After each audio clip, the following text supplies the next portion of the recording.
My name is Xizhou. I died at 68, pushed down the stairs by the very people who had ruined my life. After spending 38 years in prison for a crime I didn't commit, I thought my journey was over. But instead of the void, a mysterious system appeared in my mind, and I woke up in my young body on September 26, 1976. I quickly realized I had been reborn. This was the exact day Su Yun, my fiancée, came to break off our engagement. In my past life, I was a fool.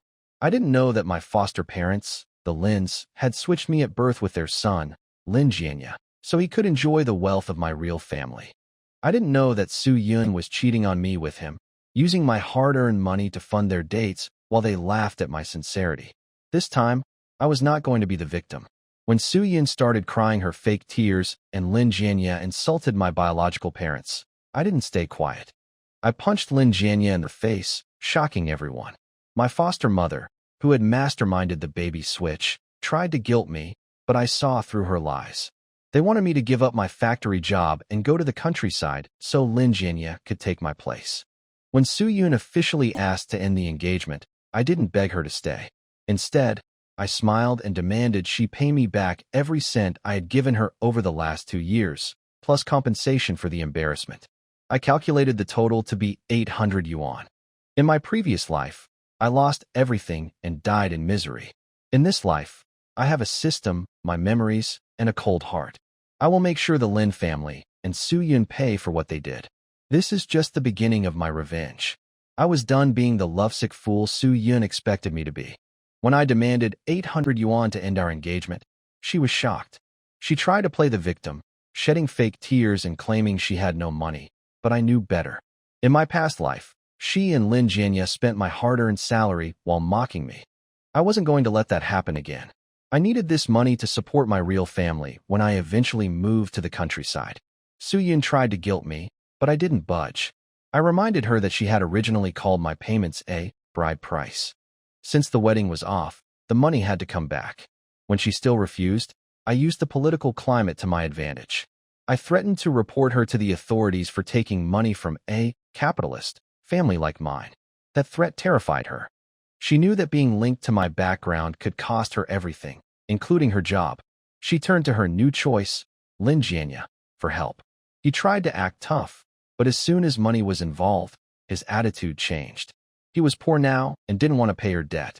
It was satisfying to watch their relationship crumble over the very thing they loved most, money. I mocked him, pointing out that if it was such an honor to spend money on Su Yun, he should happily pay the 800 yuan. Eventually, my foster mother, Zhao Chunhua, realized I wouldn't back down. To protect her son's reputation and keep the peace, she agreed to lend Su Yun the money. Su Yun handed over the stack of bills with trembling, reluctant hands. She was furious, realizing she had actually lost money by being with me. After she stormed off, I stood there counting my cash, waiting for the next part of their plan. I knew Zhao Chunhua was about to ask me for my factory job, and I was ready to make them pay for that, too. After collecting the 800 yuan from Su Yun, I saw the greed in Zhao Chunhua's eyes. She immediately tried to trick me into giving her the money, claiming she would keep it safe. I knew her games too well. In my past life, her safety led to my family's ruin and my own imprisonment. I coldly refused, using her fear of the law against her by suggesting the authorities might investigate anyone holding a capitalist's money. Terrified of a public trial, she backed off for the moment. Her next move was to secure my factory job for her son, Lin Jianya. She tried to frame it as a way to help the family, but I was done being their sacrifice. I agreed to the transfer, but only for a price, 1,200 yuan. Lin Jianya was furious, thinking I should just hand it over for free, but I gave them an ultimatum. Either they pay me, or I sell the job to a stranger and leave Lin Jianya to be sent to the countryside. Even my foster father tried to guilt me about the kindness they showed by raising me. I shut him down quickly by bringing up how Lin Jianya had betrayed my biological parents to the authorities. Seeing that their usual manipulation wasn't working, they realized they had to pay up if they wanted the job. I knew they were desperate because jobs were scarce and mine was a comfortable office position. Once I retreated to my room, I began to worry about where to hide all this cash. Just then, a mechanical voice filled my head. offering to bind with me. After a moment of confusion, I agreed, and a barter system was activated. This mysterious power promised a way to trade items and, more importantly, provided me with a secure storage space that no one else could touch. With this new tool and the money I was about to collect, I finally felt like I had the upper hand in this second chance at life. The barter system turned out to be a miracle. It looks like a future chat app where I can trade items just by thinking about them. It even has a storage space where I can hide my money and supplies where the greedy Lin family can't find them. I tested it by trading my old enamel mug for 3 packs of instant noodles. This gave me energy points to upgrade the system and, more importantly, confirmed that I could survive and thrive using this power. Back at the house, I stood my ground. I forced the Lins to pay me 1,200 yuan for my job transfer. They were furious, but I threatened to sell the job to someone else, which would force Lin Jianye to go to the countryside.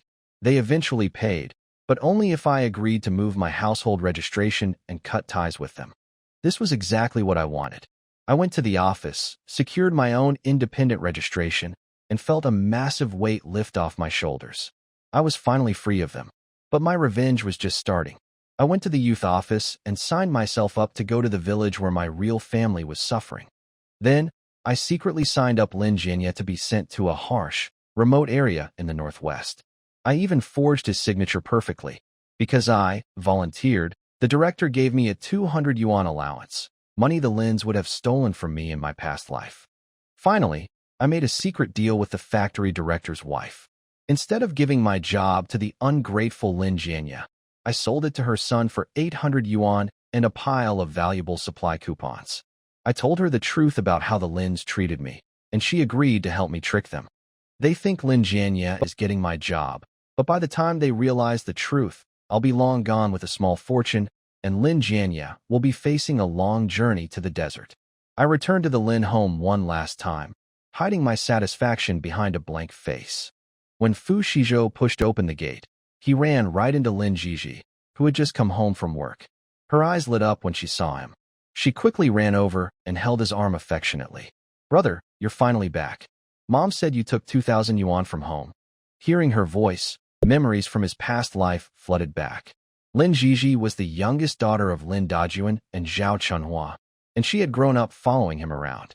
In his previous life, before and after he went to the countryside, she was the one he cared for the most. But after he returned to the city with his real sister, Fu Xiaoxin, Lin Xizhou, for the sake of her own future, persuaded him to marry Fu Xiaoxin to a man who treated her badly. He didn't know the man was violent. For Lin Xizhi's future, he persuaded Fu Xiaoxin to agree to the marriage. But because of that, half a year later, Fu Xiaoxin was beaten to death. When she died, she was expecting a child. After he went to prison in Lin Jianye's place, Lin Xizhou never came to see him once. He lacked food and clothing, wrote letters asking her to send him some supplies, but never got a reply. He gave everything, yet never received a bit of true kindness in return. Fu Xizhou's face turned cold. He pulled his arm away and stepped back. Lin Xizhou was startled by his distant attitude, but when she thought of the 2,000 yuan, she moved closer again. "Brother, I know you're upset about breaking off the engagement with Sister Su Yun, but when something old ends, something new begins." She spoke sweetly, shaking Fu Xizhou's arm. "That money is just sitting there. Lend me a little, please. I saw a new dress and a pair of shoes I really like." Fu Xizhou used to give her whatever she wanted. As long as she asked, even if it was something impossible, he would try to make it happen. So Lin Xizhou naturally thought it would be the same this time. Fu Xizhou looked at her coldly. "No." The smile on Lin Xizhi's face froze. "What did you say?" She thought she had misheard and asked again, "Why won't you lend it to me?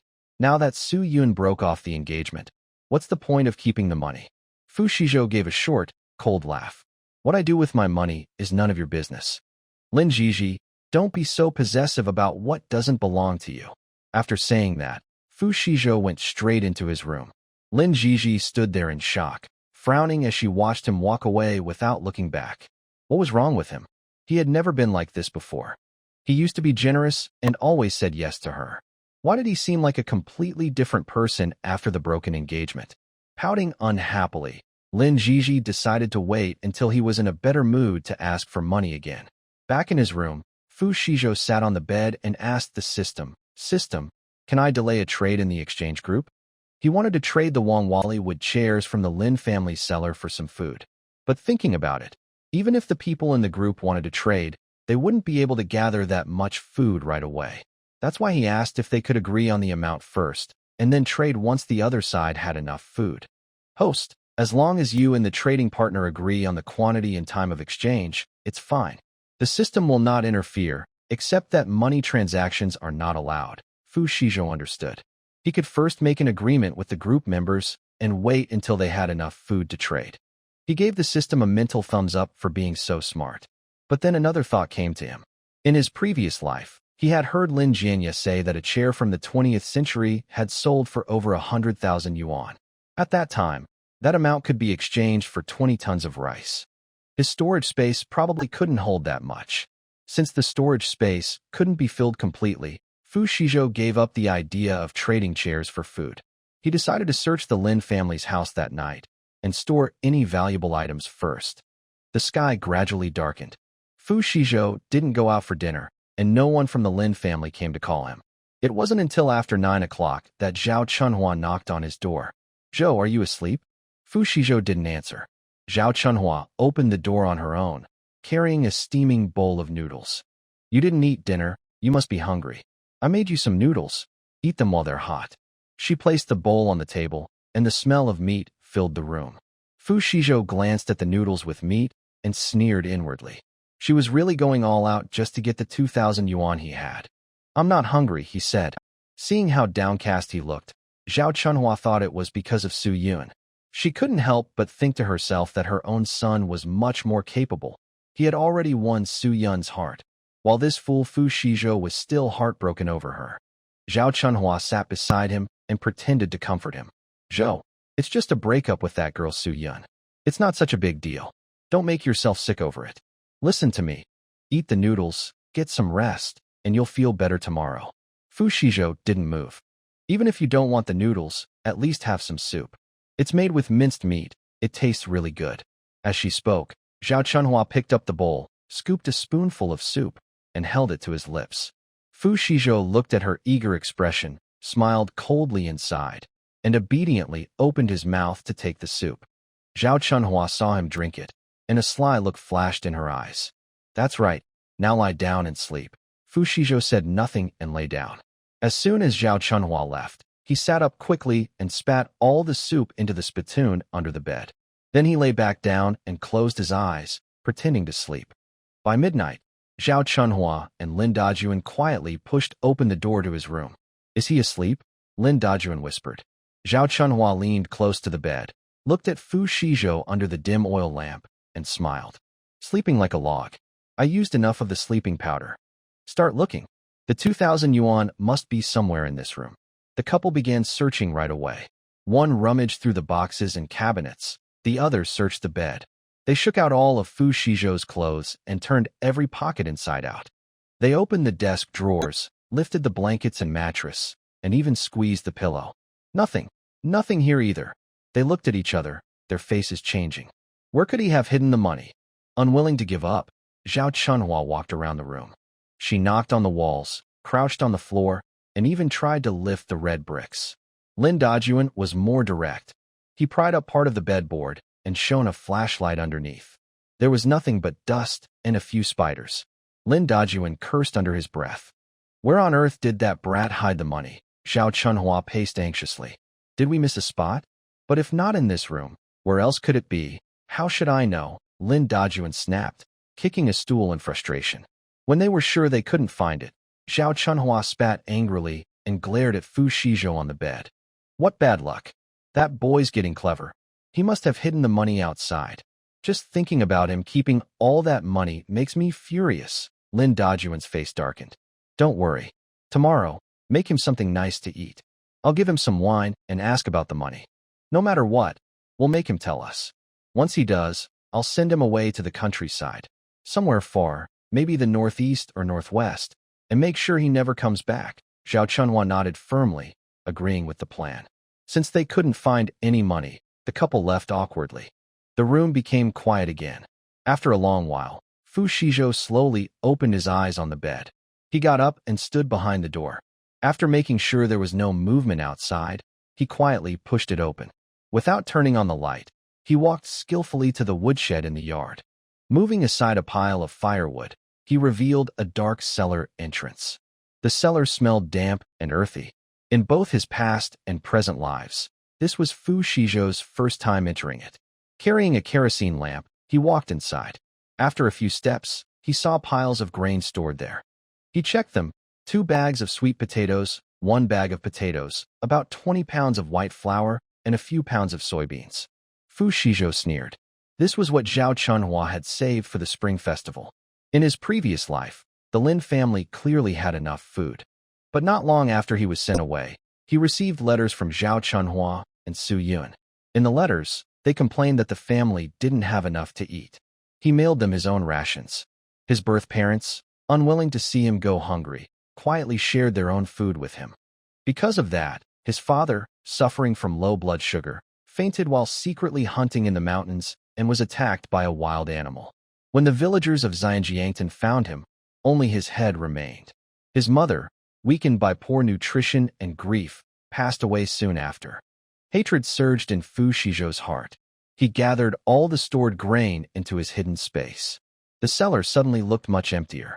He kept walking deeper inside, and soon saw some furniture covered with cloth. Lifting the cloth, he found a set of Wangwali wood furniture: a chair, a square table, a long table, and a display shelf. It was a complete set of Wangwali furniture, worth a fortune in later times. With a wave of his hand, Fu Shizhou stored the entire set in his space. The deepest part of the cellar was now empty. Fu Shizhou felt a bit disappointed. Was this really all the Lin family had left? Just as he was about to head back, he suddenly remembered how, in his past life, Lin Dajuan often mumbled the same words when he was drunk. Shizhou, don't look down on our poor life now. It's just bad policies. Otherwise, I would have already taken you to enjoy good food and drinks every day. At the time, he hadn't paid much attention, thinking Lin Dajuan was just talking nonsense after drinking. But now that he thought about it, Lin Dajuan was just an ordinary worker. How could he have said something like that? The Lin family's ancestors had been landowners. Lin Dajuan must have hidden something valuable, and those things were probably like that set of Wangwali wood furniture, too precious to be shown in public. Fu Shizhou carried a kerosene lamp and carefully felt along the earthen wall of the cellar, searching inch by inch. Before long, he touched a section that felt different. The rest of the wall was hard, but this part was soft. He crouched down and dug away the mud with his fingers. After a few scoops, the wall collapsed, revealing 2 wooden boxes. He quickly set down the lamp and opened one of the boxes. The golden light inside almost blinded him. Looking at the box full of gold, Fu Shizhou's anger faded a little. He put the gold bars into his storage space, then opened the other box. Inside were porcelain pieces and silver coins. Fu Shizhou grinned. That old man Lin Dajuan had hidden so many treasures. He stored everything away, thinking that both the porcelain and the coins could be traded for plenty of useful things. After making sure there was nothing else in the cellar, Fu Shizhou put the firewood back in place and went to bed. The next morning, the Lin family acted as usual, noticing nothing strange. Because they hadn't found any money the day before, Zhao Chunhua deliberately gave Fu Shizhou only half a bowl of thin corn porridge. Fu Shizhou said nothing, finished the porridge, and was about to leave. Lin Dajuan called out, "Shizhou, come home early after work today. Let's have a drink together." Fu Shizhou turned and nodded. All right. After leaving the Lin house, he didn't go to work. Instead, he planned to get some medicine to teach the Lin family a lesson. He went to a state-run restaurant, bought 10 steaming meat buns, ate 3, stored the rest, and then headed to the black market. During the day, the black market wasn't very crowded. Fu Shizhou walked around and thought that even in the 1970s, not everyone could afford fine grains. He decided it was necessary to buy some cornmeal and brown rice. Since he didn't have ration coupons, the prices on the black market were higher, so he only bought 10 jin of each. He also bought some meat, oil, cloth, and liquor coupons from a ticket seller. Finding a quiet corner, he put everything into his storage space and was about to leave when he noticed someone secretly trading in the shadows. He walked closer and saw that the two people were exchanging stamps. Fu Shizhou stopped, remembering that one of his cellmates in prison had been a stamp collector. That man used to boast that before he was imprisoned, he had collected many stamps. Now that stamp prices were rising, he planned to sell them after his release and make a fresh start. At the time, Fu Shizhou had been quite envious and had even read some books about stamps in the prison library, so he knew a bit about them. An idea came to him. He had originally planned to trade some silver coins for food in the exchange group, but now he thought stamps might work too. He walked over and saw that one man was holding a complete set of stamps celebrating the 50th anniversary of the founding of the party. There were 9 stamps in total, all well preserved. "Comrade, how do you want to trade this set of stamps?" he asked. The man looked around cautiously before replying. "Do you have any national grain coupons?" Fu Shizhou shook his head. In those days, national grain coupons were rare and precious. Most families kept them carefully and would only use them when absolutely necessary. He thought about how, in later years, ration coupons were abolished as the planned economy shifted to a market economy. Many families still kept their old coupons, afraid that the planned system might return one day. When he died, many households still had them, though they were worthless by then. Maybe he could try his luck in the exchange group and see if he could trade for some. No national grain coupons? Then how much money can you offer? The man asked. "How much do you want?" Fu Shizhou replied. He quickly calculated that this set of stamps could sell for over 5,000 yuan in the future, enough to trade for a lot of rice and flour. The man's eyes gleamed with shrewdness as he raised. 20 yuan. 20 yuan was half a month's salary for an average worker at that time, and few people would be willing to spend that much on stamps. Fu Shizhou put his hand into his pocket, pretending to take out money, but in fact, he secretly took out 2 large bills from the system and exchanged them for the stamps. Seeing how generous he was, the man's eyes showed a hint of greed. "Do you want them all?" Fu Shizhou paused for a moment, and the man continued. "If you want the whole set, 20 yuan is too little. At least 50. Fu Shizhou's face darkened, and he turned as if to leave. The man, realizing he might lose the deal, quickly grabbed his arm. "Hey, young man, let's talk this over. Don't go." Fu Shizhou glared at him. "We agreed on 20 yuan for the set. If you want to trade, fine. If not, forget it." The man needed money to buy food, so he finally agreed. Fu Shizhou took the stamps and left the black market. When no one was watching, he uploaded a photo of the stamps to the trading group. Fu Shizhou, set a 50th anniversary of the party stamps. Looking to trade for rice and flour. Anyone interested? The group immediately became lively. A user named Butcher Wong asked, "The 1970s 50th anniversary stamps. And in such good condition. Brother, how much rice do you want?" Fu Shizhou smiled. As expected, there were stamp collectors around. He replied, 500 pounds of rice and 500 pounds of flour. No bargaining. Butcher Wong. "All right, I'll need some time to prepare." "Brother Shizhou, can you give me an hour?" Fu Shizhou replied, "Sure." Then he added, "Can you also trade me a pack of laxatives?" Butcher Wong. "I actually have some, hospital grade, very effective. Just half a pack works great.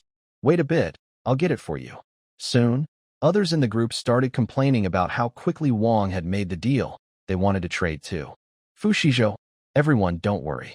I'll have more later. I still have some silver coins and other collectibles. When I need supplies again, I'll trade them. Hope you'll all support me then." After that, he stopped checking the group. The system would notify him when the trade was complete. With the laxatives secured, Fu Shizhou went to the supply store, bought 2 bottles of Mao Tai and 2 pounds of bulk liquor, then walked into the post office next door. He bought every kind of stamp available. His actions drew the attention of the postal clerk.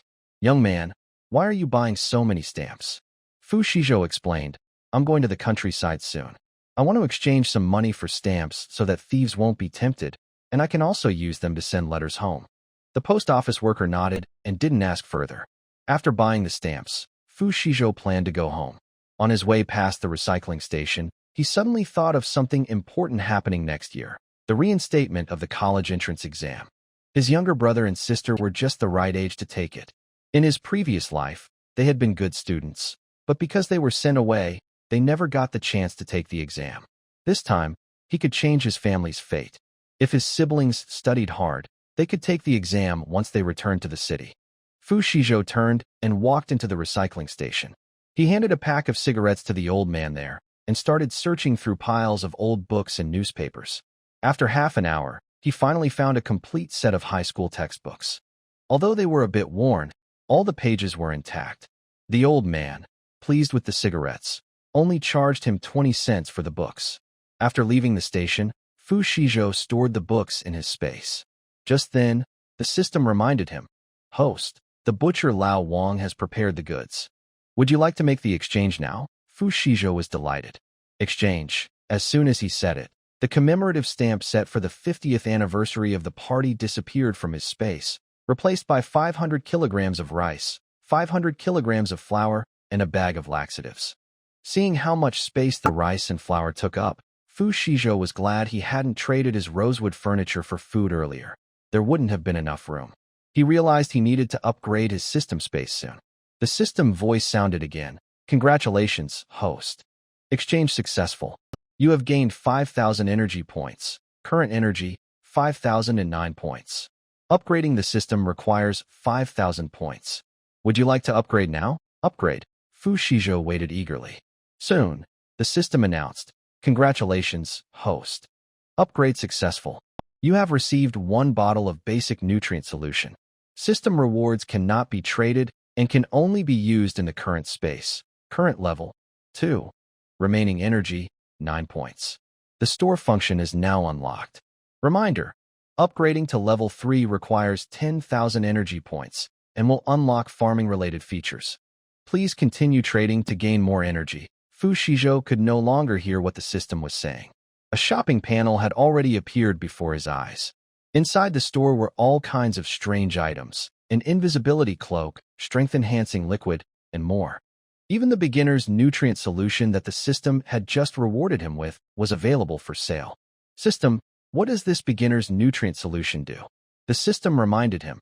"Host, click on the item to view the instructions." Fu Xizhou clicked, and the instructions appeared before him. Beginner's nutrient solution. Usage, drink directly or diluted. Effect, improves physical strength.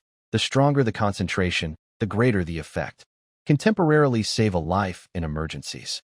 Fu Xizhou's eyes lit up. This was a great item. He looked at the store panel again and sighed when he saw that everything required energy points. He only had 9 points, nowhere near enough to buy anything. If he wanted to trade with others for energy, he would need to find valuable items. Ordinary food and drinks wouldn't interest anyone. He would have to take things slowly. Fu Xizhou returned to the Lin family home. Before entering, he looked around to make sure no one was watching, then took out 2 bottles of Maotai from his storage space and carried them inside. As soon as he opened the door, the smell of cooked meat filled the air. Lin Dajuan's eyes lit up when he saw the Maotai in Fu Xizhou's hands. "Xizhou, you bought Maotai?" Fu Xizhou nodded. "Yes. Didn't we say we should have something nice to drink? I thought since I earned some money, I should buy a couple of good bottles to show my respect." Lin Dajuan felt something was a bit off about his words, but the sight of the Maotai made him forget everything else. He swallowed hard and nodded repeatedly. "Yes, yes, you really are a good kid." Lin Jianya rolled his eyes, silently calling Fu Xizhou a hypocrite. What a nice speech, but wasn't it still the Lin family's money he spent? Hearing the noise, Xiao Chunhua poked her head out from the kitchen. When she saw the 2 bottles of Maotai in Fu Xizhou's hands, her heart ached. That was her money. She wanted to it back, but for the sake of her plan for the evening, she forced herself to smile and pretended to scold him gently. "Xizhou, why did you buy such expensive wine? You can't just spend money like that. Hurry and return it." Fu Xizhou felt secretly pleased watching Xiao Chunhua pretend to be polite, even though she clearly disliked him. Uncle Lin likes this kind of drink, doesn't he? If he's happy, it's worth any price. Yes, Xizhou is right, someone agreed. Lin Dajuan could hardly wait to open a bottle and taste it. Ordinary people like us don't usually get to drink this. Only leaders do. If I drink it today, that must be a good sign. Maybe I'll become a leader tomorrow. Fu Xizhou sneered inwardly. He didn't know about the next life, but in this one, Lin Dajuan would never be a leader. Lin Jianya hadn't had a drink in a while and was tempted. "Dad's right. This wine is good. Since we've already bought it. Mom, stop complaining and make dinner so we can drink together." Seeing her husband and son both eager, Zhao Chunhua muttered under her breath and went to the kitchen to cook. When the food was ready, Fu Xizhou stood up with a bottle of Maodai. I'll pour the drinks. Zhao Chunhua said, Xizhou, pour some for me too. Since they had already bought it, she wanted to at least taste it. Lin Jiji added, brother, me too. Sure thing. Fu Xizhou replied with a smile and went into the kitchen. Everyone was ready to drink happily. But in the kitchen, Fu Xizhou poured cheap liquor from the supply store into their cups instead of Maodai. Maodai? They didn't deserve it. After that, he added some mild laxative that the butcher, Old Wang, had given him. When the drinks were served, Lin Dajuan eagerly took a sip and smacked his lips. This taste. Why did it seem just like the cheap liquor he usually drank? Was this really Maodai? He took 2 more sips and pretended to enjoy it. Delicious. Truly worthy of its name. Lin Jianya also took a sip and frowned. Was this really Maodai? It didn't taste like what he remembered. This doesn't taste right, he said, looking at Fu Xizhou. You didn't buy cheap liquor to fool us, did you? This is Maodai, Fu Xizhou replied calmly. Why does this taste different from what I drank before? Fu Xizhou said. You must have had the special supply kind before, right? Back when the Fu family was doing well, many people tried to please them, so they never had to buy their own wine. It was always gifted and always the best kind. Yes, well then, of course it's different. The special supply kind isn't the same as what you buy at the store. Fu Xizhou took a bite of meat. If you don't like it, I'll drink it for you. Hearing that, the Lin family quickly picked up their bowls and drank big gulps, afraid of missing out. Fu Xizhou sipped his real Maodai and looked at the family of 4. Drink up, he thought. It won't kill you, but it'll clean out your stomach. The 4 members of the Lin family ended up drinking 2 pounds of cheap wine mixed with a whole bag of laxatives. After dinner, Lin Dajuan's eyes darted around as he was about to start asking Fu Xizhou questions. Suddenly, his stomach made a loud gurgling sound, and his face froze. Right after that, Lin Dajuan felt a sharp pain in his stomach. Sweat broke out on his forehead, and his face twisted in discomfort. Gurgle, gurgle. The sound was loud enough for everyone at the table to hear. Zhao Chunhua frowned. Old Lin, what's wrong with you? Lin Dajuan pressed his legs together, unable to speak.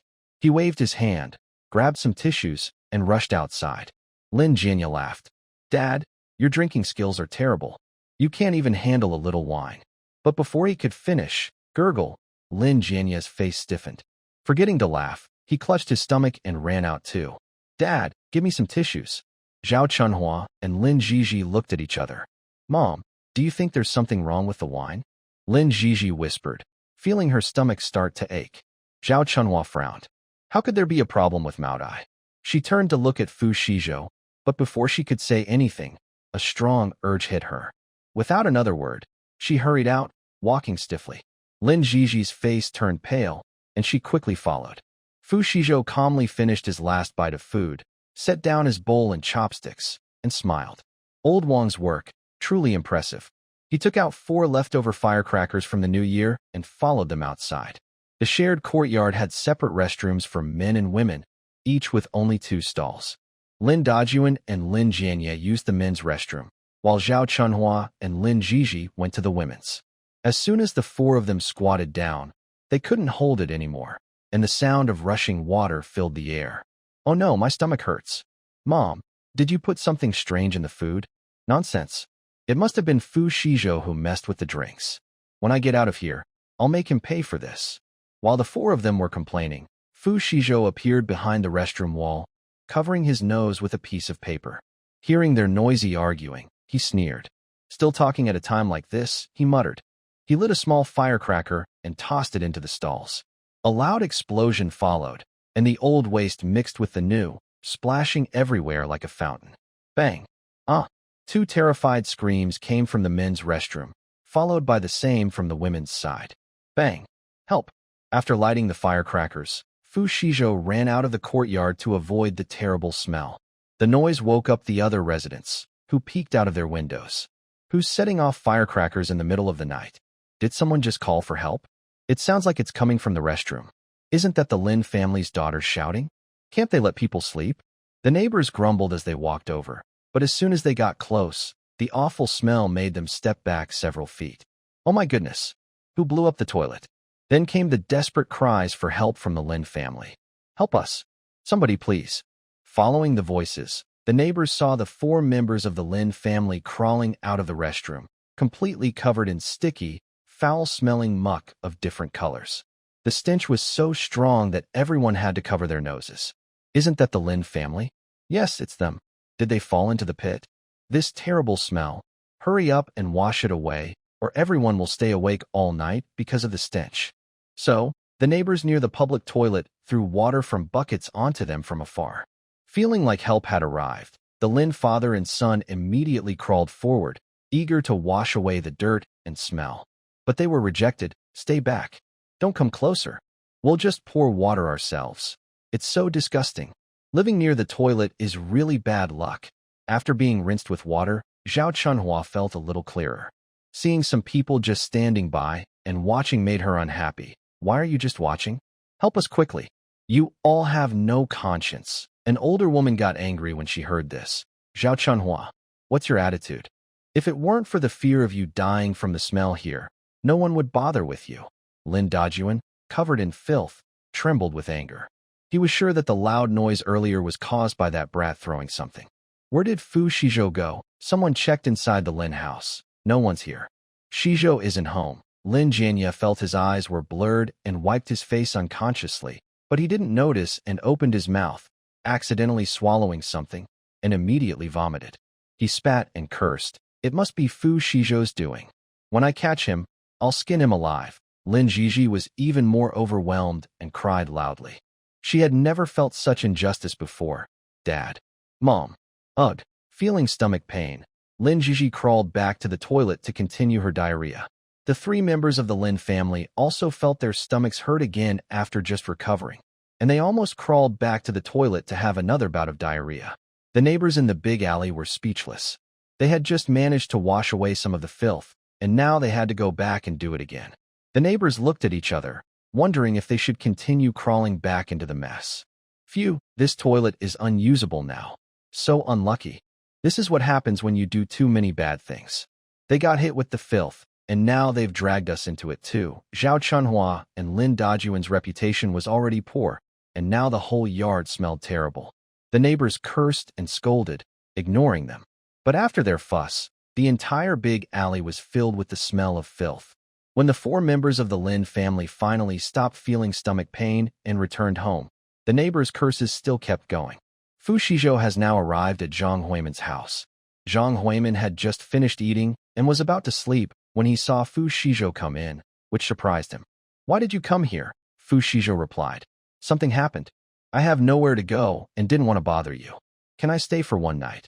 Well, saying that makes it sound a bit awkward. My home is your home. Stay as long as you want. Zhang Huiman warmly pulled him inside. What's wrong? Did your foster parents scold you again? Fu Xizhou nodded. Something like that. Zhang Huiman sighed. I knew it. Your foster parents aren't good people. You should have separated from them long ago. Fu Xizhou took a sip of water and looked at his only true friend from his past life.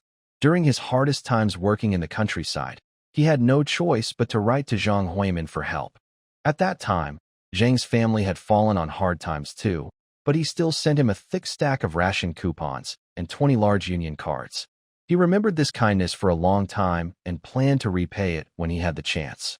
Unfortunately, just after he returned to the city, Zhang Huiman was executed.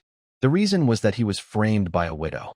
Fu Xizhou remembered meeting this widow 2 days after he went to the countryside.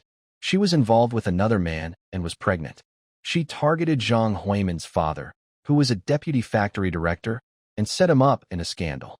Zhang Huiman had no choice but to marry the widow and later became a father. In just 2 years, the widow wore many green hats on him. Later, dissatisfied with Zhang Huiman's father losing his job, she directly accused Zhang Huiman of treason and espionage, forged evidence, and caused him to be executed. Fu Xizhou couldn't bear to see Zhang Huiman walk the same painful path again. He said, Huiman, I need to tell you something. Please don't think I'm lying. Go ahead. In a few days, a woman named Widow Li might approach you. Stay away from her. She's not a good person. Zhang Huiman was stunned. Widow Li? Who is she? I've never heard of her. Xizhou, have you heard something? Don't worry about what I heard. Just remember, I won't harm you. Fu Xizhou looked serious and said, that woman is pregnant. She's after your family's money and wants you to take responsibility for her child. She plans to trick you with her lover. If you fall for it, you'll have to marry her, and later she might cause trouble for your whole family. Zhang Huimin thought Fu Shizhou's words sounded a bit exaggerated. When did his brother start giving advice? That's hard to believe. I'm not that foolish. You're not foolish, but people can be tricky and plan things carefully. Fu Shizhou looked serious and said, just trust me this once. Stay away from all the women who come on their own. Zhang Huimin saw he wasn't joking and took it seriously. All right, I got it. Thanks, brother. Fu Shizhou nodded and didn't say more. Some things are better left unsaid. The next morning, Fu Shizhou returned to the Lin family's place. As soon as he entered the yard, a strong smell of sewage hit him. He didn't expect the power of the explosion to be so big. Suddenly, he felt sorry for the innocent neighbors in the yard. An older woman saw him come back and waved him over. Shizhou, come here. I want to ask you something. He walked over. Grandma, what's the matter? Lin Dajuan says you blew up the toilet pit. What's really going on? Seeing her angry expression, Fu Shizhou knew that telling the truth might get him into trouble. He shook his head quickly. No, I just got back yesterday and left again soon after. Zhang Huimin invited me for drinks. I was drunk last night and stayed at his place. The grandma nodded, her face softening a little. I don't think it was you. You're a good kid, but it's a pity. She wanted to say it was a pity he was from a wealthy family, but she stopped herself. Wouldn't that be too direct? She changed the subject. Everyone in the yard says you did it. Don't worry, I'll help clear your name. I won't let these wicked rumors ruin you. Fu Shizhou was kind and always helped neighbors in trouble, so they all thought well of him. He used to be from the Lin family, but the neighbors in the yard never really saw him as part of the Lin family. All right, this is a big trouble. I'll go home and see what's going on. After saying that, Fu Shizhou went back to the Lin house. He pushed open the door, and the smell was still strong and unpleasant. The Lin family of 4 had tidied up, but their faces looked worse and worse. Although they had washed themselves, the foul smell seemed to have been soaked into their bodies for hundreds of years, and no matter how they washed, it wouldn't go away. When they saw Fu Shizhou come in, Zhao Chunhua suddenly stood up and pointed at him, scolding, "You little brat! You dare to come back! Did you cause trouble last night?" Her body emitted the foul odor as she moved. Fu Shizhou silently took a step back. Lin Jianya also stood up, glaring fiercely at him. "Fu Shizhou, are you looking to die? Today I will definitely beat you." He made a move to rush over, and the smell on him spread out. Fu Shizhou pinched his nose. "Last night, when Wayman called me urgently, I went out. What happened? Why do you all smell so bad?" "Shut up, you dog!" Lin Jianya yelled. "We were still at home when you left the house. How could Wayman find you right after something happened? You're just guilty." Fu Shizhou looked innocent. "How would I know you had an accident? Besides, if I had done it, why would I come back now?"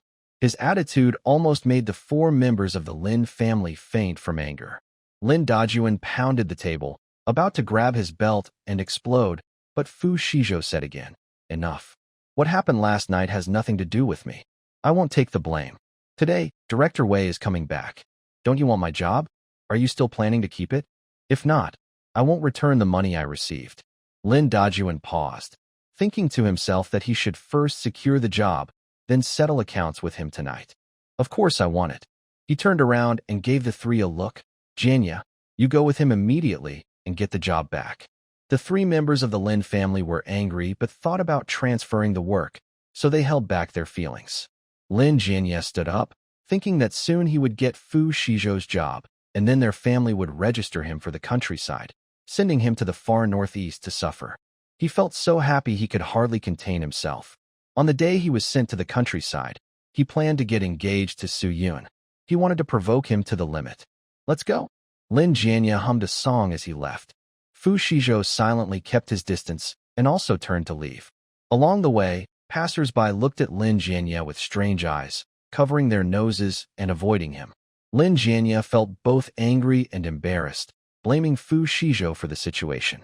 When they arrived at the machinery factory, they went straight to the director's office. Director Wei was already waiting there. His wife, Zhang Yanhong, had already discussed everything with him. Thinking that his son would soon get a job with Fu Shizhou instead of working in the countryside, Director Wei was very polite to Fu Shizhou. However, he wrinkled his brow when he smelled the scent behind Fu Shizhou and the smell itself. Fu Shizhou said, Director Wei, I want to transfer the job to Lin Jianya. Please handle the paperwork.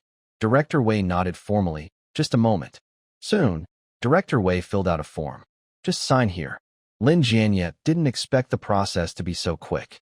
He proudly stepped forward, signed his name with a big, and was pleased with himself. Fu Shizhou also signed his name on the document. Director Wei picked up the form and said to Lin Jianya, The paperwork is done, but there's still a procedure. Come back the day after tomorrow to start work. Okay. Lin Jianya didn't doubt anything. He smiled happily at Fu Shizhou. Mom and Dad are preparing a nice dinner tonight. Remember to come home and eat. Fu Shizhou ignored him. Lin Jianya didn't care either and happily left. He had already thought of a way to get back at them and was eager to go prepare some laxatives.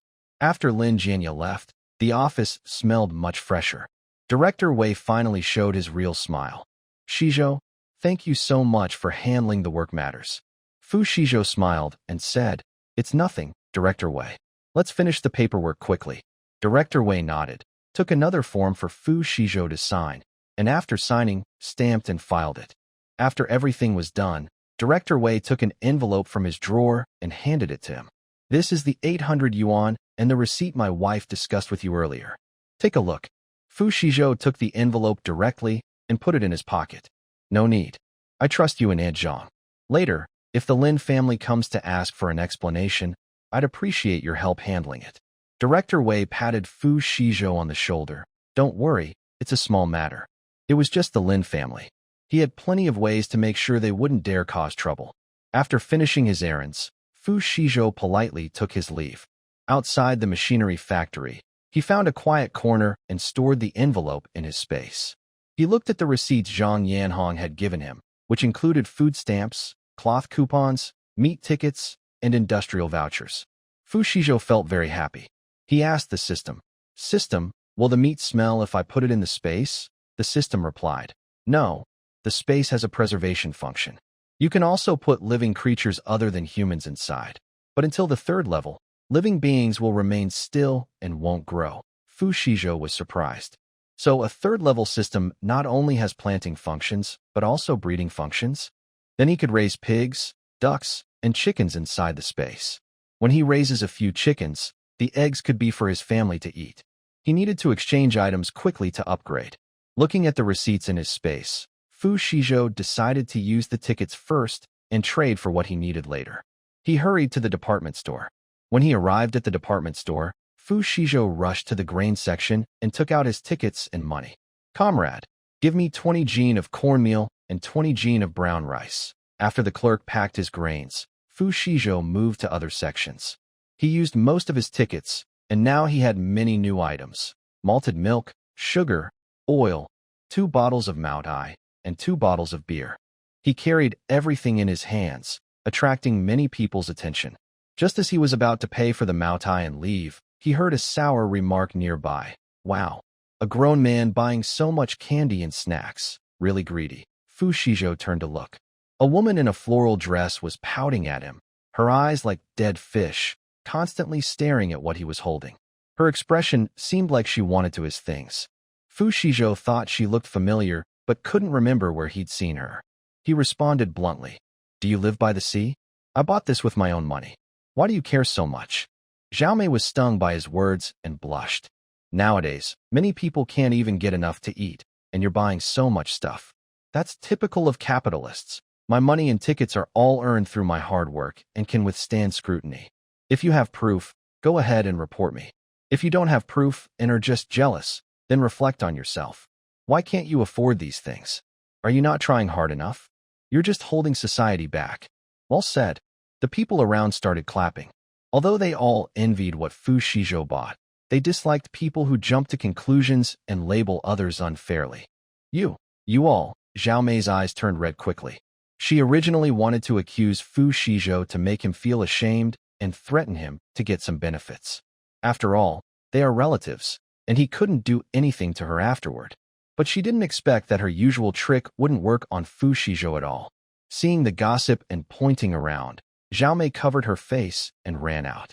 She came today planning to stay overnight at her distant cousin Lin Dajuan's house because she was leaving for the countryside by train tomorrow. Now she was at the department store preparing supplies for her trip, but she was humiliated by Fu Xizhou.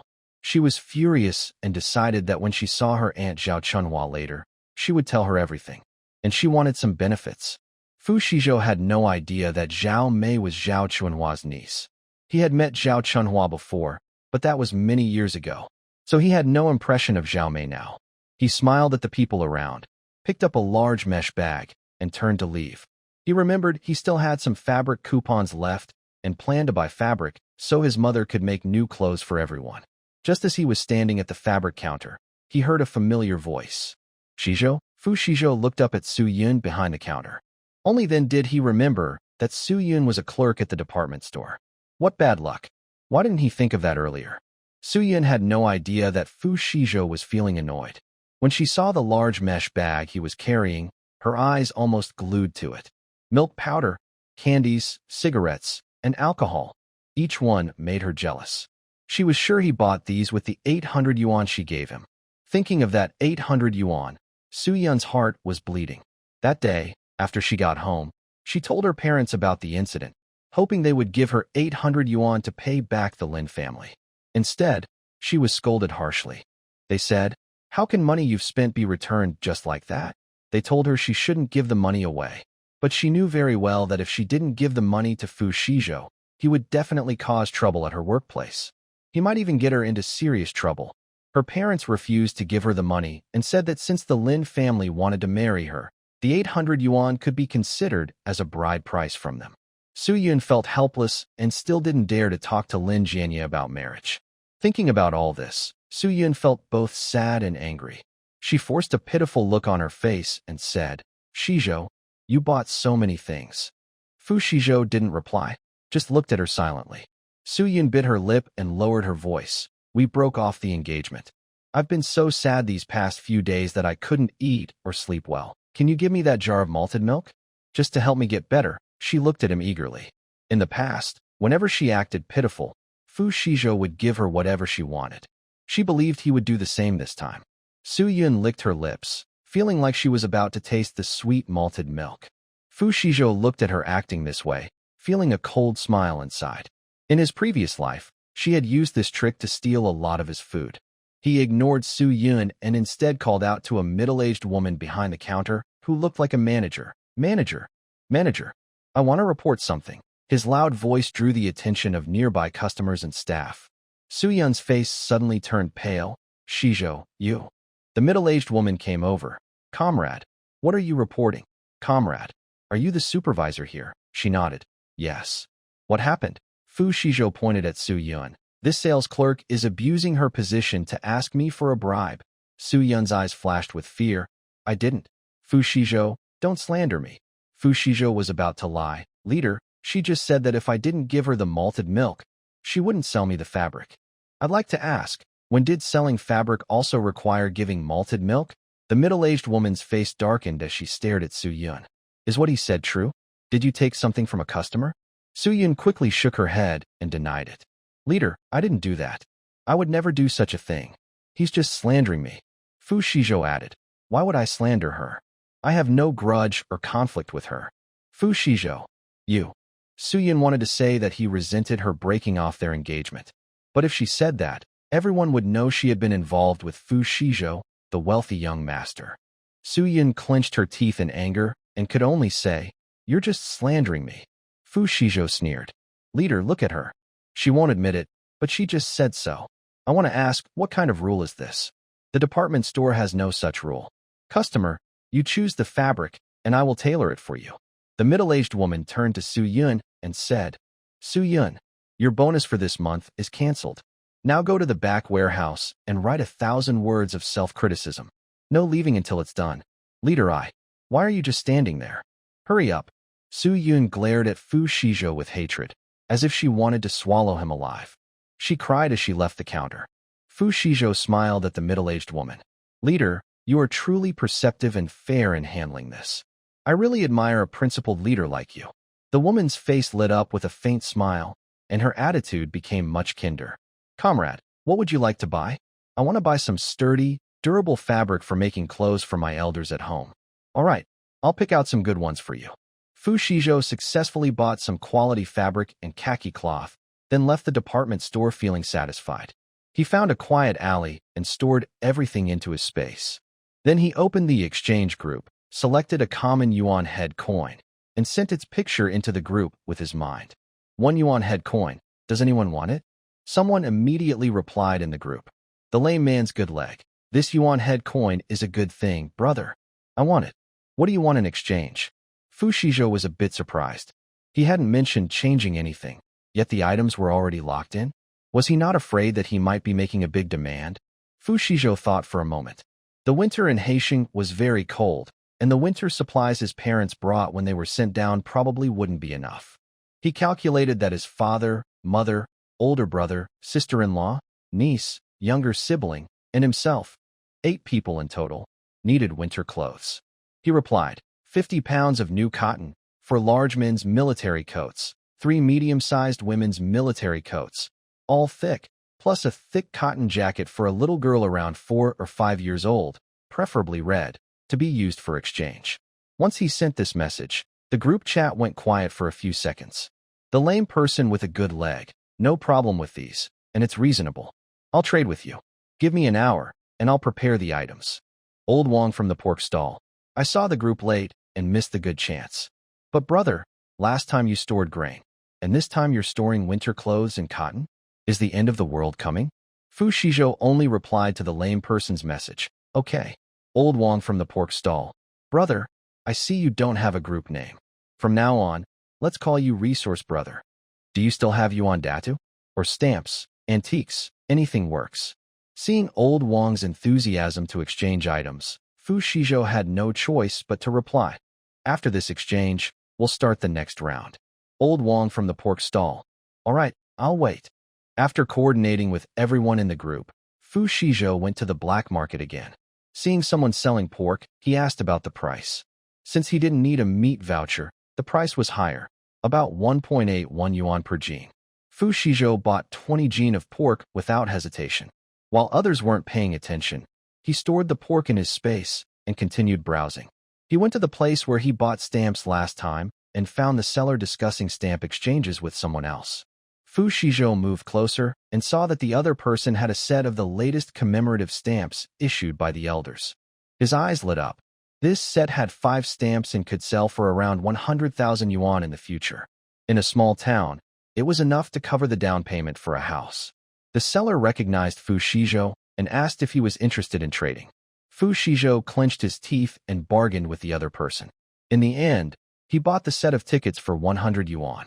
After buying the stamps, Fu Xizhou put his things away and was about to leave the black market when he noticed a commotion coming from the right rear. He looked over. He saw an old woman holding a thin girl by one hand, while the other hand tightly clutched a small cloth bag against her chest. The girl was very thin, looking malnourished, with patched clothes. Her dull eyes stared straight at a nearby egg stall. In front of the old woman stood a man who said, "Old lady, this thing isn't worth much. I'll trade you 10 pounds of cornmeal. Take it or leave it." The old woman trembled her lips and shook her head repeatedly. The man snorted coldly. "Don't know what's good for you. 10 pounds of cornmeal is generous of me. Just make the trade already." Fu Xizhou frowned, feeling that the man was trying to force a sale. He walked over and asked, "Ma'am, what's in your arms?" The man looked at Fu Xizhou. "Kid, mind your own business and get lost." Fu Xizhou said coldly, "We're all here to trade things. If you can trade, I can too." Seeing that he didn't scare Fu Xizhou, the man realized he wouldn't get a bargain this time. He cursed under his breath and left. The old woman looked at him cautiously. "I have some old items I want to exchange for food to feed the children." The girl behind her coughed twice, her voice sounding like a kitten's meow. "Let me see your things. If they are suitable, I have some food," Fu Xizhou said. The old woman hesitated for a moment, but then opened the cloth bag in her hand. Inside were 2 silver coins. Fu Xizhou glanced at them and asked the system, "System, are these real?" The system didn't want to answer at first, but thinking that the host could exchange these with others and gain energy to upgrade, it replied, "Host, they are real." After confirming they were genuine, Fu Xizhou said, "I'll trade with you. I only have fine grains, 50 pounds of rice and 50 pounds of flour. Would you trade these 2 coins for that?" The old woman's eyes widened immediately. That. So much? She thought for a moment and asked carefully. Comrade, could you exchange all the flour for white flour? Fu Xizhou asked. Why? The villagers prefer white flour. I want to trade some coarse grains and dried sweet potatoes with them, so we can eat for a longer time. Fu Xizhou's gaze fell on the little girl, and he nodded. All right. Wait here for me. Don't go anywhere. After saying that, Fu Xizhou turned and walked into a nearby alley where no one was around. He opened his space and took out 150 pounds of white flour and a bag of fruit candies. The system reminded, Host, you just agreed on 100 pounds. Of course, Fu Xizhou knew this. He wasn't old enough to be confused. I want to help them. He carried 3 bags of flour back to the old lady, placed the burlap sacks on the ground. Here, 150 pounds of flour. The old lady was completely stunned. She looked at the 3 large burlap sacks on the ground, then at Fu Xizhou. Didn't we agree on 100 pounds? I took more, all for you. Tears suddenly welled up in the old lady's eyes. She quickly wiped them with her sleeve and put the 2 silver coins into Fu Xizhou's hand. Thank you. You're a good person, Fu Xizhou asked. With so much, how will you take it back? I'm with the villagers. They have a cart. Fu Xizhou nodded, took the silver coins, and then gave the little girl the bag of fruit candies. The old lady hurriedly said, Comrade, you shouldn't do that. These are for the child. Keep them. After saying that, Fu Xizhou turned and left. Just as he stepped out of the black market, the system sent a notification. Host, the good leg item for the crippled is ready. Do you want to exchange now? Exchange. As soon as Fu Xizhou thought it, the yuan head coin in the space disappeared. In the next second, a bunch of items appeared in the space. 50 pounds of pure, white new cotton. For large-sized men's military coats, very thick. 3 medium-sized women's military coats, also made of the same thick material. And a small red cotton jacket for the little girl, suitable for a 4 or 5-year-old child. The system's prompt sounded. Exchange complete. Gained 1,000 points of energy. Fu Xizhou checked everything and found that all items were brand new and of good quality. He was very happy. With these, his family would have a much easier winter in Haisheng. He opened the chat group again and saw Lao Wang from the pork stall talking. Exchange completed. Brother Wu, do you have anything else to trade? I really like the old items you have. Tote specialty sister you. I haven't checked the group in a few days. Has anyone finished trading? Fu Xizhou looked at Lao Wang's name. He needed meat. Even though he still had meat coupons and had just bought 20 pounds of pork, it was not enough. His family had been sent away for re-education and life was hard. If he didn't eat good food, even with his health, he wouldn't last. If he had a live pig, kept in the space, he could always have fresh meat. He sent a picture of Long Yang from the minting factory to the group using his mind. 1 coin from the minting factory in exchange for 3 live pigs, each weighing no less than 200 jin. Tote specialty sister you. That's a good item. Can I trade local specialties instead? I can't find a live pig right now. Lao Wang from the pork stall. Brother Wu, are you targeting me? I can get a live pig. At 5 a.m. tomorrow, I'll trade with you. Fu Xizhou knew Lao Wang had pigs. He replied, Okay. The lame man with a good leg. Lao Wang, your speed is too fast. I was just about to say I can get a pig.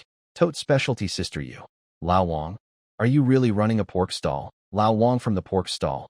Otherwise, do you think I do abstract trading? Fu Xizhou turned off the group chat and asked the system.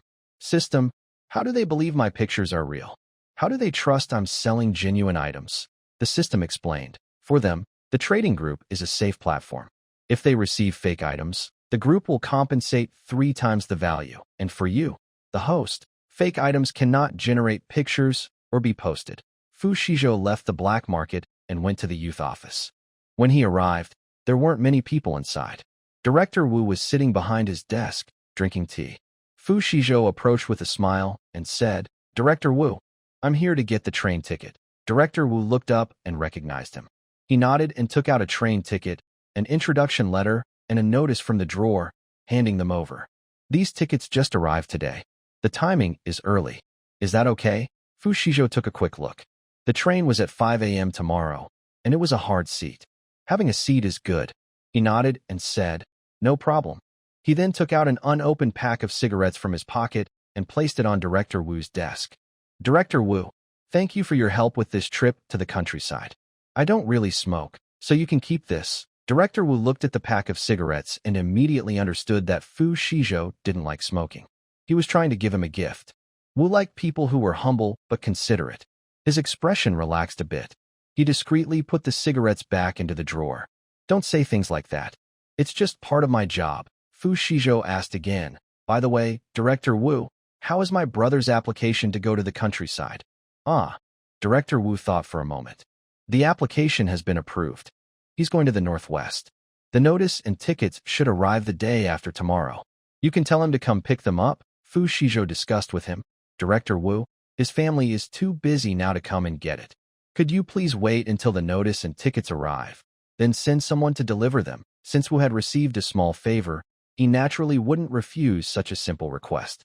Sure, no problem. I'll handle it for you. You can go to the countryside and support the big northeast of our country. Thank you so much. Fu Xizhou thanked him and turned to leave the youth office. After leaving, he checked the time and decided to go to the meat factory. Zhang Fuxiang, the deputy director of the meat factory, was Zhang Huimin's father. Thinking of this, Fu Xizhou suddenly remembered what Zhang Huimin had mentioned in his letter about the family's misfortune. It seemed that Zhang Fuxiang had trusted a dishonest friend and bought a batch of pigs infected with swine fever, causing heavy losses for the factory. Zhang Fuxiang was dismissed and investigated, and he also accumulated a lot of debt. Zhang Huimin lost his job, and the family's life fell from prosperity into hardship. Fu Xizhou arrived at the factory gate and handed 2 large cigarettes to the security guard. Hello, sir. I'm looking for Deputy Factory Director Zhang Fuxiang. I'm his son Zhang Huimin's friend. My name is Fu Xizhou. The guard, pleased with the cigarettes, quickly went to inform someone. Soon, he returned and let Fu Xizhou in to register. In the office, Fu Xizhou met Zhang Fuxiang. Zhang Fuxiang was in his 40s, slightly overweight, and looked friendly. After Zhang Huimin started working, he moved out of the factory dormitory. So, Fu Xizhou didn't have much contact with Zhang Fuxiang and was more cautious and polite. Hello, Director Zhang. I'm Fu Xizhou. Zhang Fuxiang smiled and said, Xizhou, there's no need to be so formal. Since you're Huimin's friend, just call me Uncle Zhang. Fu Xizhou nodded and replied, Hello, Uncle Zhang. Zhang Fuxiang poured him a cup of tea. Come sit down. I heard from the security guard that you wanted to see me. Fu Xizhou took the cup and straightforwardly said, Uncle Zhang, I heard from relatives who went to the countryside that recently, some pigs in their village got swine fever. The disease spreads very quickly and can't be stopped. I wonder if the supply of live pigs in the city has been affected? Zhang Fuxiang nodded. He was responsible for this area and had already received the news. The swine fever was only in a small region, so the impact wasn't big. You get news pretty fast. There is some effect, but it's not serious. The factory is coordinating with other farms to ensure the city's pork supply. Fu Xizhou reminded him. Uncle Zhang, when collecting pigs, be sure to check if they pass quarantine. Otherwise, bringing in sick pigs could cause big losses for the factory. Zhang Fuxiang was about to reply, but suddenly remembered what Huimin had told him that morning. That Fu Xizhou seemed to be involved in some plans. He also warned him to stay away from women, especially widows, saying someone was trying to set him up with a scam. He then recalled that recently, to ensure the supply of live pigs, he hadn't paid much attention to quarantine procedures. He tentatively asked, Xizhou, honestly, do you know what might happen in the future? Fu Xizhou was surprised. Then he heard him say, Huimin mentioned what you warned him about? If you know anything, tell me quickly so I can prepare. Fu Xizhou smiled and said, Uncle Zhang, don't listen to Huimin's nonsense. These days, we should trust science and not believe in superstitions. He paused and then seriously added, I think that doing business carefully is never wrong. If you trust me on this, your business will go smoothly in the future. This time, the pig fever affected future meat supplies. If the system upgrades and opens up breeding space, maybe he can trade some piglets with old Wang from the pork stall, and then supply live pigs to Zhang Fuxiang. Zhang Fuxiang listened and remembered that the procurement process at the factory had become more relaxed lately. Several suppliers said they could handle paperwork later and just bring the pigs first. This young man might really have some skills. Zhang Fuxiang said, All right, I'll keep your words in mind. Thanks for coming all this way. Would you like to come to my house for dinner tonight? No need, Uncle Zhang. I already invited Hui Min to a state-run restaurant for a meal. When there's a good opportunity, I'll visit you. Okay. You young folks eat well. It's almost time to get off work. Wait here for Hui Min. I have some things to handle. He needed to quickly talk to the suppliers about quarantine matters. Fu Xizhou nodded and left the office, waiting outside the meat factory for Hui Min to finish work. Soon, Hui Min rode out on a bicycle. Xizhou, why are you here? To invite you to dinner. Come on, let's go to the state-run restaurant. They went to the restaurant. Fu Xizhou waved his hand and ordered 2 main dishes, braised pork and sliced stir-fried pork, plus 2 bowls of rice. Hui Min stared in amazement. Wow, you've really made it? Hurry up and eat. Afterward, I need your help with something. Fu Xizhou pushed the braised pork toward him. During the meal, Fu Xizhou talked about going to the countryside tomorrow. Hui Min put down his chopsticks. Are you really going? The Lin family has taken your job and your fiancé. Are you just leaving like that? What else can I do? Fu Xizhou ate calmly. There's no point fighting with them. That's too easy on them. Hui Min was angry. Don't worry, I won't let them get away with it, Fu Xizhou said. After dinner, let's go to your house to rest for a while. At 1 o'clock tonight, you can take me to the Lin family. I'll pick up some things, and then you can kindly take me to the train station. No problem. We're brothers, so there's no need to worry about trouble, Zhang Huimin replied happily. Fu Xizhou smiled, but didn't say anything. Meanwhile, at the Lin family, Zhao Meitian exaggeratedly told her distant Aunt Zhao Chunhua about seeing Fu Xizhou at the department store today. Auntie, you won't believe it. I saw Lin and Fu Xizhou at the department store today. He looked so impressive, bought lots of things, carrying big and small bags. He almost bought the whole store. When Zhao Chunhua heard this, she cursed fiercely. This little brat is getting back at us for breaking off the engagement. He took all our 2,000 yuan and spent it all. How much could he have left after shopping like that? She felt heartbroken just thinking about it. Lin Jianya shrugged. Mom, I told you he's no good. Later, we'll give him some laxatives. When he has diarrhea, we'll take everything back and leave nothing for him. That's a good plan, brother. When he's having diarrhea, we can lock the door. If he doesn't hand over the hidden money, we'll let him go in his pants. Let's see who's more embarrassed then, Lin Jiji agreed, feeling deep resentment toward Fu Xizhou. She didn't know which gossiping person had spread the story about their family being covered in manure, and today everyone was avoiding her. Even the factory director's son, who used to have a good impression of her, was now holding his nose and staying far away.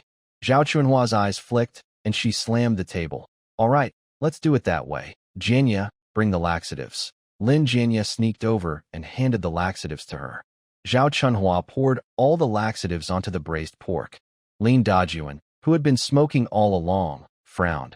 What are we going to eat tonight with the meat in it? Zhao Chunhua sinisterly said, Eat, eat, eat. All day long, all you do is eat. If you want to use some tricks to get him to talk, then I wouldn't need to do this. He just loves to eat braised pork, so let him eat more. I guarantee he'll be running to the toilet.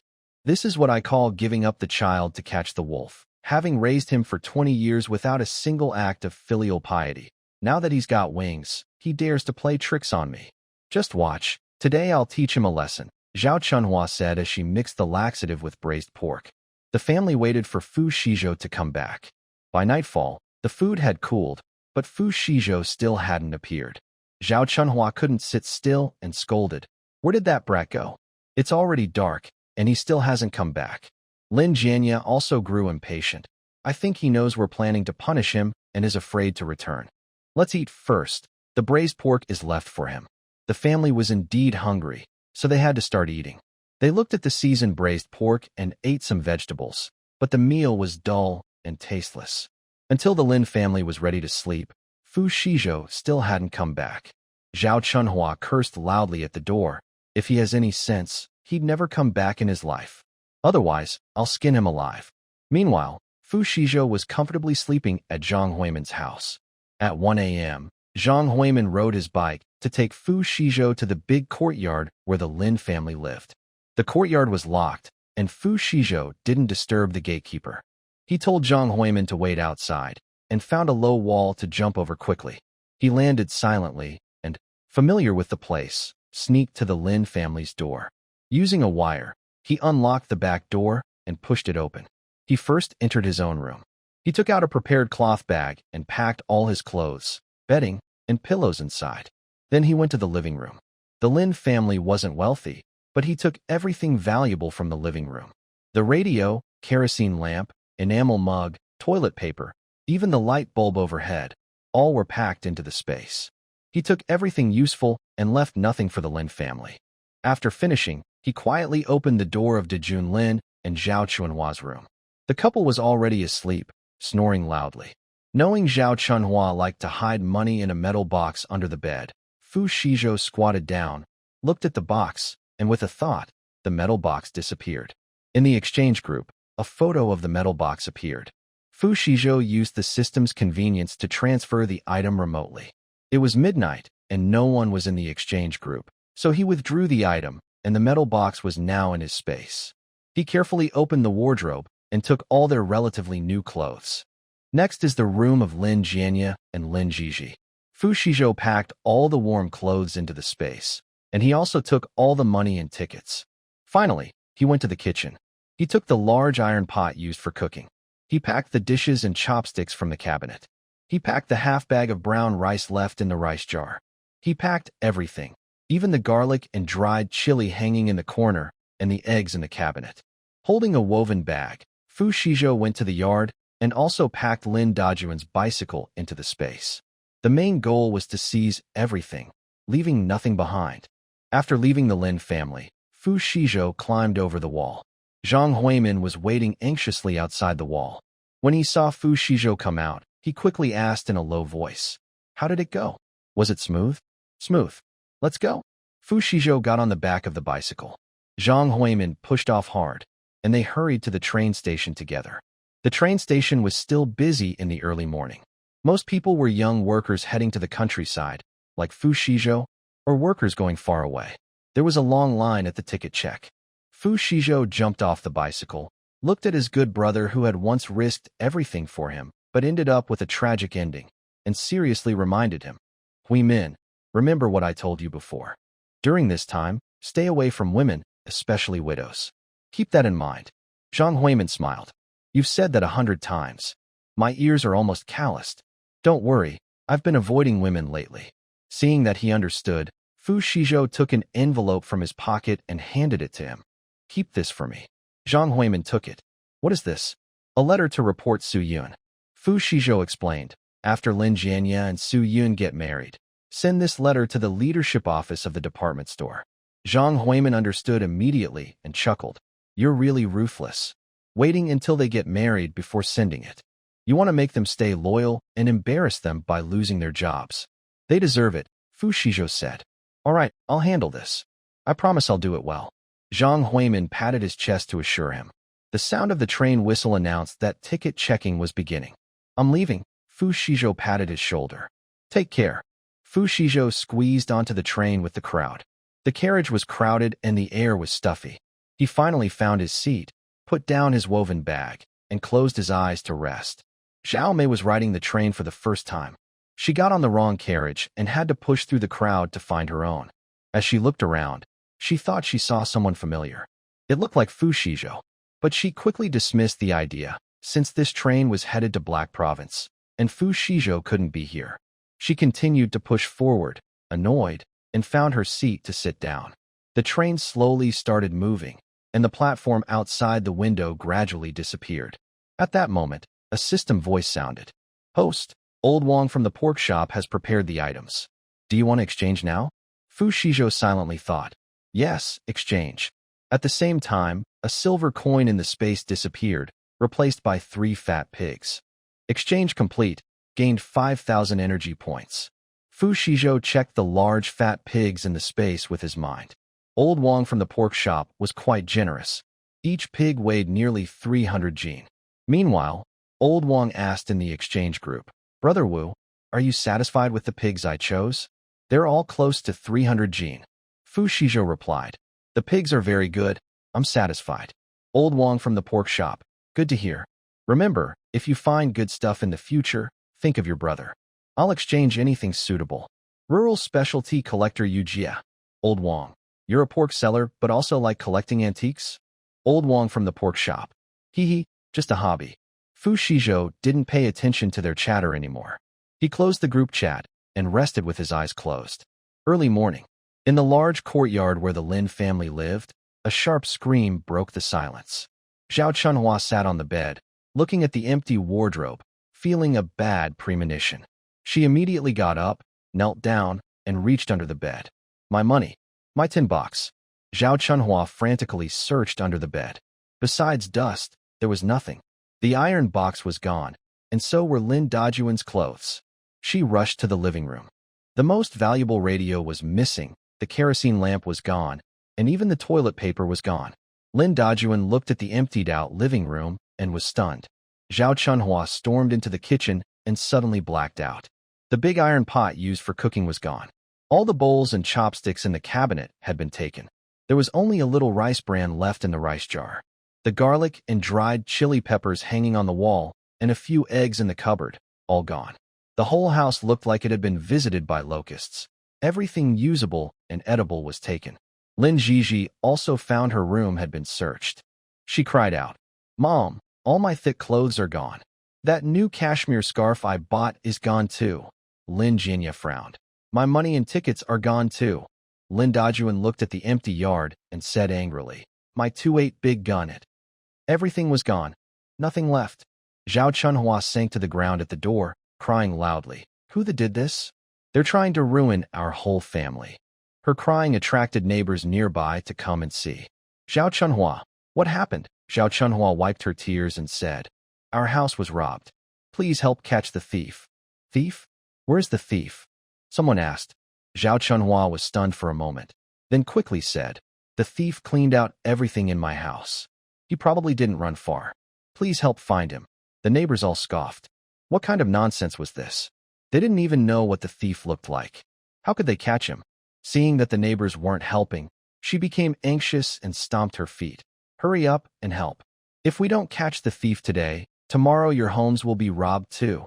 The neighbors were also scared and immediately asked, "Did you see what the thief looked like?" Zhao Chunhua was speechless. She didn't know what the thief looked like either. She hadn't heard any noise after falling asleep last night. "It must be Fu Xizhou." Lin Dajuan, spoiled by everyone, gritted his teeth and said, "There's no one else but him.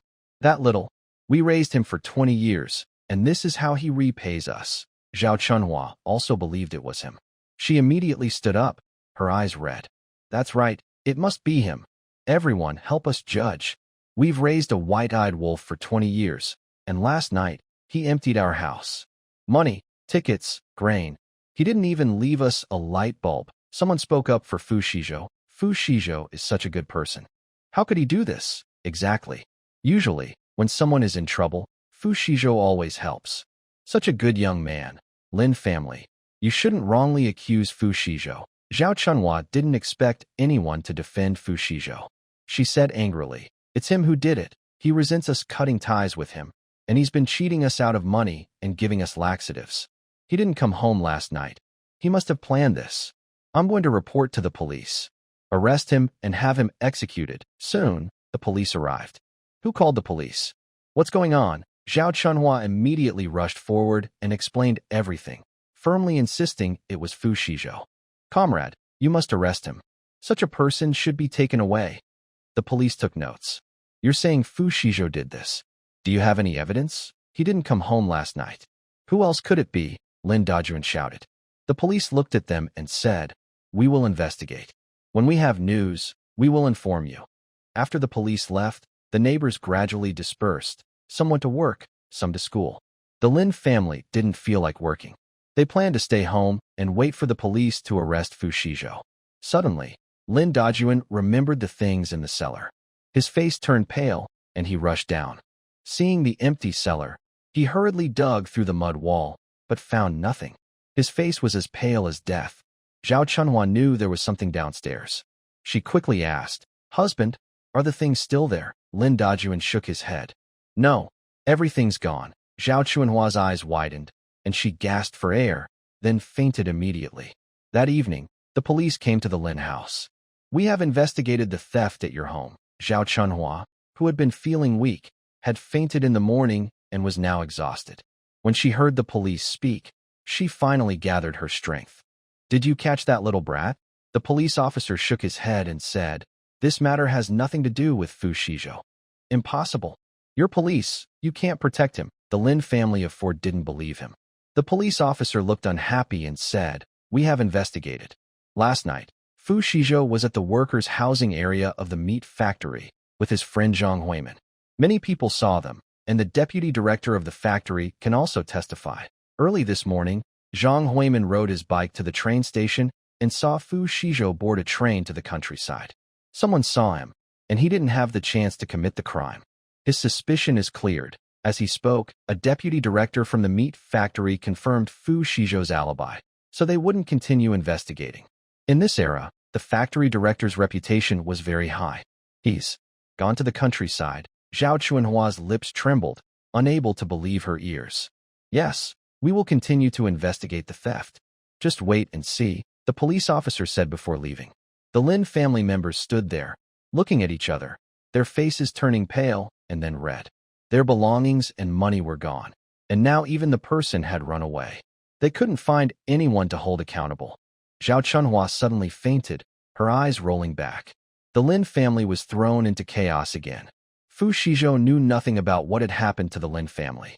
The train clattered along for a whole day and night.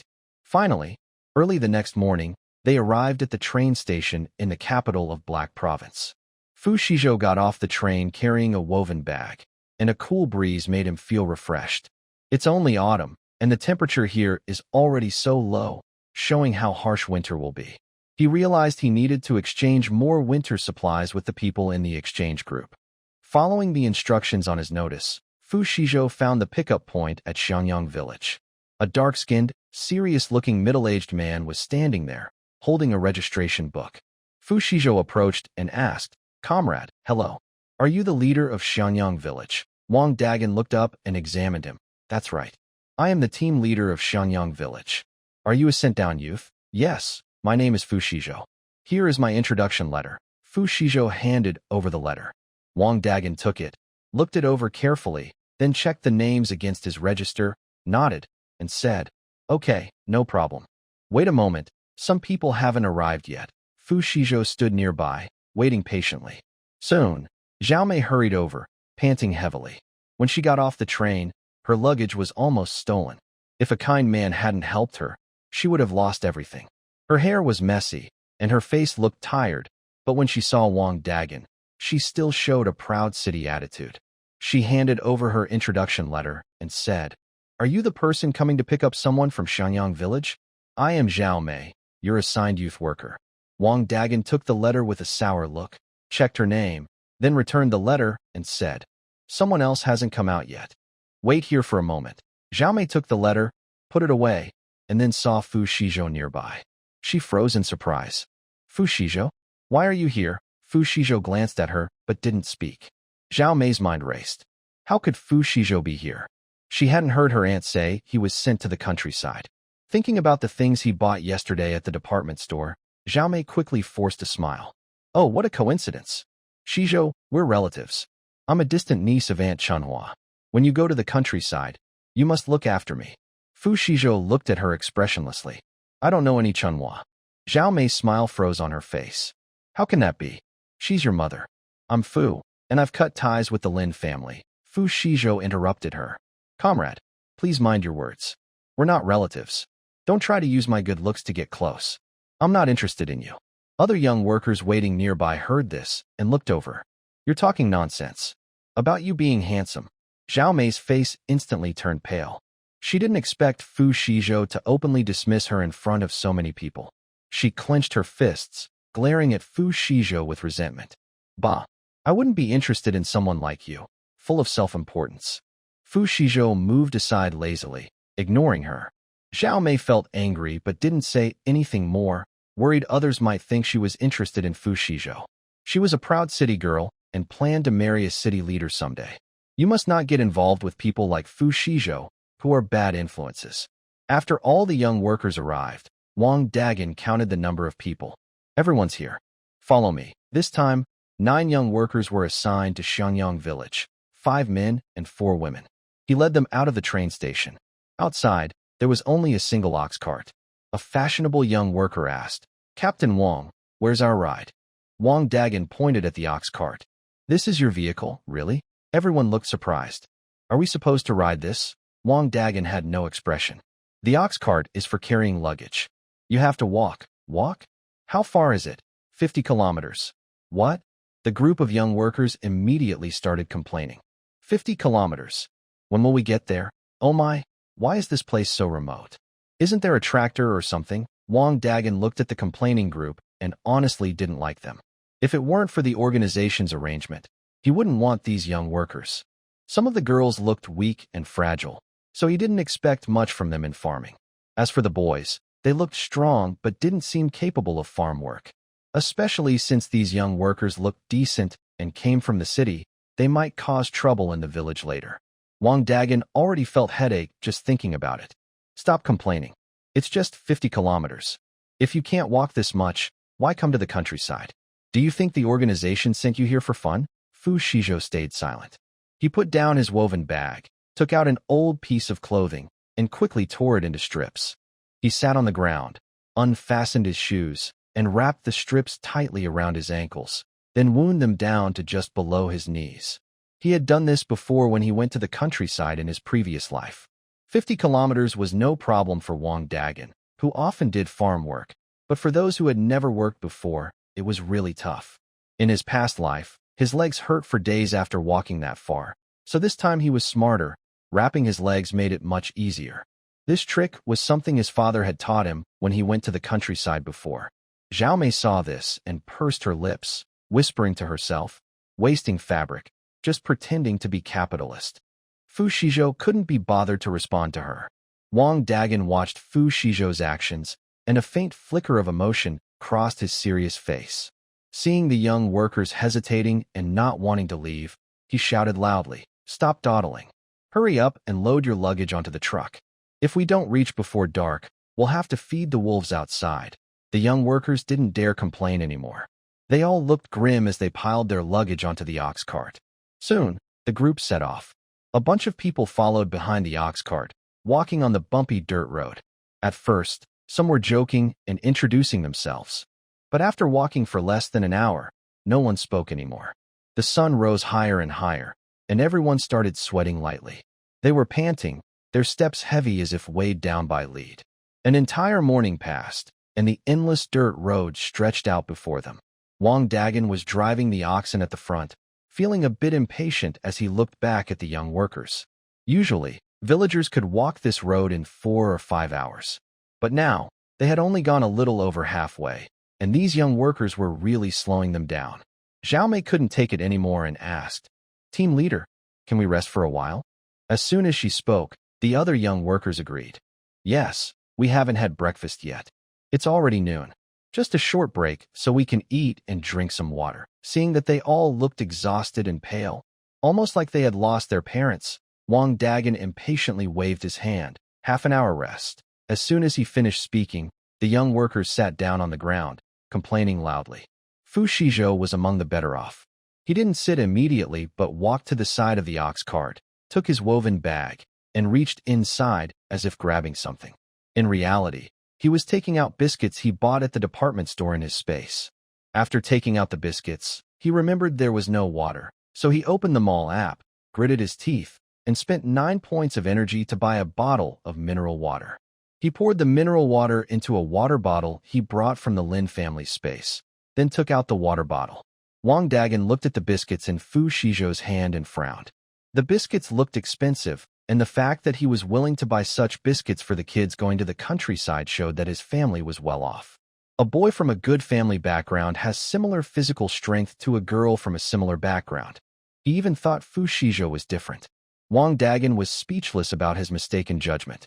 Fu Xizhou handed him a small bag of cookies. "Captain, here you go." Fu Xizhou smiled broadly. Wang Dagan was surprised and quickly waved his hands. "Oh no, I can't accept this." But Fu Xizhou pushed the cookies into his hand. "Captain, just take it. We're from the same village now. No need to be polite." In his past life, his relationship with Wang Dagan was neither good nor bad. Wang Dagan didn't deliberately make things difficult for his parents because of their background. His parents' life was hard, due to the situation and also his own issues. So, Wang Dagan was still a good person. Fu Xizhou was willing to be friendly with people of good character. Looking at the cookies, he remembered his little daughter loved snacks like these, and he felt a bit shy. Then I'll accept it. Thank you. Don't mention it, Captain. After saying that, Fu Xizhou sat by the roadside and tore open the cookie package to eat.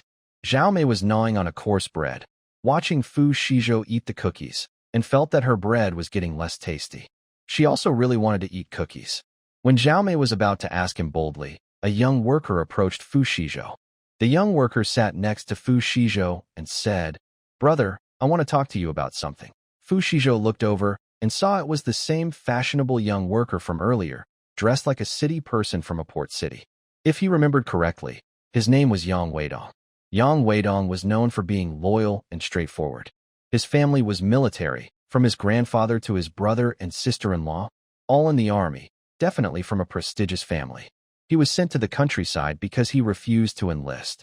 His grandfather was so angry he fainted, and after waking up, he waved his hand and told him to go to the countryside as a young worker. Fu Xizhou knew so much about Yang Weidong's background not because they were close in his past life, but because he and other young workers had drunk too much and accidentally revealed his family history. Later, because of his background, he got into big trouble. People like Yang Weidong are worth becoming close friends with. Fu Xizhou asked, "What's up?" Yang Weidong pointed at the cloth strips tied around Fu Xizhou's legs. "Brother, I know those are leg wraps. Walking with them must make things a lot easier, right?" He had seen his father use them before. His father said that when he joined the Long March years ago, he also wrapped his legs like that. It made walking much easier. His father had even taught him how to do it a few times. At first, he didn't take it seriously, but after walking just over 20 kilometers today, he had to admit the older generation really knew what they were doing. Fu Xizhou nodded. "Yes." Yang Weidong asked, "Do you have any more cloth? Could you sell me some? My legs are killing me."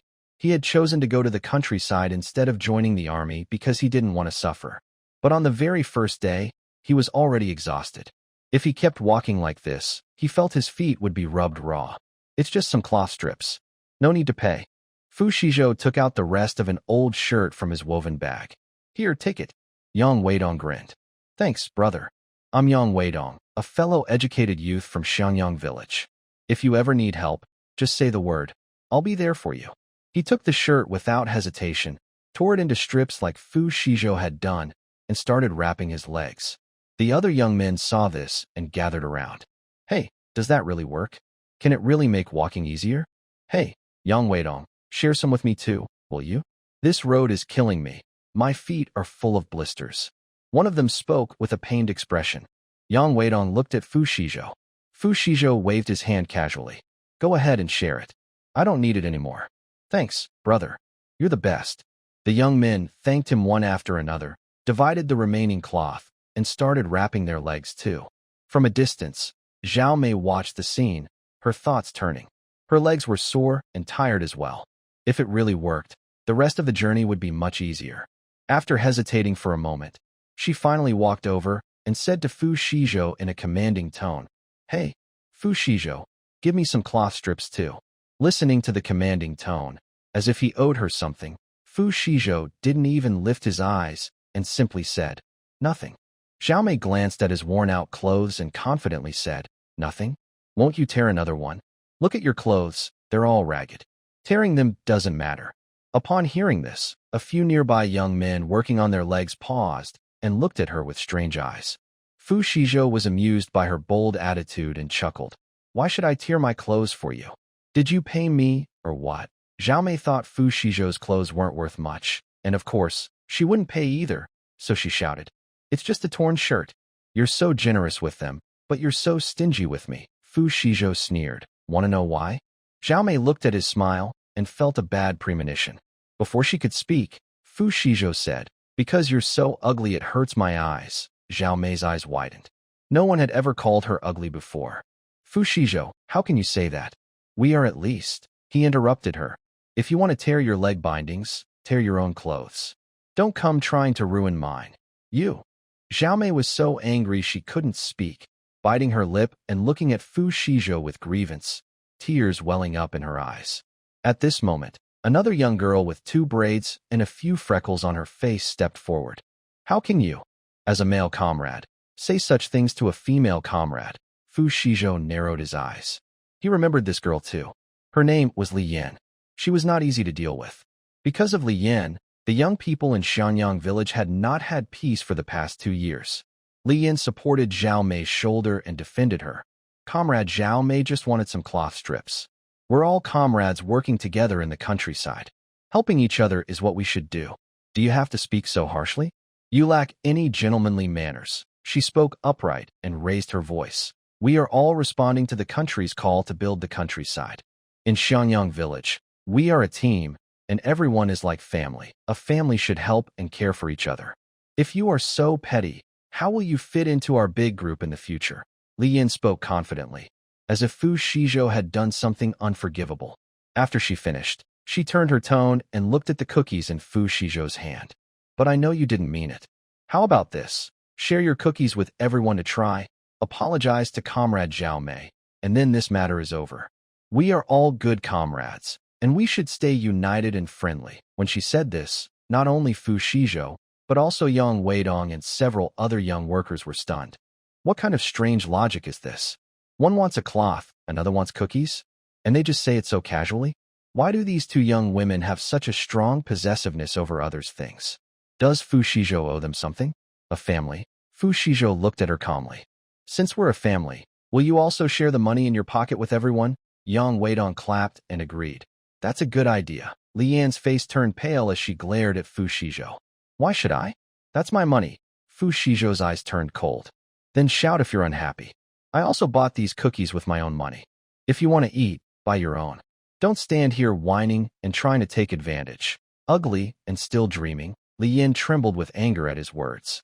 Fu Xizhou didn't give her a chance to reply. And also, don't talk to me about being a gentleman. Now it's about gender equality. Women can hold up half the sky. You women are no less than us men. Don't always think that being a woman means you get special treatment. Fu Xizhou's words sharply criticized Zhao Mei and Li Yan, while also earning strong support from the 2 other silent young women. Now, gender equality is the main focus. Women can hold up half the sky.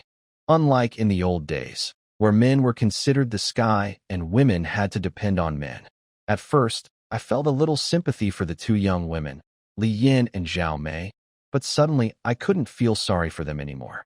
Li Yan's face kept changing from pale to red. She didn't expect Fu Xizhou to be so sharp with his words. He spoke so quickly, as if he wasn't afraid of hurting himself with his words. She was so angry she stomped her feet and looked at Fu Xizhou with resentment. How can you say that about us? Fu Xizhou finished the last piece of biscuit, chewed it, then said, Why not? You're a person without morals trying to judge others. You've lost your face, so what can I say? Yang Weidong couldn't hold back his laughter and said, You're so jealous over a little biscuit. If you can't afford it, just wait until autumn when the ground isn't frozen yet, and go ahead and leave.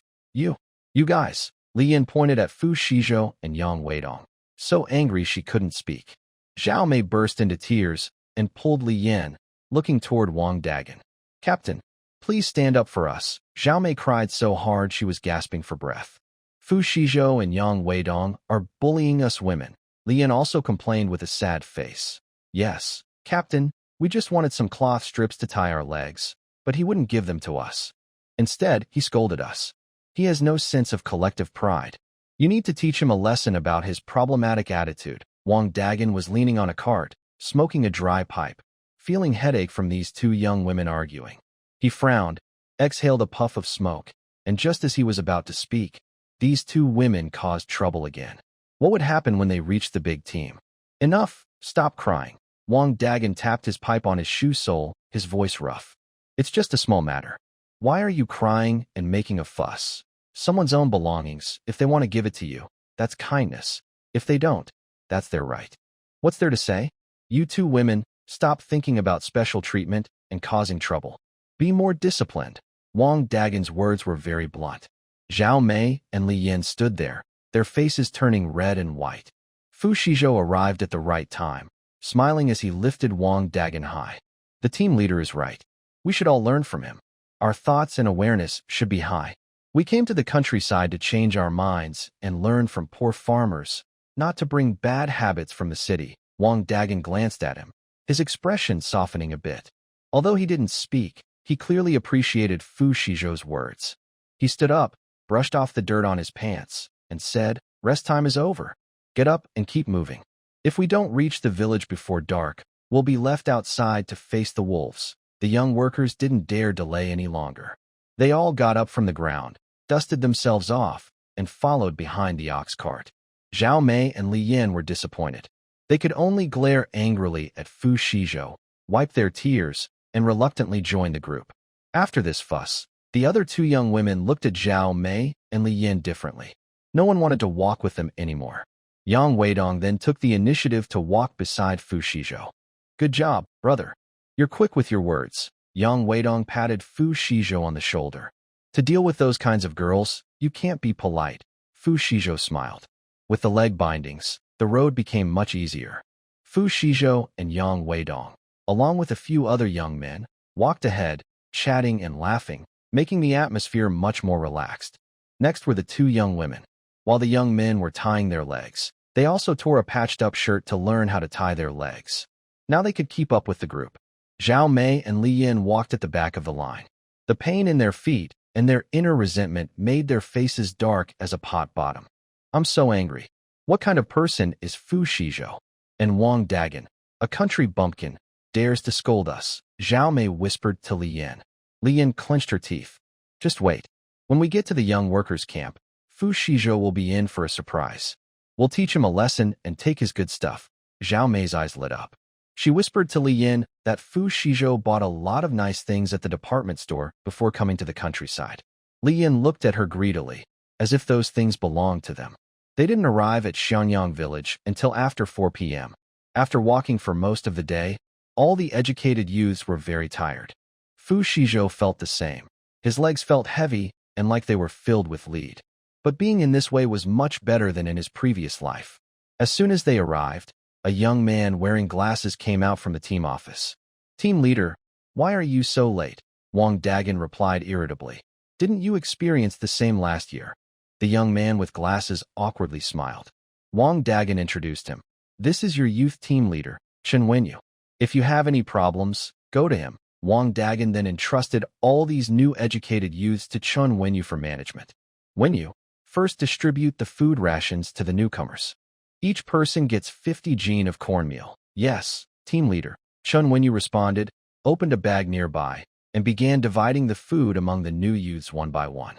After distributing the food, Chen Wenyu looked at a few of the newcomers and said, "This 50 jin of food should last until the harvest and the public grain is collected. Remember to eat sparingly." Hearing this, many people's faces fell. They had grown up in the city, where their grandmother or mother usually decided how much they ate. Now, being asked to share and decide for themselves, they felt confused. Fu Xizhou looked at the 50 jin of cornmeal thoughtfully. After finishing the distribution, Wang Dagan took out a dry cigarette and started discussing accommodation. He looked at the 4 new female youths and said, "There are 2 empty rooms on the east side of the youth station. The 4 of you can share, 2 per room. You can decide among yourselves." While speaking, Wang Dagan looked toward the male youths and frowned. There were many male youths in Xianyang village, so 6 of them couldn't all be accommodated. The male youth dormitory is on the west side, but there aren't enough rooms. You might have to sleep on the floor. As soon as Wang Dagan finished speaking, the male youths exploded in protest.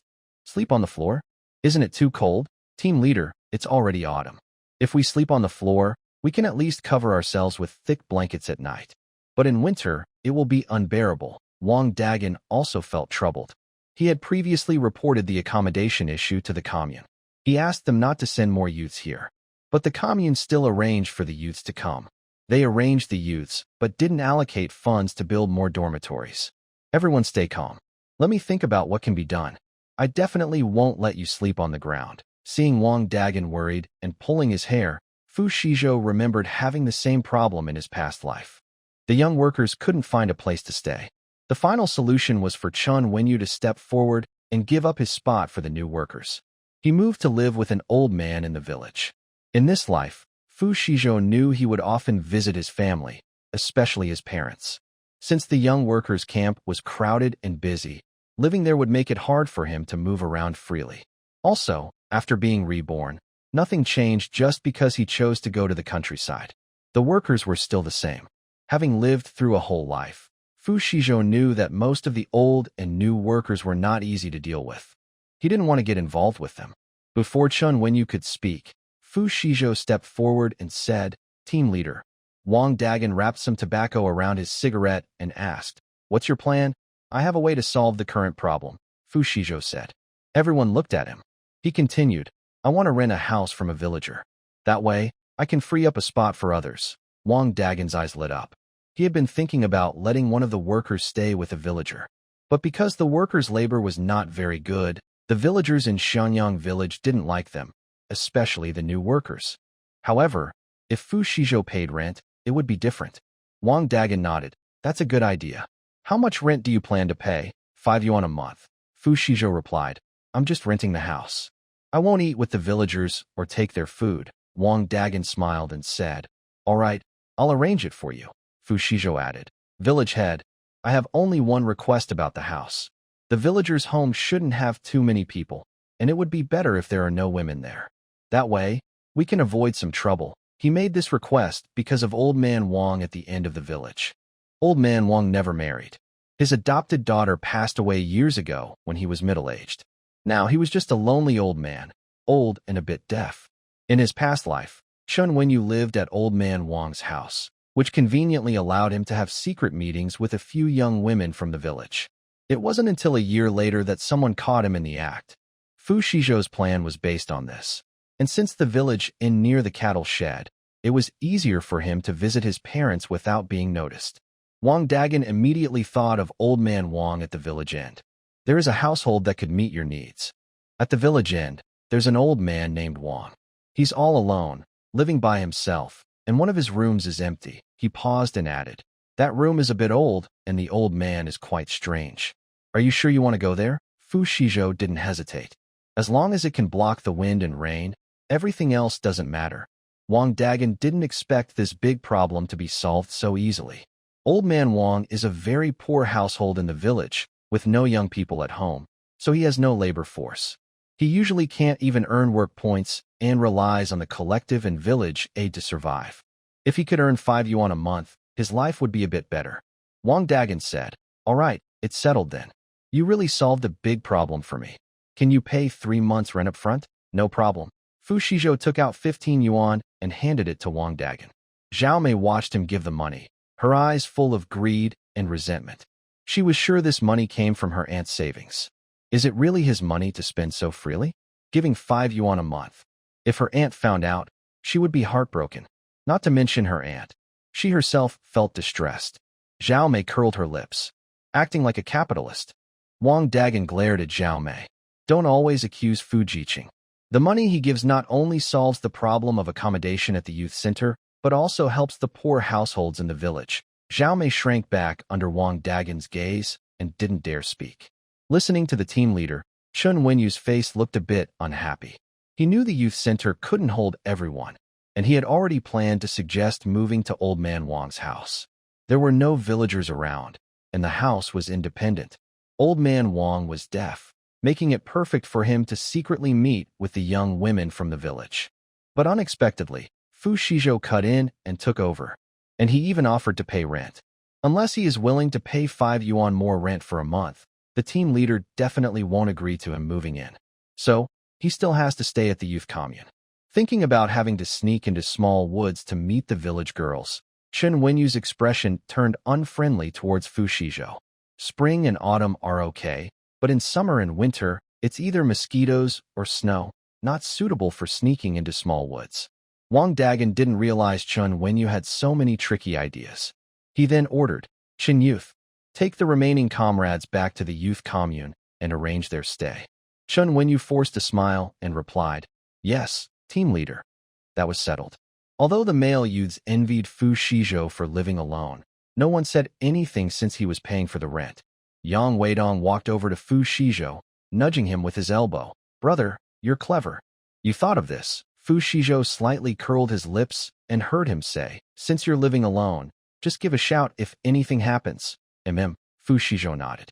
Yang Weidong didn't say more and followed Chen Wenyu to the youth commune. When Xiaomei left, she cast a fierce glare at Fu Shizhou. Fu Shizhou saw it, but didn't bother to respond. Wang Dagan tapped his shoe on the ground and said behind his back, "Let's go. I'll take you there." Fu Shizhou carried a woven bag and followed. "Thanks, team leader. No trouble at all. Since you're willing to rent a place, you're helping the village solve a problem. Old Wang has the rent money you paid, plus help from the commune and the village. Life will get better." Wang Dagan led the way and talked. Fu Shizhou nodded. Living at Old Wang's house was just a temporary solution. What he really wanted was a standalone house with at least 4 rooms. The village office in Xianjiangton was at the village entrance, some distance from the back. Wang Dagan explained as they walked. Our Xianjiangton isn't big or small. There are over 100 households, mostly with the surname Wang. Old Wang's house is at the village end, far from the youth commune and other families. It's really quiet. Old Wang is a bit strange and not very talkative. Don't bother him if you have nothing to do. Just keep to yourselves. Fu Shizhou listened quietly, responding occasionally. After about 10 minutes, Wang Dagan pointed to a mud brick house ahead and said, "Here we are, just over there." Fu Shizhou looked up. It was a small, rundown mud house, worse than the surrounding homes. The thatched roof looked sparse, and one wall seemed a bit crooked, as if a strong wind cut it down. The yard was roughly enclosed with broken wood and thorny branches, with no proper door. Wang Dagan walked to the front of the yard and shouted loudly, "Old Wang, open the door. I brought someone for you." After shouting several times, there was a rustling sound inside. The door creaked open, and a thin, hunched figure peeked out. "The Dagan, it's late at night. Are you calling for spirits?" Old Wang's voice was hoarse, like a broken drum. Wang Dagan knew he was deaf, so he spoke loudly. "I brought someone to keep you company. A young person from the city, a youth sent here to rent a room." Old Wang's cloudy eyes looked Fu Shizhou up and down. Fu Shizhou just stood there, letting him look. "Rent a room?" Old Wang snorted. "What's so good about living in this broken place? People just want peace and quiet," Wang Dagan said, handing over the 15 yuan Fu Shizhou had given him earlier. 5 yuan a month for rent, no food needed. When you're free, you can gather some firewood. Do you agree? If you agree, this is 3 months' rent from Fu Jiqing. After that, every 3 months, you pay again." Hearing about the money, Old Wang's eyes lit up. He earned only a few work points a month, which was barely enough to buy food. This free money and labor were too good to pass up. He opened the door, took the money from Wang Dagan, and said, "Captain, I'll be honest. My house is like this. If he finds it too broken to stay, I won't return the money, all right?" "I've already told him," Wang Dagan said to Fu Shizhou. "Fu Jiqing, you'll live here from now on. If anything comes up, just go to the village office and find me. Tomorrow, the new educated youth do not need to work. You can use these 2 days to prepare some food and supplies.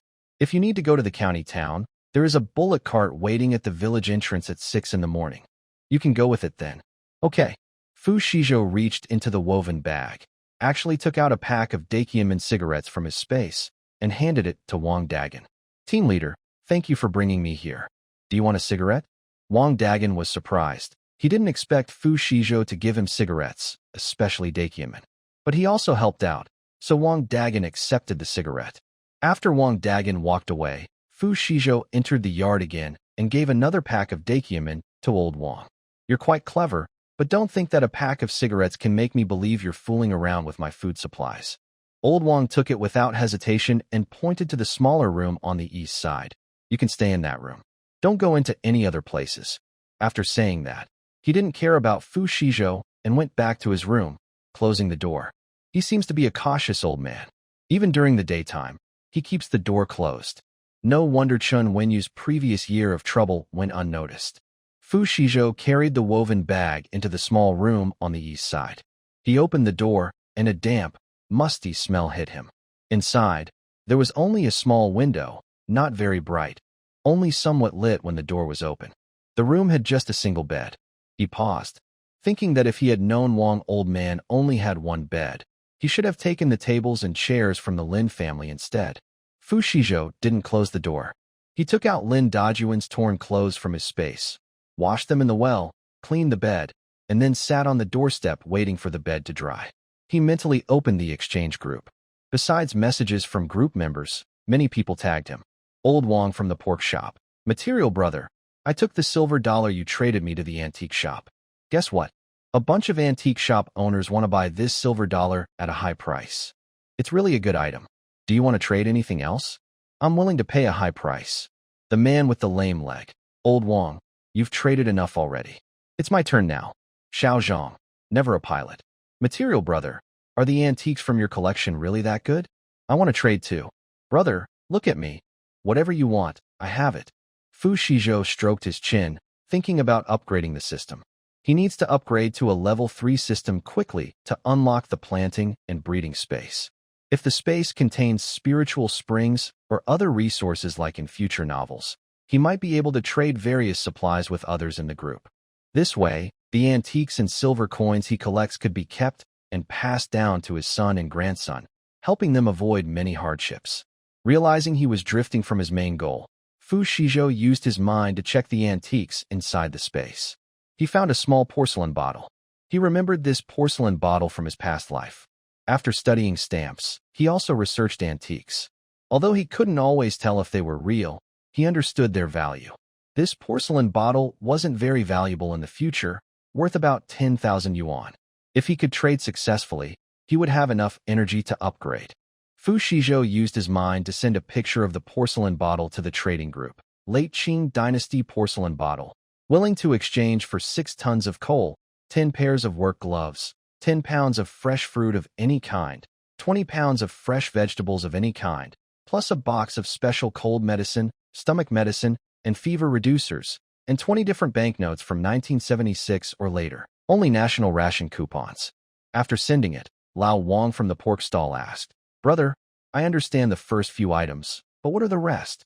Fu Xizhou replied, They are ration coupons, meat coupons, industrial coupons, anything from 1976 or later. Lao Zhang, who was never short of ideas, questioned, Brother, this is the 21st century. How could these still exist? Fu Xizhou caught onto a key point. The group members were from the 21st century.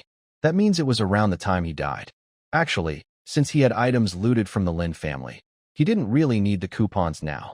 But coupons could be useful for social interactions, and sometimes only items from the 1970s were needed, so he kept some just in case. Seeing Fu Xizhou silent, Lao Wang suggested, Brother, maybe we shouldn't trade for coupons this time? Let's wait for the next exchange. We need some time to find the right items. Fu Xizhou thought it was indeed a bit tricky. Just as I was about to speak, a shoe seller named Crab in the group spoke. These tickets should be with my grandma. Material brother, can you wait a bit? I'll go to my grandma's place and should be able to give you an answer in about half an hour. Fu Xizhou. Okay. Old Wong from the pork stall. Oh, I hate you, old shoe, for stealing my treasures. Crab shoe seller. Hee, who asked Material brother's treasures to be so good? At this moment, the bed was dry. Fu Xizhou didn't argue with them. He closed the door and lay on the bed. He thought to the system. System, let me know if there's any exchange news related to me later. System. It seems to be a system, not an alarm clock. But since the host is doing things that can upgrade the system said, Understood, host. Fu Xizhou closed his eyes. Having walked for almost a day, he was really tired and needed a good rest. Meanwhile, outside the mechanical factory, Lin Jianya had already been standing there, feeling sore and tired. He came to work early this morning but was stopped by the security guard, who said no outsiders were allowed inside. When he explained that he was a new employee, the guard asked to see his employment notice. Lin Jianya was stunned. He hadn't received any employment notice when he transferred jobs before. After some fuss, he finally met a staff member from the HR department. The staff asked his name and then said, We didn't receive your employment notice. We're not sure what's going on. Whoever processed your employment, you should go see them. Lin Jianya told the guard. Director Wei handled my paperwork. Please call him for me. The guard looked at him with a blank expression. If Director Wei really processed your paperwork, how come HR has no record of you? He then drove him away. Go on. Go. Don't cause trouble for me. Angrily, Lin Jianya stamped his feet in place, only able to wait outside the factory. He waited from morning until afternoon before seeing Director Wei riding into the factory on a bicycle. Director Wei. Lin Jianya hurriedly ran over. Director Wei stopped and frowned. Who are you? Director Wei. It's me, Lin Jianya. A few days ago, I took over Fu Xizhou's work transfer. Don't you remember? Director Wei nodded. Oh, I remember now. Fu Xizhou has transferred his work. Lin Jianya was happy. Yes, that's me. Did you forget to tell the personnel department? They said I'm not a factory worker, so they won't let me in. Director Wei frowned. Comrade, are you mistaken? Lin Jianya was stunned, then heard Wei say, Comrade Fu Xizhou has transferred his work to another comrade, and all the procedures are done. Lin Jianya was completely confused. No way. It was clearly agreed that the work would be transferred to me, and the paperwork was done. Director Wei had come to the factory in the afternoon on purpose, expecting Lin Jianya to cause trouble. He didn't expect this kid to wait until now. His eyes flashed with impatience. If I had helped you with the transfer, how come I have no memory of it? Seeing Wei pretending to be clueless, Lin pointed at his nose and said, I know for sure. You took money from Fu Xizhou and set me up. I paid Fu Xizhou 1,200 yuan. He didn't give me the work, so you should give me that money. Otherwise, I'll report you. Wei's eyes turned cold. Go ahead and report if you want. He hadn't received any benefits from Fu Xizhou, and his son's job was bought with money. Now that job transfers are legal, he wasn't afraid of Lin causing trouble. Stop standing at the factory gate. If you don't leave soon, I'll have security remove you. After speaking, Wei rode off on his bicycle into the factory. Lin chased after him, shouting, Wei, you and Fu Xizhou are in cahoots. Give me back my job. 2 security guards in uniform rushed out of the factory. Without a word, they grabbed Lin and dragged him aside. Lin struggled and cursed loudly. One of the guards, annoyed by his noise, punched him several times in the face and stomach, then threw him onto the roadside. If you cause trouble again, I'll make you regret it. If you're smart, get lost. Lin spat out blood, glaring with hatred at the guards. Thinking that all this was Fu Xizhou's plan, he hit the ground hard, unwilling to get up. He went to the clinic to treat his wounds. After tending to his injuries, Lin, looking disheveled, returned home. Zhao Chunhua and Lin Dajuan just got home from work. Seeing Lin Jianya looking so disheveled, Zhao Chunhua's face turned worried. Jianya, what happened to you? Who hit you? Before Lin Jianya could speak, someone approached them. Is this Lin Jianya's house? Lin Jianya looked at the 2 people, didn't recognize them, and said irritably, I'm Lin Jianya. Who are you? The people from the youth office handed him an envelope. I'm from the youth office of the neighborhood. This is your notice to go to the countryside, along with a train ticket and an introduction letter. Please leave on time according to the ticket. What? Lin Jianya doubted he heard correctly. Going to the countryside? When did I sign up for that? Zhao Chunhua's heart skipped a beat. She quickly took the envelope, opened it, and saw that the notice said he was assigned to the Northwest Hongxing farm. Her eyes widened as she said, Is there some mistake? My son never signed up for this. Besides, he has a job, so he can't go to the countryside. The youth office person handed her an application form. No mistake. This is the application form for Lin Jianya's assignment. Lin Jianya, you said you wanted to go to the Northwest to respond to the country's call. If you change your mind now, it will cause trouble for us. Lin Jianya looked at the form, trembling with anger. He gritted his teeth and said, It's Fu Xizhou. It must be him causing trouble. I didn't sign up for this. Why should I accept it? Zhao Chunhua also realized what was happening. She rushed forward and snatched the form, shouting, My son never signed up. Fu Xizhou is framing him. You and Fu Xizhou are in this together. The youth office person frowned and took back the form. We only recognize the official document. You have no proof that someone else signed up for you. Anyway, we've notified you.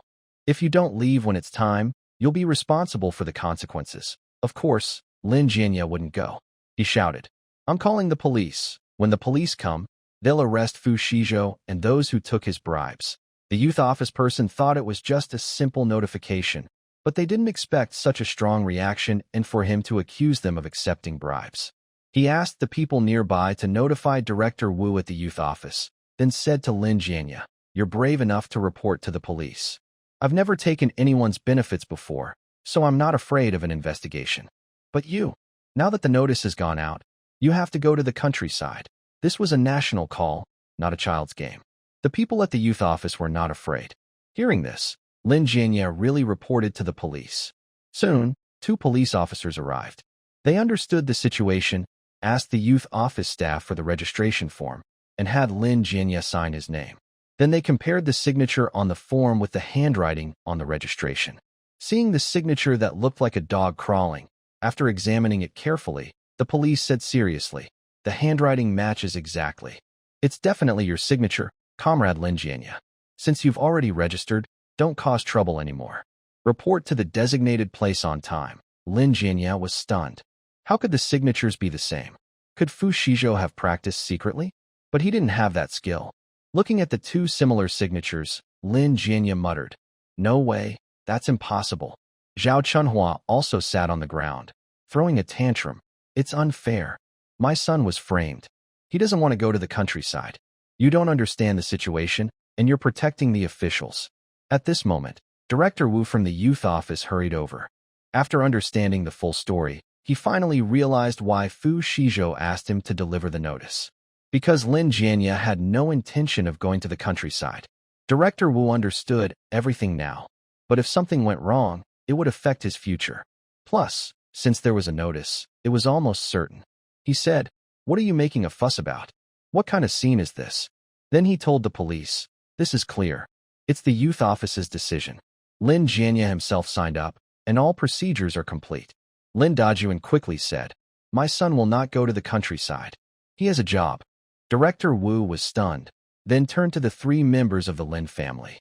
Ignoring whether Lin Jianya really had a job or not, he said directly, "I want to make this clear. Going to the countryside is a national policy. Once you sign up, you must go. It doesn't matter if you have a job or not. If he dares to refuse or cause trouble again, it won't just affect Lin Jianya." He glanced at Lin Dajuan and said, "Are you both working parents? If this gets serious, do you think you can keep your jobs?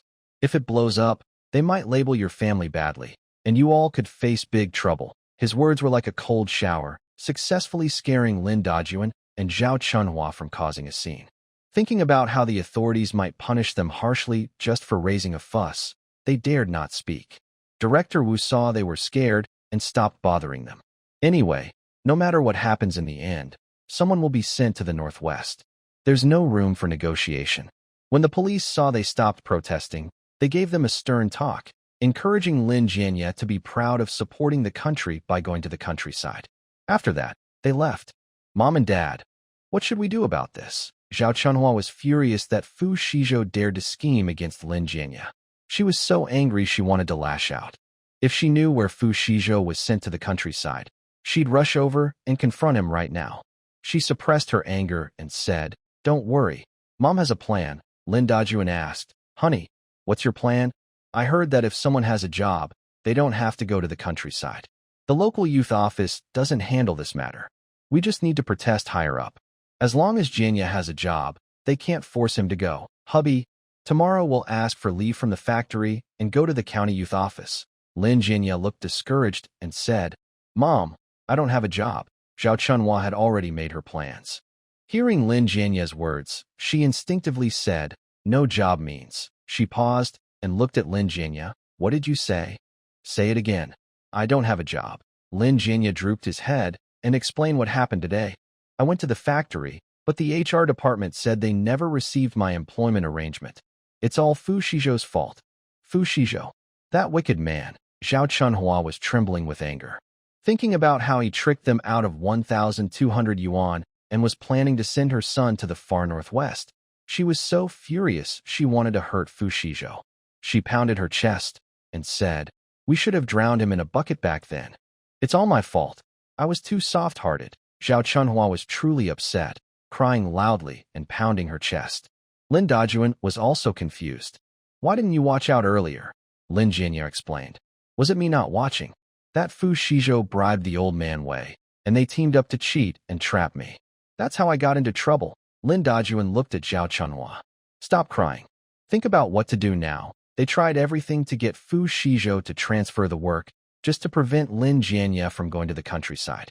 Now, Fu Xizhou not only gave the job to someone else, but also copied Lin Jianya's handwriting to sign him up for the countryside. The whole family was furious with Fu Xizhou.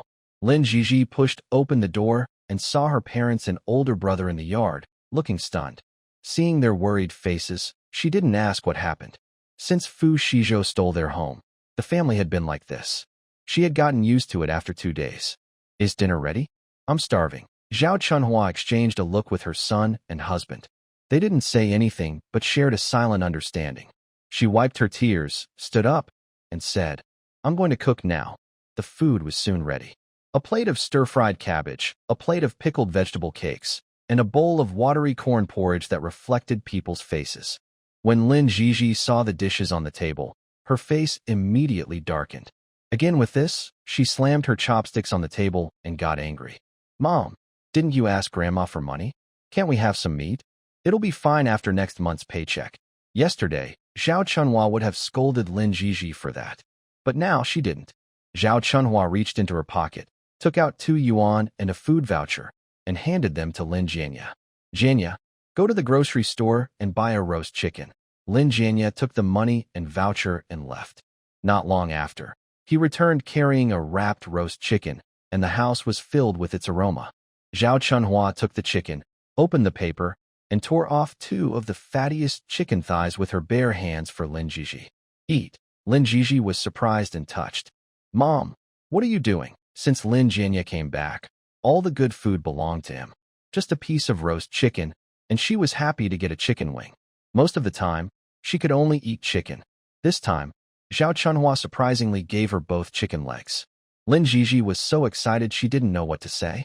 Zhao Chunhua had no expression on her face. Don't talk.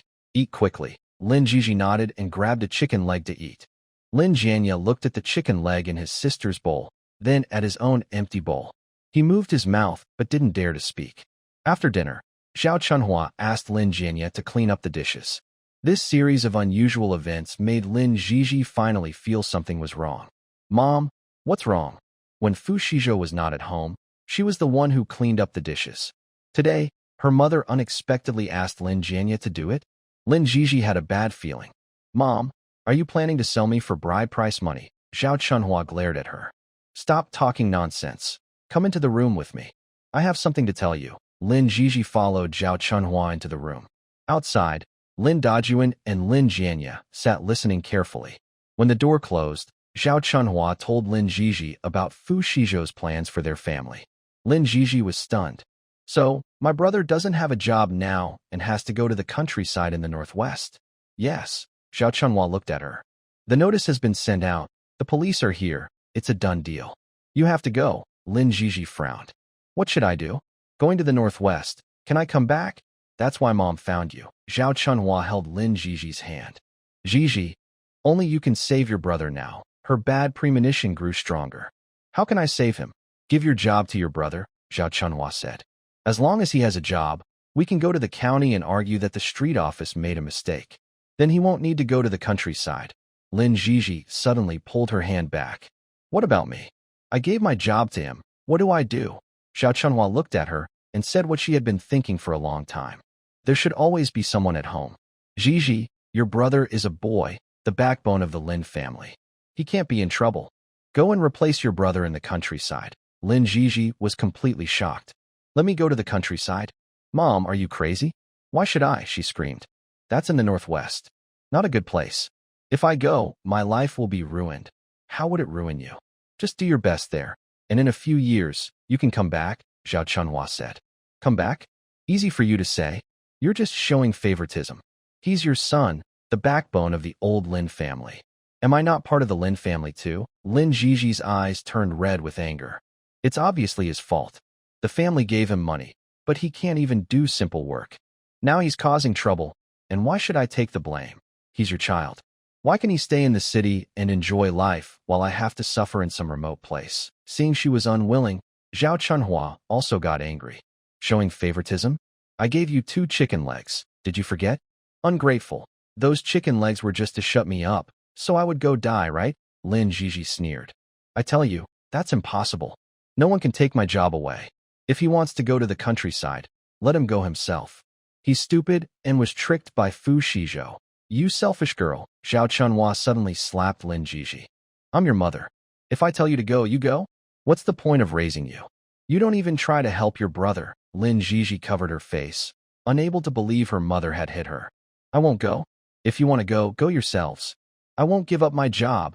Her father and brother stood outside listening. Lin Jianya saw Lin Xizhou call herself stupid and couldn't hold back anymore. He pushed open the door and slapped her. Lin Xizhou, I am your brother. How can you say that to me? With me here, the Lin family won't fall. If I weren't here, even if you stay in the city, you wouldn't have a good life. Lin Xizhou was hit so hard her ears buzzed. Before she could react, Lin Dajuan's slap came down again. Disobedient girl, we raised you, and you ask what we did for you. Your brother has gained so much from Fu's family over the years, and he hasn't forgotten you. He's benefited a lot. Now, helping your brother is just what you should do, this time, whether you like it or not.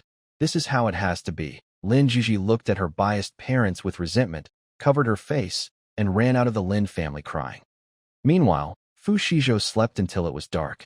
He was awakened by the system's addictive alert sound. Come wealth, come wealth, we are. Fu Xizhou suddenly opened his eyes, still hearing the system's call for wealth in his mind. He rubbed his forehead and said, I'm awake now, stop chanting. The system's alert sound stopped abruptly. Fu Xizhou looked out the window. It was already dark. He opened the trading group. The shoe seller who was selling said, Brother in supplies, I've got the tickets you asked for. Look at these tickets. Can we exchange them? Fu Xizhou clicked on the photo the shoe seller posted in the group. The tickets include nationwide industrial tickets, malt milk tickets, 2 butterfly brand watch tickets, a bicycle ticket, and several cigarette, alcohol, and cloth tickets. Fu Xizhou replied, Yes, that works. The shoe seller said, Great. I can only get the coal tomorrow. Can we exchange at noon tomorrow? Fu Xizhou responded, That's fine.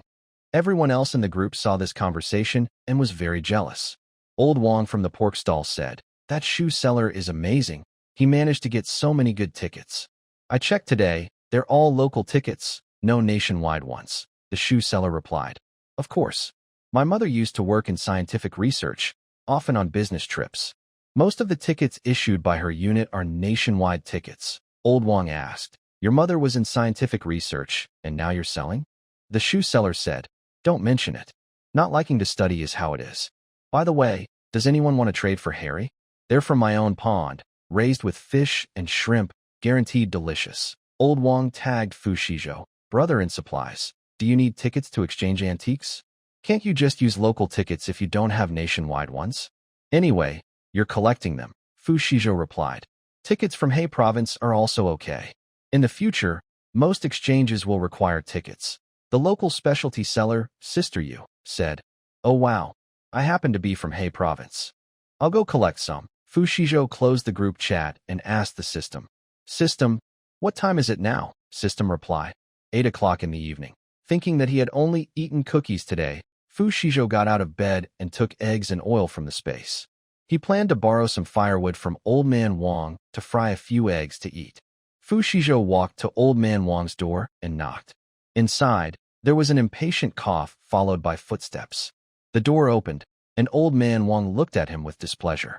Why are you still awake so late? Fu Xizhou grinned, showing a row of big white teeth. Old sir, I want to borrow some firewood to fry eggs. I'll return some coal in a few days. Old Man Wang glanced at the eggs and oil in his hand, but couldn't look away. No need to return it. Fu Xizhou was about to say thank you. Old Man Wang added, Share half of the fried eggs with me. Fu Xizhou was surprised. He didn't expect the old man to like eating too. Okay. Old Man Wang pointed to the corner of the yard. There's green onion. You need to pick it yourself. The firewood is in the kitchen. When you're done, call me. Got it. Fu Xizhou nodded, went into the kitchen, started the fire in the stove, then went to the corner to pick a few green onions. In this small province, green onions are rare, but they taste great when fried with eggs. Fu Xizhou washed the green onions and chopped them into small pieces. The pot heated up, he poured in oil, and when the oil was just right, he took out 2 eggs from the space. He cracked a total of 8 eggs into the pot. The eggs quickly expanded in the hot oil, and a delicious aroma spread out. He sprinkled the chopped green onions into the eggs, stirred with a spatula, and then added a little soy sauce from the space before taking the eggs out of the pot. Old Man Wang smelled the aroma. Before Fu Xizhou could call out, he had already moved a small table to the yard and set up a bench, waiting eagerly. Fu Shizhou carried the fried eggs out of the kitchen. Old Man Wang's mouth was watering. Smells really good. After Fu Shizhou placed the bowl down, Old Man Wang unceremoniously scooped half of the eggs into his own bowl. He then poured himself some wine and started eating. Seeing this, Fu Shizhou sat opposite him and asked, "Old sir, what kind of wine are you drinking?" "It's just cheap wine, about 8 cents a jean. Do you want some? I can give you a little." Having received half of the eggs from Fu Shizhou, Old Man Wang was unusually generous this time. Fu Shizhou shook his head, saying he had things to do tonight and couldn't drink, worried it might cause trouble. Seeing Old Man Wang happily eating eggs and drinking small sips of wine, Fu Shizhou pushed some eggs back into his bowl. Since Old Man Wang hadn't had meat in a long time, he didn't refuse. "Your cooking is pretty good. There's enough oil, and I added some soy sauce, right?" Fu Shizhou nodded. "Your taste buds are sharp." After a while, Fu Shizhou spoke casually. "Old sir, tell me about our Xiangyang village." Old Man Wang, enjoying his meal, started describing Xiangyang village. He talked about the east end of the village, then the back. Then he stopped. Seeing that he didn't mention the cattle shed, Fu Shizhou asked, "I heard we have a cattle shed here?"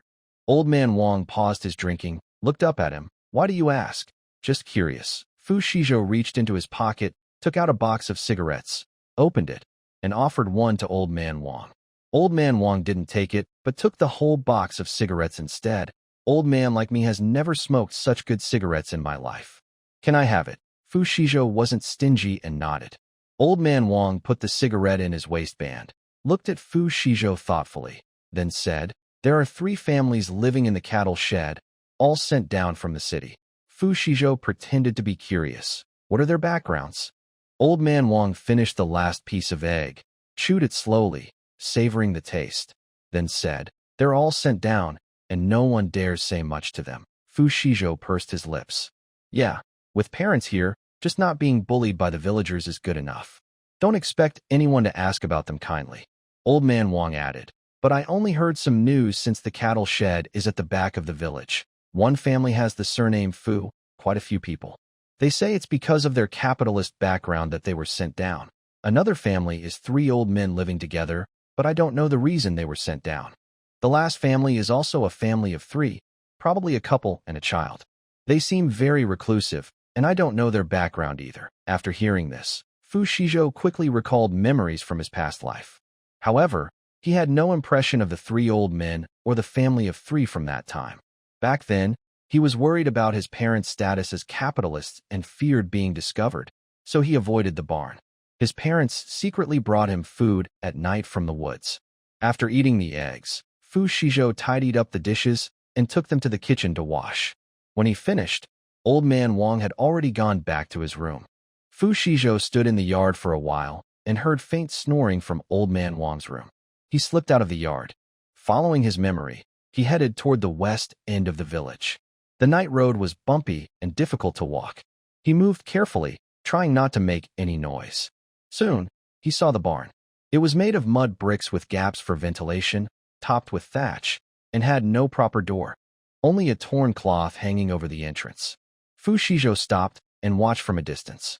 In his past life, his biological parents, older brother and sister-in-law, younger brother, and little niece had all been worn down little by little in this place. Some died, some went missing. Even if they returned to the city alive, they had lost their former spirit. He was the main cause of their tragic ending. He exploited their guilt, selfishly feeding off them to fill the Lin family's needs.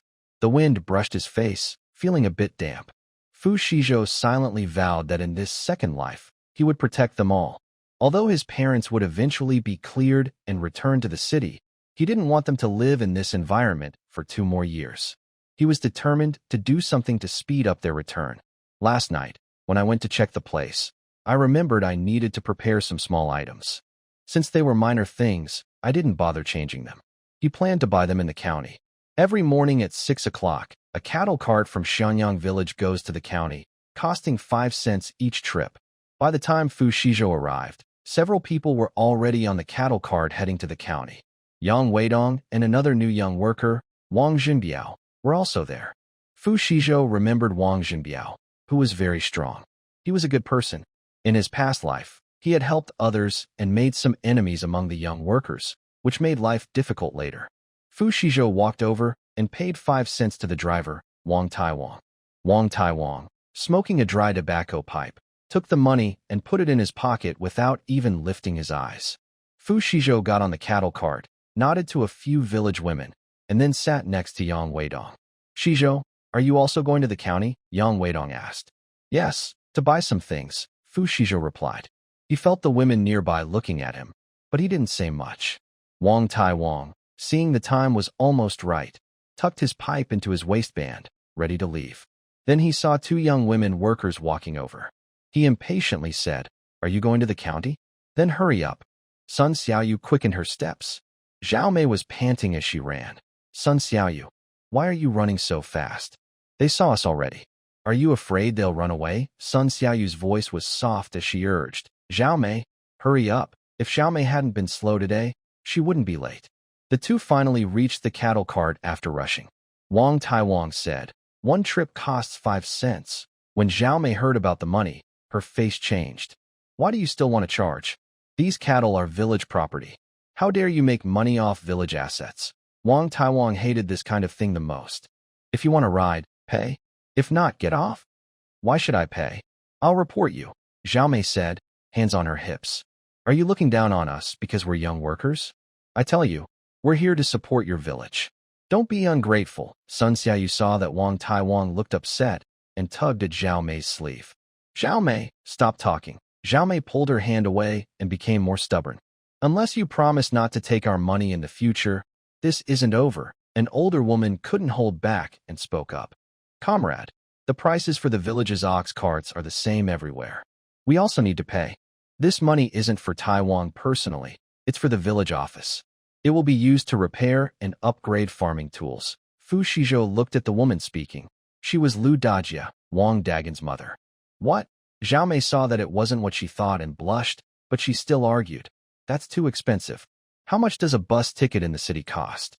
This broken ox cart is more expensive than a bus?" Yang Weidong couldn't stay quiet anymore. "Zhao Mei, if you think it's too costly, then don't ride. Your legs are on your body. Walk to the county yourself and save 5 cents. Zhao Mei was choked and snorted coldly. She grabbed Sun Xiaoyu and was about to leave. "Xiaoyu, let's not ride anymore. It's too expensive. Come on, let's go back," Sun Xiaoyu whispered. "Big sister Zhao Mei, I want to buy some things in the county." "Buy what? Where do you have the money? We're here to learn from poor farmers, not to enjoy ourselves. Can you have some sense of collective pride? Stop thinking about spending money," Zhao Mei scolded. Sun Xiaoyu felt so embarrassed she couldn't lift her head, her eyes turning red. "Big sister Zhao Mei, please, don't say any more." Fu Xizhou didn't want to interfere. But Zhao Mei's attitude was really annoying. He spoke up. "She wants to buy something in the county. Do you have the right to stop her?" Zhao Mei didn't expect Fu Xizhou to speak. She turned around, and her old anger flared up. "Oh, now you're protecting her."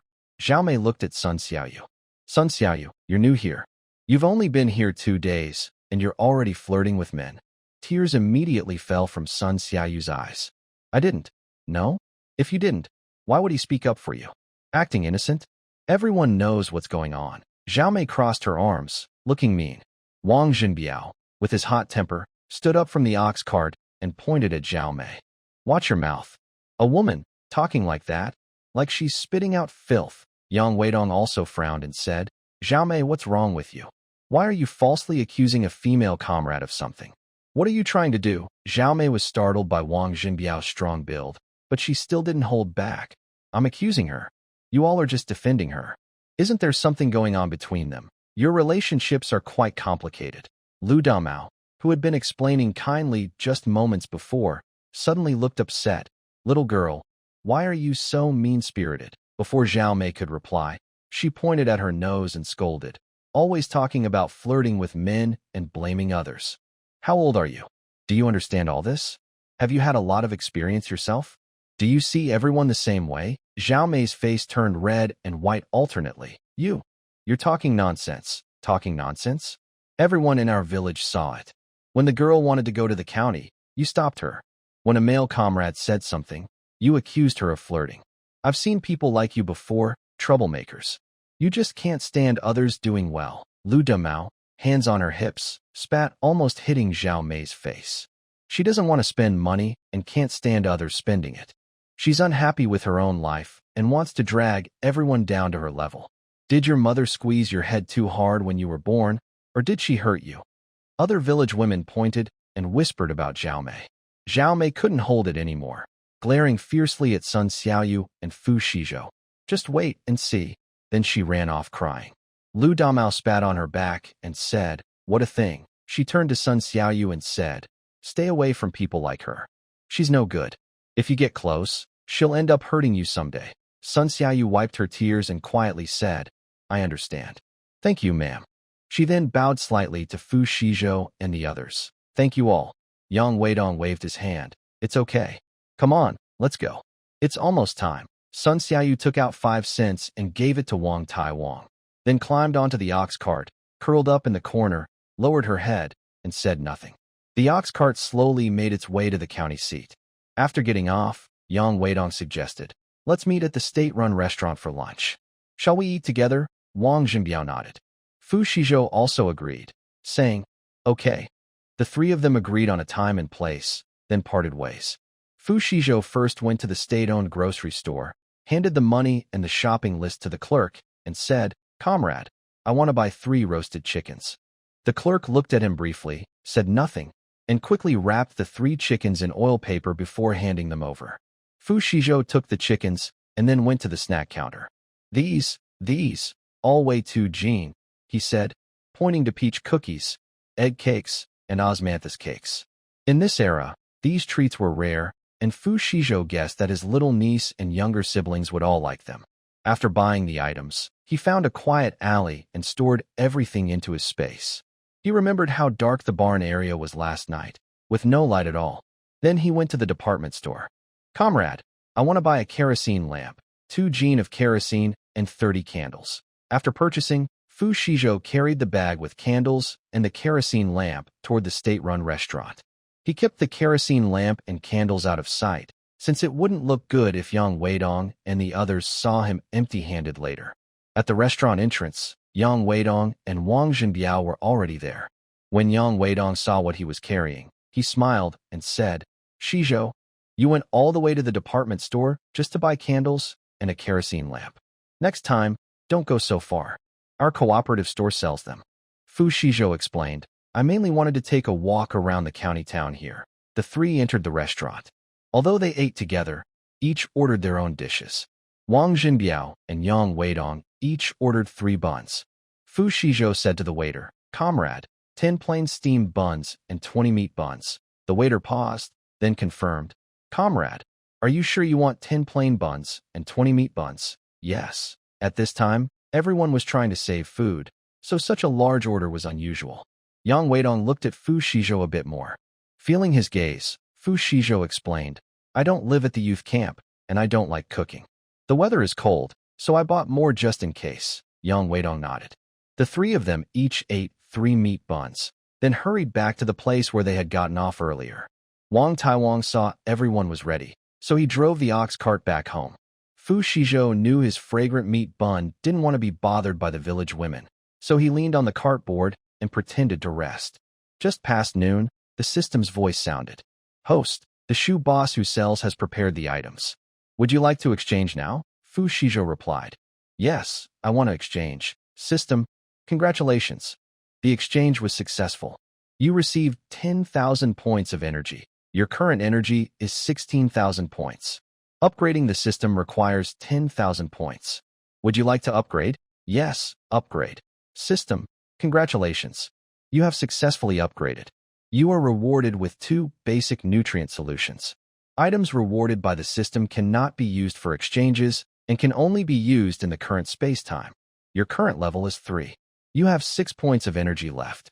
The current space covers 100 square meters, with a planting and breeding area of 100 acres and a pond of 50 acres. Reminder, upgrading to level 4 requires 50,000 points of energy." A series of prompt sounds energized Fu Xizhou. He opened the item exchange group. "Crab seller. Brother, I've sent you 20 large freshwater. If you find them tasty, remember to trade me your treasures." "I'm always here," Fu Xizhou replied. "Okay. Thank you. He closed the group chat and entered the space with his mind. The small space, originally 10 square meters, expanded to 100 square meters, about the size of a modern house. Besides the previous supplies, there were 6 tons of coal in the corner, fruits and vegetables, work gloves, and medicines placed in the center. There were also 20 large with their legs tied. In his past life, Xizhou had never eaten crab, but his cellmate had eaten before going in and said it was very fresh and delicious. Xizhou planned to steam 9 of them later, and the rest would be kept in the pond. His attention was quickly drawn to a glowing door in the space. He tried to send his consciousness toward it. The next second, 100 acres of black land appeared before his eyes. Next to the black land was a 50-acre pond. Between them, a spring was bubbling water out. System, is this a spiritual spring? Xizhou asked, feeling a bit excited. Yes, host. The spiritual spring water cannot be used directly by humans, but it can be used for plants and animals. Irrigating land or introducing ponds can speed up growth cycles and improve quality. After hearing the system's explanation, Xizhou felt a bit disappointed. It turns out it can't be used by people.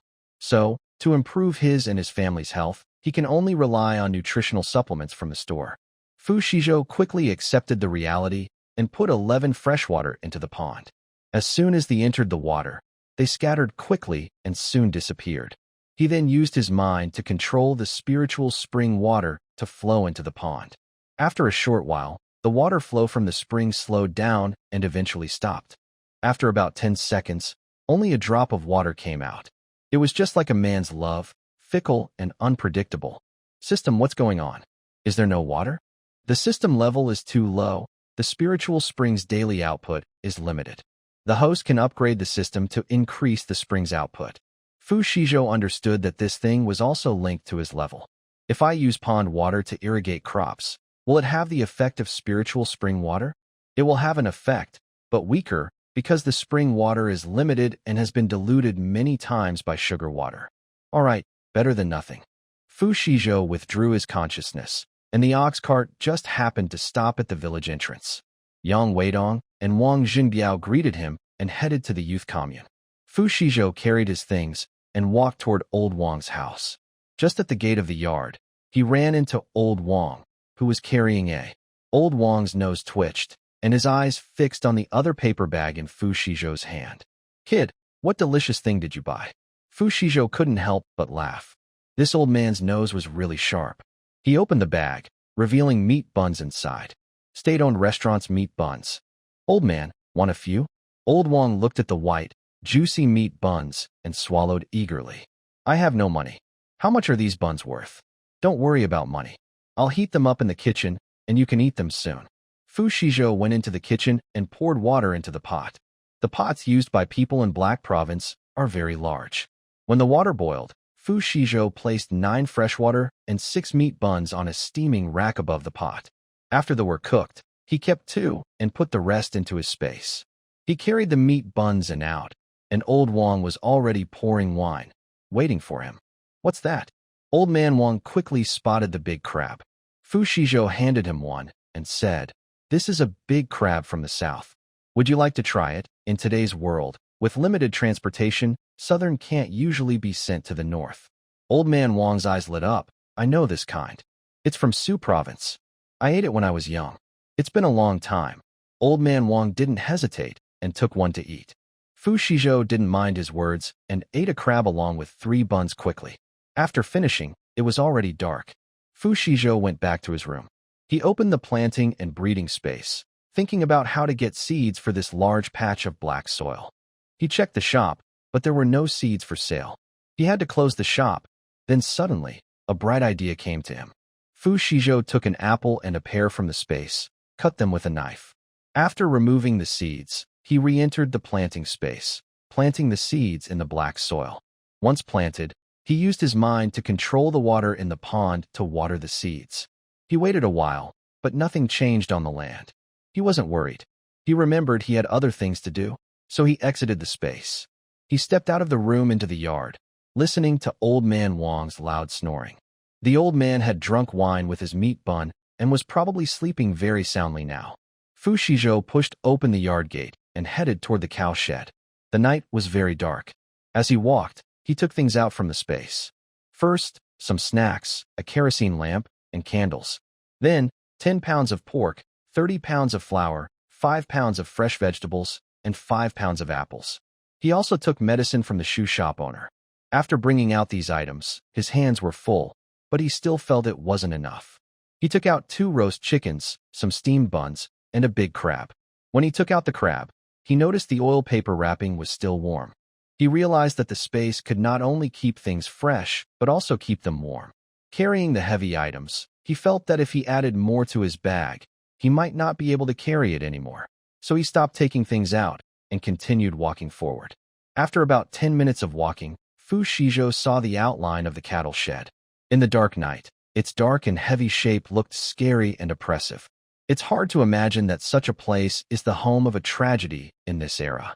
The person he wanted to see before he died in his past life was right in front of him, but Xizhou stopped walking. Memories from his past life flashed through his mind. He had caused their deaths. Now, with a chance to make amends, he was afraid of close family ties. He hesitated to get closer. His hand, holding something, trembled. Just as he was caught in this dilemma, the torn curtain at the door of the cattle shed was pulled aside. Fu Wenbin came out holding a candle, and in the faint light, he looked around and immediately saw a figure carrying bags not far away. He became alert and silently held the candle, moving forward. Xizhou stood there stunned, watching his father approach, until they were only a short arm's length apart. In the candlelight, Fu Wenbin saw Xizhou's face clearly. He froze completely. That face looked somewhat like his wife, Su Yakin.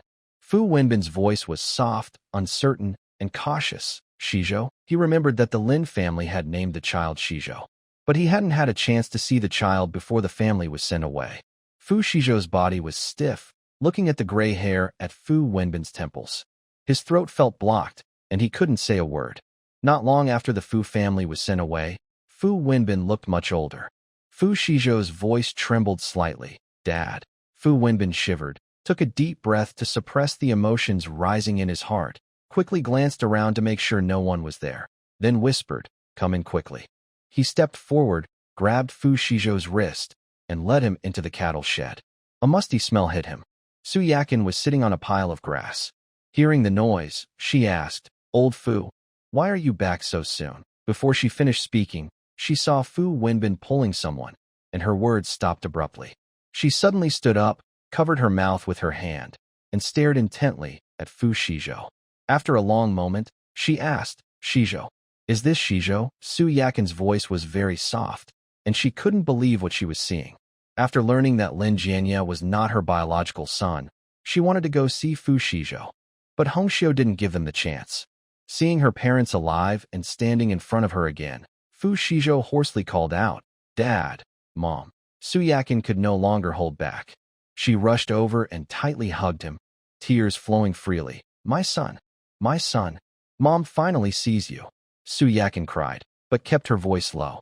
When the Fu family heard Su Yakin calling Xizhou, they all peeked out from behind. Once they confirmed Xizhou was their brother or brother-in-law, they all came out. Su Yakin wiped her tears and introduced them to Xizhou. "Xizhou, this is your older brother Fu Jianting. This is your older sister-in-law Qiao Xiaoyue. And this is your little niece, Fu Ruan, who is 4 years old." Xizhou nodded and greeted them. "Hello, big brother and sister-in-law." His eyes then fell on the little girl holding her sister-in-law's leg. She was very thin, with a pointed face and big, round eyes, staring steadily at him. Xizhou's heart softened again and again. Su Yakin also introduced the 2 siblings standing in the corner. "This is your younger brother Fu Jianxin, and your younger sister Fu Qiaoxin. They are twins." Xizhou greeted them again. But Fu Jianxin and Fu Qiaoxin acted very coldly. Xizhou even saw caution in their eyes. Caution is good. In his past life, he was not a good person. He used the so-called family ties to harm them and cause their tragic deaths.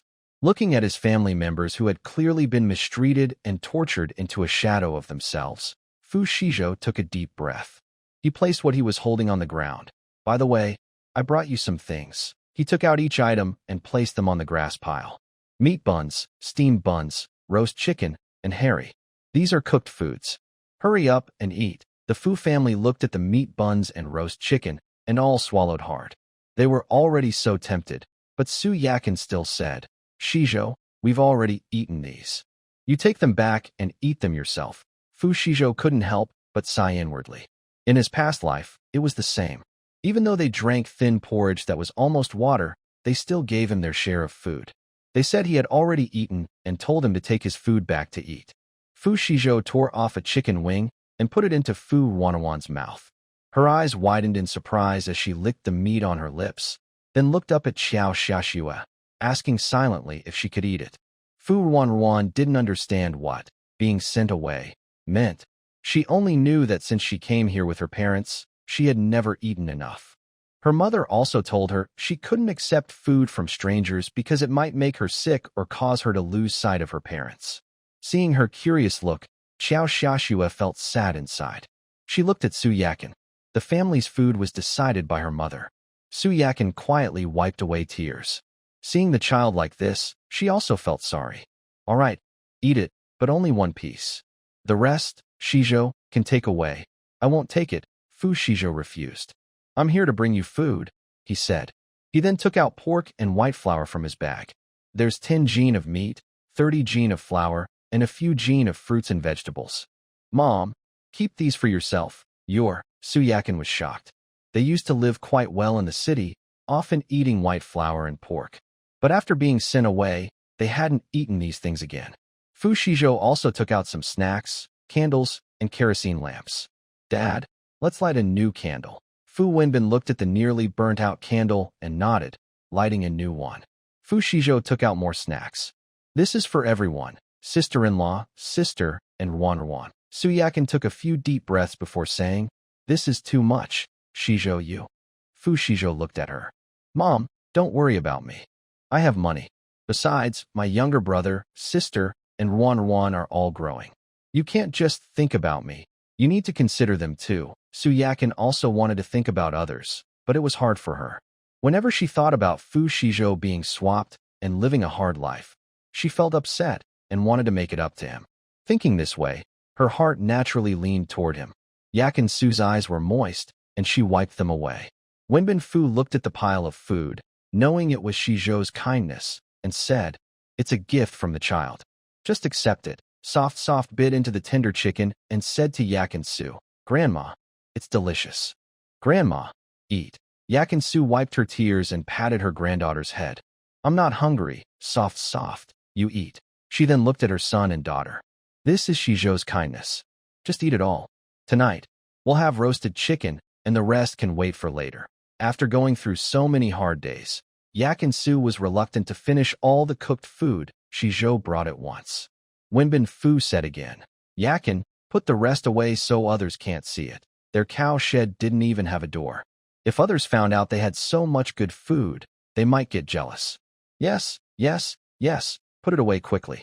Yakin Su said, hurriedly looking for a place to hide the food. Xiaoxin Fu also stepped forward to help. Jinxin Fu came over, staring at the pile of things, and asked Xizhou, Where did you get the money to buy so much stuff? His tone was not friendly. Earlier, when their family was exiled, Fu and Lin Jianye not only didn't help, but also made things worse. When their mother, Yakin Su, begged Lin Jianye to let them see Xizhou, Lin Jianye said Xizhou disliked their family's capitalist background and didn't want to see them. Since he didn't want to meet them, what does bringing this pile of things mean now? Could it be that he wants them to accept these items and then keep reporting them? Xizhou understood what he was suspicious of. His younger brother had also doubted him like this in the past. Talking about recent events, I've severed ties with the Lin family and sold my job to move to Xiangyang village. The food and supplies are all from my savings, earnings, and the tickets I exchanged for. Now I live at old Wang's house, the lonely old man at the end of the village. It's very convenient. If you need anything, you can come find me there. Yakin Su grabbed his hand tightly. You child, you're so naive. How important is work? How could you sell it? Xizhou's nose prickled with tears. In his past life, he was blind in both eyes and deaf in his heart. Despite having such a good mother, he didn't cherish her and always saw the wolf-like couple from the Lin family as close family. After I sell my work, I can find you again. Also, the current policies are like this. In a few years, they will change. I only know that the most important thing now is to stay with you and face the current difficulties together. Mom, dad, brother, sister-in-law, younger sibling. I'm sorry I arrived late. Fu Xizhou said this, thinking that if he had been reborn a bit earlier, maybe his family wouldn't have become like this. But now it's okay. The first tragedy from last life didn't happen, and everything is still possible to change. Fu Wenbin stepped forward and gave Fu Xizhou a firm pat on the shoulder. Good boy, I didn't expect you to quietly do so much. Since you're here, you're here. But in the future, don't come to the barn anymore, so no one finds out about our relationship. We're happy to see you, but try to keep less contact. Fu Wenbin thought this way, but Fu Xizhou had already gone to the countryside and wouldn't be returning to the city anytime soon. However, he couldn't let them get involved with him. Fu Xizhou said, No, from now on, I will come every few days to bring you supplies. Don't worry, no one will see me at night. And also, you don't need to save the food. I have ways to exchange supplies with others, so don't be afraid. By the way, he reached into the woven bag and took out 6 pairs of work gloves from his space. He almost forgot about these. He handed the work gloves to Fu Wenbin. Dad, these are for you and the family. That? Fu Wenbin was surprised. Others hadn't seen clearly, but he had. The contents of the woven bag had already been taken out. Why did Fu Xizhou suddenly take out 6 pairs of work gloves? Fu Wenbin remained silent, took the gloves, and handed them to Su Yakin. Su Yakin took them and was about to put them away. Seeing that Fu Xizhou was still hiding the herring, he said, Mom, let everyone eat the herring. They're delicious when steamed. Su Yakin hesitated a bit. These, Fu Xizhou said, 1 per person is just right. Fu Wenbin decisively declared. Everyone stop hesitating. Today is a good day. We are finally together as a family. Here, 1 for each of us. Eat up. The others in the Fu family, hearing this, no longer hesitated and each took a large crab. Fu Jining had eaten before, so he peeled 1 for Fu Wanwan.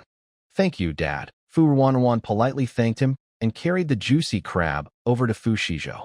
Second uncle, eat. Fu Xizhou looked at his well-behaved little niece and felt his heart melt. He picked her up onto his lap and said, I've already eaten. You eat this one. When you're full, be good and go to sleep. Okay? Fu Wanwan nodded happily and sat on Fu Xizhou's lap, eating the crab. The crab meat was sweet and tender, with rich yellow roe. The Fu family members ate quietly, not wasting a single piece of meat. After they finished eating, Fu Xizhou took out some medicine that the shoe shop owner had previously arranged for him. Since the packaging and labels weren't available now, he removed the packaging and told Su Yakin, Mom, this is for colds and coughs. This one reduces fever, and this one relieves pain. The dosages are on the back.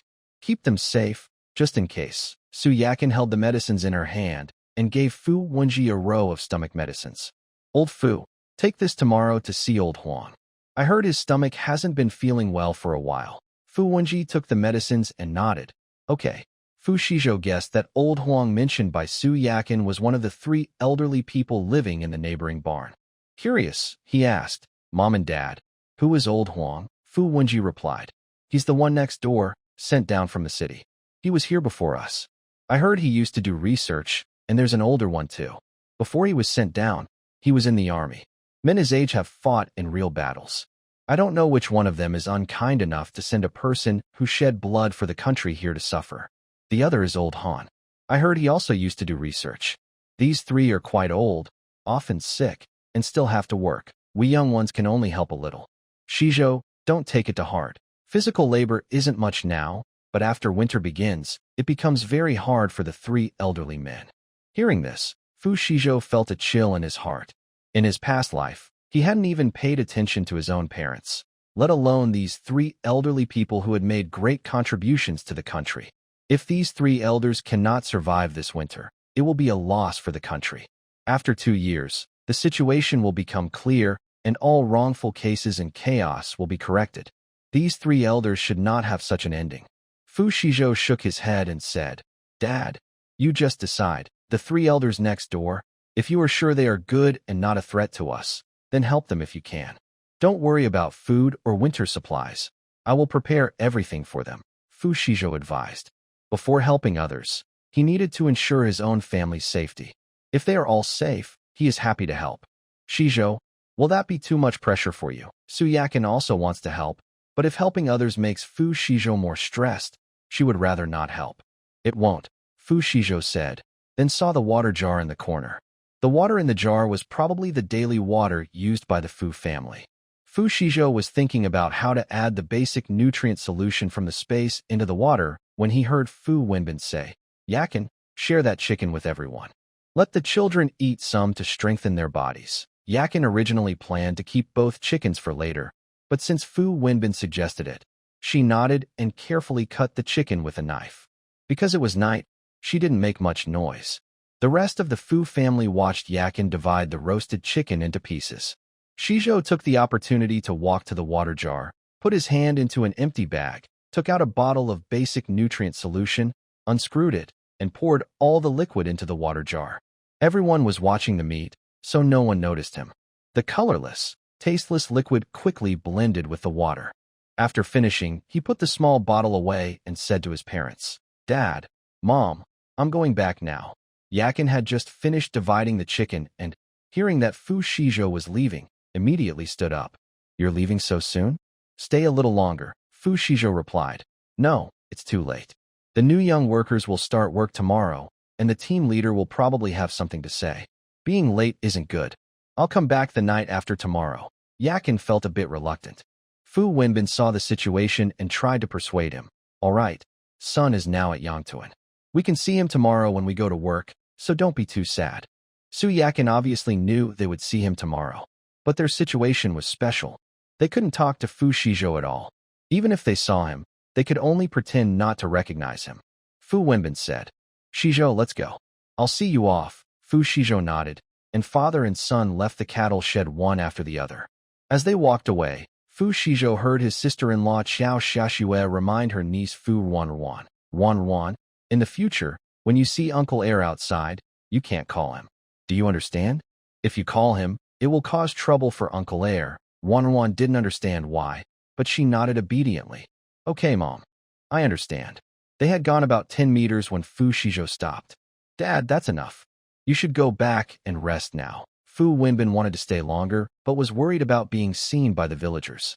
He nodded. Be careful on the way, Fu Xizhou took one last look at his family in the cattle shed, then turned to head to Old Wang's house. When he arrived, he gently pushed open the courtyard door and heard snoring from Old Wang's room. He slipped into his small hut, closed the door, and lay down on the hard wooden bed. The next moment, his consciousness entered the planting space. When he saw the fruit seed he had casually planted earlier, he was stunned. The fruit seed he buried before leaving had now sprouted into a small seedling 10 centimeters tall. System, is this because of the spiritual spring water? The mechanical voice of the system sounded in his mind. Yes, host. Fu Xizhou didn't expect the diluted spiritual spring water to work so well. He asked, what would happen if I used undiluted spiritual spring water? The system replied, undiluted spiritual spring water, 1 drop, can make plants grow at a rate of 1 year in just 1 day. Fu Xizhou's heart beat faster. 1 day equals 1 year? It would take 5 or 6 years for an apple tree to bear fruit. Using undiluted spiritual spring water, he could eat apples in just 6 days. In the future, he could plant whatever fruit he wanted to eat. Life was simply unimaginable. If he planted a few more trees, maybe he could trade some supplies with others in the barter group. This way, he wouldn't have to rely on exchanging antiques all the time. Although he didn't care much for the items from the Lin family, who wouldn't want money? They are all antiques, and after a few decades, their value would definitely change. Fu Xizhou asked again, does the spiritual spring water help plants in the real world? It helps, but the effect is weaker. Diluted spiritual spring water can be used to water plants in the real world, increasing yield, improving quality, and shortening growth time. Fu Xizhou understood. Using spiritual spring water in the real world is like giving plants high-quality fertilizer, but it won't have miraculous effects. It's better to use it in the planting space. He carefully collected the small amount of spring water that had just formed at the spring's source and poured it onto a tiny apple seedling. He couldn't wait to see the seedling grow, but he had to work tomorrow, so Fu Xizhou left the planting space and took out a bottle of basic nutrient solution from the space. He wasn't sure what would happen if he drank it. He opened the bottle and drank it all in one gulp. The basic nutrient solution had no taste, but after drinking it, he felt warm inside. Other than that, he felt nothing special. Xizhou turned over and remembered what his father said tonight about the 3 old men in the neighboring cattle shed. He had prepared cotton clothes and cotton for them, but it was based on his own family's population and wasn't enough. He opened the barter group. He took out a common yuan data coin from the space and placed it in the exchange.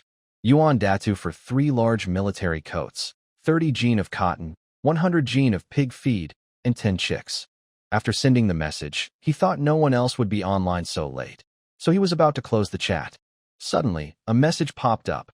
Old Wong from the pork stall. Supply brother, I want to trade, but I only have pig feed right now. I need to buy the rest tomorrow. Can we trade in the afternoon? Xizhou. Sure. He closed the chat and turned over to sleep. The next morning, Xizhou woke up early. He cooked a pot of noodles and fried 2 eggs. Just as the noodles were ready, Old Wong stood at the kitchen door, sniffing hard. Kid, what are you cooking? It smells so good. Xizhou put the noodles into a bowl. Instant noodles, scrambled eggs, prepare a bowl and chopsticks. Oh, you're quite generous. Nowadays, good quality instant noodles are hard to come by, even with money. Ordinary families have to wait for festivals or special occasions to enjoy them. Old Wong chuckled. Feeling glad, he rented his house to Xizhou. He didn't hesitate and sat down to wait for his meal. Meanwhile, in the cattle shed, the Fu family was eating the meat buns and steamed buns sent over last night. Each person had 1 meat bun and 1 steamed bun, along with corn porridge, and they all ate well. After finishing, Fu Wenbin stood up, took 3 meat buns, 3 steamed buns, and some stomach medicine, preparing to leave. Su Yakin called him back. She looked around the shed and then packed 2 gene of flour and 3 apples. Take these 2. Be careful and don't let others see. The others she mentioned were a family of 3 they hadn't interacted with before. She didn't know their background, so she was cautious. Fu Wenbin nodded. He entered the cattle shed where Huang Lao and the others were. This shed was smaller than the one he lived in. He lowered his voice and called out, Old Huang, are you there? A few suppressed coughs came from inside, followed by a weak voice. Who is it? It's me, Fu Wenbin. Just after he finished speaking, a frail, bent old man came out. It was the person they were looking for, Old Huang. Huang Guohua clutched his stomach, his face pale, and asked, Wenbin, what's the matter? Fu Wenbin took out the things from the cloth bag. Old Huang, I heard you've been having stomach pains. Here's some medicine. Take 1 in the morning and evening. Also, here are meat buns and steamed buns. Share them with Gu Lao and Han Lao. There's 2 gene of flour and 3 apples. Take these. Huang Guohua looked at Fu Wenbin handing out things, feeling stunned. Wenbin, what's going on? He quickly waved his hands to refuse. I'll take the medicine, but the rest you should take back. Your family has many people, and the children are young. You need these more. If he wasn't in so much pain himself, he wouldn't even accept the medicine. Fu Wenbin looked serious and said, just take it if I give it to you. No need for so much talk. No, your family is also having a hard time. I can't just take your things for nothing. Huang Guohua still insisted. Fu Wenbin's expression was very serious. Old Huang, listen to me. This is my son's wish. Huang Guohua was stunned. Is it Jian Ting's idea? No, it's Xizhou. Fu Wenbin said. My second son. Earlier, during a break from work, Fu Wenbin mentioned to Huang Guohua that his second son was switched at birth. Huang Guohua remembered he said the other was now in Beijing, not sent to the countryside because of them. He frowned. Was he reported? No. The child signed up to go to the countryside himself. Now he's a young worker in Yang village. I only found out last night. After he learned about your situation, he specifically asked me to tell you. Fu Wenbin lowered his voice, trusting the integrity of the 3 elders, and was willing to help. All right, Old Huang. This is a token of the child's heart. Keep it. And Old Gu and Old Chen, you must take care of your health. One day, the clouds will part, and you'll see the moon. I'm going to work now. There are buns and steamed bread inside. You can eat. Huang Guohua looked down at the cloth bag in his hands, feeling it was even heavier. Wenbin, thank the child for me. His voice was hoarse. Fu Wenbin just nodded. I'll go back now. After saying that, he strode away. Today, he should be able to see Xizhou at work. That young man probably never did farm work before. Not sure if he's used to it or if he'll find it tiring. Unfortunately, his current identity is sensitive, or he could help Xizhou with some chores. As soon as Fu Wenbin left, Gu Lao, Xiao Wu, and Old Han came out. They had just heard what Jianting said. The three elders looked at the things on the table, thinking about Fu Wenbin's words, feeling a mix of emotions. Before they were sent down, they had cut ties with their families, either voluntarily or involuntarily. It didn't affect them much. After so long, not a single child had come to visit. As for supplies and letters, there was nothing at all. No one cared whether they were alive or dead, or whether they could hold on. But Fu Wenbin's son had taken the initiative to go to the countryside. Old Xiao Wu sighed softly. All the kids in Wenbin's family are good.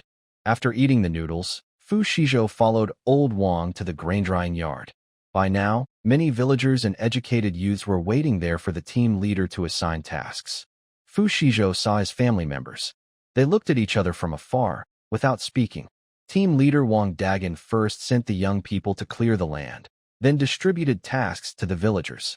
After the assignments, Wang Dagan, with his hands behind his back, approached the group of new educated youths.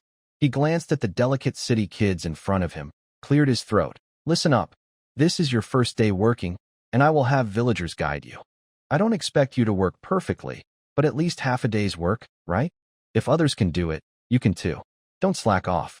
This is important for you to have enough food for the winter. Hearing Wang Dagan's words, Zhao Mei muttered quietly. Getting to work before dawn. Do they want to live or not? Li Yin, standing beside her, echoed. Exactly. Rural life is different. Wang Dagan, hearing their quiet protests, said again. The country sent you to Yangtuan not for fun. If anyone thinks working early is too hard, they can go back to the city. Zhao Mei and Li Yin fell silent. Seeing that the two troublemakers didn't speak anymore, Wang Dagan looked at Fu Xizhou. He thought Fu Xizhou was a good kid. His mother had praised him yesterday after she returned. She said he had good character. Wang Dagan pointed at Fu Xizhou and also included Yang Weidong and Wang Jinbiao, who were standing nearby. You three, go with Aunt Lu to shell corn. Everyone else, go cut sorghum. Zhao Mei and Li Yin were unhappy. Shelling corn was clearly easier than cutting sorghum. Why could Fu Xizhou and the three big men do the easier work? Just as Zhao Mei was about to protest, Wang Dagan said, If you don't want to work, there's no pay today. Zhao Mei closed her mouth awkwardly. Li Yin frowned. She had originally thought about letting Zhao Mei be the one to speak up first. Then she could protest lightly and get a lighter task. After the work was assigned, Wang Dagan waved his hand. Go get your tools and start working. Everyone hurried to get their sickles and hoes. Fu Xizhou and the other two follow Aunt Lu toward the cornfield. Aunt Lu walks and talks. Picking corn isn't hard, but it can hurt your hands. You city kids, your hands are soft, so be careful not to cut your skin. Yang Weidong says. Aunt Lu, I don't think so. I used to exercise a lot before, so my hands are tough. Wang Jinbiao also says. Me too. Fu Xizhou stays silent, puts his hand in his pocket, and takes out a pair of work gloves from his space.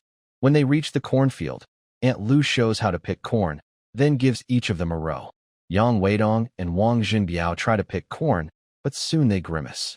Oh, these corn husks really scratch my hands. Yeah, like blades. Fu Xizhou takes out a pair of sturdy woven work gloves, puts them on, and starts picking corn quickly. He had done this kind of work before, and even after many years, his muscles seemed to remember how, so his movements are fast and smooth. Plus, the work gloves his shoe boss gave him are very good quality, so he doesn't get pricked. Yang Weidong's eyes widen. Brother, where did you get those work gloves? Fu Xizhou answers. I prepared them before going to the countryside. They are from Shanghai, thick and not prickly. Wang Jinbiao comes over. Bro, do you have more? Fu Xizhou stops working. I still have 2 pairs. Sell me one. No, I mean, trade you with grain coupons. Yang Weidong immediately speaks, worried Fu Xizhou won't agree. Yes, trade with grain coupons. I want to trade too. Wang Jinbiao quickly adds. Fu Xizhou says, Okay, but I didn't bring the gloves with me. I'll get them at noon. No problem. Thanks a lot, brother. You really saved us. Meanwhile, in the sorghum field on the other side, things are different. Zhao Mei and Li Yan's sickles are dull. Cutting the thick, tough sorghum stalks takes a lot of effort. Clang. Li Yan swings her sickle, and the sorghum stalks shake but don't fall. She gets angry, throws her sickle on the ground. Why won't this thing cut? I saw others using sharp ones, but ours are so dull. Xiaomei was also sweating heavily. After cutting only a few stalks, she developed blisters on her hands. I'm exhausted. Look at the people next door harvesting corn. They're so relaxed. Lian stretched her neck to look and saw Fu Xizhou and others talking and laughing, working quickly and easily. Her anger suddenly flared up. This isn't fair. Why do they get to work so easily while we have to work so hard? I'm going to find the team leader. Xiaomei also felt upset. Let's go together. The two of them put down their sickles and angrily went to find Wang Dagan. Wang Dagan was working on the field edge. When he saw them run over, he frowned.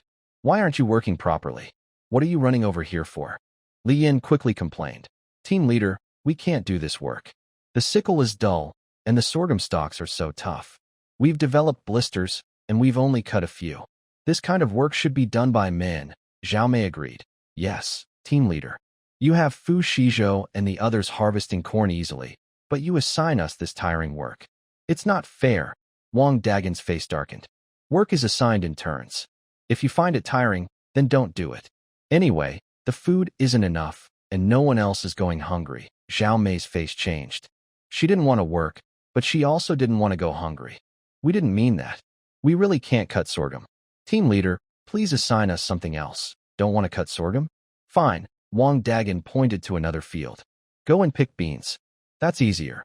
When they heard that, they thought it was good work and nodded quickly. Yes, we'll go. We'll go. After working in the bean field for a while, they realized it wasn't much better. Picking beans was indeed easy, but they had to bend over all the time and pull with their hands. After a short while, their backs felt like they were about to break. Oh, my back! Xiaomei held her back, unable to straighten up. Lian also felt terrible. This is even more tiring than cutting sorghum. The team leader is doing this on purpose. No, I'm going to find him again, Lian said, and was about to leave. The older woman working nearby, who was also harvesting beans, couldn't stand it anymore. She spat on the ground and said, Listen, you two young educated girls. Why are you so nosy? Are city folks just more delicate? We all work hard, but you can't handle it. Or maybe if this doesn't work, you think someone else will do it? Do you think you're the daughters of city leaders?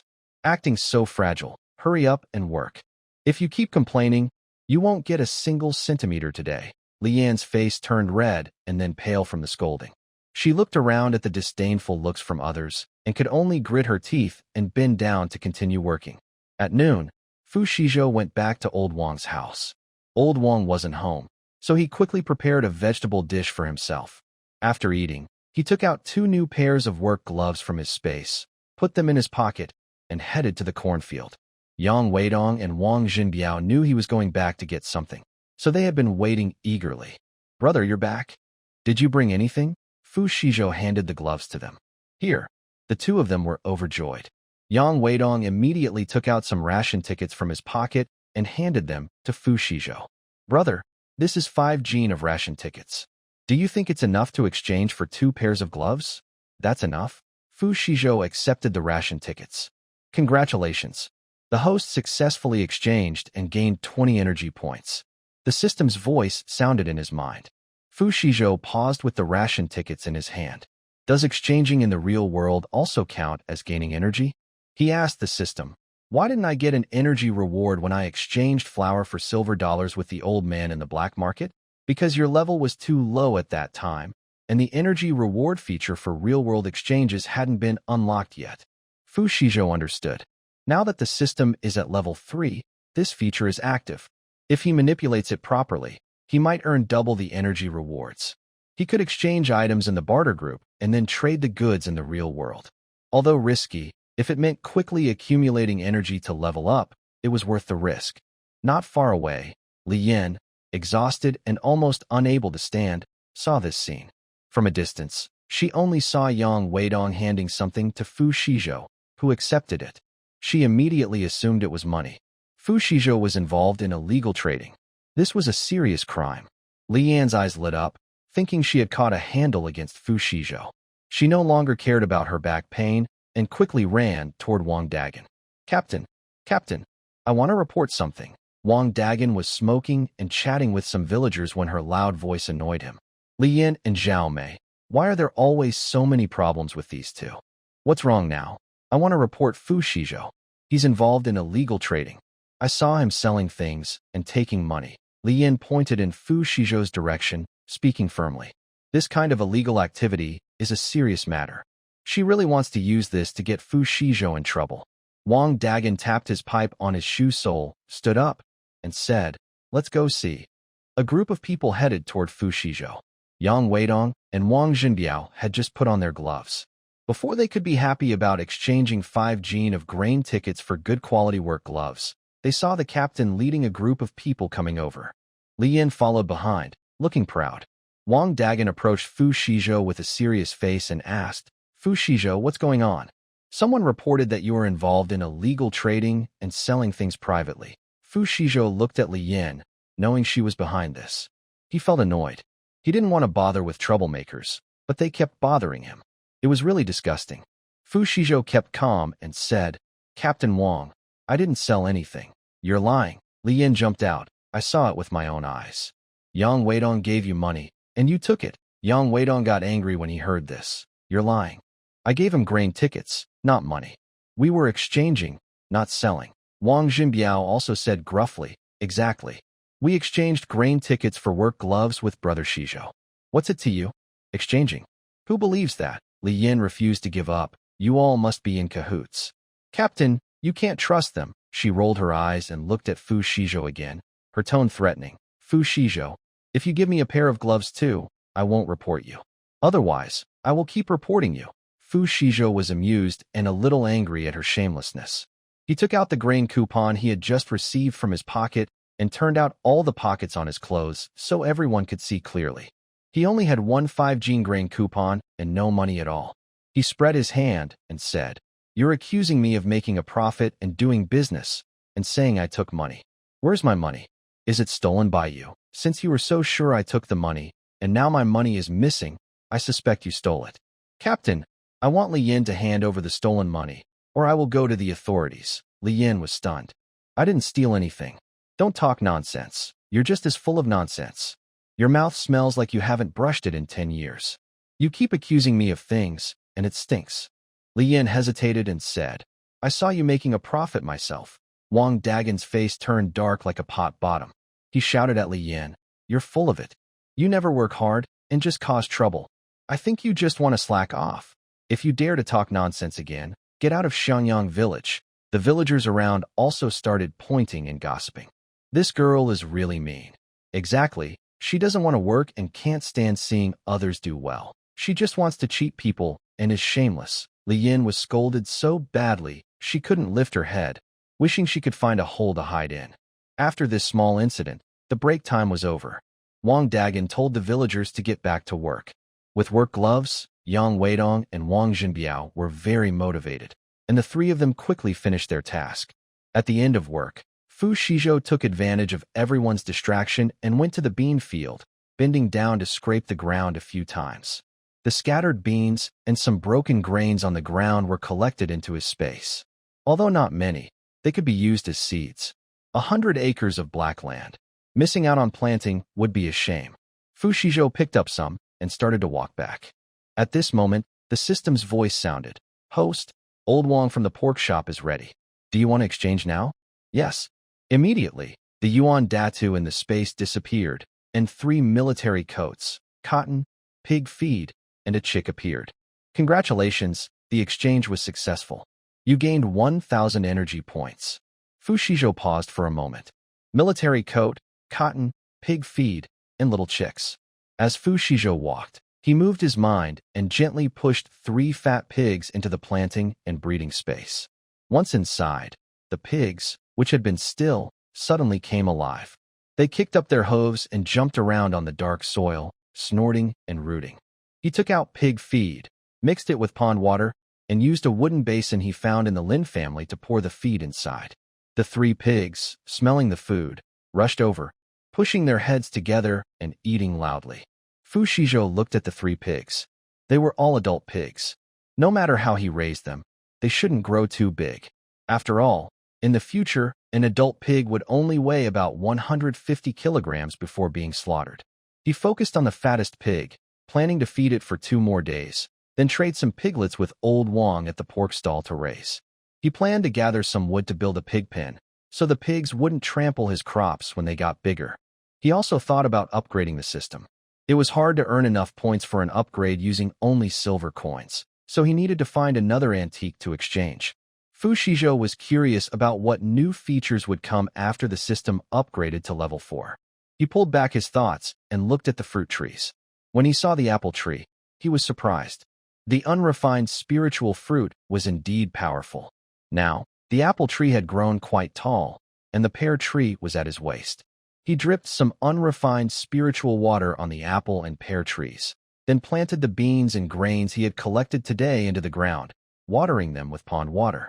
After finishing, he happened to arrive at Old Wang's house. Old Wang was sitting on a bench in the yard, puffing on a big pipe. "You're back? Did you work hard today?" Old Wang looked at him and asked. Xizhou shook his head. He just realized that after a whole day of shelling corn, his wrists didn't hurt at all.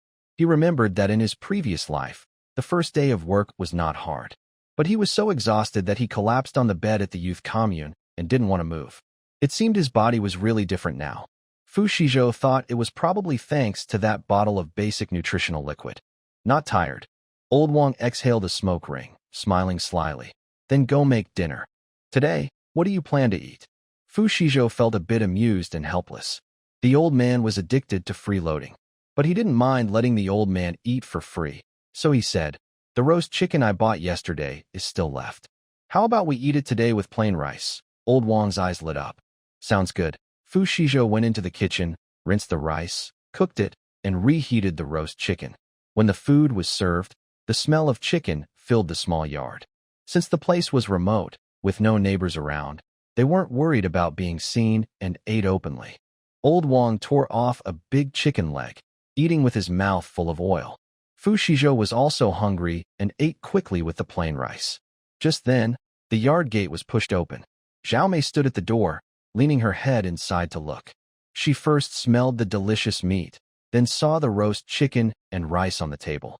Her eyes widened in surprise. "Xizhou, are you guys eating roast chicken?" She hurried inside a few steps, staring at the chicken on the table, saliva almost dripping out. She was exhausted today, having only gnawed on a dry, plain bun at noon. Now, smelling the meat, her craving was fully awakened. Xizhou ignored her and continued eating.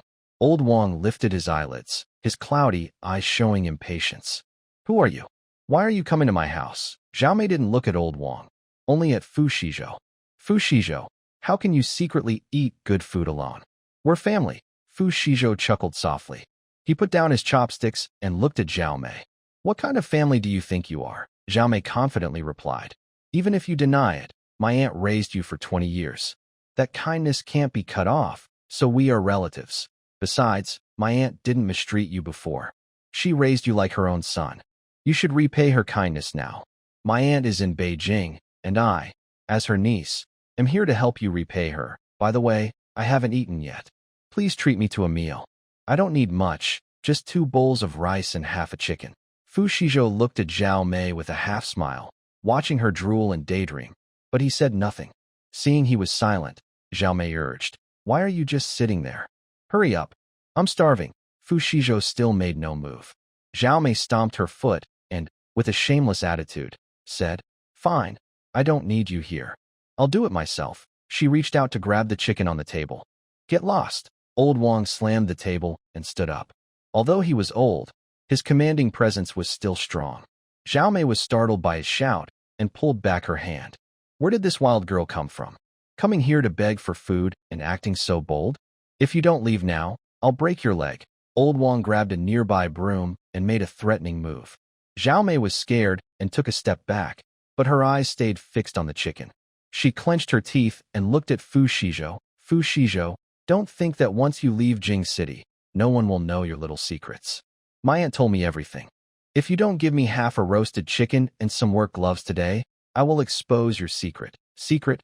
Xizhou raised an eyebrow. What secret could Zhao Chunhua know about him? "Yes, if you don't want others to find out, you'd better hurry," Xiaomei said proudly. Xizhou asked, "What secret?" "Of course, it's about you." Xiaomei's words suddenly stopped, and she felt annoyed. Her mind was full of thoughts about the chicken and work gloves, and she almost blurted out the words. If old Wang found out about this, it might be hard to hide. Then she wouldn't be able to use this to blackmail Fu Xizhou anymore. She rolled her eyes at her old man and said to Fu Xizhou, "Come out. I'll tell you.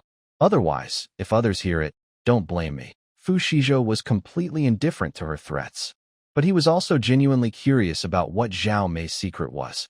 He put down his chopsticks and followed Zhao Mei out of the yard. Zhao Mei looked around to make sure no one was nearby, then said, "I know your biological parents are capitalists. If I report your identity as a rich young master, do you think you could still sit here eating plain rice and roasted chicken so peacefully?" Fu Xizhou's mouth twitched, and he looked at Zhao Mei. "Get lost." Zhao Mei was stunned. "Aren't you afraid? If you have proof, go report it." Fu Xizhou turned back into the yard and deliberately locked the broken lock. Old Mr. Wang watched Fu Xizhou walk in, his eyes flickering slightly. After Fu Xizhou sat down at the table, old Mr. Wang slowly asked, "What did that girl say to you?" Fu Xizhou took a bite of chicken and mumbled, "What can she say? A mad dog biting people, trying to blackmail something."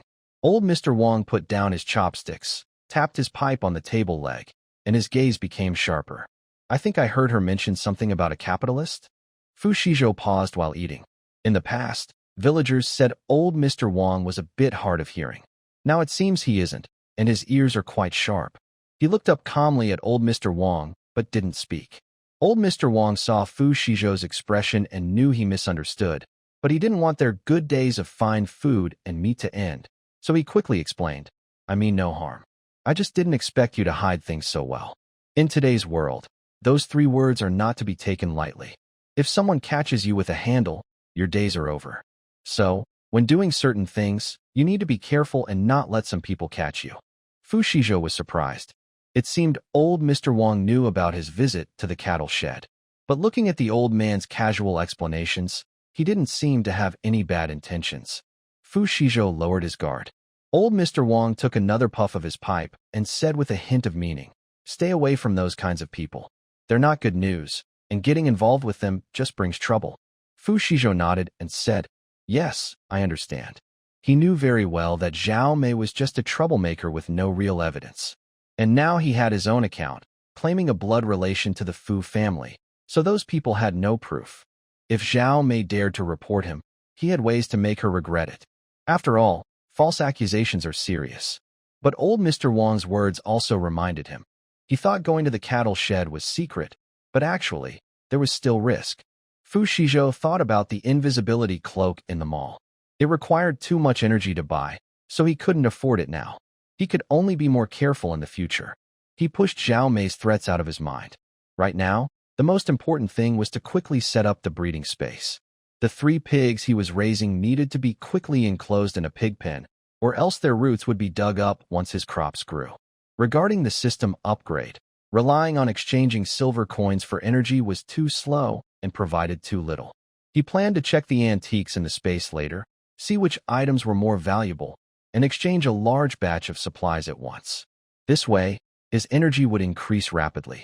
After finishing his meal, Fu Xizhou greeted old Wang and said he was going for a walk to help digest.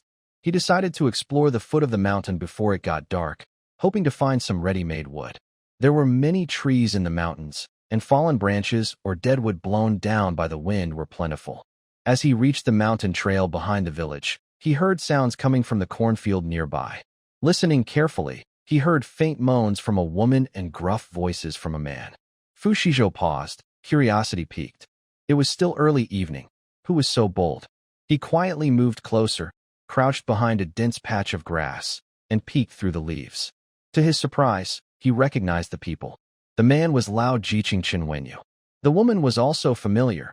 She was the young wife of old Li's family at the east end of the village.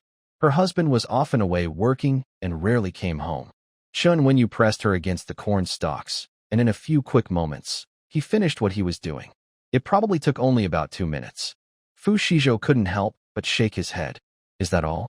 With such a small act, how did Chen Wenyu manage to make the village's young wives lose their minds? Was it because he could write a few bitter poems?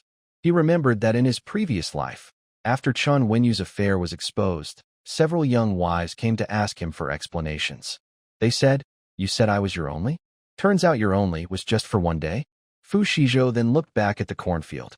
The young wife was still gasping for breath, while Chen Wenyu had already pulled up his pants, took out 2 candies from his pocket, and whispered a few words to her before hurriedly leaving, completely ignoring her disappointed expression and desire to continue. Watching Chen Wenyu's back, Fu Shizhou felt a wave of emotion. In his previous life, he had lived so many years but had never truly touched a woman's hand properly. When he was dating Su Yun, he only held her hand once. In this life, he didn't know if he would ever have the chance to experience true happiness. He couldn't help but start imagining what his future wife might look like. What kind of person would she be? Gentle? Bold? Or maybe, as he thought, he felt a surge of motivation throughout his body. He needed to focus on building his career, return to the city with his family, and then find a fair, kind, and good-looking wife with a nice figure. Only then could he finally let go of the frustrations from his past lives and settle down. Fu Shizhou shook his head to clear his mind, pushing aside those messy thoughts, and began focusing on gathering wood. He ignored the dry branches and fallen leaves on the ground, only choosing sturdy pieces of wood. As he walked, he kept collecting suitable logs and tree trunks into his space. But doing it one by one was too slow. Suddenly, he had an idea. If he could bring these logs directly into the exchange group, he could pick things up from afar. However, that might disturb others in the group. He asked the system, "System, can I create a new exchange group just for myself so I can pick things up from a distance?" The system replied, "Yes, creating a new exchange group costs 1,000 energy points. Would you like to proceed? 1,000 energy points?" Fu Shizhou winced at the thought, but considering the convenience it would bring, he gritted his teeth and said, "Yes, create it. Not creating it would be foolish." New exchange group created. The system's notification sounded, and a new chat interface appeared before Fu Shizhou, with only him as a member. This made things much easier. He was no longer satisfied with just collecting wood from the ground. His eyes started scanning the tall, straight, and thick trees nearby. He saw a tree about the thickness of a little finger, perfect for building a pig pen, and mentally uploaded it into the exchange group. In an instant, the tree entered his space. Fu Shizhou quickly withdrew the exchange request. All these actions took only a few seconds, greatly improving his efficiency in gathering wood. Next, Fu Shizhou was busy and excited. He wandered around the mountain like he had been energized, carefully choosing sturdy trees suitable for making timber. In less than an hour, the space was filled with quite a bit of wood. Now, the wood could be used to build 3 pig pens for the pigs. The sky had already darkened. Fu Shizhou was walking to Old Man Wang's house, thinking about what he needed to do later. The issue with the wood was settled. He planned to pick a valuable antique from the Lin family's collection and trade it with his brothers in the group for supplies. He wanted to trade for something more expensive to upgrade the system and start using the planting and breeding system. He planned to raise chickens, ducks, geese, pigs, and fish, and also grow various crops and fruits. After making these plans in his mind, Fu Shizhou quickened his pace to go back. When Fu Shizhou arrived at Old Man Wang's house, Wang had already gone inside his own room. He entered the kitchen, took out some dry branches he had just collected from the space, and then returned to his own room. Lying down, he started checking the collection of antiques in the space. He didn't know much about antiques. He looked at them for a long time, but couldn't tell how much they might be worth in the future. So, Fu Shizhou used his only skill, "System, help me see which antique is worth about 20,000. The system responded, "Host, I am a barter system, not an appraisal system." Fu Shizhou, "I want energy, I want to upgrade." System, "The Qing Dynasty blue and white porcelain vase is worth about 20,000 in the future market." Following the system's guidance, Fu Shizhou took out the Qinghua porcelain vase. The vase was decorated with intertwined lotus patterns, with a bright blue glaze and fine craftsmanship. Since it was worth over 20,000, it was likely made by an official kiln. Lin Dajuan's ancestors really had talent. He was just a landlord, yet he managed to get something from an official kiln. Fu Shizhou mentally placed the blue and white porcelain vase into the exchange group. Qing Dynasty official kiln Qinghua porcelain vase. Well-preserved, no scratches, exquisite craftsmanship. Trade for 100 piglets, 1,000 chicks, ducks, geese, and 1,000 fish fry. Also, 200 jin each of corn, rice, wheat, soybeans, peanuts, sweet potatoes, and potatoes, and 200 jin of various vegetable seeds, including cabbage, radish, chili, cucumber, tomato, and eggplant. He listed the items he wanted to exchange: 3 tons of pig feed, 1 ton each of chicken and duck feed, 5,000 pounds of white flour, 5,000 pounds of rice, 400 military coats, half for men and half for women, 400 pairs of cotton shoes in various sizes from children to adults, 1,000 pounds of cotton, 500 yards of dark, durable fabric. He also requested 200 pounds of assorted snacks, biscuits, and candies, 100 pounds each of cooked chicken, roast duck, and seasoned beef, and 2 boxes of compressed emergency biscuits.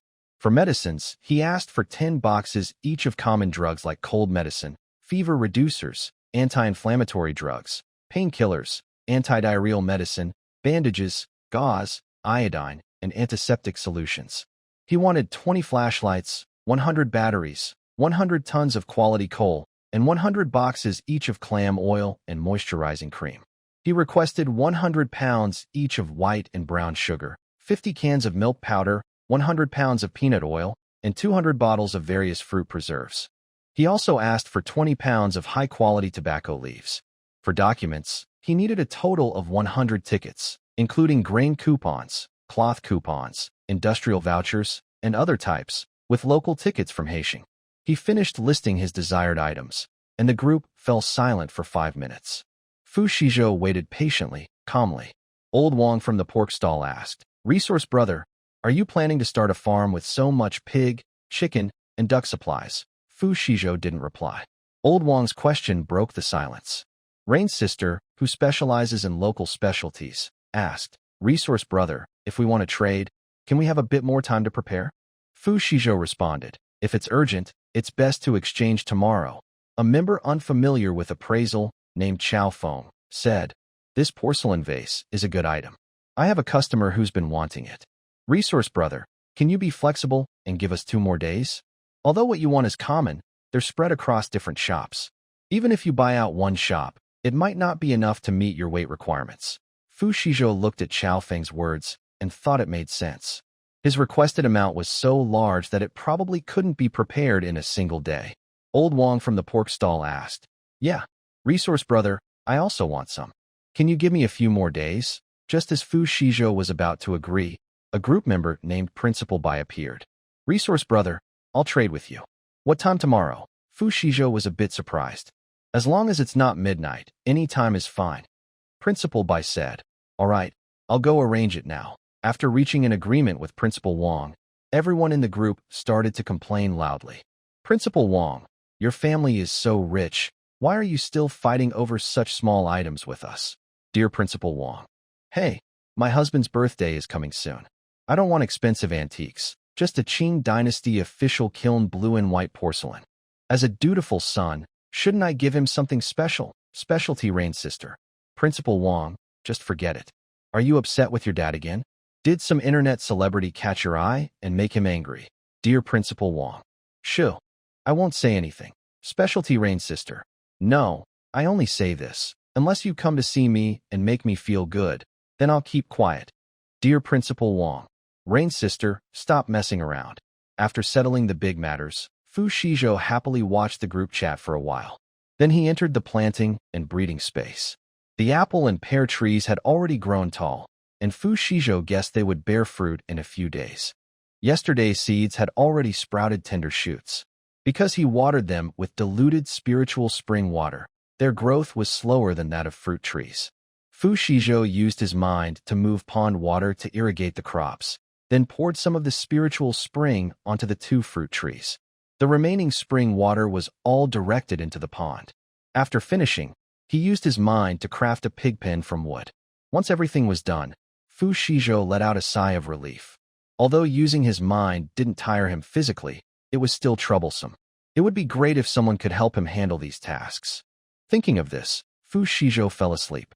The next morning, he followed the main group to work as usual. Today, they were again assigned to harvest corn. With gloves, Yang Weidong and Wang Jinbiao worked with more energy, chatting as they worked. Bored just doing manual labor, Yang Weidong started a conversation.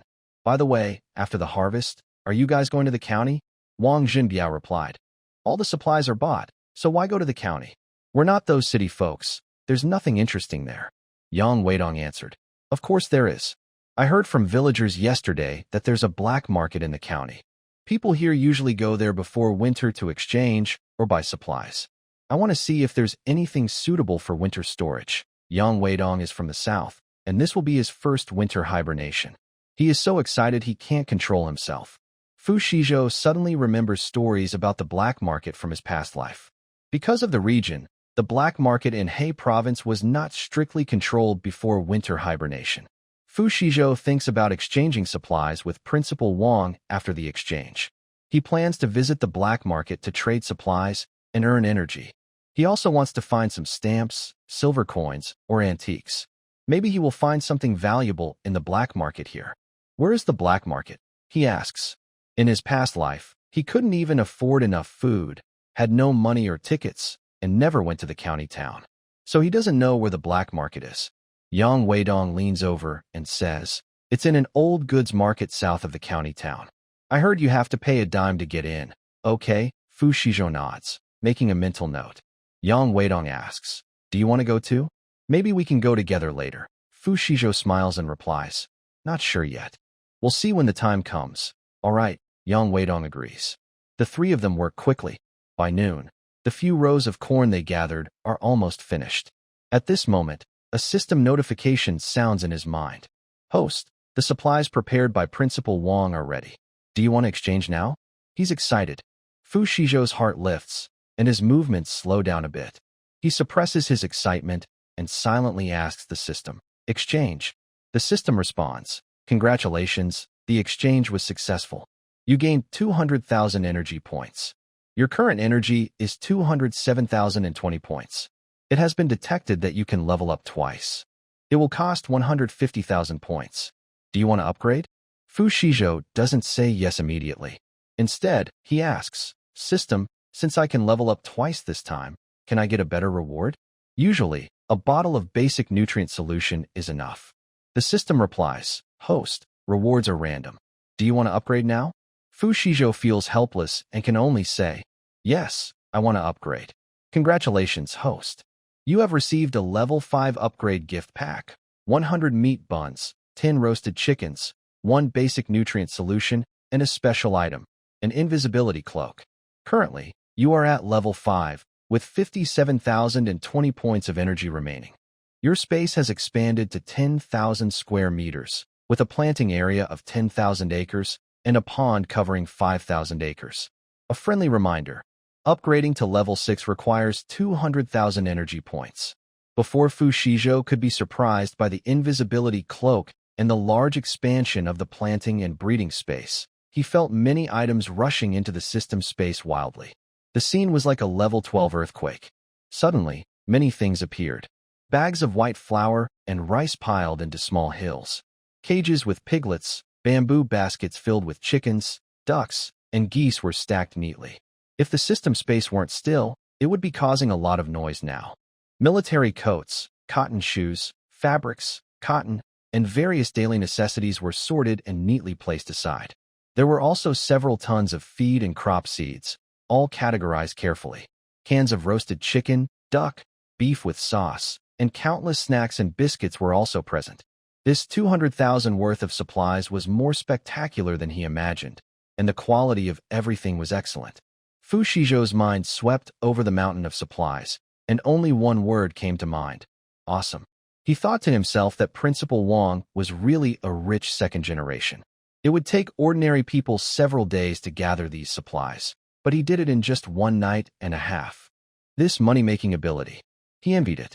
Thinking about the upgrade rewards, Fu Xizhou quickly found the invisibility cloak, clicked on it, and read the instructions.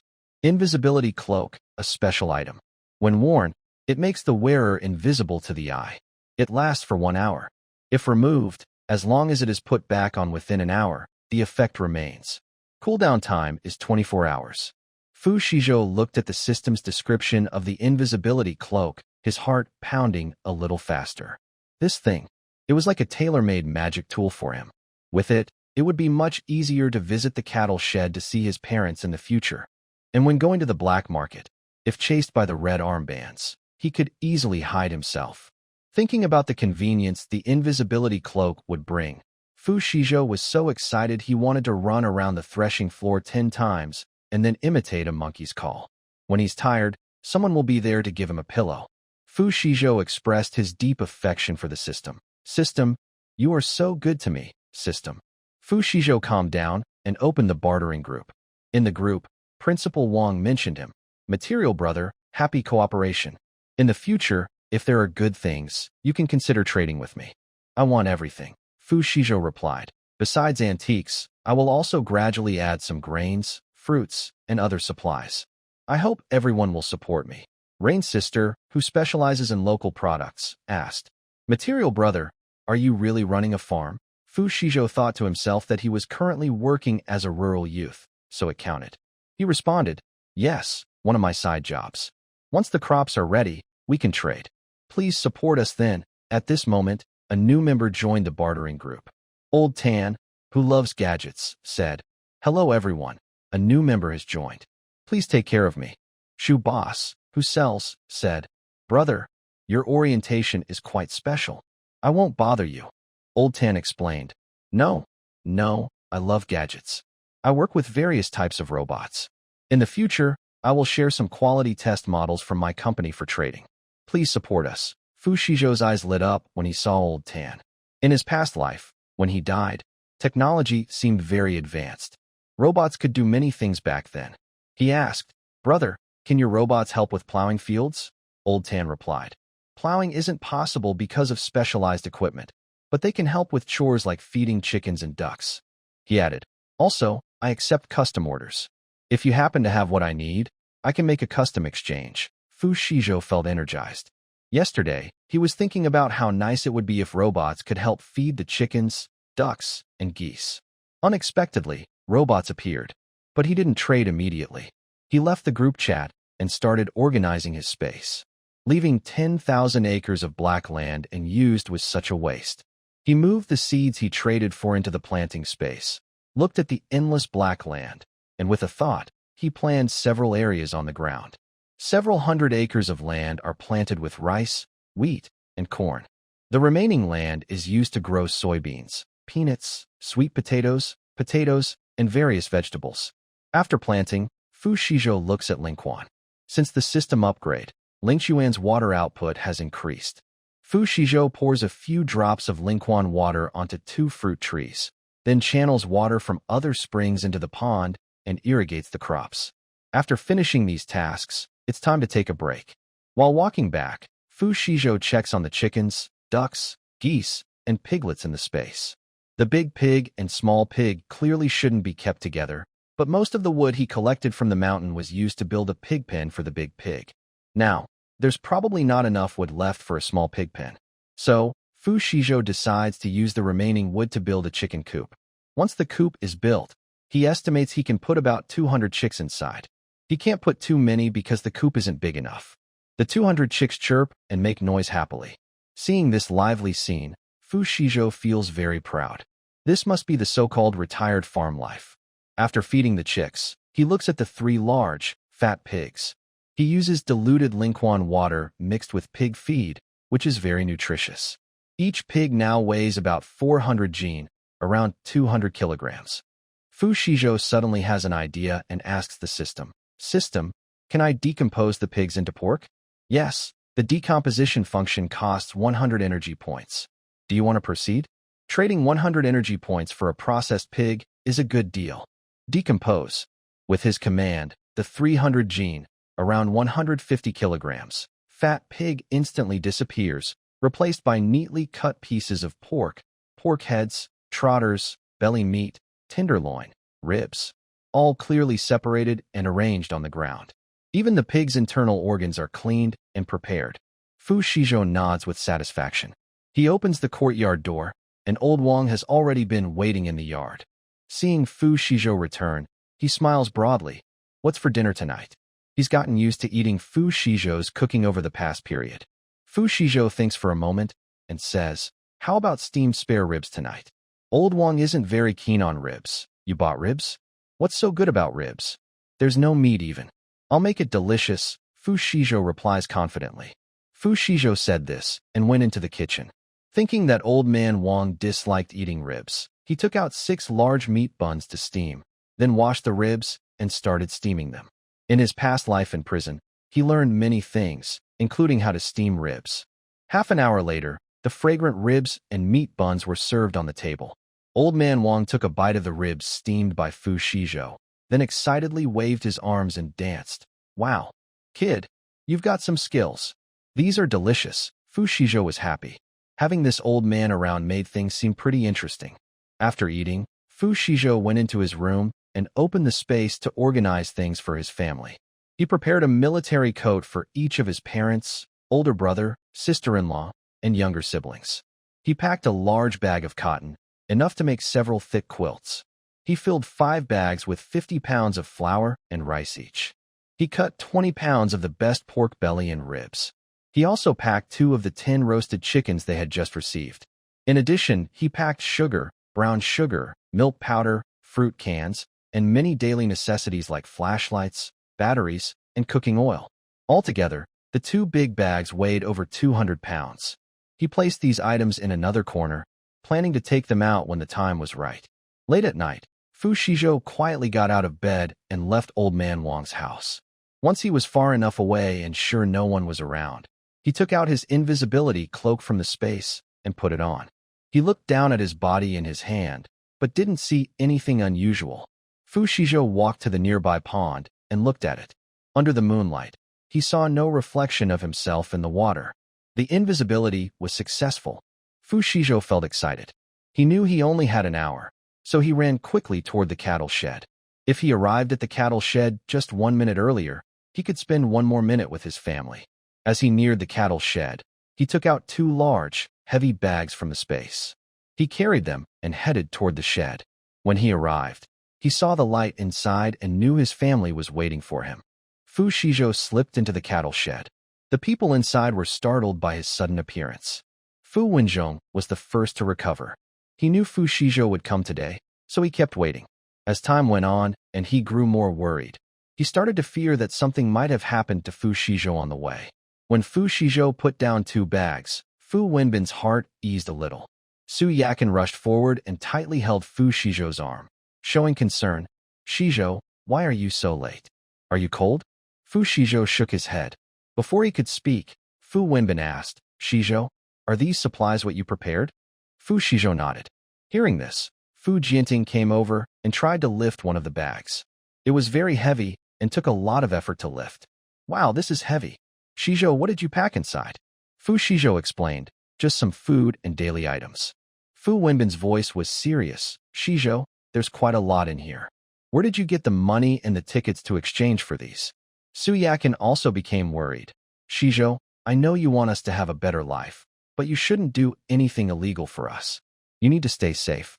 As she spoke, tears fell from her eyes. She didn't know if they could make it back to the city alive, but she believed Fu Xizhou would definitely return. He was the only hope for the Fu family, and he couldn't afford to get hurt. Fu Qiaoxin softly said, "Second brother, Mom is right. Don't risk yourself for us." Xiao Xiaoxua nodded with a pale face. "Yes, Xizhou, you have to listen to Mom and Dad." Fu Xizhou felt warm inside. These were his family, who cared for him from the bottom of their hearts. Mom, Dad, older brother and sister-in-law, younger siblings, don't worry. The things I brought are from legitimate sources. I didn't steal or rob. I exchanged them with others. Exchanged? Fu Jianxin couldn't hold back and asked directly, "Where did you get these things to exchange for this?" Fu Xizhou looked at him. "I made preparations before going to the countryside. I have my own ways. Don't ask so many questions." He patted the bag, "Open it and see. From now on, don't hold back on eating. Only when you're full will you have the strength to work." Fu Wenbin still didn't believe it. How could you get so many things through your own channels? Did you come alone and carry so many things without being seen on the way? No. Usually the villagers don't like to come near here, and at night, no one is around. "Dad, trust me. With me here, our family can safely return to Beijing." While saying this, Fu Shizhou squatted down and untied one of the burlap sacks. The sack opened, and a fresh smell of grains wafted out. Under the dim oil lamp, everyone could see what was inside. On top was a bag of white flour. Next to it was a full bag of rice. Fu Shizhou, like performing a magic trick, took out the items inside. A large piece of pork belly, ribs, and a roasted chicken. The rich smell of meat quickly masked the foul smell from the barn. The Fu family members stared in shock. Su Yakin's eyes turned red. She gently patted Fu Shizhou's arm and said, "You spoiled child. You keep some for yourself. Why are you bringing it here for us?" "I also kept some for myself." Fu Shizhou finished with that bag and moved on to open another one. He took out 9 military coats and a red jacket prepared for Fu Ruan. "Mom, Dad, older brother, sister-in-law, younger sister, each of you take one. It's cold in the north in winter. Wear these to keep warm. The jackets are soft, and there are 3 more for the elderly." Then he pulled out a big bag of cotton, several cans of fruit, sugar, milk powder, a flashlight, batteries, and clam oil. The originally spacious barn was suddenly filled with all these things. Xiao Xiaoshu held a can of peach slices, tears silently falling. Fu Qiaoxin, who had been very quiet, slowly approached. She reached out and carefully touched the soft fabric of the military coat, then looked up at Fu Shizhou with bright eyes. "Second brother, this fabric is very soft." Fu Shizhou smiled at his little sister. He never thought that just a military coat could make her eyes shine so brightly. He took out the last stack of books from the sack. "These are high school books, younger sister. Keep studying. Listen to your brother.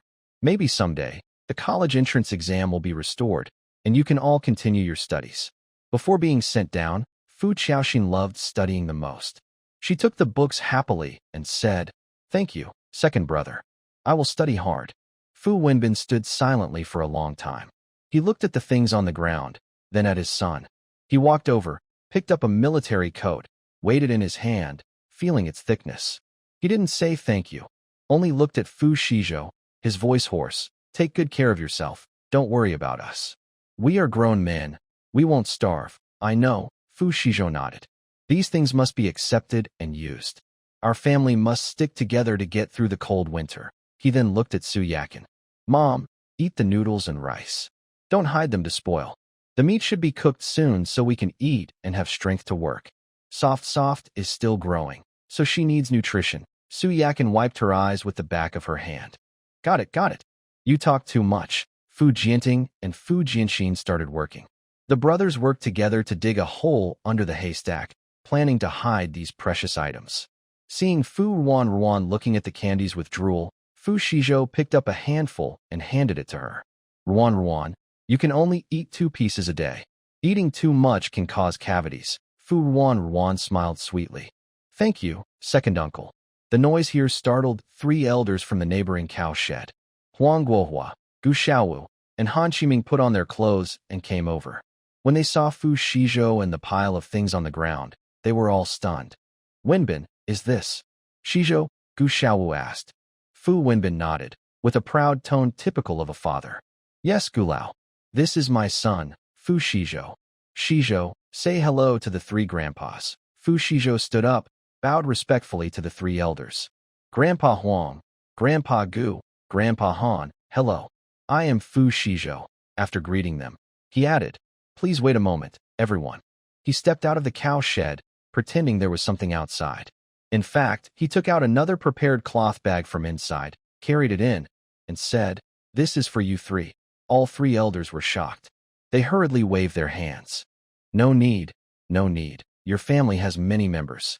These are for your family to eat. They all have it, and I will send more things later." Fu Shizhou guessed it was about time and said to his family, "Mom and Dad, I need to go back now.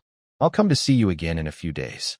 Su Yakin was reluctant and said, "Shizhou, take good care of yourself." "Okay, I will." Fu Shizhou left the cattle shed. The Fu family and the 3 elders looked at the pile of supplies on the ground, feeling very complicated. After a while, Fu Wenbin finally came back to himself. He picked up a military coat, feeling the thick fabric, and his heart was both happy and sad. His second son was surprisingly thoughtful, but these supplies he brought were obtained at great risk. They must not be discovered by others. They had to hide them well. "All right, Let's hide the things first. He looked at the three elders and said, Old Huang, Old Gu, Old Han, take the things back and hide them. If you don't have a good place, ask Jinxin to help dig a hole. Once Fu Wenbin spoke, the Fu family members started to act. However, the three elders did not leave. Gu Xiaowu looked at the new cotton clothes, flour, apples, and a pack of specially prepared tobacco leaves inside the burlap bags given by Fu Xizhou. As a veteran who had experienced gunfire and danger, he couldn't help but tear up. But they couldn't take the supplies. Gu Xiaowu exchanged glances with Han Qiming and Huang Guohua, then spoke. Wenbin, you have raised a good son. But we are half buried in the ground now, and we don't need such good things. Your family has many people, so you should keep them. Fu Wenbin shook his head and said, Old Gu, this is the child's wish. We also have plenty of supplies now, so take them back. Don't refuse Xizhou's kindness. The three felt deeply moved and finally decided to accept. Thank you, Xizhou. Yes, this child has a kind heart. Meanwhile, Fu Xizhou, who had already left the cattle shed, did not leave immediately. He was wearing an invisibility cloak, standing nearby, looking at the light inside the shed, feeling a mix of emotions. Just as he was about to turn and leave, he saw the three elders carrying the burlap bag and walking into their own cattle shed. Fu Xizhou's heart moved, and he followed them.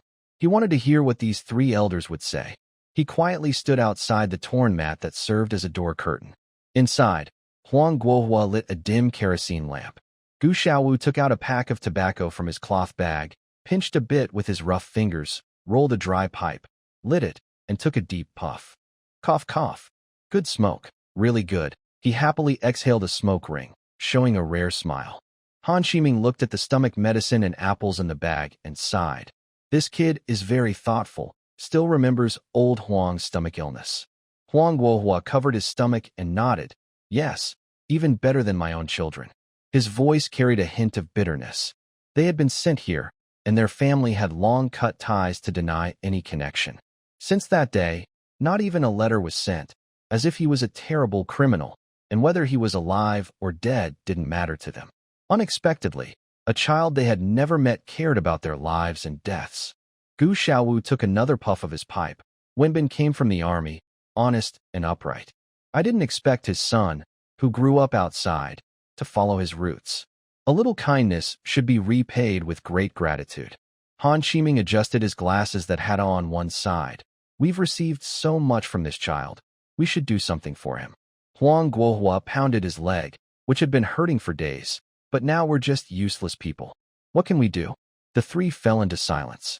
Fu Xizhou listened outside, knowing they appreciated his kindness but felt helpless to repay it. People like them, in their generation, always talked about dedicating themselves to the country and the people with great love and selflessness. Now that they had received a small favor, they felt uncomfortable. These people, deep down, truly deserve respect. Fu Xizhou took off his invisibility cloak and pushed aside the curtain to walk in. Grandpa 3. The three elders were startled when he returned unexpectedly. Xizhou, why are you back again? Gu Xiaowu quickly hid the cigarette behind his back. This was an instinctive action. It is not about guarding against Fu Xizhou, but against those people with red armbands, who often come suddenly to criticize them.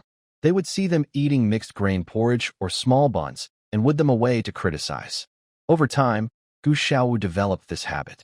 Fu Xizhou felt very sad and said, Grandpa 3, I just overheard what you were saying outside. Actually, I have something to ask of you. Tell me, child, as long as we old folks can do it, we will never refuse, Huang Guohua immediately said. Fu Xizhou pointed toward the direction of the next barn. My younger brother and sister, Jinxin and Xiaoxin, are at the age to study. I don't want them to fall behind in school just because they go to the countryside. You three are very knowledgeable. Old Huang, you are a research expert. Old Han, you are a skilled technician who studied abroad. And Old Gu, you are talented in both literature and martial arts. So, I want to ask you three elders if you can help guide their studies when you have free time. After hearing Fu Xizhou, the three elders were all surprised. They didn't expect Fu Xizhou to ask for this. Han Qiming was the first to react. He stood up excitedly. Of course. Teaching and nurturing children is what we do. We are happy to do it. Being able to pick up books again in this place and pass on their lifelong knowledge was the greatest comfort for them. Huang Guohua also nodded repeatedly. No problem. I can teach physics and chemistry. Gu Xiao chuckled. I'm not as educated as the two elders, but I can still teach Chinese and history. Seeing the three elders so excited, Fu Xizhou felt relieved. This way, his younger brother and sister could learn real knowledge, and the three elders could also find their own value, without feeling uneasy about accepting his help for nothing. It's a win-win situation. Then I will thank the three teachers on behalf of my younger brother and sister. Fu Xizhou bowed seriously to them. That's not right. That's not right. The three hurriedly helped him up. Seeing the light return to their faces, Fu Xizhou also felt happy for them. He remembered he still had a bottle of basic nutritional liquid. These three elders are the backbone of the country. It's very sad that their health is failing. He said, Grandpas, quickly hide your things. There are many people around, and it's not safe for others to see. The three elders immediately remembered a family of three who had been sent away nearby. That family was different from the Fu family. The Fu family arrived a few days ago and quickly made friends with them. They greeted them when they met and even helped with some small tasks. But that family of three always looked serious when they saw them. They didn't say hello and seemed very reserved. They weren't sure if the family was good or bad, but they knew to be cautious. Yes, hide it now. Our secret underground cellar is finally useful. The three elders started hiding their things. Meanwhile, Fu Xizhou quietly walked to the water jar, took advantage of the others not paying attention, and poured a bottle of basic nutritional liquid inside. After finishing, he said goodbye again. Grandpas, it's getting late. I really have to go now. Rest early. This time, he truly left. He wore his invisibility cloak and headed to Old Wang's house. Halfway there, the invisibility cloak's 1-hour use time ran out. Now, the family and the three elderly people's water jars have all been added with basic nutrient solution. Although diluted, it's not as effective as drinking a whole bottle, but it will definitely help. Once he saves up a bit more energy, he plans to exchange for 2 bottles of advanced nutrient solution, so their bodies can recover faster. Next, he needs to solve the housing problem. A place like a cattle shed is not suitable for people. He must find a way to give them a proper home. But this requires having enough influence in the village. Fu Xizhou quickly thought through his options. Right now, he is just an ordinary educated youth with little power. To get things done, he first needs to establish himself in the village and gain respect. Thinking about the old, broken farming tools at the village branch, and the fact that there are no tractors in the village. If he can get a tractor to help with village construction and farming, his reputation will definitely grow. However, in this era, tractors are not easy to buy with money or tickets. He needs to apply to the commune, and the commune tends to give tractors to large teams with high productivity. Yang team is clearly not the choice of the commune. As he thought about this, his attention shifted to the planting and breeding space. The seeds he planted have already sprouted. The 200 chicks he just raised seem to have grown a bit.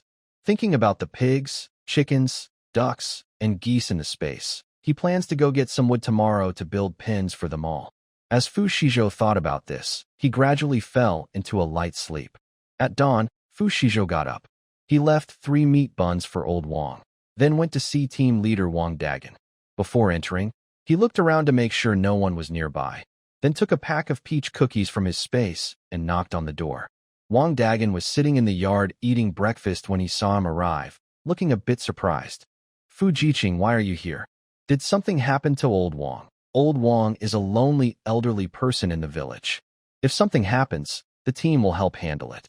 Fu Xizhou shook his head and straightforwardly said, Team leader, Old Wang is fine. I came to ask for leave. Fu Xizhou casually found an excuse. The old master's house only has 1 bed, no place to sit, and no wardrobe for clothes or luggage. It's quite inconvenient to keep going like this. Wang Dagan looked at him but didn't ask more. Also, Wang Laoda's house was quite simple, so he understood Fu Xizhou's situation. Moreover, asking for leave from the youth team was common. As long as it didn't interfere with the autumn harvest, he usually approved it. All right, go ahead. But I have to warn you, once you take leave, you won't get your work points for today. I understand. Thank you, squad leader. This is some peach cookies I brought.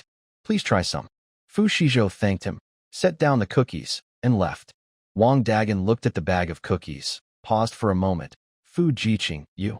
Before he could finish, Fu Xizhou had already stepped out the door. Wang Dagan looked at the cookies, smiled a little. This Fu Jiqing was really special, different from other young people sent to the countryside. He was very good at handling social relationships, especially with the big gate and the cookies.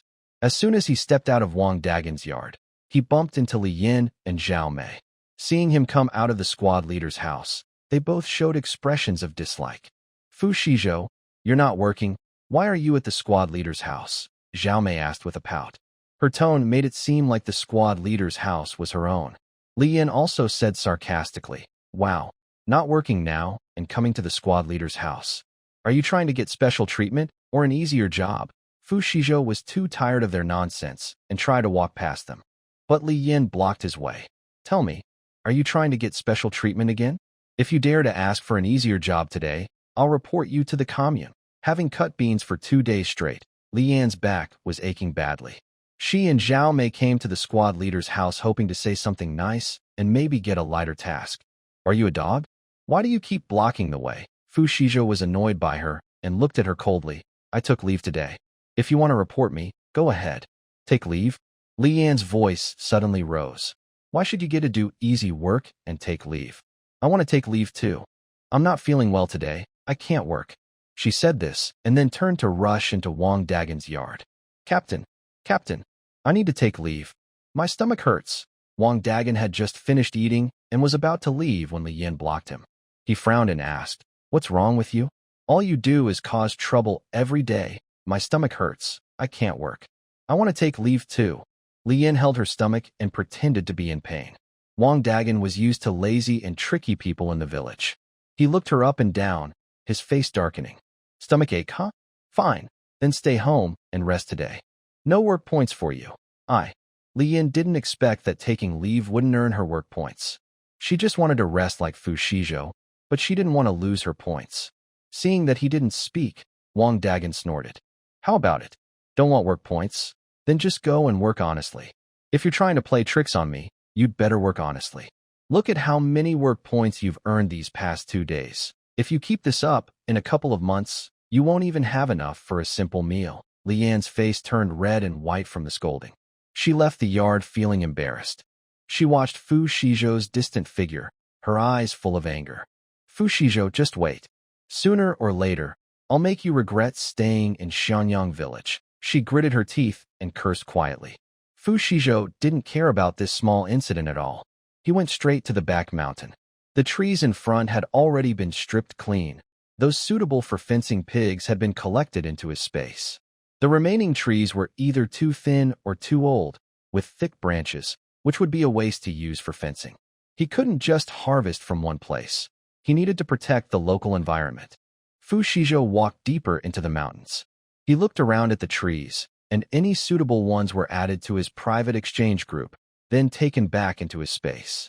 He was busy collecting when he suddenly spotted what looked like a Lingji mushroom.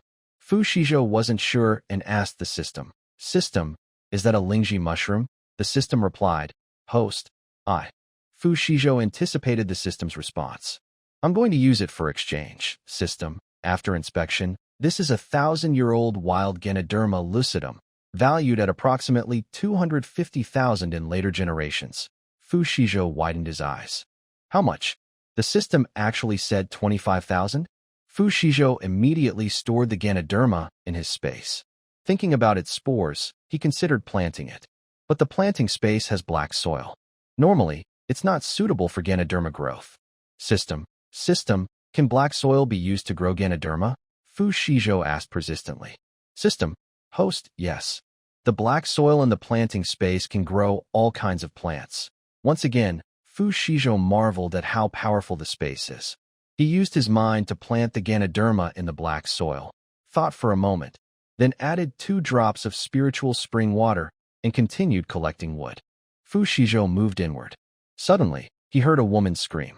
The sound was sharp and full of fear. Next came the wild boar's furious snorting.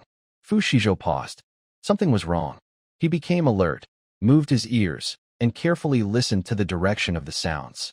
The scream and the wild boar's snorting came from the mountain valley to the east. Without hesitation, He sprinted toward that direction. His body, enhanced by nutrient fluid, was faster and stronger than before. Running on the rugged mountain trail was no problem. Soon, he reached near the mountain valley. Before seeing anyone, a strong animal smell hit him. He slowed down, quietly parted the bushes in front of him. The scene before him made his pupils shrink. He saw a woman dressed in military green, leaning against a large tree, looking terrified at a giant wild boar. The boar was enormous, seeming to weigh 300 or 400 jin. Its black hair stood like steel needles, with two long, sharp tusks gleaming coldly. It was agitated, digging at the ground with its hooves, snorting heavily through its nostrils, its blood-red eyes fixed on the woman. Fu Xizhou also noticed that the woman's leg seemed injured. Her pants had a large tear, blood flowing freely, staining the surrounding grass red. Fu Xizhou frowned. If he wanted to save her, he had to act quickly. Otherwise, the smell of blood spreading might attract more wild animals, which would be bad. In the past, I stayed here for 2 years and never heard of wild boars on this mountain. Even Fu Wenbin, who secretly went hunting later, only caught pheasants and rabbits. Fu Xizhou assumed there was no danger on this mountain and didn't even bring any self-defense tools.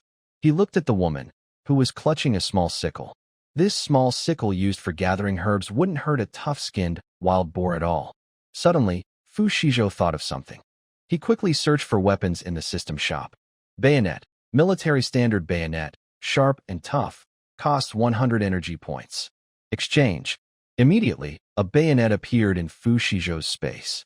At this moment, the woman's face was pale, and although she was trembling like a leaf, she shouted at the wild boar, "Beast, stay back."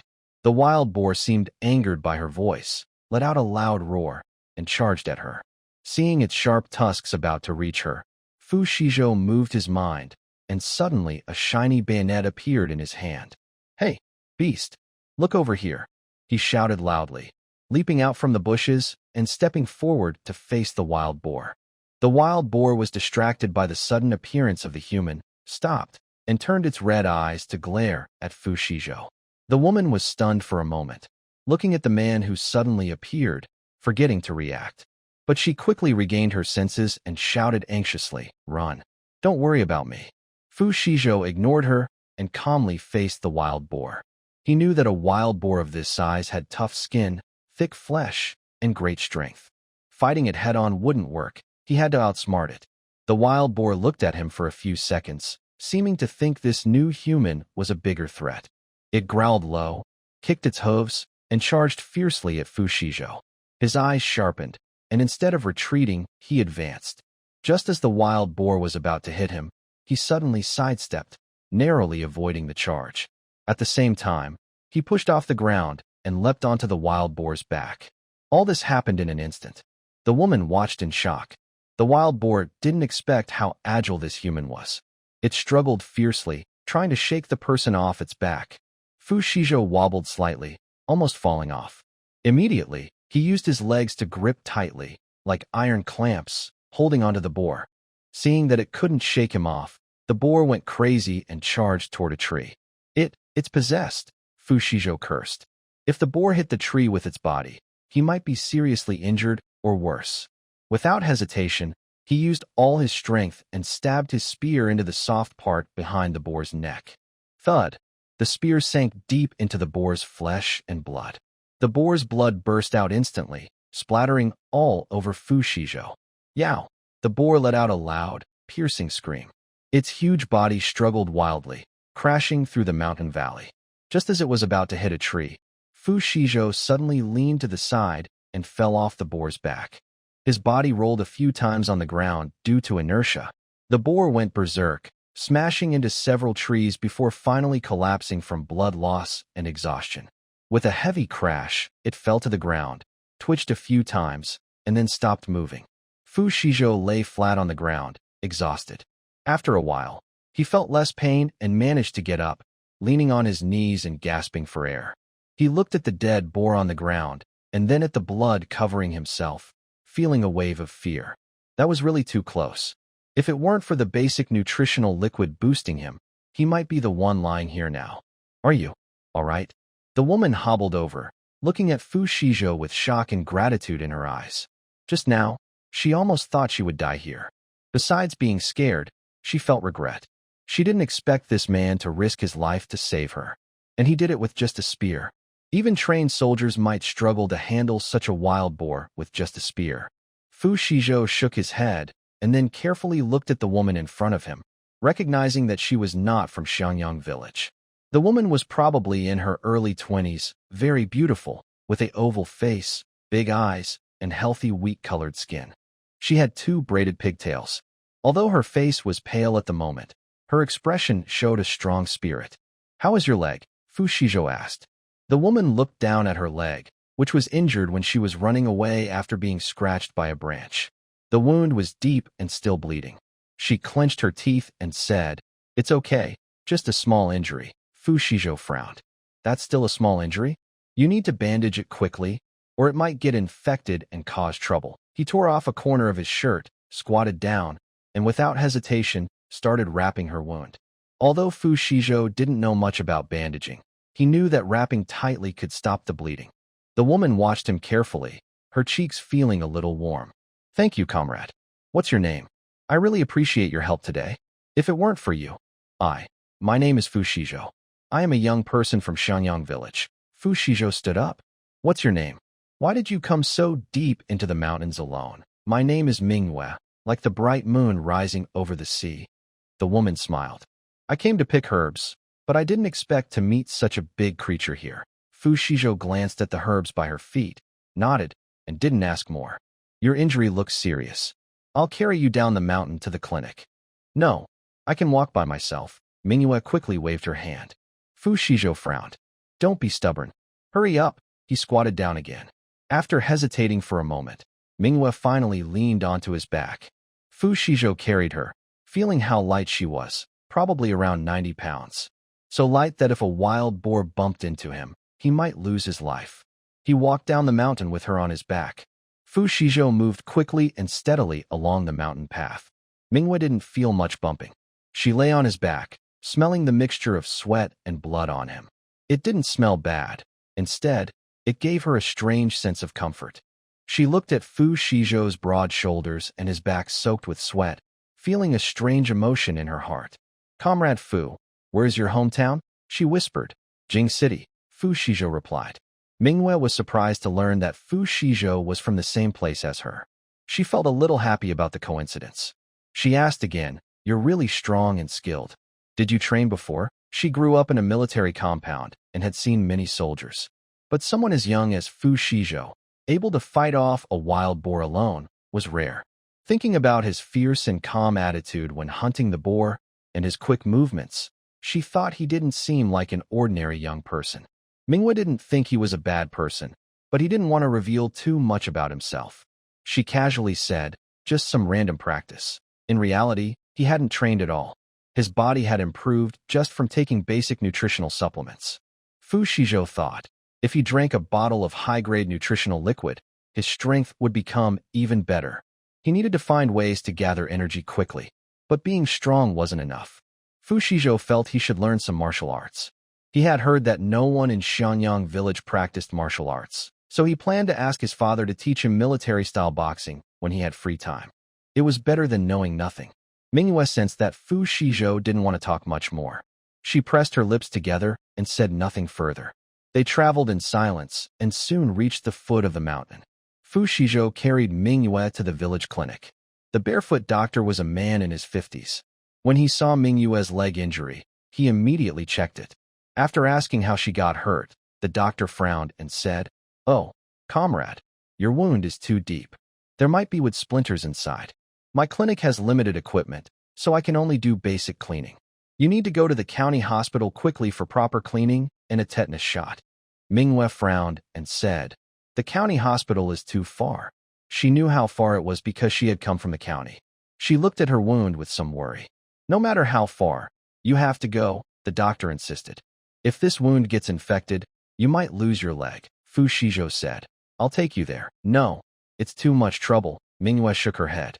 "I'll find a way to go by myself." She said this and took out some money and a note from her pocket, handing them to Fu Xizhou. "Comrade Fu, this is a thank you gift. Thank you so much today. Fu Shizhou did not take it. I'm not helping you for money. He thought for a moment and then said, wait here for a moment. I'll go see if the big team has a cart. If they do, you can go by cart. Without waiting for her to refuse, he turned and left. Manhwa watched his back as he walked away, her hand clutching the money tighter. After Fu Shizhou left the health clinic, he went straight to Wang Tiawang's house. Usually, Wang Tiawang was responsible for driving the ox cart. Even if no one needed it, he didn't have to work. Fu Shizhou knocked on Wang Tiawang's door, thinking that if Wang Tiawang was taking villagers to the county, he would go to the team office again to see if there were other carts. The door opened, and it was Wang Tiawang. Seeing Fu Shizhou covered in blood, he was startled. What happened to you? Seeing Wang Tiawang was home, Fu Shizhou quickly explained, this isn't my blood.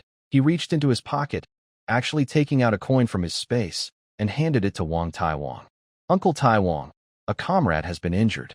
The doctor at the health clinic said she needs to go to the county hospital. Could you please go? Wang Tiawang nodded. No need for so much money. 2 cents is enough? Fu Shizhou shoved the money into his chest. Uncle Tiawang, keep the money. Besides, if only one person is involved, 2 cents is too much. Isn't that taking advantage of public resources? After saying this, Fu Shizhou added, I have some work to do with the team leader. That lady's situation is a bit urgent. Once I finish, I'll bring you some tobacco leaves to try. He then left. He didn't go immediately to find Wang Dagan, but ran back to the mountain hollow behind the hill. With a thought, he stored the huge wild boar corpse into his space. Then he ran to the village entrance, pretending to be out of breath, and rushed into the team office. Team leader, something big has happened. Wang Dagan was discussing the autumn harvest and grain quota with some village officials when he was startled by the shout. Seeing Fu Shizhou covered in blood, he was shocked. Fu Jiqing, what happened? Why are you bleeding so much? The blood isn't mine. Fu Shizhou then said, it's a wild boar. When I was going up the mountain, I happened to see a wild boar attacking a comrade. To save her, I attracted the boar away and accidentally struck it with a knife. I didn't expect the boar to hit a tree and die. Captain, quickly take people and follow me to the back mountain. Fu Shizhou leaned on the doorframe, panting heavily as he spoke. What? Everyone inside the house was shocked and stood up. How big was the wild boar? Wang Dagan asked in disbelief. I think it weighs about 150 kilograms. It's in that valley to the east. Fu Shizhou pointed in that direction. Now, the entire team was buzzing. A wild boar of 150 kilograms. That's a huge good fortune. Nowadays, every household is short of oil and meat. Such a big boar could provide a lot of meat. Let's go? Quickly, take us to see it, Wang Dagan ordered, grabbing it from the corner, and led some strong villagers to follow Fu Shizhou to the back mountain. A group of people hurried to the valley. Fu Shizhou had already released the wild boar from his space and placed it on a visible grassy. When Wang Dagan and the others saw the carcass of the wild boar, as big as a small calf, they all gasped. Wow, it really weighs about 150 kilograms. Did you really kill it alone? Wang Dagan looked at Fu Shizhou with shock in his eyes. Fu Shizhou nodded. The comrade was injured. I already asked Uncle Tai Wang to send her to the county hospital. She can testify for me. Fu Shizhou didn't like to seek attention. But to help his parents get out of the pig pen sooner, he needed to build a good reputation. He wanted everyone in the village who shared the pork to remember his kindness. Everyone present looked at Fu Shizhou with admiration, as if he were a hero. Good kid. Brave. Wang Dagan patted Fu Shizhou heavily on the shoulder. You've done a good deed, saving people and punishing evil. You're a real man. According to village rules, each person who hunts a game can share 30%. Wang Dagan then said, Fu Jiqing, according to the commune's rules, the person who catches the game gets 30%. The rest goes to the team. Is that okay? Fu Shizhou nodded. Captain, I agree. All yours. All right, today you did a great job. I will take responsibility and give you a full week's worth of work points. The rest of the meat will be shared with the villagers. The villagers around cheered upon hearing this. Great. Now they have meat to eat. Fu Shizhou spoke. Captain, since this is for the villagers, I don't want 3 parts. I only want 1 pig's hind leg. The rest should be shared among the villagers. Everyone's life is hard. When he said this, everyone present was stunned. 3 parts of pork, that's over 100 pounds. This young man said he didn't want any? Wang Dagan looked at Fu Xizhou with more approval in his eyes. This kid isn't greedy and knows how to behave. All right. Since Fu Jiqing cares about our villagers, we accept your kindness, Wang Dagan said loudly. The villagers also nodded and gave thumbs up to Fu Xizhou. Fu Jiqing is really good. He's from the city, so he's more thoughtful. This was exactly the effect Fu Xizhou wanted. Over 100 pounds of pork isn't much for him, but earning the villagers' goodwill is worth it. That night, the whole Xiangyang village was lively. Every household received about a pound or two of pork, and the smell of meat filled the air, making it as lively as New Year. Fu Xizhou's name was now known throughout Xiangyang village for the first time.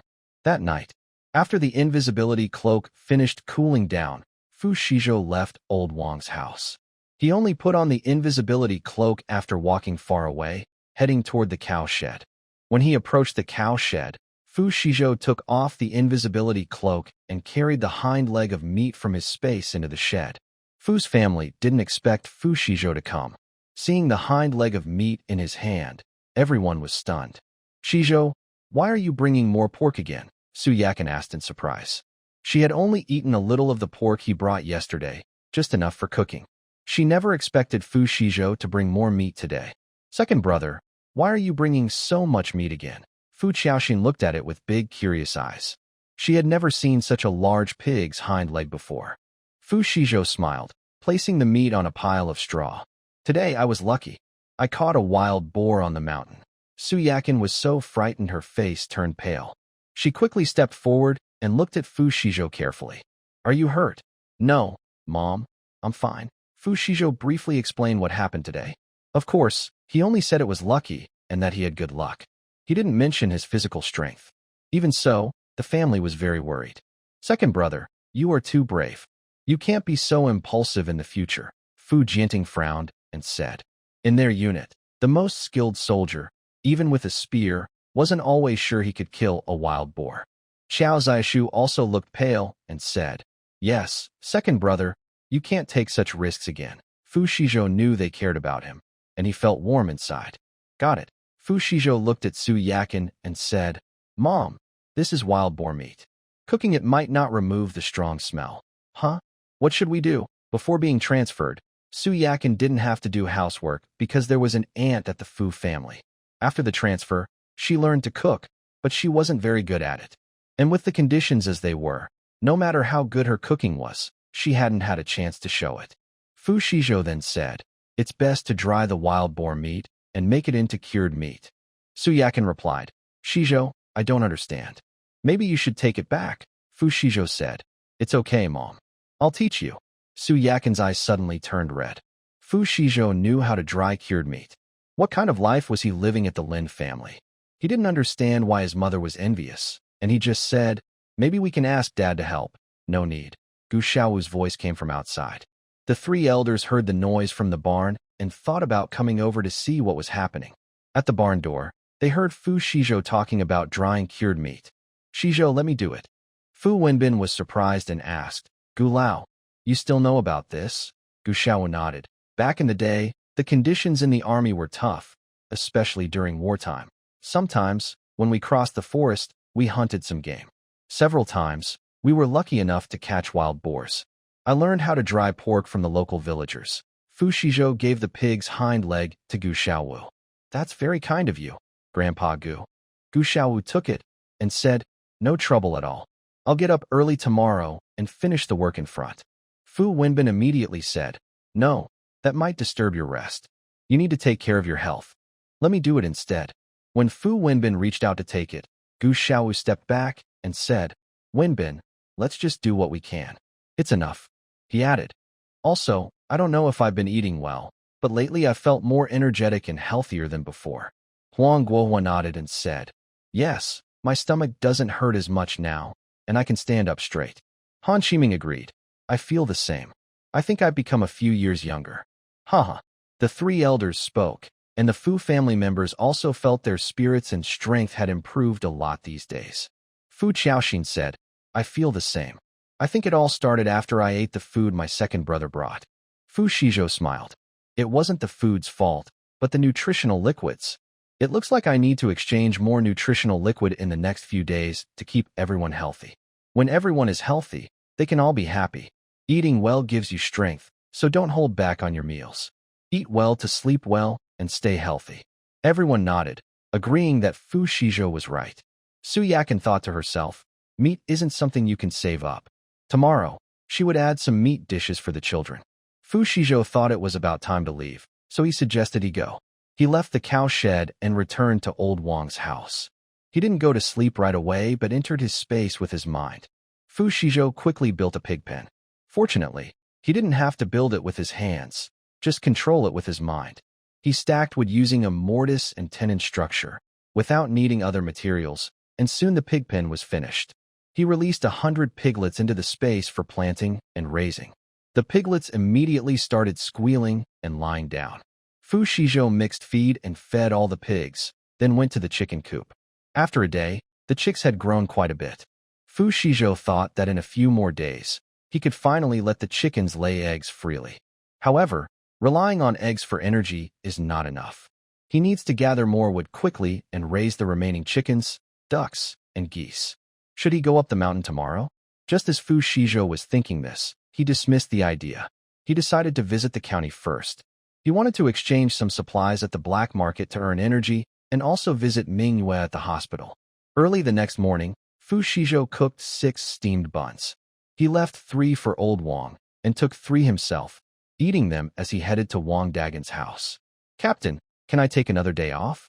I want to visit the injured comrade," he asked. Wang Dagon liked him very much and agreed without hesitation. After getting approval, Fu Xizhou went to the east end of the village. Before reaching the ox cart, he took a small bag of tobacco leaves. When he approached, he gave 2 cents and the tobacco leaves to Wang Taiwang, saying, "Uncle Taiwang, here you go." Wang Taiwang took the tobacco leaves and refused the money.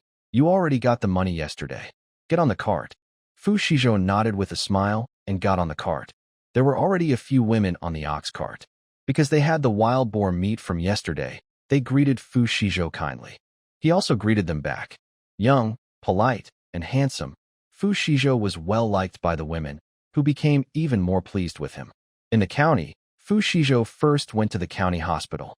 He asked around, but the nurse said Manhwa had been discharged early that morning. He arrived too late. But it was okay. Her discharge proved her injuries weren't serious. Fu Xizhou left the hospital and found a quiet alley. He took out the 2/8 big cart from his space, which he had brought from the Lin family. He asked around and found the old goods market in the south of the city. After putting the bicycle back into his space, he took out a cloth bag, put some of the supplies from his space into it, and then entered. It looked like an ordinary scrap metal trading station, with piles of broken copper and iron outside.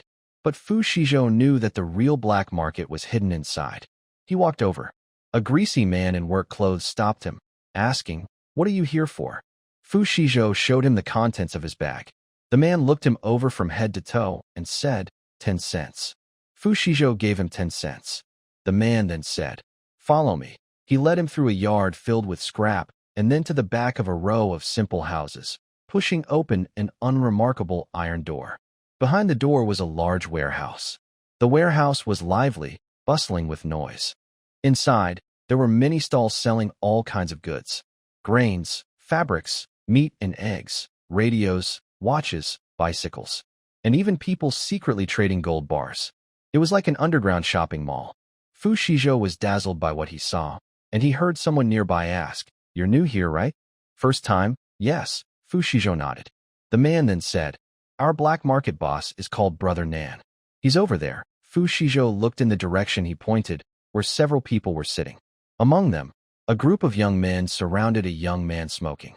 The young man looked ordinary but had a confident air. Fu Xizhou guessed he was Brother Nan, the boss of the black market. The man added, "If you have big deals or run into trouble, you can go to Brother Nan to handle it. But for small trades, don't bother him." "Okay, I understand," Fu Xizhou replied and started browsing. The black market was much bigger than he had imagined. There were gates around it, making it easy to escape if needed. He also noticed that the prices here were incredibly high. A pound of flour cost 2.5 yuan in food coupons. A pound of pork without coupons was even 3.5 yuan. It was more expensive than the black market in Beijing. If he sold the supplies from his space here, he could make a good profit. Xizhou planned to trade some supplies since his money from Beijing was almost gone. In this era, besides coupons, you also needed money to buy things. Once he had enough money for daily expenses, he planned to exchange some of his supplies. He took out some rough rice and cornmeal from his space, and soon someone asked for the price. He set the prices according to the market. Then he sold some coupons and flour. He earned a few dozen yuan and stopped selling. He was carrying a bag, and selling too much might attract attention. After finishing his stall, Xizhou took a walk and was about to leave. Just as he was about to go, he suddenly caught sight of a stone out of the corner of his eye. His steps paused. The stone was about the size of 1.5 fists of an adult man. Its outer surface was dark, looking similar to the stones by the roadside, blending in with the trash and not eye-catching at all. Despite being an ordinary-looking stone, it immediately reminded Xizhou of a story he heard from villagers in Xiangyang village in his past life. They said that a poor villager from neighboring Heishan village, who was very unlucky, bought a broken stone for 1 yuan on the black market and took it home to use as a sharpening stone. Unexpectedly, while sharpening, the stone turned green. The villager quickly found someone to open the stone and discovered it was top-quality imperial green jade. He sold the stone to a collector, boasted about it proudly, and then moved to the city with his family to enjoy a better life. The stall owner who sold the stone heard about this somewhere and was very jealous. He came to claim that the stone was his and demanded half of the money. Of course, the villager refused. In anger, the stall owner drew a knife and killed the villager and his family of 4. Xizhou thought to himself, maybe this is that very stone. System, can you help identify this raw stone? The system was assigned to help with the identification. Host, the detected stone is top-quality imperial green jade raw stone, with excellent water content and no cracks. Its estimated value is over 10 million yuan. Xizhou's heart suddenly skipped a beat. Over 10 million. If he traded it, wouldn't the system level up by hundreds? He suppressed his excitement and walked to the stall. The stall was full of junk, pots, pans, and all sorts of broken items, with the stone thrown on the edge. He guessed the stall owner used it to weigh things down. He picked up a porcelain cup and asked, "Boss, how much for this cup?" The stall owner lazily lifted his eyelids and said, 50 cents. It's all broken like this and still sells for 50 cents? Xizhou pouted and put the cup down. He picked up a few other items, asking but not buying. Seeing the stall owner getting impatient, Xizhou pretended to notice the stone and said, "Your stone looks good. It's suitable as a sharpening stone. How much?" The vendor looked in the direction he pointed and said, 2 yuan. Take it or leave it. Xizhou frowned and said, 2 yuan? Boss, that's too much. Just a broken stone. I could use it to nuts, and it would still be uncomfortable to hold. Take it or not. The vendor said impatiently, "Don't bother me if you're not buying." Xizhou cursed silently. With this attitude, how could he still be in business? He started bargaining. "Boss, how about 1 yuan 50? Is that okay?" "No, at least 2 yuan. 1 yuan 80, no more. I only brought this much money today. Get lost." I said 2 yuan. And that's final. Seeing the moment was right, Xizhou reluctantly took 2 yuan from his pocket and handed it to the vendor. Fine, 2 yuan it is. Such a stingy old man, not even a penny extra. He muttered as he picked up the dark, blackish stone and put it into a cloth bag. The stone felt heavy in his hand, and Xizhou's heart was filled with joy. The vendor took the money without even glancing at him and went back to dozing. Xizhou looked away and headed outside. The vendor probably never imagined that he had sold a mountain of gold for just 2 yuan. As for stealing that villager's chance, Xizhou felt no guilt at all. In his previous life, that person gained sudden wealth but didn't know how to be modest or cautious, and ended up causing his family's destruction. This life, Xizhou bought the stone first, which was actually saving his entire family's life. Thinking this way, Xizhou felt he was truly a good person. After leaving the black market, he found a quiet corner, stored the stone in his space, and said silently to the system, "System, cut open this raw stone." Host, "Okay. It will cost 100 energy points." Immediately, Xizhou saw the stone inside his space being cut open. He frowned and said, "The cut is too thick. Although the system didn't cut it exactly in half, the part that was cut open had enough material to make a ring. Host, you didn't specify more detailed requirements. Xizhou. Forget it. What's the point of arguing with a not-so-smart system? Looking at the rich green color, Xizhou felt a surge of excitement inside. However, he didn't plan to exchange this piece of jade for energy points right now. If possible, he preferred to keep the stone. After his family was cleared and returned to the city, he would have a skilled carver turn the stone into a bracelet for his mother. The other materials would be made into different jewelry for his sister-in-law and younger sister. Xizhou looked at the time and quickly returned to the meeting point. After getting on the ox cart, he closed his eyes and pretended to rest, but he was actually checking his planting and breeding space. He planned to catch the large given by the shoe shop owner and raise some grass carp. When he looked into the pond with his awareness, he was stunned. The in the pond had grown quite a bit, even though they hadn't eaten or drunk anything, thanks to the spiritual spring. He also noticed a large number of tiny by the pond's edge. They had actually bred, and there were quite a few. Thinking about the grass carp fry, he felt a bit worried. If he put the fry into the pond, the would probably eat them. System, can I separate this pond? I want to raise fish alone. Host, yes, you can use your mind to divide the pond. You can control the layout of the pond and the distribution of the black soil with your consciousness.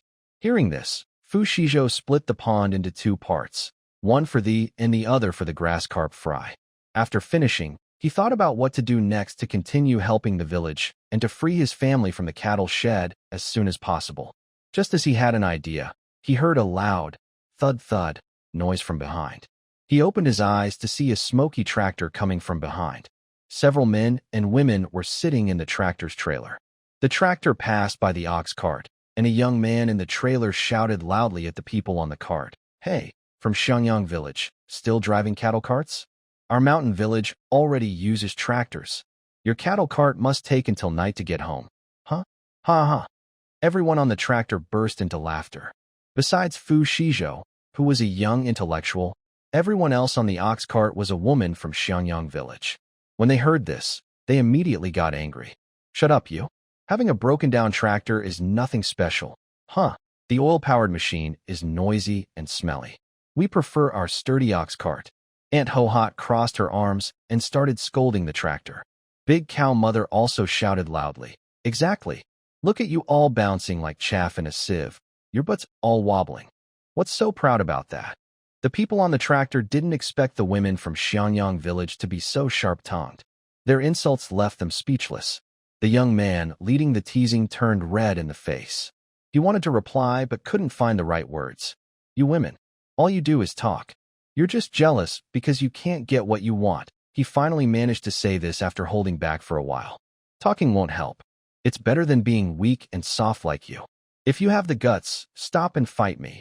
Aunt Ho-Hot got more excited and spat as she scolded. Seeing this, the tractor driver was worried they might really fight. He quickly pressed the accelerator, and the tractor sped off with a loud puff of black smoke. Bah? A bunch of cowards. Aunt Ho-Hot spat at the tractor's back. Big Cow Mother was also very angry. What kind of thing is that? Just because they have a tractor? Look at them. Wong Tai Wong, who was driving the ox cart, kept silent and just whipped the oxen harder. Aunt Ho-Hot, still upset, turned to complain to Wong Tai Wong. Tia Wong, when do you think our village will get a tractor? Every time we go to the cooperative meeting, I see others from Mountain Support Village driving tractors, but our team leader still rides in an ox cart. It's so embarrassing. Yeah, Big Cow Mother agreed. If we had a tractor, harvest time would be so much easier. It would also be more convenient to go to the county town, instead of wasting so much time. Wong Tai Wong sighed. A tractor? Those things are expensive. One costs thousands of yuan, and you need a ticket to buy one. Our team doesn't have that kind of money. Besides, even if we had one, the cooperative would have to agree to give it to us. Our Xiangyang village is like that. The team leader always keeps extra grain for himself. Wong Tai Wong finished and sighed.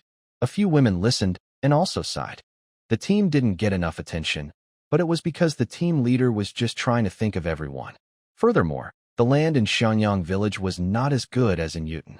Xizhou listened to the women sighing and complaining, and he had an idea. He mentally opened the exchange group and tagged Lao Tan, who loved tinkering. Brother, are you there? I want to trade some things. Lao Tan, who was good at fixing machines. Material brother, tell me, what do you want?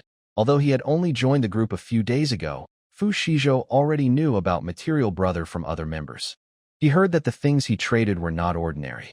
Fu Xizhou, can you help me modify 3 tractors? They need to be tracked and run on diesel. Lao Tan, are you talking about the old tractors from the 70s?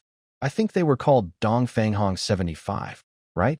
Fu Xizhou remembered that the tractor models at this time were called that. Yes, exactly. Can you help modify them to look like that?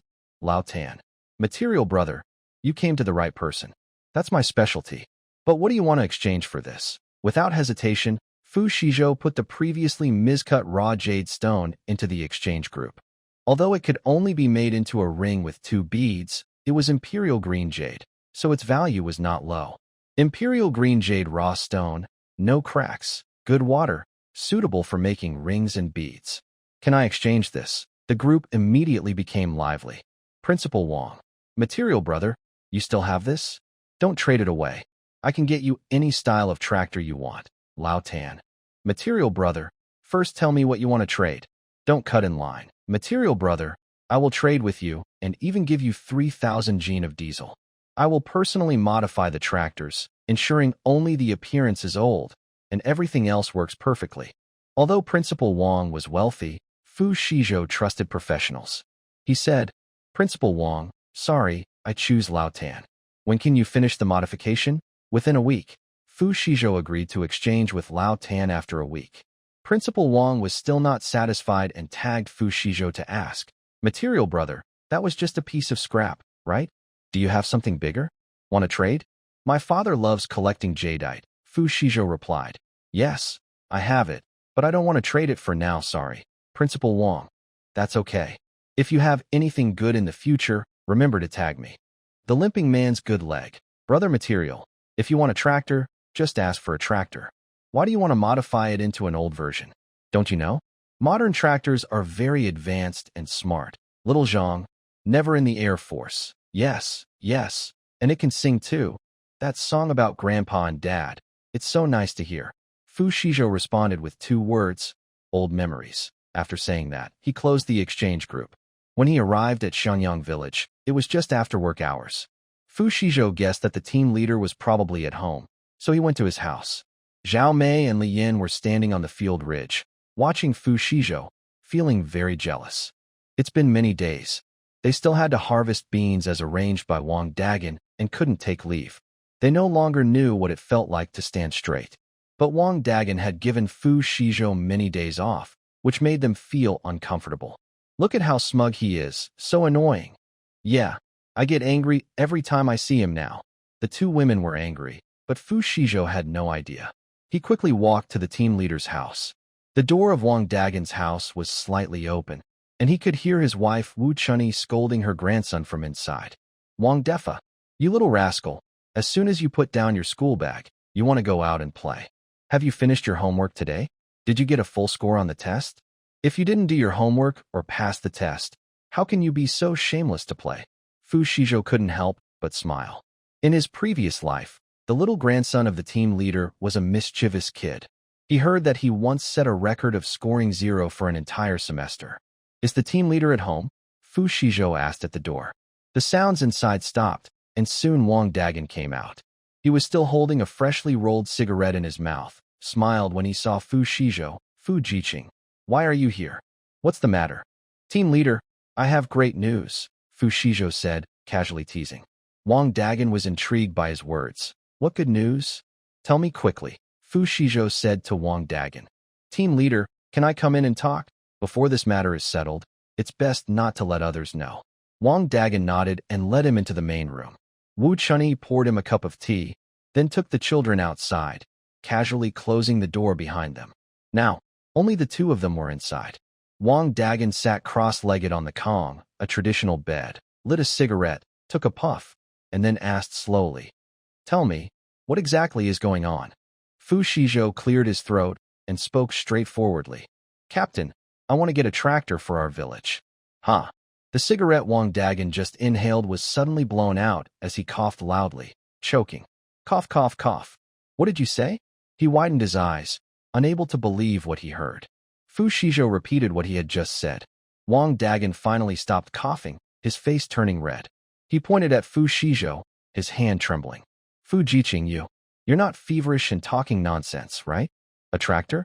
Do you know how expensive that thing is? You think it's like a cabbage, something you can just get if you want? His first reaction was disbelief.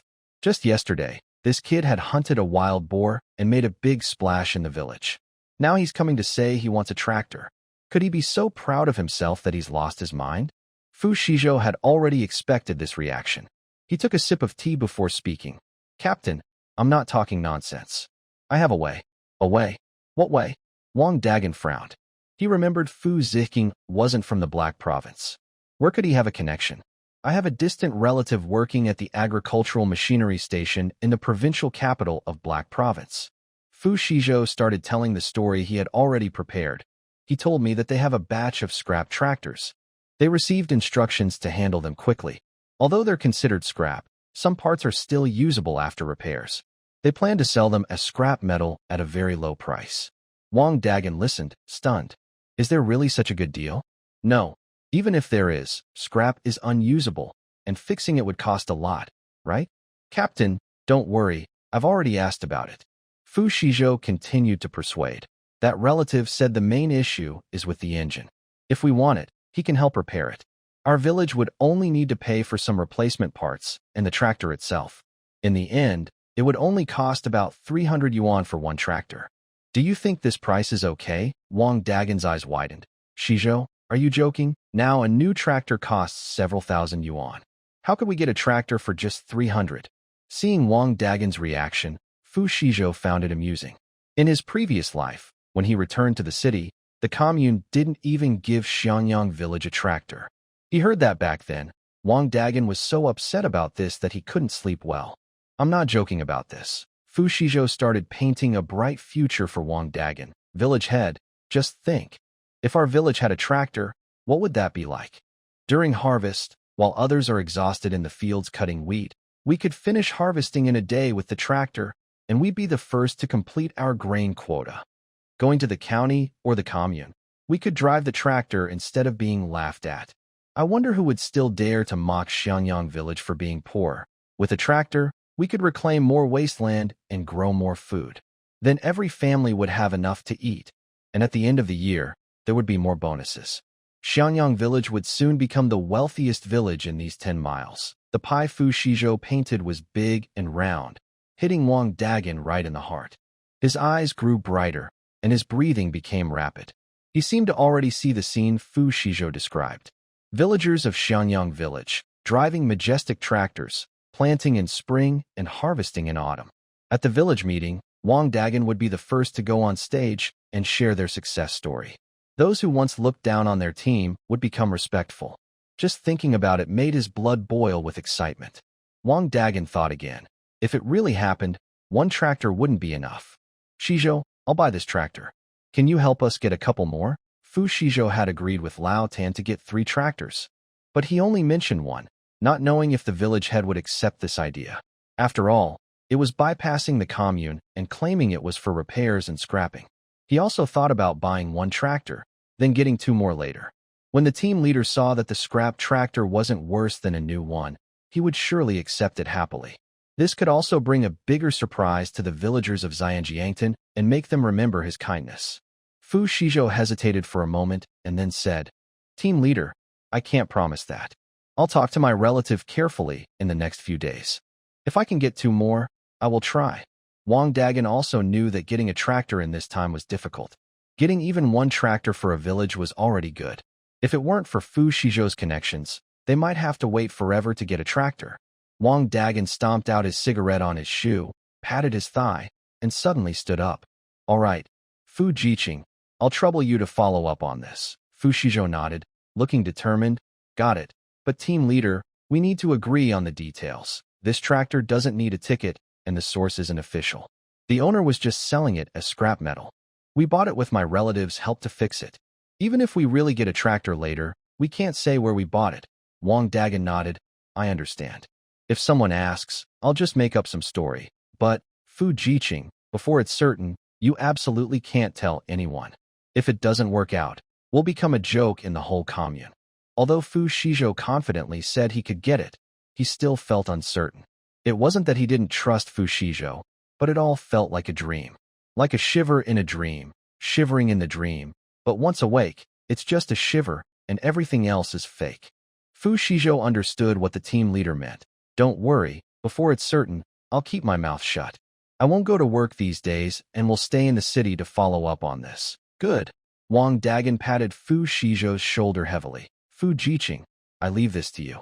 If you need anything, just ask. Starting today, I will give you time off from work. You don't need to go to work anymore. Just focus on this matter. However, there are many troublemakers in the village, so I can only give you full credit after everything is settled. I will inform Tai Wang, and during this period, you can go to the county town without paying. Fu Xizhou only cares about this sentence. Whether he gets full credit or not doesn't matter to him. He doesn't lack food now, and mainly wants this holiday. With the holiday, he can do many things. Thank you, Captain, but no need to trouble Uncle Tai Wang. My relatives got me a good bike, so I can just ride to the county town. All right. I'll wait for your good news. Once the matter was settled, Fu Xizhou left Wang Dagan's house. He was thinking that he didn't need to worry about the tractor. He would spend this week going into the mountains, preparing the wood for chicken and duck coops. He also needed to gather some grass to feed the fish. After planning what to do in the next few days, Fu Xizhou was almost at old Wang's house. Just outside the yard wall, he suddenly heard a whoosh sound. He instinctively looked toward the sound. He saw a shadow lightly leap from the roof and land steadily in the middle of the yard. Seeing the upright figure in the yard, Fu Xizhou's eyes nearly popped out. The person who just jumped down from the roof was actually old Wang? That old man, who usually gets out of breath after walking 2 steps and trembles when lighting a cigarette, could actually jump from such a height and come out unscathed? That graceful movement, that extraordinary demeanor. Fu Xizhou almost wanted to rush forward and call him master, bowing in respect. Fu Xizhou pushed open the yard gate and entered. Old sir, what are you doing? Old Wang was stunned. When he turned around, his demeanor instantly changed from a wise old man to a lecherous little old man. His aura changed in an instant. Fu Xizhou was amazed. If this old man didn't become an actor, it would be a waste. Old Wang shot him a sidelong glance, annoyed, and said, Kid, what are you pretending for? Didn't you see me come down from the roof? Fu Xizhou chuckled, reached into his cloth bag, and took out a roasted chicken rewarded by the system from his space. Old sir, I brought you a roasted chicken from the county today. Want to try it? He unwrapped the paper, and the aroma of the meat spread through the yard. Old man Wang's nose twitched, and he reached out to grab it. You little guy are good. Come on, give it to me. However, Fu Xizhou quickly pulled back the roasted chicken. Old sir, don't be in such a hurry. I have something to ask you. Spit it out quickly. Old man Wang stared at the roasted chicken, almost drooling. In his life, he loved 3 things: cigarettes, wine, and meat. He couldn't resist the smell of this roasted chicken at all. Old sir, your skills just now looked like those of a master from another world. I've lived so long, but I've never seen anyone as skilled as you. First, Fu Xizhou flattered him, then cautiously asked, Your kung fu must have taken decades to master, right? You probably have many apprentices. Old man Wang felt proud from the praise, but said aloud, Kid, stop with the flattery. I don't eat that. Just say what you mean. Old sir, I want to become your disciple and learn kung fu. Fu Xizhou was about to kneel. Old man Wang was startled and quickly moved aside. Don't kneel. I don't take apprentices. He refused outright. He didn't want the trouble of having a disciple. Old sir, please accept me. Fu Xizhou looked sincere. He originally wanted to learn some military exercises from his father. But after seeing the old man's skills, it was clear he was better than military boxing. He had to seize this chance. I'm not learning kung fu to cause trouble. I just want to strengthen my body and be able to protect myself from bad people. Nope, no way. Old man Wang was firm. My skills are for internal use only. I pass them on to men, not women. There are many rules, and it's complicated. I'm already old.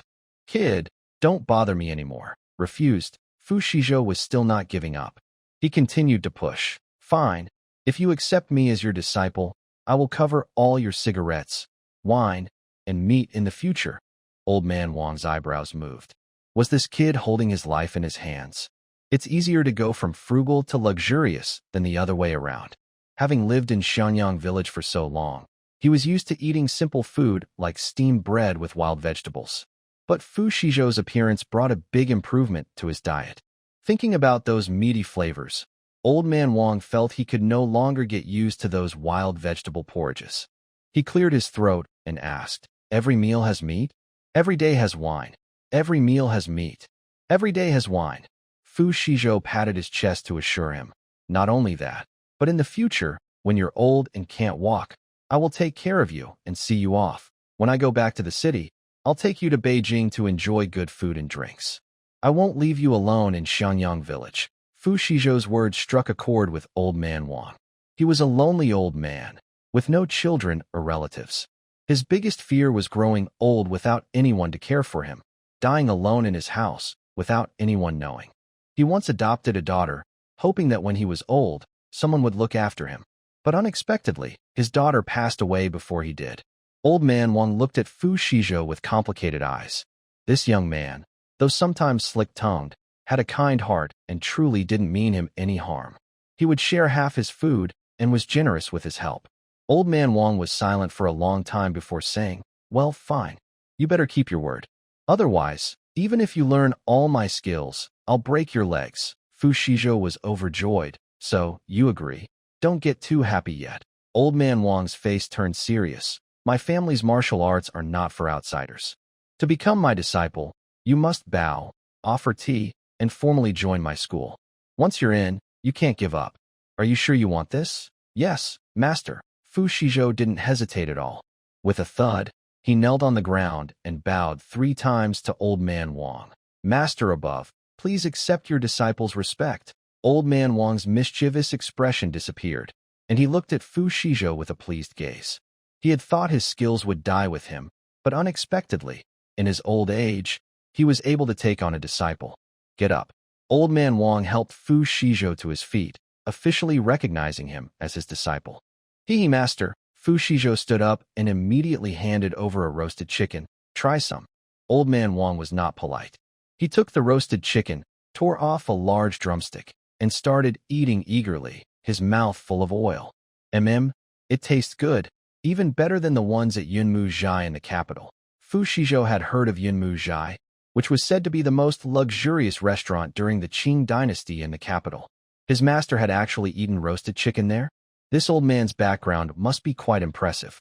But Fu Shizhou didn't plan to ask about it now. Seeing the old man enjoying his food, he said, "Master, I have 2 bottles of Maotai in my room. I'll bring them to you." Old Man Wang's eyes widened. "You've got such good stuff and didn't bring it out earlier?" "Hee, I'll get it now." Fu Shizhou went inside, took out 2 bottles of Maotai from his space, opened one, and poured some for the old man. "Master, please have a drink." Old Man Wang took a sip, savoring it. It was very satisfying. He never thought he could enjoy such a happy life in his old age. After finishing the roasted chicken, Wang wiped his mouth and said again, "Kid, since you've become my disciple, you can't slack off. Hurry up and cook." "Okay, master. What do you want to eat?" "Make that steamed pork ribs you made last time." Wang nodded, reminiscing. "Last time I ate your ribs, I felt full of energy. I didn't have back pain for days. Because of that, he had the strength to jump up and fix the roof today." Fu Shizhou's mind moved. The ribs he made for Wang last time were from a pig raised in his space. He used pig feed mixed with diluted spiritual spring water.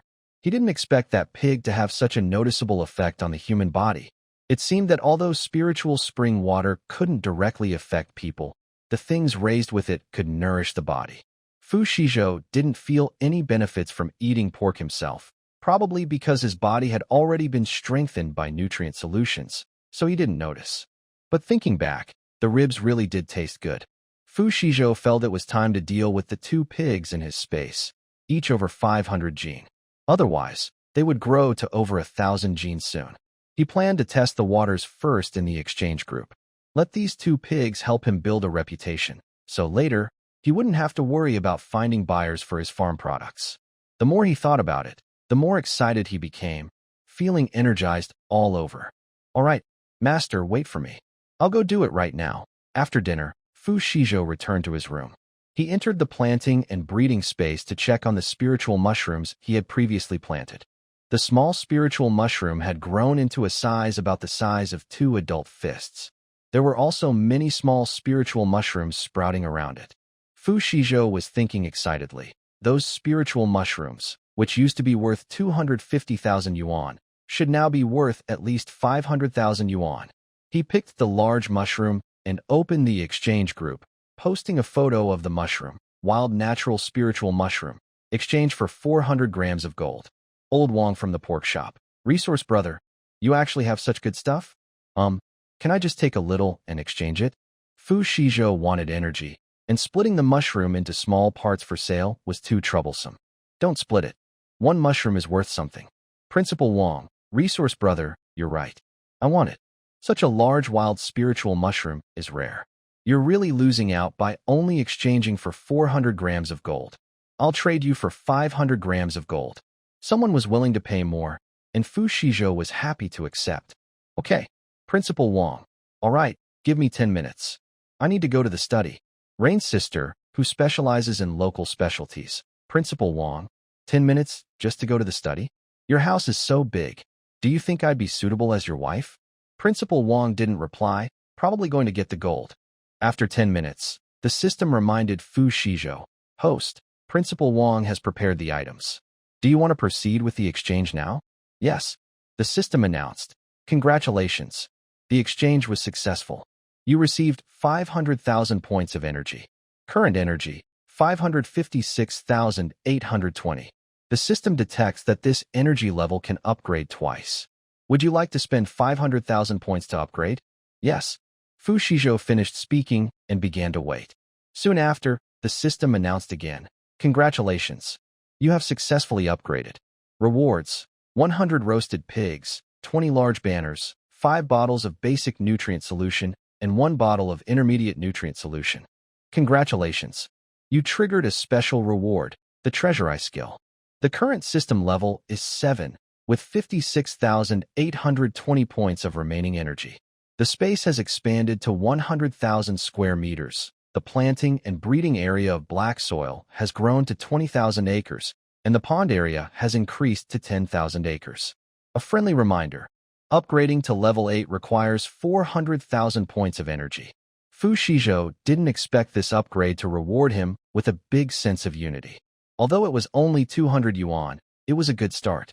If he continues to upgrade later, he might get even more rewards for unity. Xizhou focused on a special skill. System, what is Treasure Eye? The system explained. Treasure Eye is a special skill that can be used to identify the authenticity of treasures and to scan for treasures within your line of sight. Xizhou was very excited after hearing this. System, I want to worship you. Which way should I do it? The system. Xizhou asked again. Does this skill have a usage time or cooldown period? The system replied. No. Xizhou was overwhelmed with joy. He guessed the system was probably annoyed by his questions and rewarded him like this. With this skill, his eyes could become like X-ray vision, right? After the reform, he planned to buy antiques and rough stones and start his path to wealth. However, Xizhou shivered when he heard this. Seeing through the essence of everything, identifying treasures? Isn't that just like having X-ray vision plus an appraisal device? With this skill, going to black markets to buy treasures would be like picking up money. Xizhou couldn't wait to test the effect of Treasure Eye. He scanned the space's Imperial Green Jade, the stamps he collected earlier, and the antiques from the Lin family. Treasure Eye clearly displayed their values. Xizhou was happy for a while. Then his consciousness entered the planting and breeding space. After watering 2 fruit trees with a few drops of spiritual spring water, he poured the spiritual spring he had gathered all day into 2 ponds. Then he used his mind to control the pond water to water all the crops, and mixed various feeds to feed the pigs and chickens. After finishing everything, Xizhou looked at the 2 pigs rushing toward the 600 gene weight mark. They were still grunting and rooting in the mud because Xizhou hadn't fed them. He stored them into the space and opened the exchange group, tagging Old Wong from the pork stall. Old Wong, do you want pigs? Each about 500 gene, 2 in total. Old Wong from the pork stall was surprised. Is it this big? How long have you been raising it? The live pigs sold on the market are usually around 200 or 300 pounds. A pig over 500 pounds must be quite old, right? Fu Xizhou posted pictures of 2 pigs in the exchange group. Less than a year, I guarantee the meat is firm. If your customers buy it, they will definitely come back. Old Wang thought about the quality of the items Fu Xizhou had exchanged before and decided to trade. All right, I'll trade. What do you want in return? Fu Xizhou, 30 piglets. Is that okay? Old Wang. No problem. I'm at the pig farm now. I'll exchange 30 piglets right away. As soon as Old Wang finished speaking, a system notification sounded. Congratulations to the host for a successful exchange, gaining 10,000 points of energy. Remaining energy, 66,820 points. At the same time, 30 piglets appeared instantly in the space. Fu Xizhou placed these piglets into the previous pig pen, fed them some pig feed, then exited the space. Just as he left, Old Wang's voice came from the door. Kid, why are you sleeping so early? Hurry up and come out to practice your skills. Fu Xizhou immediately got out of bed and opened the door, smiling. Master, practicing at night? Isn't that supposed to be in the morning? Stop the nonsense. Come to the yard with me. Old Wang turned and headed to the yard. He wouldn't admit it was because he couldn't get up in the morning. Fu Xizhou followed behind, feeling a bit excited. Finally, he was going to learn real martial arts. In the yard, Old Wang stopped and looked Fu Xizhou over a few times. Looks like you've got a decent build. Let's see your foundation. He told Fu Xizhou to assume a horse stance. Keep your back straight, legs apart, sink your weight. Like sitting on an invisible stool, Old Wang explained while tapping Fu Xizhou's legs with his smoking rod, guiding his movements. Fu Xizhou confidently followed his instructions. He had drunk basic nutritional liquid before, so his physical strength was much better than ordinary people. A simple horse stance was no big deal. He steadied himself and assumed the stance as instructed. At first, he didn't feel anything special. He even had the thought that this training method was too simple. If he had known it was so easy, he would have left the work in the space for this time. Doing work and practicing at the same time, without losing either. Half an hour passed, and his legs started to feel a bit sore. 45 minutes in, his thighs felt heavy like lead and began to tremble slightly. An hour passed, and sweat dripped down his forehead onto the ground. Fu Xizhou couldn't help but want to wipe his sweat. Just as he raised his hand, he was tapped by Old Man Wang's smoking pipe. What are you doing? Just a little while, and you're already thinking of slacking off. Master, how long do I have to hold this stance? Fu Xizhou asked nervously. 1 hour. Old Man Wang exhaled a smoke ring. Fu Xizhou's face instantly looked miserable. An hour is 2 hours. He couldn't even hold 10 minutes now. Fu Xizhou didn't expect that his body, transformed by basic nutritional fluid, wouldn't be able to handle such intensity. He had overestimated himself. Seeing his expression of helplessness, Old Man Wang deliberately teased him. Want to give up? If you want to give up, you can go back and lie down to sleep now. Our family's martial arts are not so easy to learn. If you can't even hold a 1-hour horse stance, you might as well go be a coward. Stung by his words, Fu Xizhou's stubborn spirit flared up. It's just a horse stance, after all. I refuse to believe I can't do it. He clenched his teeth and stopped speaking, refocusing his attention on himself. When he was about to give out, he suddenly remembered things from his past life. Even if he changed in this life and took care of his family, in Xianyang village, they would still face plenty of bullying. If he wasn't strong enough, his father might be eaten by wild animals, his sister-in-law could be targeted by troublemakers, and his little niece might be kidnapped. His fists needed to be tougher. He had to be even tougher. Thinking of this, Fu Xizhou felt a surge of strength burst from his body, and his exhaustion vanished. Old Man Wang leaned against the doorframe, leisurely smoking, and his gaze on Fu Xizhou became more appreciative. Time was almost up, and he finally spoke. All right. Let's stop here for today. Fu Xizhou's legs went weak, and he collapsed onto the ground, gasping for breath. Doing horse stance training was nothing like running. He felt his whole body stiffen, and he couldn't even move his fingers. Old Wang came over and kicked his leg. How do you feel? Tired. Fu Xizhou just wanted to lie on the ground and not move. This is just the beginning, Old Wang said. Tomorrow, we continue. After saying that, he took his pipe and hummed a little tune as he went back to his house. Fu Xizhou rested for a while. Once the blood flowed through his body again, he turned his head. He made sure the old man's door was tightly shut before taking out a basic nutritional drink from his space and drinking it. A warm feeling spread through his limbs, and the soreness in his legs gradually disappeared. Xizhou took a deep breath. Luckily, he had this thing. Otherwise, tomorrow he wouldn't even be able to practice or get out of bed. Once he recovered, he stood up and went back inside to lie down. He had been thinking a lot. He thought about the people and things in Jing City. He wondered if Zhang Huimin had met that widow. Before leaving, he kept reminding himself that this time, the other side probably wouldn't fall for that widow's tricks. And Lin Jianya's grandson. By calculating the time, it was about time for him to go to the countryside. Too bad he had already gone, so he couldn't watch the show. When he returned to the city, he would definitely invite the neighbors from the big courtyard to a meal and talk about Lin Jianya's trip to the countryside. Meanwhile, in Jing City, the Lin family. Zhao Chuanhua's curses didn't stop all night. Lin Xizhou, that stubborn girl. She's really gone too far. She dared to run away from home. Lin Jianya paced back and forth, anxious. Mom, what should we do now? If I don't catch the train tomorrow, the people from the youth office definitely won't let this go. Originally, the three of them took turns persuading her, trying to use emotional appeals. Lin Xizhou had already agreed to give up her job and go to the countryside instead. But unexpectedly, she played a trick on them. She had promised to transfer her job yesterday, but she disappeared starting the day before yesterday.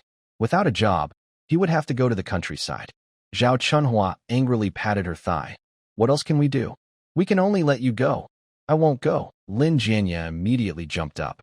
He had just narrowly avoided being sent down with the Fu family, and now they wanted him to go to the northwest as a young worker.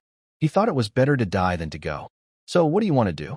Do you want to drag our family into trouble, be criticized, lose your job, and just suffer in the northwest? Zhao Chunhua also didn't want her son to go.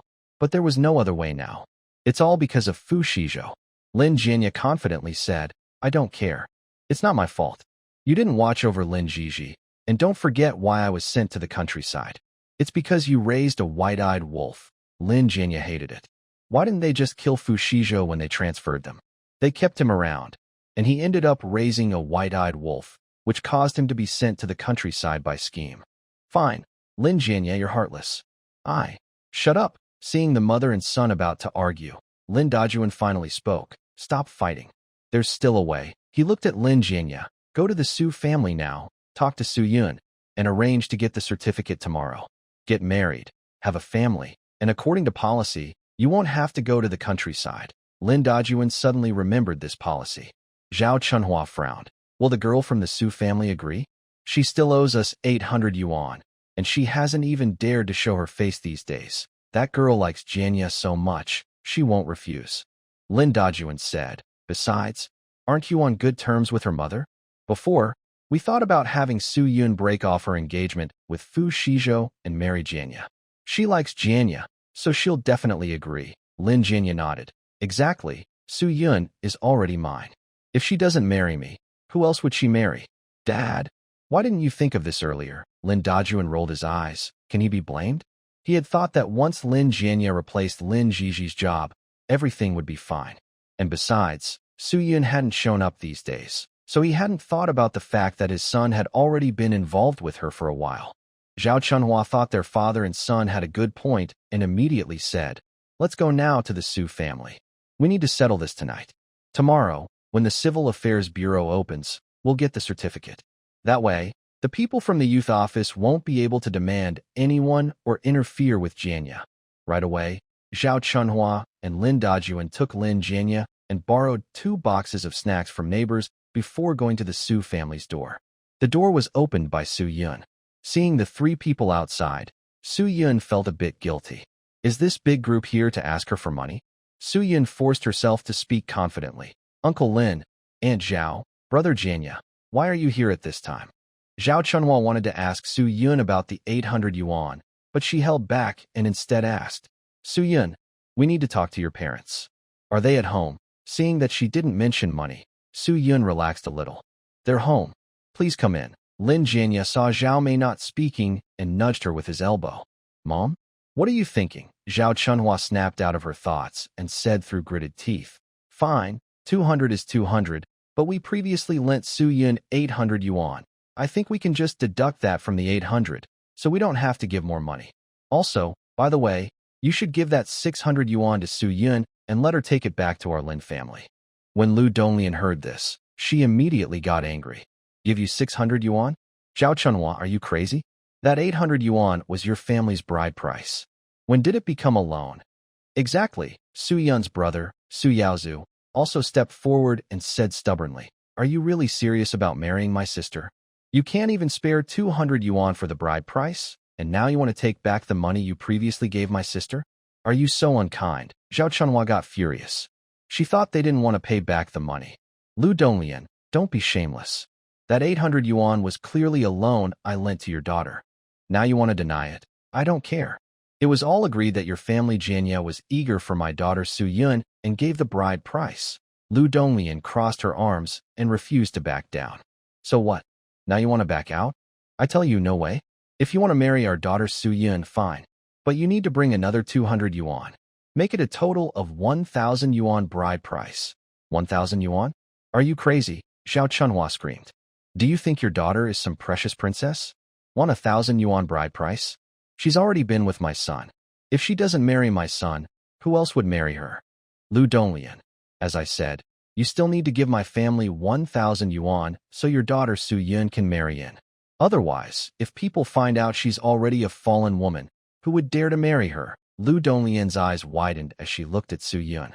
"Dead girl, is what she said true?" Su Yun's face turned pale. She didn't expect Lin Jianya to tell Zhao Chunhua about this. She also didn't expect Zhao Chunhua to say it out loud. The reason she slept with Lin Jianya was simply because she was attracted to his wealthy, young master status. Although he didn't look great, he was rich. She had planned to become his woman. If he didn't want to marry her, she was going to sue him. Who would have thought that Lin Jianya's original foster parents would be sent away? Now, Lin Jianya is no longer wealthy. Honestly, she feels quite regretful. But there's nothing she can do now, since she's already gone to bed.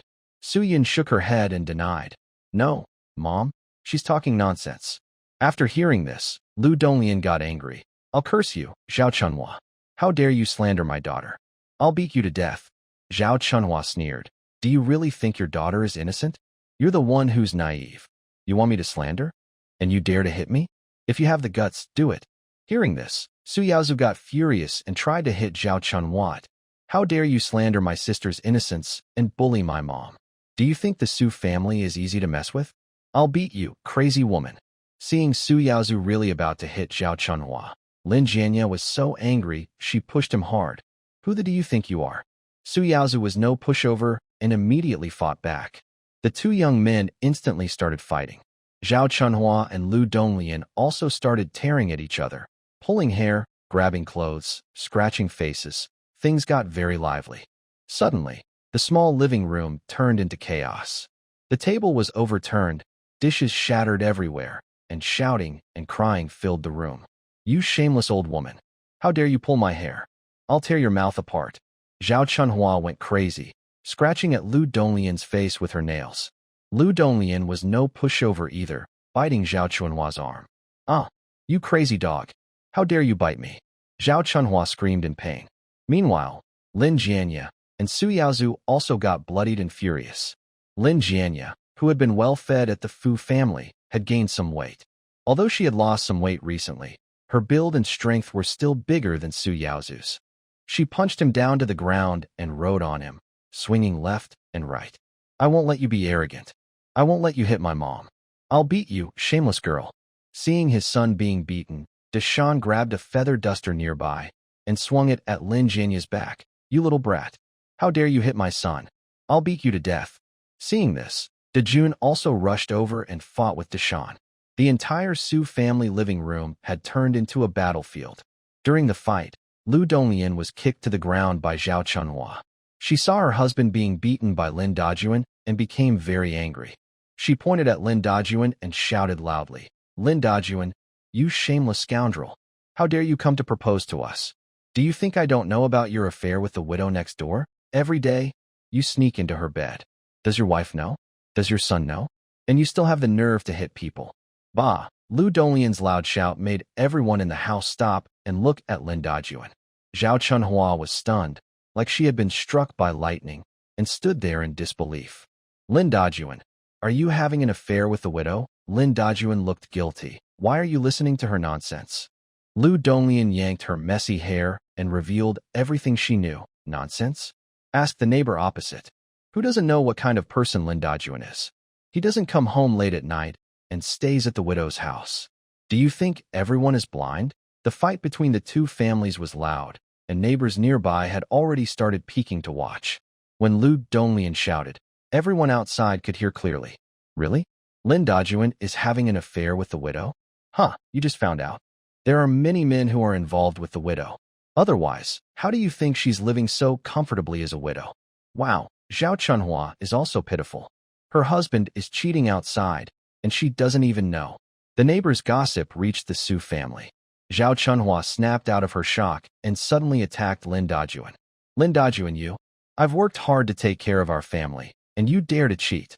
Do you have a conscience? I'd rather die. I'll fight you. Lin Dajuan was not someone who would just take his wife's hits without fighting back. When Zhao Chunhua scratched him twice, he couldn't stand it and slapped her. Are you crazy? Calm down it. Zhao Chunhua was slapped and felt deeply wronged. Ignoring everything, she lunged again to scratch Lin Dajuan.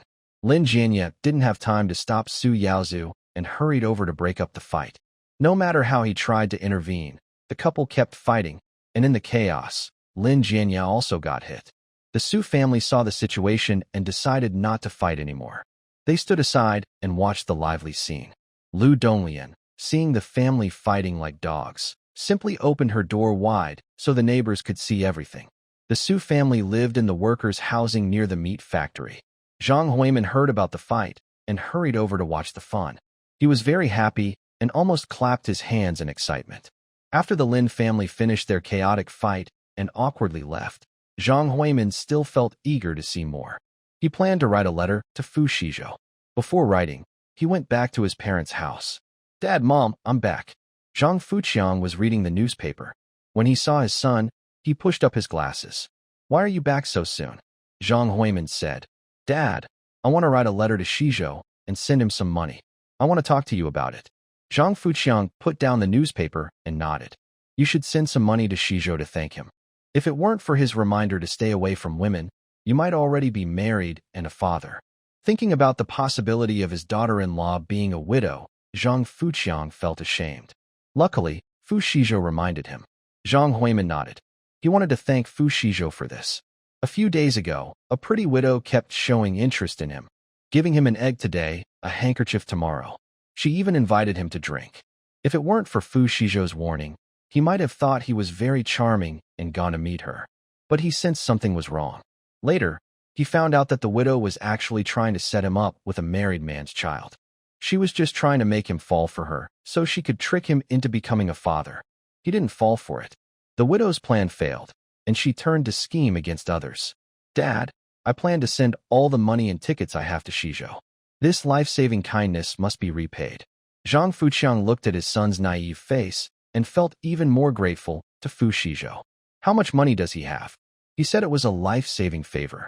Is the little money he has enough? How much do you have? Zhang Fuqiang asked. I have 100 yuan and some national tickets, his son replied. Zhang Huimin took out all his savings. Zhang Fuqiang looked at him and shook his head. He took out 40 pieces of Great Unity from the drawer and handed them to him. Send 100 yuan to someone. Forget about the nonsense about saving lives. Take these 400 yuan, a total of 500, and send it all to Xizhou, Zhang Fuqiang said seriously. Tell him in the letter that if the money is not enough, just let us know. Our family owes him a big favor, and we can't let him suffer alone outside. Zhang Huimin felt very touched inside. Got it, Dad. He took the money back to his room, unfolded the letter, and started writing to inform Fu Xizhou about recent events. He wrote until midnight, filling 10 pages of letter paper. The next morning, he went to the post office to send the money, the banknotes, and the letter. Fu Xizhou didn't know about all the things happening in Jing City. Early in the morning, he left a few meat buns for Old Wang as breakfast, packed a pot of hot water, and went up the mountain. Thinking that the same spot had been used for collecting wood the last 2 times, the suitable timber had already been gathered. So today, Fu Xizhou deliberately went to a different place on the mountain. This way, he could also avoid the villagers from Xiangyang village. Once on the mountain, Fu Xizhou hurriedly collected wood.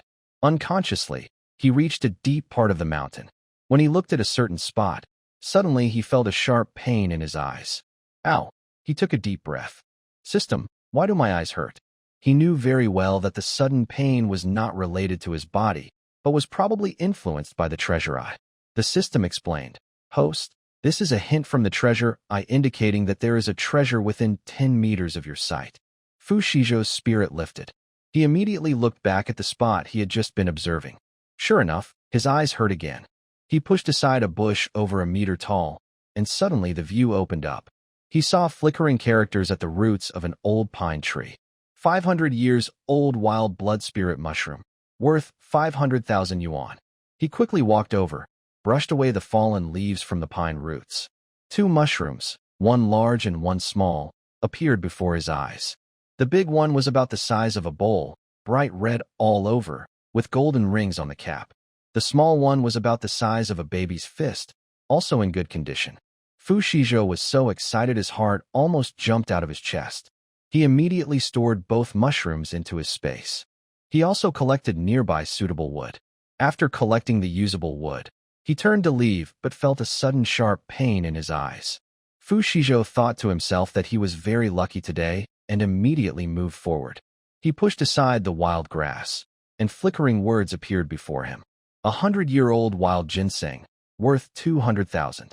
Fu Xizhou couldn't help but smile widely. Just one trip outside, and he had obtained both the lingji mushroom and ginseng. He stored the lingji in his space, found a flat spot to sit, and while munching on roasted chicken, he used his mind to move the wood from the space into the planting and breeding area, then fenced it off. Next, he transferred all the creatures he had previously exchanged into the breeding space. The chicks he raised a few days ago had grown quite a bit. Fu Xizhou guessed that in a few days, they would start laying eggs. He walked over to the fruit trees and noticed that the apple tree he first watered with spiritual spring water was already bearing fruit, with 10 large, red apples hanging on the branches. He picked some apples. As the time approached, he hummed a song and headed down the mountain. On his way down, he took the path villagers often used and collected some to feed the grass carp nearby. When Fu Xizhou was descending, he happened to meet Wang Jinbiao. Jinbiao, are you going up the mountain? Wang Jinbiao shook his head, slightly out of breath. Old Wang said you went up the mountain. I came to find you. Seeing Wang Jinbiao like this, Fu Xizhou guessed something had happened. What's going on? Wang Jinbiao took a deep breath before speaking. Zhao Mei and Li Yin, those troublemakers, incited a group of villagers to cause trouble at the village head's house. Fu Xizhou frowned. Cause trouble? What kind of trouble? They think you only shot a wild boar, so why are you getting a full day off? They say the village head is biased and should give everyone an explanation. You need to go handle this quickly. Fu Xizhou's face instantly turned cold. In his previous life, he was unknown and barely able to afford food. Zhao Mei and Li Yin didn't even bother to be jealous of him. But in that past life, they caused quite a few problems. I'll go take a look. Fu Xizhou headed toward the village head's house. Today, he wanted to see how far these 2 women could go with their troublemaking. Their pace was quick, and just as they approached the village head's house, they heard villagers attacking Wang Dagan. Captain, you're too biased. It's harvest time now. Why can Fu Xizhou skip work every day, while we work ourselves to exhaustion in the fields? Exactly. He caught a wild boar. That's impressive, but he shouldn't get special treatment like this. Our men are so tired they can hardly stand, earning just a few work points. But he's resting at home and still gets full points. That's unfair. These are the women in the village who like to gossip. They always envy others' good fortune. When someone is better off, they gossip behind their back. But if someone is worse off, they just laugh and pretend nothing's wrong.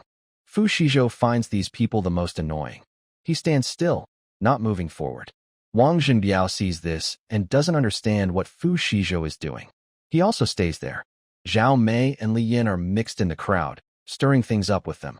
You're right, aunties. Captain, we're not against Fu Xizhou. We just think this isn't fair, Zhao Mei shouts. We're all here in the countryside to learn from poor farmers. We should be treated equally, yes, Li Yin agrees. Fu Xizhou is from the city. Even if he caught a wild boar and earned points, he's so busy with harvest. Why does he keep asking for leave? He might not be used to farm work, but he can't do nothing at all. How would the other educated youths feel? How about the hard-working villagers? Their words excite the villagers' emotions even more. Wang Dagan is surrounded by people at the village gate, his face red with embarrassment. He can't speak. The tractor issue isn't settled yet, so he can't say anything now. What if things don't work out? Everyone would be disappointed. Then Fu Shizhou's situation might become even worse. He can't explain why he approved Fu Shizhou's leave. He keeps repeating, "Everyone, quiet. Listen to me. Fu Jiqing's leave was approved by me. He has important matters to attend to." What's so important? More than harvest? A woman demands. This is a village secret. I can't say for now. Wang Dagan sweat profusely, feeling pressured. Are there secrets we villagers can't know? Captain, are you really under that kid's spell? Are you favoring him? Yang Weidong, standing beside Wang Dagan, couldn't help but speak. What favoritism? Always saying the captain favors Fu Zhizhi. Why don't you think about why he doesn't favor your man? That ant was caught off guard and paused before speaking. You. What about me? Yang Weidong immediately retorted. If the captain favors Fu Zhizhi, it's because he's capable. He single-handedly took down a wild boar weighing over 300 pounds. If you want a holiday, why not ask your husband to go up the mountain and hunt a boar for us? Why should he? That's so dangerous. Yang Weidong truly believes Fu Shizhou's pig was a gift for these troublesome folks to eat. Do you all realize how dangerous it is? Didn't you feel danger when you shared the pork yesterday? Once it's in your stomach, you forget who hunted that wild boar for you? You. And you all. How can you say such things? The ant realized she couldn't argue with Yang Weidong and stopped, turning to Wang Dagan. Captain, tell us quickly. What's the secret? Does the big team need to be told everything? Fu Shizhou's cold voice suddenly sounded. He pushed through the crowd and stood beside Wang Dagan. He looked at everyone present. Last night, when they shared the pork, everyone was smiling so broadly you could see their teeth. Now, they all looked different. But Fu Shizhou had long known what kind of people these were. Since moving to the countryside, he'd only interacted with women who had relatively good personalities in his past life memories. His gaze finally settled on Zhao Mei and Li Yan. Both women felt uneasy under his stare and instinctively stepped back. The villagers saw Fu Shizhou and quieted down. Wang Dagan pulled Fu Shizhou aside. Fu Zhizhi, how are things going? Can you tell me about that matter? He thought that if this wasn't clarified, today's events wouldn't end well. Fu Shizhou lowered his voice. Captain, I didn't go to the county today. Besides, it's not urgent. My relatives need some time to handle it. Wang Dagan understood and nodded. All right, you go back first.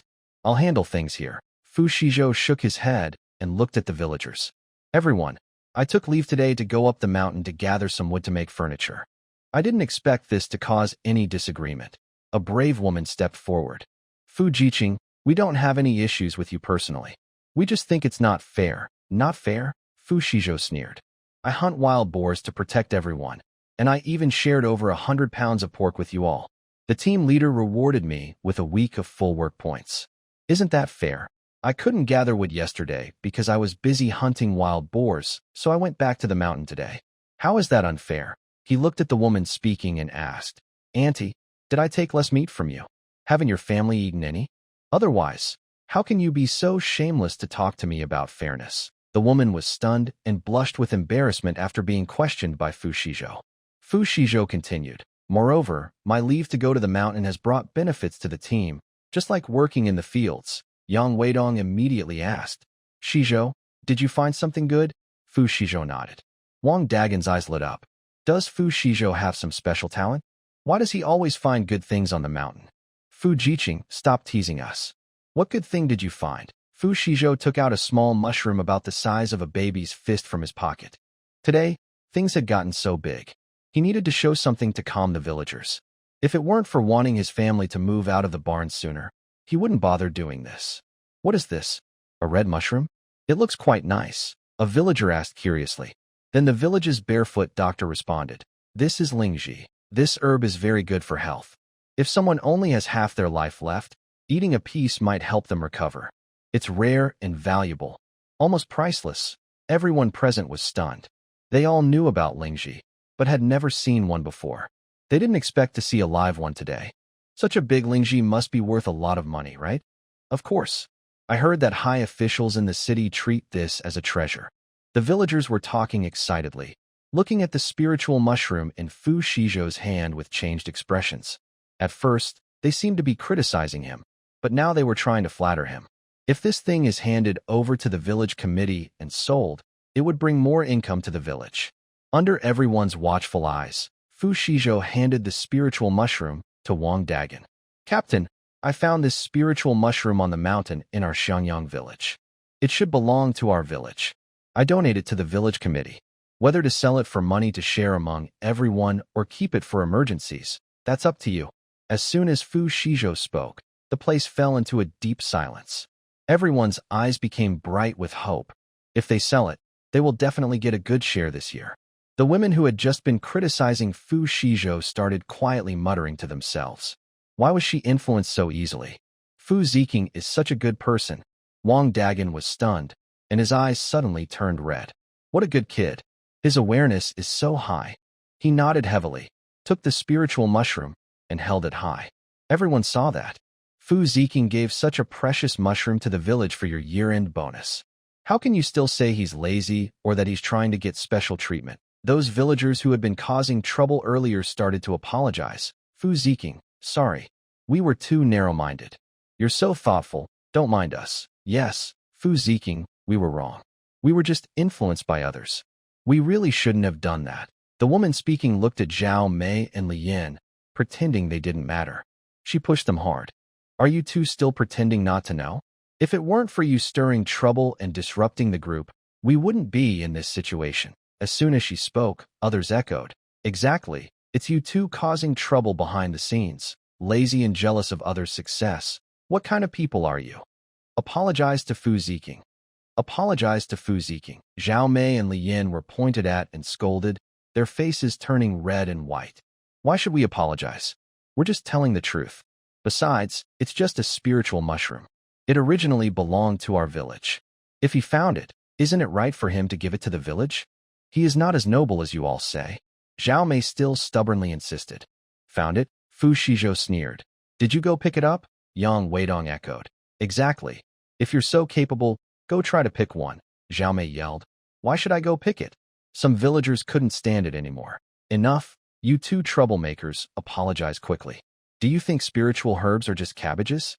We've been going up the mountain for years, and we've never seen one. Besides, Fu Jiqing found it and could have kept it secret, but he handed it over to the team.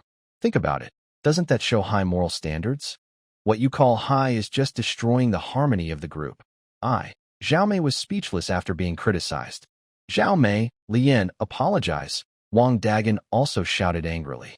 Under the pressure of the whole village, Zhao Mei and Li Yin finally lowered their heads unwillingly. Sorry, their voices were so soft they sounded like mosquito hums. Fu Xizhou was too tired to argue with them. But Wang Dagan didn't let them off easily. He deducted all their work points for the past few days, citing their disruption of group harmony.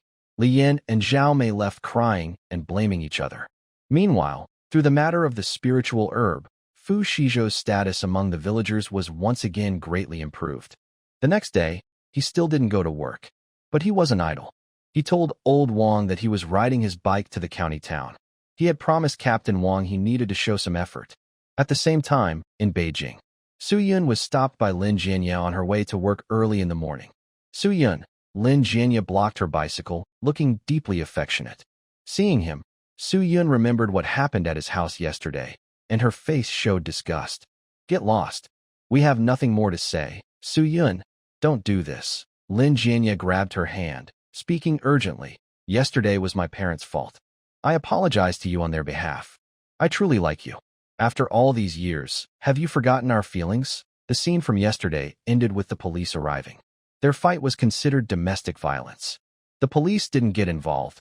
They only told them to leave the Su family quickly. At that time, his marriage plans fell apart, so he had to leave with Lin Dajuan and Zhao Chunhua.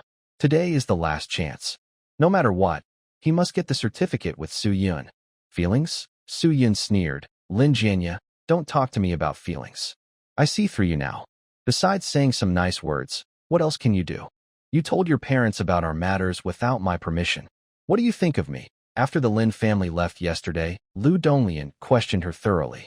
If she hadn't firmly denied it, she might have been kicked out of the house by Lu Donglian by now.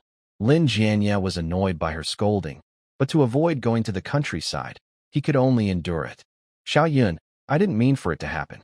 I was drunk that day when my mom asked about it. Besides, we have a marriage agreement. Even if something happened, what could others say? Lin Jianya took her hand and pulled her into a small alley nearby. Su Yun, listen to me. I really miss you. Miss you so much I almost go crazy. His voice was magnetic, and warm breath brushed against Su Yun's ear. Although she was mentally resisting, her body was starting to weaken. She had to admit, Lin Jianya was quite skilled at soothing women. Let me go. Su Yun struggled slightly. Su Yun, we haven't seen each other for so long. Don't you want to? Just once, okay? I miss you so much. Lin Jianya pressed her against the wall and kissed her without waiting for her consent. Su Yun hesitated but eventually gave in. Seeing she no longer resisted, Lin Jianya grew bolder and took her to a nearby small inn that didn't require a letter of introduction. In the room, Lin Jianya quickly finished what he was doing. Lin Jianya lay on the bed, lighting a cigarette after, thinking about the time. Su Yun looked dissatisfied. She clung to him. Jianya, let's do it again. The first time, she didn't understand anything and just thought Lin Jianya was amazing. But after experiencing it several times, she felt it was not quite right. In the end, she realized it wasn't that she was demanding too much, but that Lin Jianya was too quick. The hardware is not good enough, so we have to make do with time. Since time is also limited, Su Yun plans to try again. Lin Jianya cursed under his breath, feeling both annoyed and powerless, but he still pretended to cooperate with her. Just as they were about to try again, the door was kicked open. Don't move. Inspection by the Revolutionary Committee. A few people wearing red armbands rushed in, their flashlights shining directly on the two of them, exposing their bare bodies. Su Yun screamed in fear, quickly covering her head and key parts with a blanket. Lin Jianya pretended to be panicked, shielding Su Yun behind him, with a sly look in his eyes. He exchanged a quick glance with one of the intruders. All of this was part of his plan. Earlier, Fu Wenbin had been reported, and to please a clerk from the Revolutionary Committee, he handed over proof that Fu Wenbin's family was wealthy. Because of this, Fu's family was unable to recover and was sent away. The clerk, grateful for his help, rewarded him and remembered his kindness. This time, Lin Jianya deliberately used this favor, asking the other person for help. After he and Su Yun entered the guest house, he timed it right so that the others would come to check. If Su Yun refused to marry him today, her reputation would be ruined, and her job would be at risk. She would be publicly humiliated, and her life would be over. Lin Jianya pretended to be nervous and stammered. Comrade, we are a couple, planning to get married. Planning to get married? That means you're not married yet? The person with the red armband snorted coldly. Having an affair before marriage. Do you know what kind of punishment that is? Comrade, please understand. We plan to get the marriage certificate today. Stop the nonsense. Everyone, get dressed and come with us. When Su Yun heard she was going to be taken away, she completely broke down and cried while holding her blanket. No, I don't want to go. Please, I beg you, Jianya, think of a way. Lin Jianya saw that the situation was urgent, so he quickly knelt down, holding onto the leader's leg. Comrade, please, give us a chance. Let us go, and we will get the marriage certificate right away. As he spoke, he shoved a roll of money into the man's hand. The leader with the red armband weighed the money, and his expression softened a little. All right, since this is your first mistake and you seem sincere, I'll give you a chance today. He looked serious and said, go to the Civil Affairs Bureau now and get your marriage certificate. We'll pretend this never happened. If you try anything tricky, don't blame us for being harsh. Yes, we'll go right now. Lin Jianya hurriedly dressed while Su Yun was flustered. To get the marriage certificate, Su Yun had to go back and get her household registration book. Yesterday, Lu Donglian had pulled her aside and said many things. Now, she didn't want to marry Lin Jianya. But since they left the guest house, those people with red armbands had been following her. Even when she returned to the Su family, she couldn't find a chance to get rid of them. At this time, the others in the Su family were at work. Su Yun wanted to say she didn't know where her household registration book was, but the person with the red armband said, "Hurry up. If you don't get your certificate today, come with us." Lin Jianya quickly took out a pack of cigarettes and handed it over. No, no, we will definitely get the certificate today. Calm down, have a cigarette. Wait a moment. He whispered to Su Yun. Su Yun, they're not joking. If they catch you and take you to the street, you could lose your job. After the criticism, you might even be sent to the countryside. Thinking about being taken to the street for criticism, Su Yun shivered with fear and immediately found her household registration book. Lin Jianya had already prepared it, but Su Yun was so worried about being taken to the street that she didn't realize something was wrong. When the red armband took them to register at the Civil Affairs Bureau, she finally calmed down. They had done this many times before and never encountered the red armbands. Why was it only this time that they showed up? And Lin Jianya even had the household registration book with him. Su Yun looked at the marriage certificate, feeling mixed inside. Did Lin Jianya set her up? But those people all wore red armbands. How could they cooperate with Lin Jianya to trick her? After confirming they were truly married, the people with red armbands explained things to them before leaving. Lin Jianya looked at the marriage certificate, happily hugging Su Yun and giving her a kiss. Wife, when are you moving in? Su Yun looked up in confusion. What? Lin Jianya said naturally. We're married now. If you don't move in, why still stay at your parents' house? Su Yun, but we haven't had the wedding banquet yet, and there's still 200 yuan in bride price. Without the 200 yuan, her parents would definitely be furious. Lin Jianya didn't plan to hold a banquet. Their family savings had been taken by Fu Xizhou. They couldn't even afford to eat properly, let alone hold a celebration. As for the 200 yuan, he definitely wouldn't give it. Now that they were married, how could the Su family do anything to the Lin family? Make Su Yun divorce him? A woman who had been with him and then divorced wouldn't look good if others found out, and she wouldn't gain much if she remarried. And if they dared to do that, he would make sure the Su family had no peace. Wife, you know our family is having a hard time now. Su Yun certainly knew. The incident where the Lin family reported to the police had caused a big fuss. She also knew that after the Lin family lost everything, she had given up on marrying Lin Jianya. She hadn't appeared since then. She was worried that if she showed up, the Lin family would ask her for money. Seeing Su Yun silent, Lin Jianya tried to coax her. Now that we have the marriage certificate, we are a family. You help me talk nicely to my parents and your parents, then pack your things. I'll come to pick you up tonight. After saying this, Lin Jianya happily left. He never thought about sending Su Yun to work at a department store. Fu Xizhou didn't know about these things in Beijing. He rode his bike to the black market in the county town. He paid the money and then went to see the black market boss. Fu Xizhou gave the gatekeeper a dime. The man didn't take it and said, "Brother, prices went up. Now it's 5 cents. Fu Xizhou thought to himself that the prices were rising pretty fast. He nodded, didn't argue, and gave him 4 more cents. The man took it and led him into the black market. This time, Fu Xizhou didn't wander around. He went straight to a group of men sitting and smoking, doing nothing. He took out a pack of Dakiamin cigarettes and handed it over. "Hello, Brother Nan." Brother Nan glanced at the cigarette, then looked at Fu Xizhou lazily and asked, "What's the matter?" Fu Xizhou wasn't embarrassed. He handed the cigarette to the young man next to Brother Nan. The young man took it, opened it, and divided the cigarettes. Then Fu Xizhou said, "Brother Nan, I have some good stuff here. I want to trade for something." Brother Nan took the cigarette from the young man, put it in his mouth, and the young man immediately lit it for him.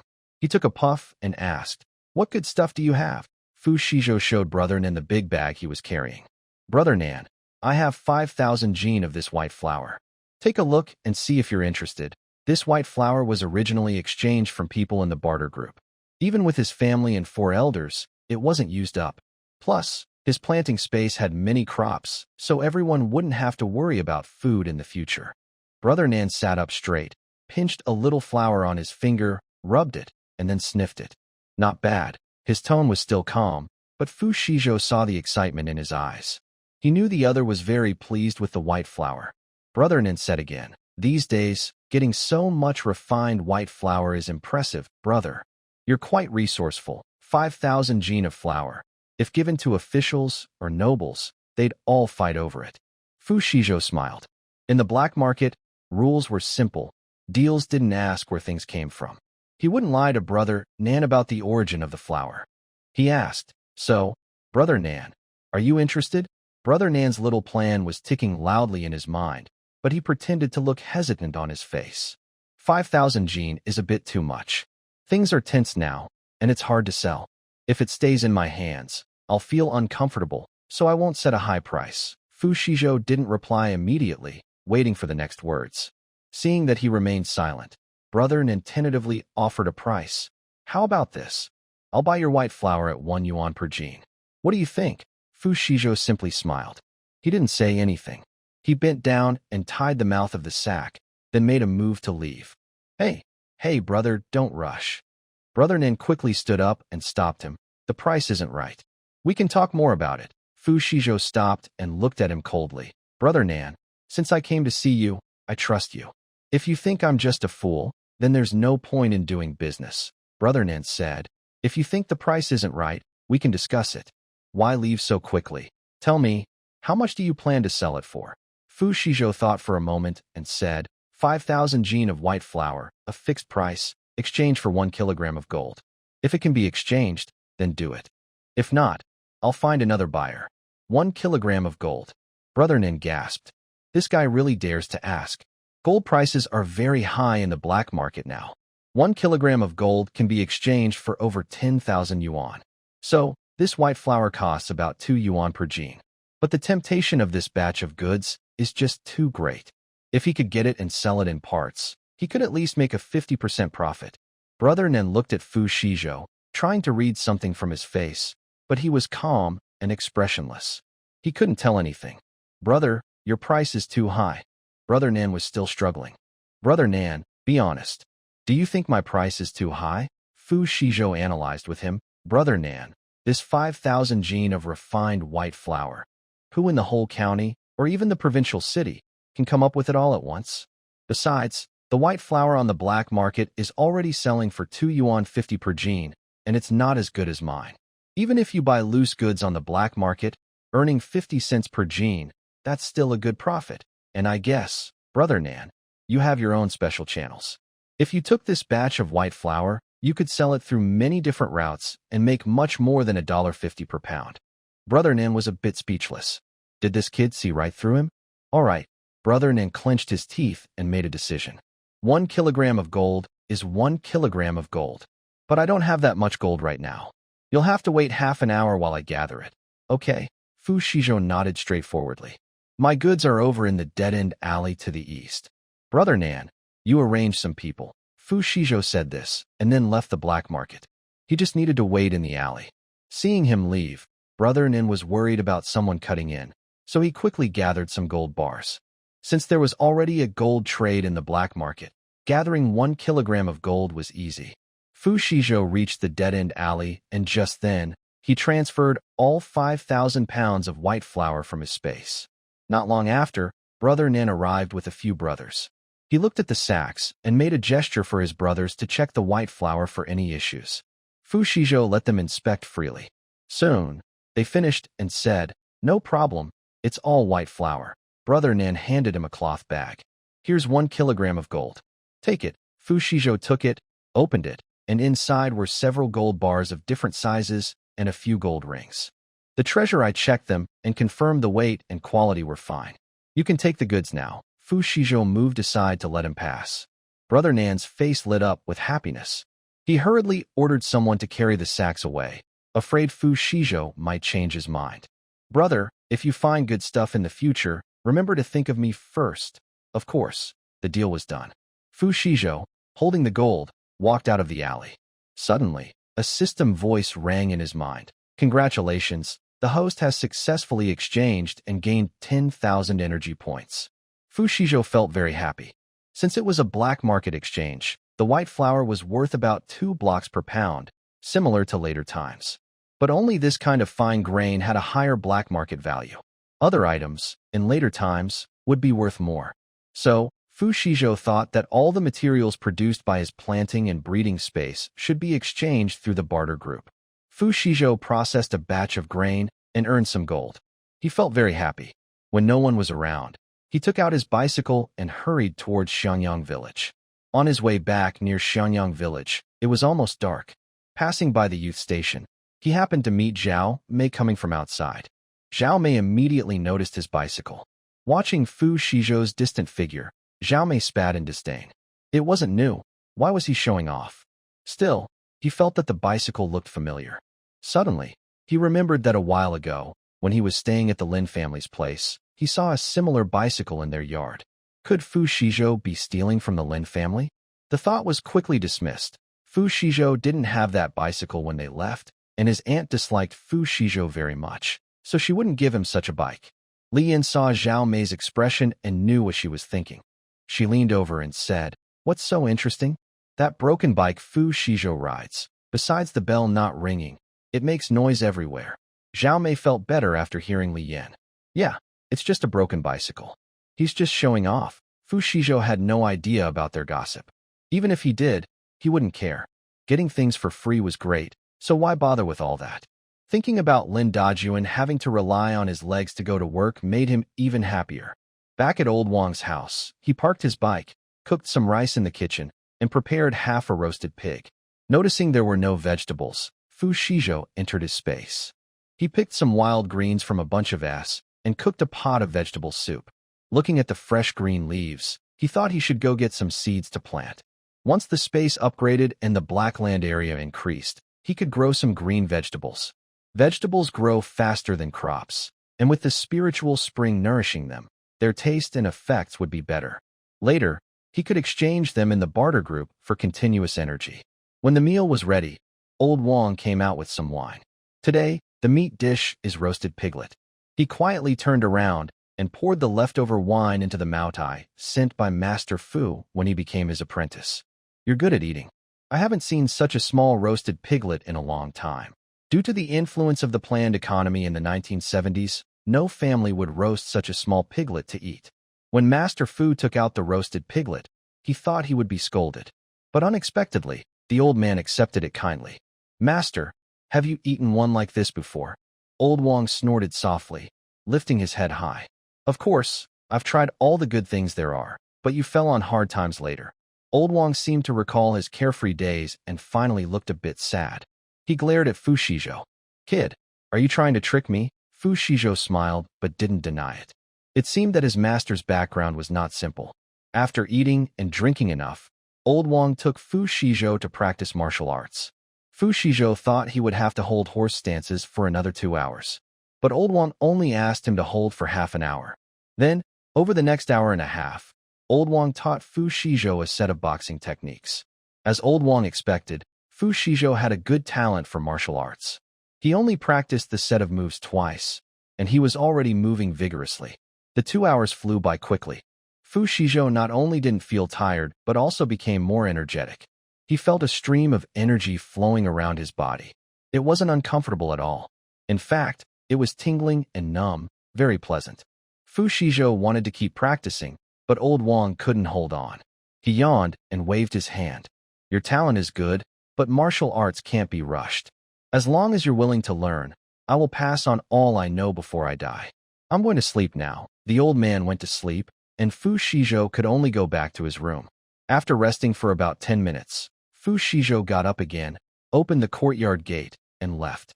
Far from Old Wang's house, Fu Xizhou put on his invisibility cloak, packed the 10 fresh apples he had picked in a cloth bag, then took out 2 cans of milk powder, a roasted piglet, and headed toward the cow shed. When he was close to the cow shed, he took off his invisibility cloak and stored it in his space, then entered the cow shed. In the pigsty, a kerosene lamp was lit. Fu Wenbin and Su Yakin had not gone to sleep yet. One was making straw sandals, and the other was sewing clothes with a needle and thread. The fabric was brought by Fu Xizhou. Su Yakin only dared to work late at night when it was quiet. Before being sent away, she had never done hard work, but she had learned embroidery from her aunt, so sewing was manageable. When they heard the curtain being lifted, the couple looked up together. They saw Fu Xizhou, and both looked surprised. "Xizhou?" Su Yakin put down her sewing and stood up. "Why are you here so late?" Fu Xizhou looked at his mother's face, which was much rosier than a few days ago. His tense heart eased a little. "I came to bring you some food," he said. He placed a cloth bag on the table. Su Yakin said, "You haven't finished eating the grain you brought yesterday. The meat is probably gone. I have a roasted pig." Dad, Mom, call the older brother, sister-in-law, and younger siblings so we can eat it while it's hot. Su Yakin didn't know what to say. The meat Fu Xizhou brought yesterday was already eaten, and today they ate plain steamed buns. After several days of eating meat, they found plain buns a bit strange. You child. Before Su Yakin could call others, the rest of the Fu family heard the voices and got up. Fu Wanwan ran over and hugged Fu Xizhou's leg, sweetly calling out, "Second uncle." Fu Xizhou patted the little girl's head. "Wanwan, have you been good lately?" "Good." Fu Wanwan's round eyes looked at Fu Xizhou. After eating meat for several days, her face had become rounder. Fu Xizhou reached into his pocket, actually pulling out a handful of candies from his space, and handed them to Wanwan. "Since you've been good, second uncle will reward you with some candy. Just 2 pieces a day, no more." When Wanwan saw the candy, she smiled even more sweetly. "Thank you, second uncle." She took the candy and jumped back to Xiao Xiaoshu. "Mom, please keep this for me." Xiao Xiaoshu smiled as she took the candy, then heard Fu Xizhou ask, "Sister-in-law, there are 2 cans of malted milk in the cloth bag. Usually, you give Wanwan a cup every day to help her stay healthy. If a young girl is malnourished for a long time, it will affect her growth." Fu Xizhou thinks that his older brother and sister-in-law are very good-looking, so Soft will definitely be pretty when she grows up. A beautiful girl should be tall. "Xizhou, you can take it back now. Soft doesn't need these anymore. Besides Soft, my younger brother and sister also need to drink." Fu Xizhou looks at his younger siblings. Fu Jinxin still has a stubborn expression, ready to argue but not speaking. Fu Qiaoxin looks obedient. Hearing Fu Xizhou say this, she feels a bit shy and says, "Brother, I'm not a kid anymore. I don't need to drink. You all need to drink for studying and reading. Dad and Mom drink too. Everyone drinks, and after you finish, I'll bring it over." Fu Xizhou says this, and he still has a few coupons for milk powder in his space that he hasn't used yet. Fu Xizhou opens the cloth bag and takes out a few apples. Su Yakin can't help but say, "Why did you buy so many apples? Fruits are so expensive now." Fu Xizhou replies, "Mom, no matter how expensive, it's worth it if it's good for your health. Just get a knife and cut them." He's eager to taste the apples grown with spiritual spring water. Su Yakin takes out a knife, cuts 2 apples, each into 4 pieces, just enough for everyone to have 1 piece. Seeing this, Fu Xizhou doesn't say anything and takes out a roasted pig from the bag. He picks up a knife from the table and cuts a pig's hind leg. When the Fu family sees the steaming roasted pig, they gasp in surprise. Fu Jinxin puts away his rebellious expression and widens his eyes. "Is this a piglet?" Fu Wenbin's face suddenly turns serious. "Where did such a small pig come from?" "Xizhou, did you steal a piglet?" "Dad, what are you thinking? I got it through proper channels." Fu Xizhou laughs bitterly. It's not surprising that the family suspects him of stealing the pig. After all, in this era, clothes and food are scarce, and pigs don't have enough nutrition. They don't have many piglets compared to later times. Most pig farmers want to raise pigs to several hundred jin before slaughtering. He briefly explains the origin of the roasted pig, saying he exchanged something with someone to get it. Exchanged? Swiken looked at the small pig, roasted until golden and crispy, with a look of sadness on her face. "This pig is so small, it hasn't even gained much weight, and it's already roasted. Such a waste." In their view, pigs are only worth raising when they grow big and fat. Fu Jinting nodded in agreement. "Yes, this is really not worth it." Fu Xizhou knew their thoughts and smiled as he said, "Mom, eldest brother, this is called roast suckling pig. The meat is tender, and you'll see once you try it." He picked up a knife and skillfully cut the pig's hind leg into small pieces, then reached into his cloth bag and took out a bag of sugar. "Here, dip it in sugar to eat. It tastes even better." The golden, crispy skin was beneath tender white meat, with a thin layer of fat, giving off an enticing aroma. The Fujiao family kept swallowing, their mouths watering. Soft had long been unable to hold back and reached out to grab some. Soft, it's hot." Xiao Xiaoxue quickly held her back. Fu Xizhou smiled, took a piece to on it, and handed it to the little girl. Soft took a bite, and her eyes immediately lit up. "Delicious. Grandpa and Grandma.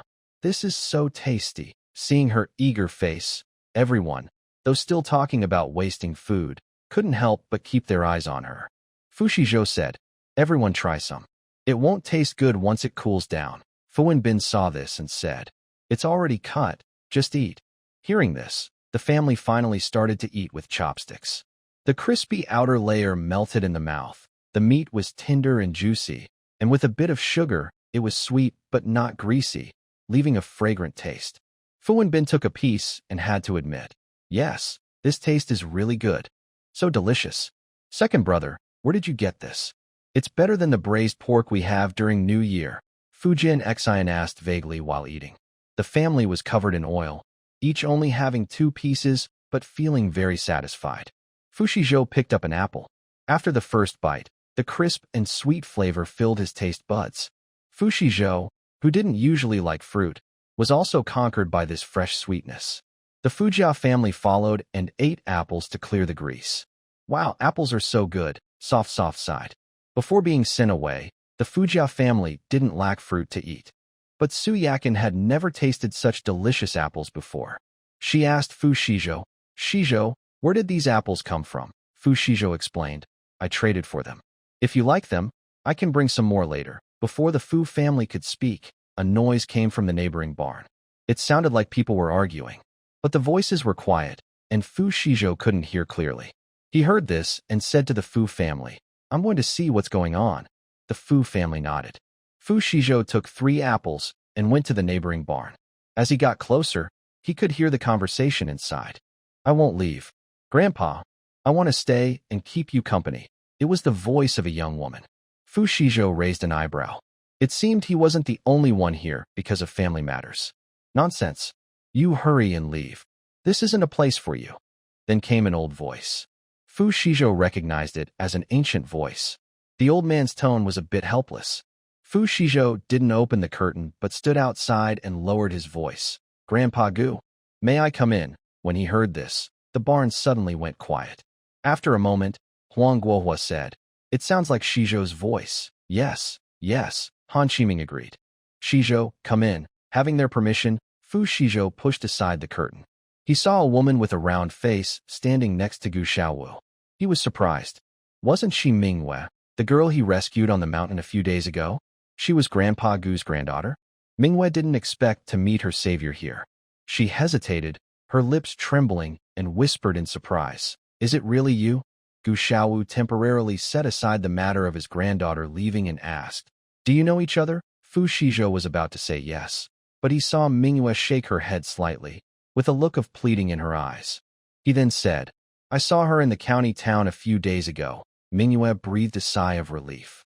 Luckily, Fu Xizhou didn't mention what happened a few days ago. If her grandpa found out she was attacked by a wild boar while coming here, he definitely wouldn't let her stay. Fu Xizhou put down the apple and said, "I am bringing food for my family. I heard some noise here, so I came to check." "3 grandfathers, this apple is good. You can share and eat it." After saying that, Fu Xizhou planned to go back to the next-door barn. He guessed that the water in the Fu family's water tank was running out. He planned to find a chance to add some nutrient solution to the tank. Gu Xiaowu looked at Fu Xizhou, a faint light flickering in his cloudy eyes. He called out to Fu Xizhou, "Xizhou, can you do me a favor?" Fu Xizhou looked at the old man. "Grandpa Gu, what do you need help with?" Gu Xiaowu took a deep breath, looked at his granddaughter, and showed a look of helplessness. To prevent his granddaughter from being affected, he could only be shameless and ask Fu Xizhou directly, "Can you think of a way to take this girl away? Let her stay with you for a few days, or go anywhere else, just not stay in the barn." "Grandpa, I won't go." Gu Minghua was anxious. She had finally managed to get a long holiday from the military district, just to visit her grandpa. Now she was asked to leave. How could she be willing? "Shut up," Gu Xiaowu shouted sternly. "If you still acknowledge me as your grandpa, listen to me. Staying here will only harm you." Gu Minghua was scolded and her tears fell again, but she stubbornly kept her mouth shut and said nothing. Fu Xizhou understood. Gu Xiaowu was afraid that Gu Minghua staying in the barn would reveal their family relationship. That would cause trouble for Gu Minghua. Fu Xizhou could understand the old man. In this era, people who were sent away would cut ties with their families first to avoid causing trouble for others. It seemed cold, but it was actually helpless. But this was just the way things were in this time. Fu Xizhou felt a bit stuck. Gu Minghua didn't want to leave. What could he do? Moreover, He was also living at old Wang's house, which didn't have extra rooms. Fu family kid, I ask you to help me. Old Xiaowu looked at Fu Xizhou with pleading in his cloudy eyes. I can't let her stay here. This girl is stubborn. Just find her a place to live in the village, as long as no one knows about our relationship. She's just visiting during her break, and after the holiday, she'll leave. It won't cause you much trouble. Grandpa Gu Mingwei understood that he didn't want to send her away but wanted her to stay in the village. This way, she could secretly visit her grandpa if she wanted. With red eyes, Gu Mingwei looked at Fu Xizhou and asked, Comrade Fu, can you help me? Fu Xizhou sighed inwardly. Since the old man was begging so earnestly, he couldn't refuse.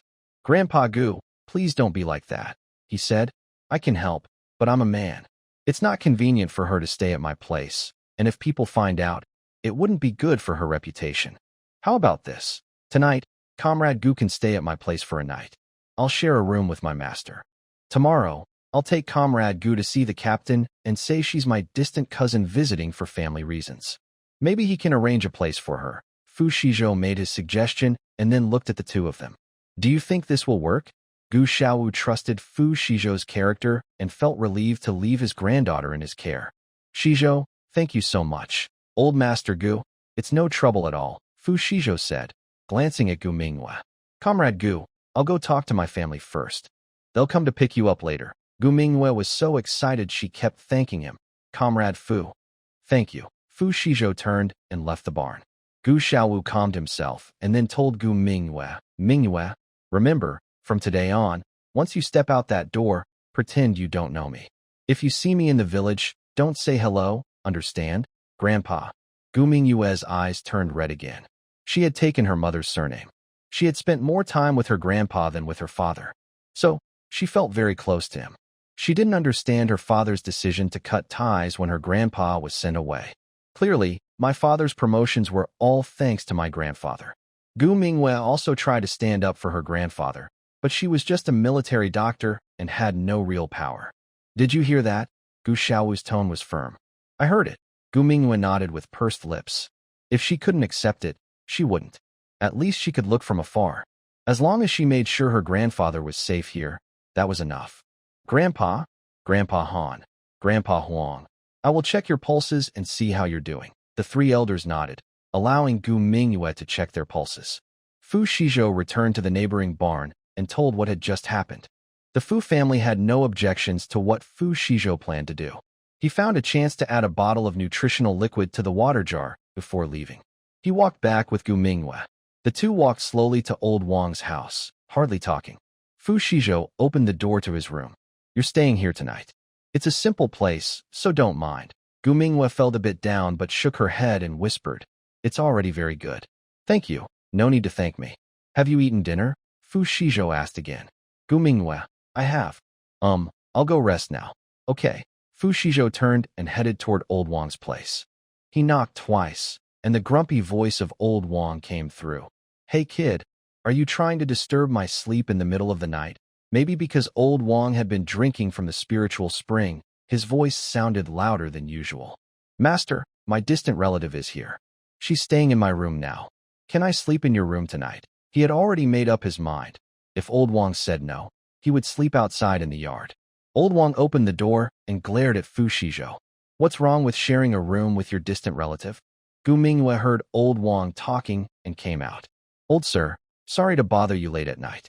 Old Wang was surprised. A girl? Your distant relative is a girl? Fu Xizhou blinked. He didn't bother to explain further. Old man Wang guessed roughly and kept talking. You're such a troublemaker. Come in. My sleeping posture isn't good, and you'll get kicked out of bed. Don't complain. All right. Fu Xizhou gave Gu Mingwei a look and then went into Old Man Wang's room. Old Man Wang said again, If you dare wake me up again, I'll beat you. It won't happen. Fu Xizhou closed the door. Gu Mingwei finally relaxed her tense heart. She was really worried that the old man wouldn't agree to let Fu Xizhou stay in his house. If that happened, she wouldn't feel comfortable sharing Fu Xizhou's bed. She went back to her room and closed the door. Old Man Wang's bed wasn't big, and it was hard for two people to turn over on it. The old man didn't sleep peacefully, sometimes snoring, sometimes talking in his sleep, and always putting his feet on Fu Xizhou. Fu Xizhou was kept awake by his tossing and turning, so he decided to use his mind to enter the planting and breeding space.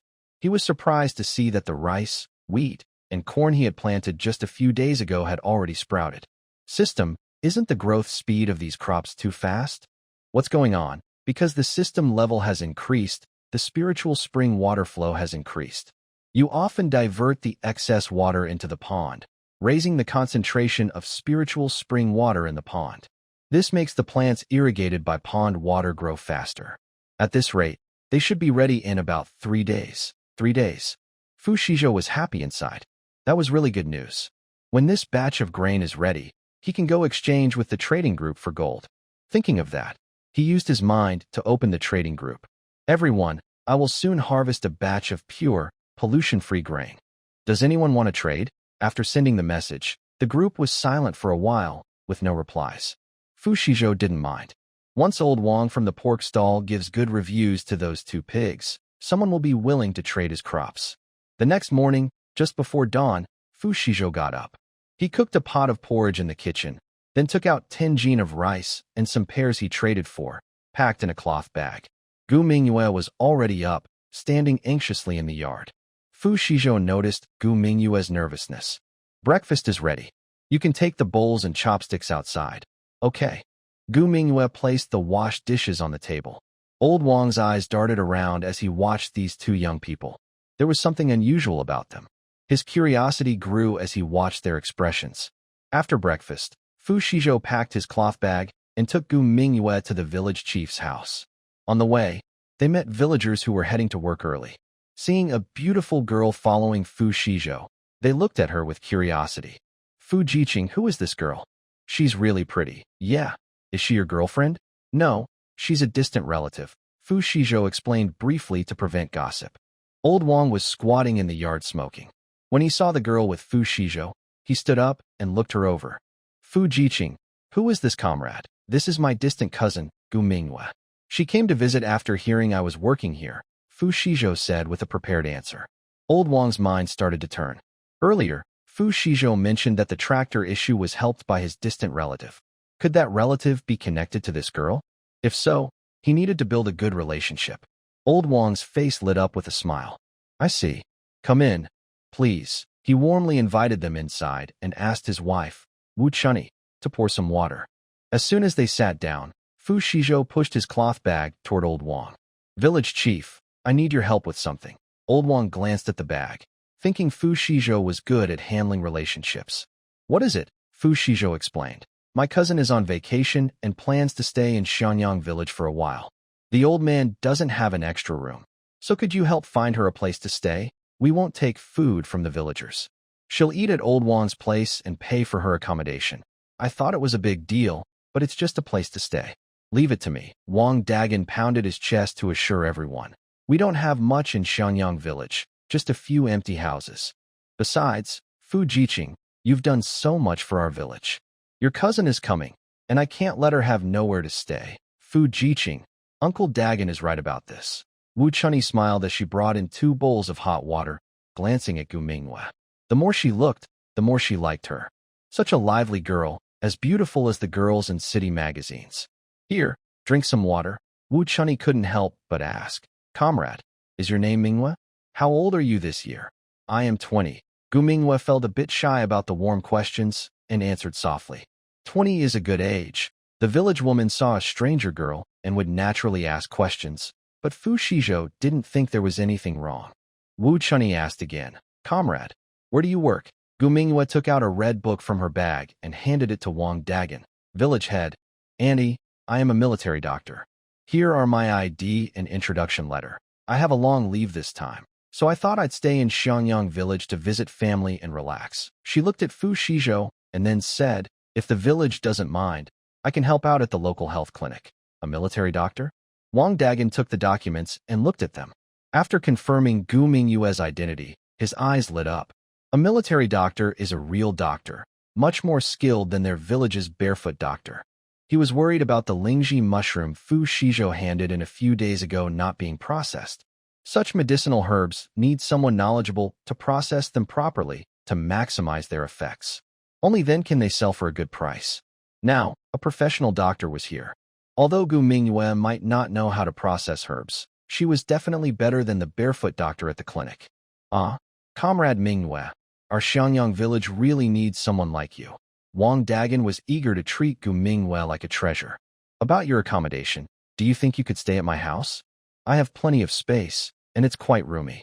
Plus, my daughter is only 2 years younger than you, so you two will get along well. Gu Mingyue looked at Fu Xizhou. Fu Xizhou nodded and said, Okay, as long as Captain you don't mind the trouble, that would be great. The captain's house was one of the best in Xiangyang village.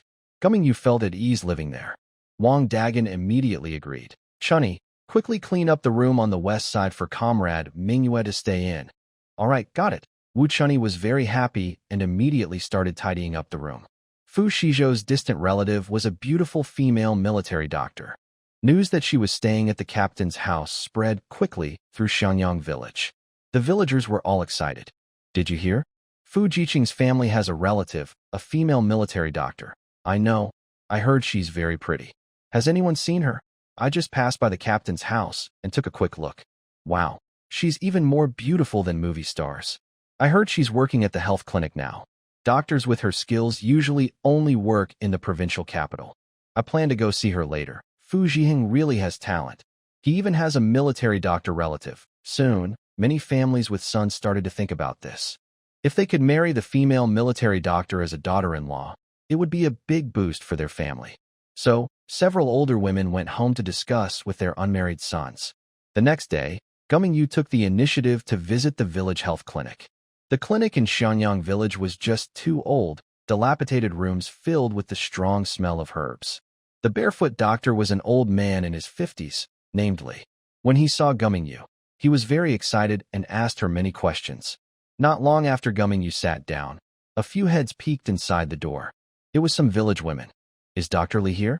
My back is bothering me again, one plump woman holding her waist said as she waddled in. She said she was looking for Dr. Li but sat down right in front of Gummingyu. Wow, you must be Dr. Gumming, right? You look so pretty. Hello, Annie. Your back is uncomfortable? Lie down in that room, and I'll check you, Gummingyu said. The chubby woman didn't move. She smiled happily as she looked at Gu Mingyue, as if she saw her daughter-in-law waving at her. Dr. Gu, how old are you this year? Gu Mingyue was surprised and didn't know how to answer. The chubby woman continued, You're so talented. You probably don't have a partner yet, right? How about meeting my son Dezhuang? He's 22 and as strong as an ox. He's very quick at work. Dezhuang's mother, your son is so dull, like a fool. How can you be proud to bring up marriage? A tall, thin woman pushed her way in and said, Dr. Gu, our ergo is honest and caring. Go away. Your ergo looks so dark and dull. Do you think he's suitable for Dr. Gu? The women argued in front of Gu Mingyue, each trying to promote their own son. Gu Mingyue felt embarrassed and didn't know where to put her hands and feet. She had never seen such a scene before. Just then, Lu Dama's voice came from the door. What are you arguing about? Is this a market? She squeezed through the crowd and came to Gu Mingyue's side. Seeing Gu Mingyue blushing from the shameless women trying to sell their sons, Lu Dama scolded. How thick-skinned are you all? Dr. Gu is a military doctor in the army, a professional who works for the public. Have you looked at your own sons? They're just country bumpkins who can't read or write. How dare you compare them? Do you all look like frogs? Instead of dreaming about fancy things, focus on yourselves. Lu Dama's words were fast and sharp, like a machine gun, scolding the women until their faces turned red and white. We just think Dr. Gu is a good person and want to help my son Dezhuang find a good match. The chubby woman whispered in her defense. Besides, there's a saying, a gentle lady is a noble person. What are you asking for? Your sons are no gentlemen. They look like frogs. Get lost. This is a health clinic, not a matchmaker's place. Leave now and don't bother Dr. Gu. Disgraceful. If I see you trying to introduce country bumpkins to Dr. Gu again, you all can go farm the land yourselves. After Lu Dajia scolded her so harshly, those ants could no longer stay. They all slipped away in embarrassment. The clinic suddenly became quiet. Gu Mingyue looked gratefully at Lu Dajia. Thank you, Lu Dajia. No need to thank me. Lu Dajia waved her hand and sat beside her, speaking in a softer tone. Dr. Gu, don't mind them. Rural women are like that. They're not mean-spirited, just narrow-minded. When they see a talented woman, they want their sons to be with her to bring honor to the family. The few aunts who hadn't left yet had just missed the chance to promote their sons. Seeing Lu Dajia protect Gu Minghua, they all gave up their ideas. But they still had daughters and nieces. So, they had other thoughts. One sister-in-law came over, smiling happily, and asked Gu Minghua, "Dr. Gu, you and Fu Jiqing are cousins, right? How is he? Does he have a partner?" "Yes, yes. Fu Jiqing is handsome and capable. We all think he's a good match. My niece from my family is also pretty and lively. She might be a good match for Fu Jiqing." Their conversation shifted from Gu Minghua to Fu Xizhou. Listening to them chatter about introducing someone to Fu Xizhou, Gu Minghua felt a strange, sour feeling rise in her heart. She didn't quite understand why she felt this way, but she felt uncomfortable. She and Fu Xizhou had only known each other for a few days, and they were pretending to be cousins. In theory, whether he had a partner or who he dated had nothing to do with her. She forced a smile and said, "Everyone, I can't really say about these things. If anyone feels unwell, please line up for a checkup." Hearing this, the aunts realized Gu Minghua wouldn't help them. They all left to continue their work. Lu Dajia wrinkled her nose. "These women are always like this. Dr. Gu, don't pay attention to them. Just help me check. I've been feeling dizzy and headache lately. I went to the county hospital before and was told my blood pressure was high, so I need medication. But the Western medicine makes my mouth taste bitter. Can you help me find another way to improve my health?" Yuminju refocused her thoughts and began to check on Aunt Lu. In the afternoon, Chun Wenyu stood at the entrance of the health clinic. He had been hearing the young workers discuss Yuminju since the start of his shift. When he learned that Yuminju was a military doctor, he became interested in her. When he first went to the countryside, he never thought returning to the city would be so difficult. If he could win over this female military doctor and get married, returning to the city would surely be possible. After his shift, he quickly styled his hair, put on a white shirt, and went to the clinic. He tidied his shirt and brushed off some dust from his book before entering. Seeing Yuminju's appearance, a look of admiration flashed in his eyes. Dr. Li saw Chun Wenyu standing there blankly and understood clearly. "Young worker Chun, are you feeling unwell?" Chun Wenyu snapped out of his daze, cleared his throat, and deliberately lowered his voice. Yes, I don't feel well." Dr. Li listened to his voice, which sounded like he had a sore throat, and frowned. "Are you coughing? Come, let me check your pulse." "No need, Dr. Li. I'd rather have Dr. Gu examine me." Chun Wenyu walked over to Yuminju, sat down, placed his book on the table, and then supported himself on the table before speaking. "Hello, Dr. Gu. I am Chun Wenyu, the leader of the young workers here. I've heard that you are an excellent doctor, and today I see that the reputation is true." His formal words made the village women present feel confused. Yuminju, however, frowned slightly. She didn't like the way Chun Wenyu looked at her. His purposeful gaze made her feel uncomfortable. But out of professional courtesy, she politely asked, "Where do you feel unwell?" "I just feel dizzy and weak all over. I can't concentrate on reading." Chun Wenyu adjusted his shirt again as he spoke. Yuminju extended her hand. "Give me your wrist, I'll check your pulse." Chun Wenyu's heart leapt with joy, and he quickly offered his wrist. Yuminju's fingers were slender, resting on his wrist, cool to the touch, making him feel a flutter in his heart. This skin sensation was definitely different from that of the village women. This female military doctor, I must win her over. Yuminju tried to ignore Chun Wenyu's gaze and carefully checked his pulse. After a moment, she opened her eyes and withdrew her hand. Chun Wenyu asked, "Dr. Gu, how is my health?" Gu Minghua looked at Chun Wenyu with a strange expression and said, "It's nothing serious, just a bit weak. Usually, pay attention to exercise and rest, avoid staying up late, and eat more nutritious food." "Weak?" Chun Wenyu was stunned. How could he be weak? That can't be right. I shouldn't be weak. I work hard every day, gaining centimeters, and it's all full centimeters. How could I be weak? "Dr. Gu, maybe you can check me again." He reached out to grab Gu Minghua's hand to check his wrist. Gu Minghua avoided his touch, a little annoyed. "Comrade Chun, you might have misunderstood me. When I say you're weak, I don't mean your body is frail." "Then what do you mean?" Dr. Li asked. Gu Minghua explained. "It means you have kidney deficiency." Before Chun Wenyu could react, a woman nearby who was giving injections asked, "What is kidney deficiency?" Another woman answered. Kidney means the kidneys. So it's not about being weak in the kidneys. Yes, it means Chun Jiqing's kidneys are weak. Oh, I heard that men with weak kidneys aren't good. Not very impressive. Chun Jiqing isn't even married yet. How can he be weak? He's so young. Well, if he doesn't have a wife, he can still take care of himself, right? Men are most convenient that way. Huh? A few bold older women started discussing openly in front of Chun Wenyu. Gu Mingyue didn't expect these women to be so outspoken. She felt a bit embarrassed listening to their talk. Chun Wenyu's face turned pale. He had wanted to pretend to have a serious illness to get closer to Gu Mingyue. But now he was diagnosed with kidney deficiency. Why was he so quick to get with the young women lately? It turned out his kidneys weren't working well. But he didn't want to admit he was failing. Chun Wenyu said to Gu Mingyue, Dr. Gu, I think you made a mistake. I feel fine. Maybe you can check me again. I have already checked very carefully. Gu Mingyue's tone grew cold. If you don't believe me, you can go to the county hospital. They have medicine to help. Or you can eat more chives and goji berries regularly. Chun Wenyu was disappointed and looked a bit embarrassed. But he still didn't want to give up and wanted to say more. At that moment, Fu Xizhou appeared at the door. Mingyue, are you done? Come home for dinner when you're finished. Because he told others that he was a distant relative of Gu Mingyu. Fu Xizhou no longer called her comrade Gu, but simply used her name. He didn't plan to come over originally. But today, when he was talking to Yang Weidong about something, he heard that Chun Wenyu had gone to the clinic looking sharp and confident. He knew that Chun Wenyu was after Gu Mingyu. Chun Wenyu was not a good person, and he couldn't stand to see Gu Mingyu being tricked away by him. So he came.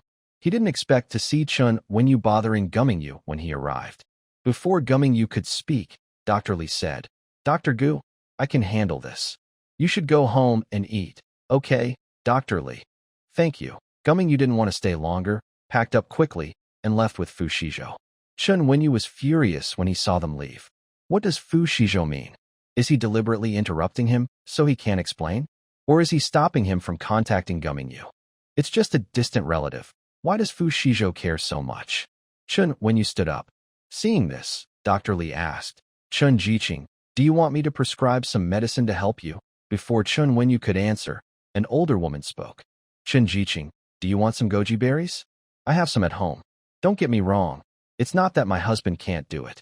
It was given to us during the new year by relatives. We don't need it. Maybe I can trade you some coarse grains. Chun Wenyu was so angry he blushed and clenched his fists, glaring at the woman, then pouted and walked away. The woman kindly reminded him, Chun Jiqing, you haven't taken your book yet.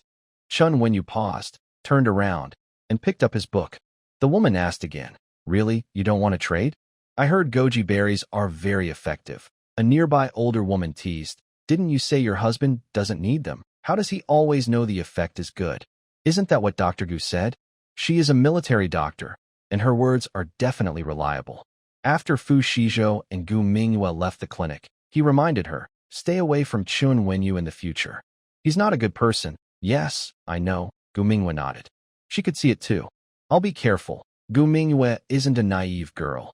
Otherwise, she wouldn't dare to visit her grandfather alone in Xiangyang village. She looked at Fu Xizhou's sharp side profile and suddenly felt very safe. It seemed that as long as he was here, she didn't need to fear any trouble. Let's go? Do you want to have roast chicken tonight? Fu Xizhou asked. Gu Mingyue didn't expect that following Fu Xizhou would lead to such good food. She nodded. Yes. In the next few days, the rumor about Chun Wenyu's health issues spread throughout Xiangyang village. But he still went to the clinic every day without fail. Sometimes he said he had a headache, other times a stomach ache. His made-up illnesses were all sorts of things, just to talk to Gu Mingyue more. Gu Mingyue was very annoyed. Every time she saw him, she kept a cold face and only prescribed mild medicines like licorice tablets. But Chun Wenyu was thick-skinned, like a city wall, and didn't care at all. He even wrote some overly sentimental, cheesy poems and secretly handed them to Gu Mingyue. Ah, Mingyue, you are like the bright moon in the sky. I wish I could be that ordinary earth, only hoping your light shines on me, so I will never be lonely. Seeing this, Gu Mingyue felt disgusted and tore the paper into pieces, throwing it away. Dr. Li saw this and secretly picked up the paper, looked at what Chun Wenyu had written, and shivered in disgust.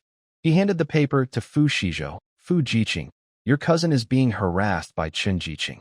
Do you think you should do something? In recent days, he kept asking Gu Mingyue about medical matters. Gu Mingyue patiently taught him. He genuinely liked this girl, and naturally, he couldn't stand Chen Wenyu bothering her. Seeing what Chen Wenyu wrote, Fu Shizhou's eyes darkened.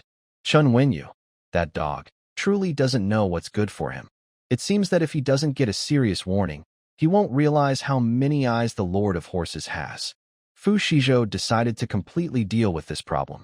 In his past life, Chen Wenyu was someone who couldn't control himself. Even in the cold winter, he would find ways to be with his little wives one after another. But it is said that the most frequent partner was the wife of Nyo from the east end of the village. That was the woman seen in the cornfield last time. Because Nyo was working outside and not at home, they even met at Nyo's house at night. In his previous life, this affair was only discovered a year later. Fu Shizhou decided to uncover it earlier. He needed to deal with Chen Wenyu, or else Gu Mingyue wouldn't be safe here. At night, after dinner, Fu Shizhou said goodbye to Old Wang and told him he was going out for a walk. When it was fully dark, he waited at the youth station for men. When he saw Chen Wenyu come out, Fu Shizhou took out his invisibility cloak from his space and put it on, then quietly followed behind Chen Wenyu. Chen Wenyu was heading toward the east end of the village. It was late at night now, and everyone was asleep. When Chen Wenyu reached Nyo's house, he stood by the wall and barked twice like a dog. Then, Nyo's door opened. Chen Wenyu looked around cautiously, making sure no one was nearby, then slipped into Nyo's house. Fu Shizhou stayed silent outside, listening to the sounds inside. The conversation between Chen Wenyu and Nyo's wife came through. Nyo's wife: lazy guy, why did it take so many days to come see me? Chen Wenyu: isn't it because the youth station folks are watching so closely now? It's all because of that Fu Shizhou. I was planning to stay at Old Wang's place so no one would watch me, and we could meet anytime. Fu Shizhou raised an eyebrow. Chen Wenyu still held a grudge about this? Nyo's wife, really? After so long. I thought you had really told the village gossip about us. Chen Wenyu, you know whether I can or not. Come here, I missed you so much. Give me a kiss. Next, there were muffled sounds and flirtatious words from Chen Wenyu and his partner. Fu Shizhou wrinkled his nose and stopped listening. Worried that Chen Wenyu's quick movements might interfere with his plan, Fu Shizhou ran swiftly. He went straight to Aunt Ho-Hat's house, took off his invisibility cloak, pinched his nose to change his tone, and shouted loudly, "There's a flood! There's a flood! The big cow's house at the east end of the village is on fire. Everyone, hurry to put out the fire." After shouting this, he didn't stay. He immediately ran away. Aunt Ho-Hat, as the village's loudspeaker, would be happy to see Chen Wenyu having an affair with the big cow's wife. Fu Shizhou then ran to nearby houses, using the same method to shout the same message. The flood. The big cow's house is on fire. In this era, fire prevention was very important. Most houses in the village were made of mud bricks and thatch, and once they caught fire, it could spread quickly, with terrible consequences. His shouts disturbed the peaceful village of Xizhou. The first to react was Aunt Ho-Hat's house. The lights inside suddenly turned on. "Husband, did you hear that? It sounds like someone is shouting about a flood." "I heard it. It seems to be about the big cow's house." Soon, Aunt Ho-Hat and her husband dressed quickly, grabbed buckets and basins, and rushed out of their house. "The big cow's house is flooding. Everyone, quickly take your things and go help put out the fire." Aunt Ho-Hat's loud voice spread across half the village. Then, one family after another woke up. 2, 3. More and more villagers were awakened, and every house's light turned on. "Where's the flood?" "It's at the big cow's house. Hurry, grab your tools, and go help." Suddenly, the whole village of Xizhou was in chaos. The villagers, sleepy and anxious, ran out of their homes, all rushing toward the big cow's house at the east end of the village. Fu Shizhou mingled in the crowd, a smile playing on his lips. He thought to himself, this is a good deed for the day. This time, he ruined Chen Wenyu's plan. From now on, Xizhou would lose one more young wife to his schemes. At the big cow's house, Chen Wenyu and the big cow's wife were in bed, in the middle of a crucial moment. They were so caught up in their secret affair that they didn't notice the commotion outside, until loud footsteps and shouting voices came from outside the yard. "Didn't they say the big cow's house was on fire? I didn't see any sparks of fire. What's going on?" Big Bull's wife opened the door. What's happening? Are you playing tricks on us?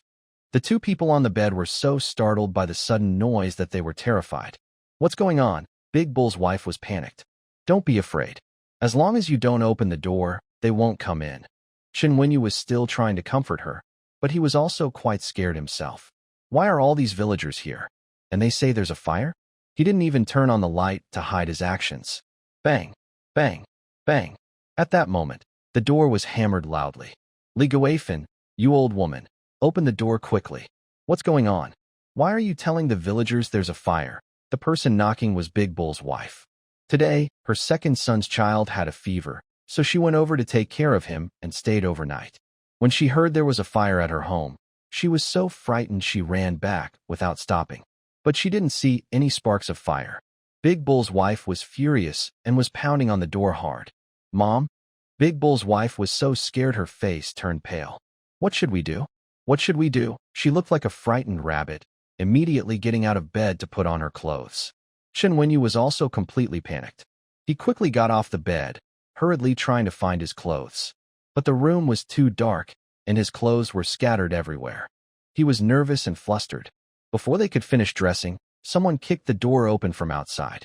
Outside the door, a crowd of people was gathered. Xizhou took out a flashlight from his space and shone it inside. The bright light from the 21st century flashlight clearly showed everyone what was inside. Big Bull's wife was so scared she pulled the quilt from the bed to cover herself. Shen Wenyu was just standing there awkwardly, holding onto a pair of pants. He didn't know whether to wear them or not. Everyone stared in shock at what was inside the room, their mouths open wide enough to fit an egg. They all thought to themselves, so this is what they meant by a small fire. Big Bull's wife was the first to react. Li Guifan, you shameless woman. You and that adulterer. Big Cow's wife was so angry she was trembling all over. She casually grabbed a fire poker from beside the door and rushed inside. She started hitting Li Guifan on the bed and Shen Wenyu on the floor. I'll beat you to death, shameless woman. Big Cow works hard outside to earn money and support the family, and you're cheating at home. And you, little white face. I told you to my daughter-in-law. I'll beat you to death. The scene quickly got out of control. Big Cow's wife swung the fire poker at Shen Wenyu and Li Guifan. Stop. Mom. I was wrong. Big Cow's wife curled up on the bed, crying and begging for mercy. Shen Wenyu was in a worse situation. He was with nothing to cover himself, trying to hide in the room. Hey, Auntie, stop. It's a misunderstanding, a misunderstanding, a misunderstanding? Seeing you two rolling around on the bed with your bare butts out. That's a misunderstanding. Big Cow's wife was so angry her eyes turned red. She hit harder with the stick. Outside, the villagers reacted in shock and quickly started talking. Oh my. No wonder Dr. Gu said Chen Jiqing has kidney weakness. Turns out he's overdoing it and got weak. How shameless. Shen Wenyu looks decent, but he's really like this. And Li Guifan, Big Cow treated her so well. I was blind. This is immoral and shameful. If this gets out, how can our Yangyang village face others? How will our children get married in the future? The villagers were furious, pointing at the house and talking loudly. They almost spat on the two inside. Xizhou stood behind the crowd, holding a flashlight, watching everything coldly. He was tall, and standing behind didn't block the light from the flashlight shining into the house. Suddenly, a familiar voice came from beside him. Comrade Fu. What's going on? Xizhou turned his head to Gu Minghua. She was tall and asked while looking inside. Without thinking, Xizhou covered her eyes. Don't look. Shen Wenyu was being chased and beaten by Big Cow's wife. He hadn't put on his clothes yet. Gu Minghua was stunned. Feeling the hot hand covering her eyes, she felt a fire burning in her heart. Let me see. She wanted to pull away Xizhou's hand. Actually, she had already seen everything just now. Xizhou didn't move his hand, only said, Don't look, it's too shocking. Hearing this, Gu Minghua had no choice but to let him cover her eyes. She is a military doctor, and in her eyes, men and women wearing clothes are all the same. But since Xizhou didn't want her to see, she decided not to look. Wang Dagan heard the commotion and rushed in through the crowd. When he saw what was happening inside, his face turned a dark purple. Stop right there, Wang Dagan shouted loudly, then said to a few people at the door, Hurry up and pull them apart. If they didn't, Shen Wenyu would be beaten to death by the Big Cow's wife. Wang Dagan wasn't just protecting Chen Wenyu. He was protecting the big cow's wife. If someone got hurt badly, they could be punished. A few villagers stepped forward and pulled the big cow's wife away. Wang Dagan looked at Chen Wenyu and the big cow's wife with disgust. "Both of you, get dressed and get out of here." Then he said to the big cow's wife, "Don't hit anyone anymore. If you do, you'll go to jail. Leave this matter to the team leaders." The big cow's wife was pulled away, still angry. She spat at Chen Wenyu and was then taken outside by the villagers. Wang Dagan closed the door with a dark face. Inside, the two of them quickly put on their clothes and shakily came out. Wang Dagan glared at them and shouted, "Chen Wenyu, do you still have any sense of being a young worker? How could you do such a thing? You've brought shame to Yanyang village. And you, Big Cow's wife, do you think you're worthy of Big Cow?" Wang Dagan was so angry he wanted to throw them out of Yanyang village. If news of young workers and villagers having an affair got out, what would happen to his reputation as the team leader? How would the higher-ups see their village?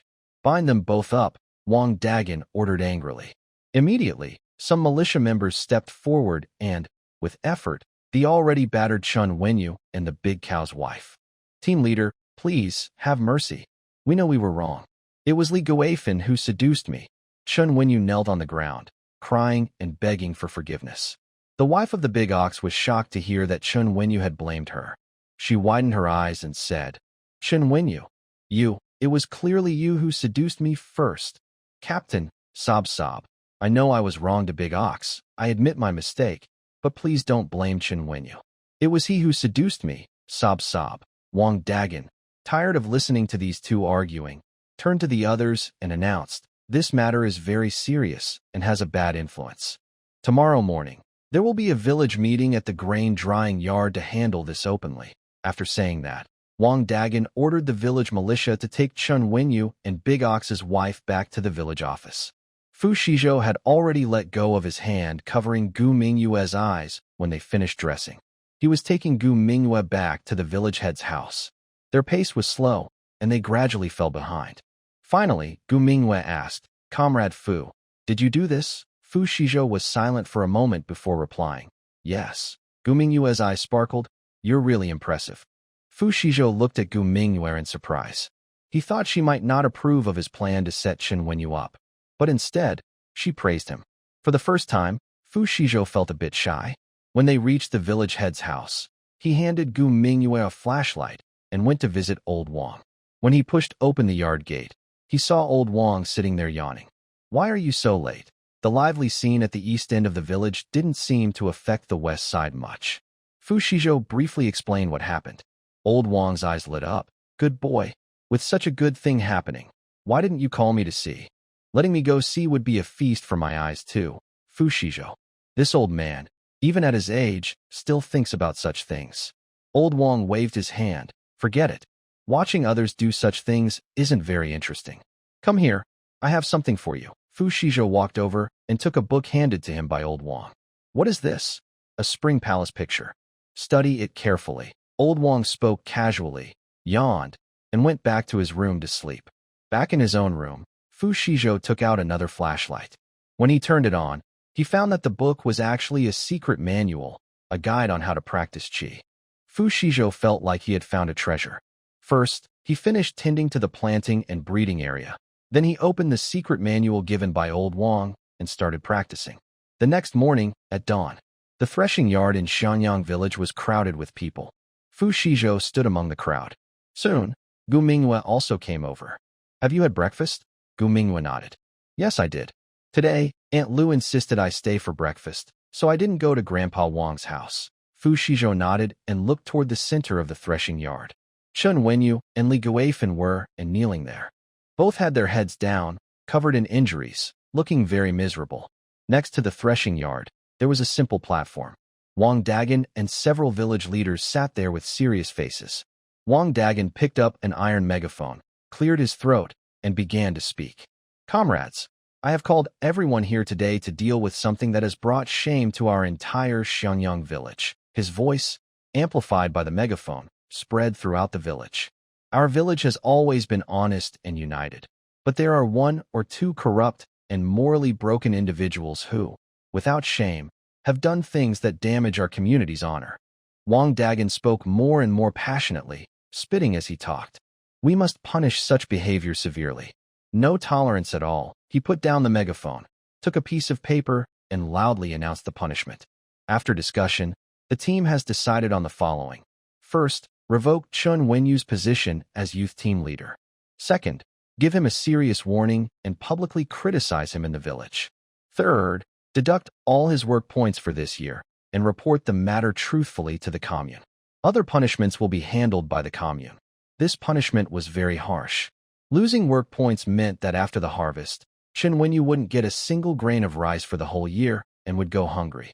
He also had to report to the commune, and if the situation was serious enough, he could even go to jail. When Chun Wenyu heard this, he felt weak and collapsed to the ground. It's over. Everything is finished. His reputation and future were now just a fading shadow. Regarding Li Guifan, Wang Dagan paused, glanced at the people from Daigneau's family below. Let Daigneau's family handle it themselves. Whether to keep her or report to the police.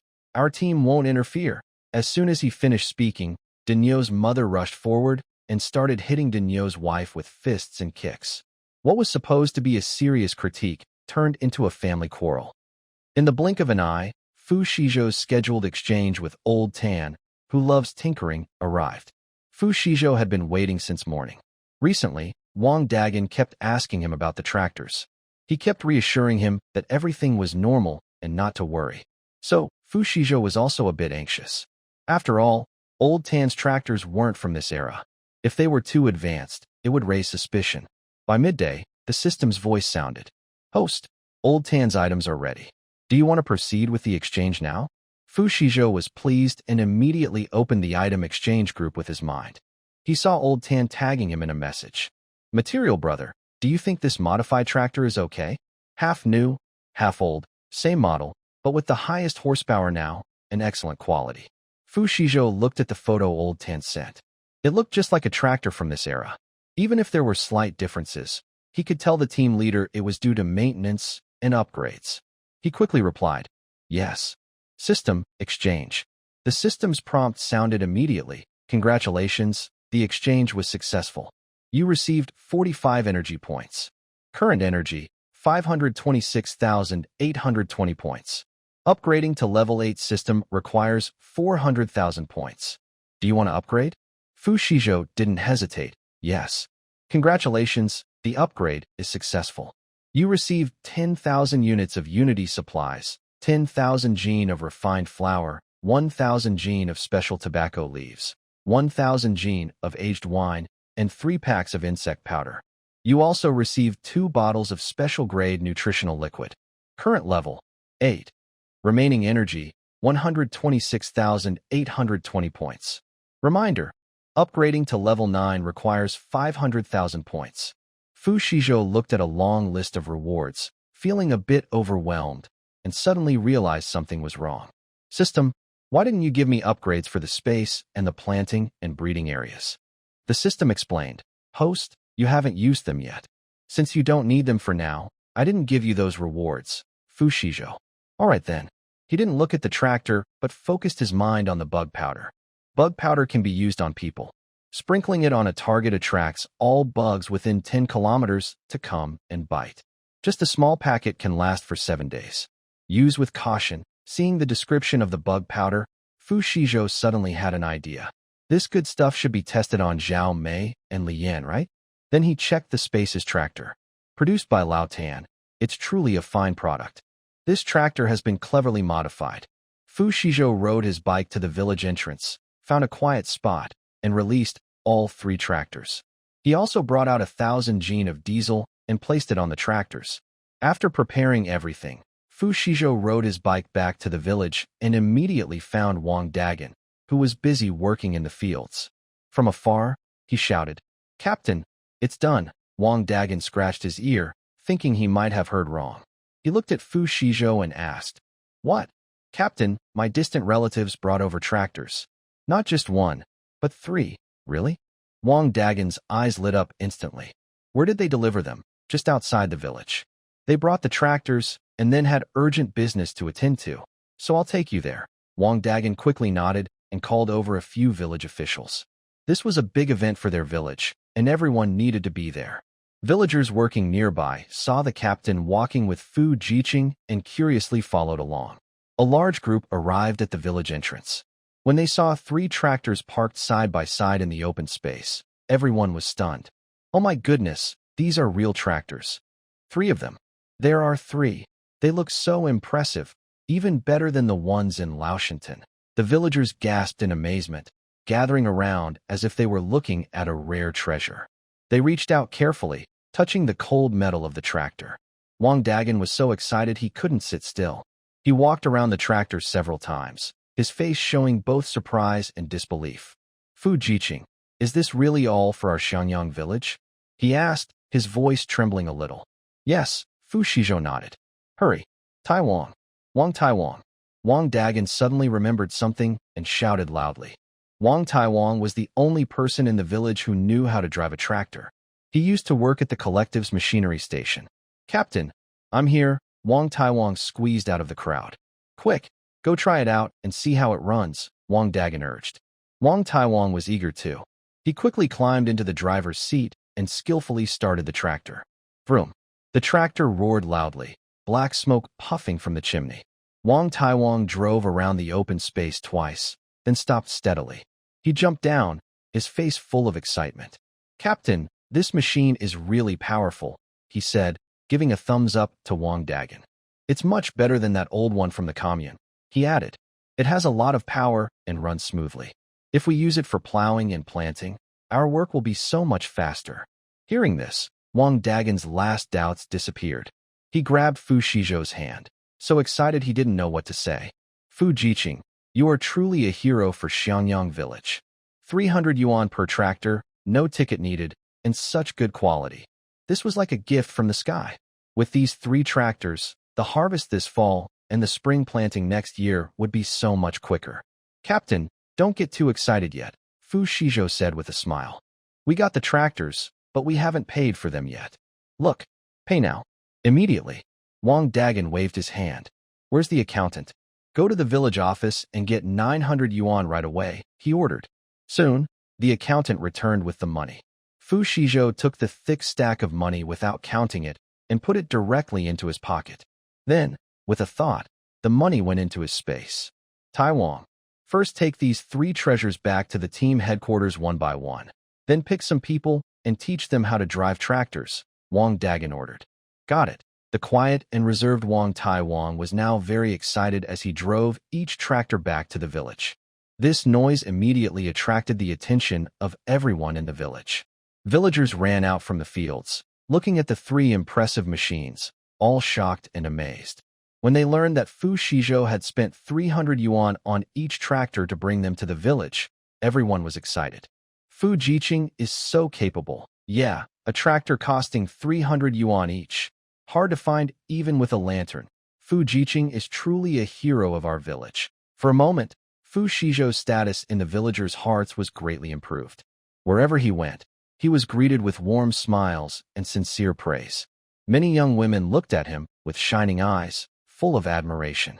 Gu Mingyue stood at the clinic door, watching Fu Xizhou surrounded by villagers from afar. A strange sense of pride welled up inside her. It was as if the person everyone admired and praised was someone close to her. This feeling, Gu Mingyue thought for a long time before she found the right word. It was called a sense of pride in sharing. Meanwhile, Fu's family, who were away from the crowd, looked surprised. Su Yakin couldn't help but say, Wenbin, Xizhou, he seems to be quite capable. His son worked, so these things all for their family. Xizhou is doing all this for us. It's my fault for involving him. Fu Wenbin turned his head and gently patted Su Yakin's hand. Yakin, don't worry. Xizhou has his own way, and what he's doing isn't anything harmful or wrong. Besides, what he's done has really helped the team. No one will say anything. Now that the kids have chosen to stand with us, it's a good thing. Su Yakin nodded, feeling a little relief. Fu Jianting, listening nearby, also spoke up. Dad, Mom, I think Xizhou is different from us. He's very capable. He can do things others can't. And the food he prepared for us before. Those who have no family background can't manage such things. Fu Wenbin nodded. Yes, he's impressive. If he brings anything in the future, we won't ask questions. As long as he's not saving it just for us, we'll keep it. That way, he won't have to explain himself. Fu Wenbin had long known that Xizhou hadn't been truthful about the source of the supplies. Every time he explained where the food came from, he was just making excuses. Fu Wenbin saw through it all, but didn't say anything. All right, okay, I agree. Under Fu Wenbin's lead, the family agreed not to ask about the source of Xizhou's supplies anymore. Fu Wenbin added, also, since Xizhou is protecting us so much, if we ever get the chance to return to the city and reclaim our belongings, my wife and I will give most of it to Xizhou. No one can object. Fu Jianting, Fu Jianxin, and Fu Qiaoxin had no objections. If it weren't for the food sent by Xizhou, they would currently be eating wild vegetables and porridge to fill their stomachs. Moreover, the rice and meat he sent were very nourishing. Even the fruit was sweet and tasty. After eating, they felt less pain in their backs and less soreness in their legs. They worked with more energy. Xizhou didn't know that his parents had already decided to share most of the family assets with him. He moved away from the enthusiastic villagers of Yangyang village and went to stand beside the team leader. Wang Dagan excitedly patted his shoulder, his face creased into a smile like a blooming chrysanthemum. Fu Jiqing, you have made great contributions to our commune this time. On behalf of the team, I have decided to reward you with a month's worth of work points. A month's work points are a real reward in this era. It means that during the harvest, he can get a lot more grain. The villagers around listened and looked at Fu Xizhou with envy. The team leader is really generous. Of course, Fu Jiqing's achievement is worth more than just a month's work points. Exactly. With 3 tractors, think about how much easier farming will be. In the future, with tractors for plowing, we won't have to work so hard. And if we get some good fertilizer, our team's harvest will increase even more. Fu Xizhou smiled and said to Wang Dagan, Team leader, I don't need the work points. It's enough that I can do something for the village. He now has a system space, with so much grain that he can't finish it all. He doesn't care about the work points. Also, although he deserves it, hearing the discussion just now, some people are jealous. So, he needs to downplay it, to prevent trouble later. Wang Dagan's face hardened. No way. If you do good work, you should be rewarded. That's the rule. This is settled. Don't refuse. And everyone, listen up. Without Fu Jiqing's help, our village wouldn't have gotten these 3 tractors. Anyone who tries to use the work points to trouble Fu Jiqing in the future, don't blame me for being rude. He then looked warningly at Zhao Mei and Li Yan. Neither of them noticed Wang Dagan's gaze. Li Yan pouted and said sourly to Zhao Mei, Look at Fu Xizhou, so proud. He just got a few tractors, and they're new. He's really full of himself. Zhao Mei's face looked even worse. Yeah, and look at him, so smug. It really makes me uncomfortable. While they were feeling jealous, they overheard some ants chatting nearby. I just saw at the village entrance. Our accountant gave Fu Jiqing 900 yuan. Oh my goodness, 900 yuan. I've never seen so much money in my life. Don't be jealous. That's for buying tractors.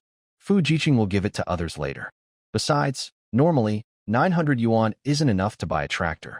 Fu Jiqing is really impressive. Do you think it's safe for Fu Jiqing to carry so much money on him?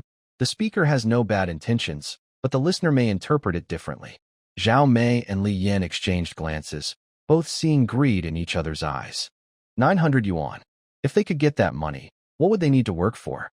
They could just take the money to the black market to buy food. Would they still be hungry? Quietly, the two slipped away from the crowd and moved to a corner to whisper. Zhao Mei, do you think we could get that money? Li Yan lowered her voice, her eyes shining. Zhao Mei's heart was pounding, but she still had some doubts. How? That Fu Xizhou is so clever, like a monkey. We've lost out to him before. He's hard to deal with. That was because we were careless before. If we go against him openly, no matter how smart he is, can he really stop us if we do it secretly? Li Yan's eyes twinkled as she came up with an idea.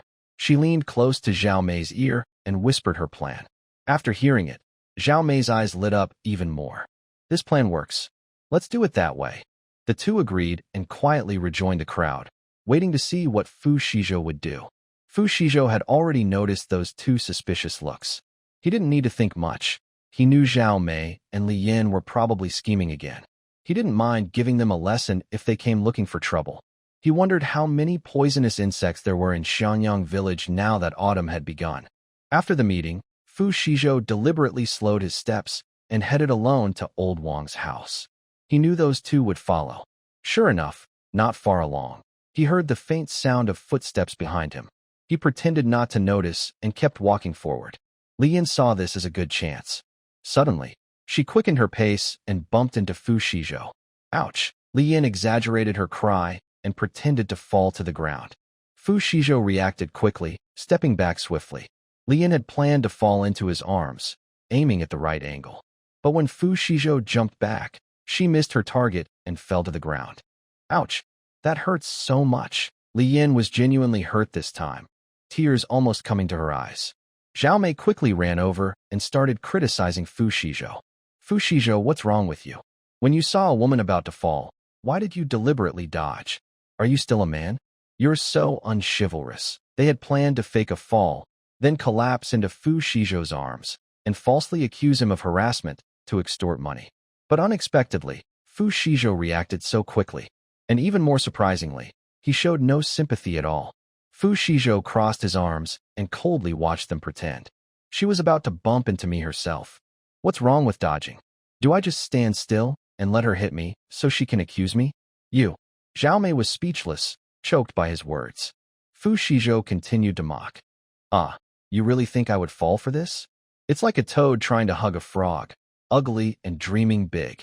Zhao Mei and Li Yin were stunned by the insult. Li Yin was the first to recover, sitting on the ground and starting to cry. My foot, I think I twisted it. It hurts so much. Fu Shizhou, you have to take responsibility and take me to the clinic. While speaking, she secretly glanced at Fu Shizhou's pocket. That 900 yuan must be inside. Fu Shizhou sneered inwardly. Responsibility? Sure. He reached into his pocket and pulled out a bag of bug powder. He deliberately took a step forward, bent down, and said, I'll do my best to be a good person. Then he pretended to help Li Yin up, but secretly sprinkled all the bug powder from the bag onto Zhao Mei and Li Yin. Li Yin was happy, thinking she could blame Fu Shizhou, but suddenly he stepped back. Wait, what responsibility do you want me to take?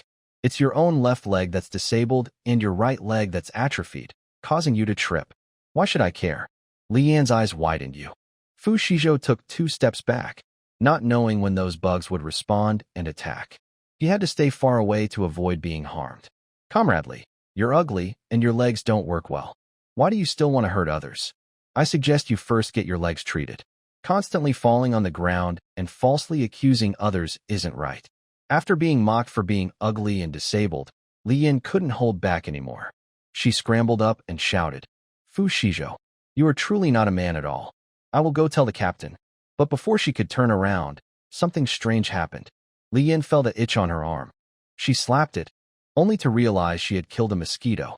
Huh, where did this mosquito come from? I have one here too. Zhao Mei also felt a bite on her neck. Soon after, both of them started feeling itchy all over their bodies. At first, it was just a few mosquitoes, but gradually, a large dark swarm appeared, buzzing around them. Not only mosquitoes, but also flies, tiny insects, and even ants and small beetles crawling on their feet. Ah, what's going on? Get away. Why are all these bugs flying onto us? They were so scared they waved their arms wildly, trying to shoo the bugs away. But the bugs seemed to recognize them and wouldn't leave. Instead, more kept coming, nonstop. Fu Shizhou quietly stepped back a few paces, crossing his arms and watching the scene. The effect of the bug spray was real. Nearby villagers saw what was happening and were stunned.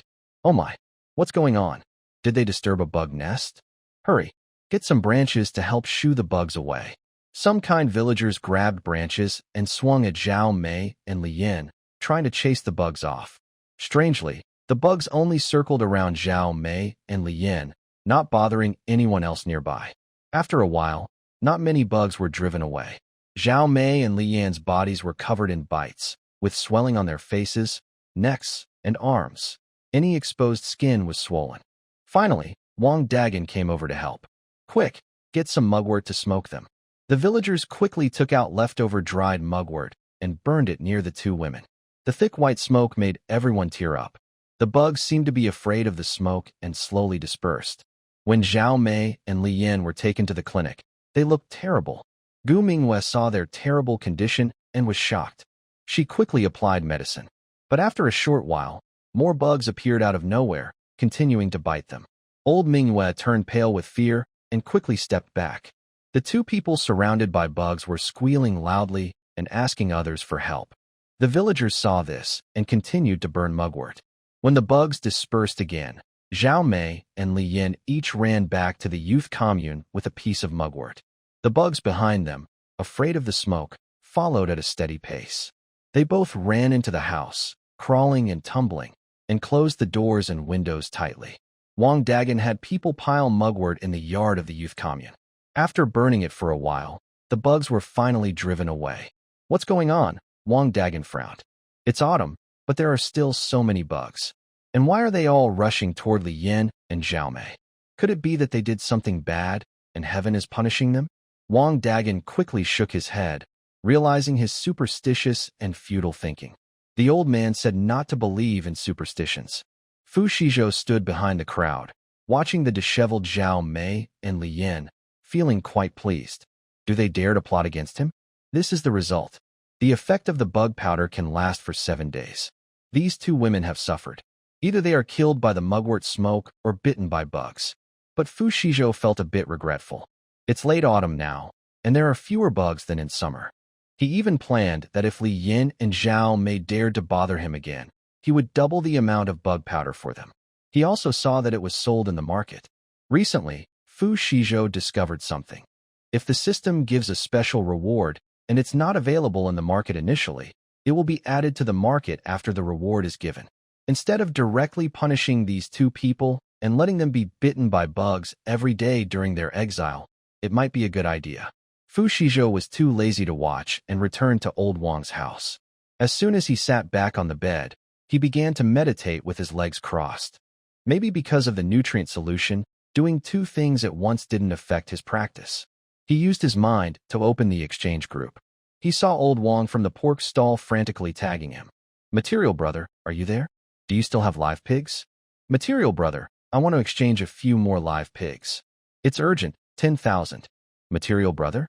Fu Xizhou replied slowly. I've been busy. What's up? Take your time speaking. Old Wang from the pork stall quickly responded. Resource brother, you finally appeared. The 2 pigs you sold me last time. I raised them for 2 days after I received them, then slaughtered them one by one. Guess what happened? Fu Xizhou, the sales went very well, old Wang. Yes, especially the second pig. Usually, I need a whole day to sell a pig that weighs over 300 gene. The first pig sold a bit slower, but I finally sold it. I was planning to wait a day before selling the second pig, but the next day, someone came to buy pork and said it was very tasty and wanted to buy more. I told them that the pigs today are not the same batch as yesterday's. After they took the pork home, they told me the taste wasn't as good as the one you swapped with me. So I quickly slaughtered the last pig. Now, those customers keep asking if I have your pigs and say they love eating your pork. Let me tell you, your pork is amazing. Customers always say it's good. An old customer's grandfather, who often has back and leg pain, ate your pork stew and surprisingly could walk the next day. Another young man said he often feels weak. After eating your pork for a few days, he feels energetic. Now my WeChat is flooded with questions. People keep asking if I have your pigs. Resource brother, please help me. I want to swap pigs. Fu Xizhou listened carefully to old Wang's story. He knew that pigs fed with diluted spiritual spring water and people eating the pork had improved health. Just like old Wang. Fu Xizhou looked at the pigs in the breeding space. He planned to trade them when they reached 500 gene. We do have pigs, but the next batch will be ready in a week. A week? Okay, I'll reply to them soon. Resource brother, you must swap with me. No matter how many pigs, I'll exchange. I prefer a long-term trade. Old Wang from the pork stall felt like he was about to get rich. His old customers had also introduced many new ones. These new customers were not short of money. With the pigs provided by Resource Brother, he believed he wouldn't have to worry about making money anymore. Thanks to the pigs from Resource Brother's farm, he was sure he could become the top pork seller in the market. Fu Xizhou reminded him, long-term exchanges are fine, but I want to trade in gold or piglets. Sometimes, I also need seeds for crops and other supplies. Old Wang from the pork stall, no problem. I will go buy some gold now. As for the piglets, that's a matter for the breeding farm. If you need any other supplies, Just tell me in advance. I will prepare everything, even if I have to go through fire and water. Now, Old Wong's interest has shifted from antiques to pigs. Other people in the group saw their conversation and started to join in.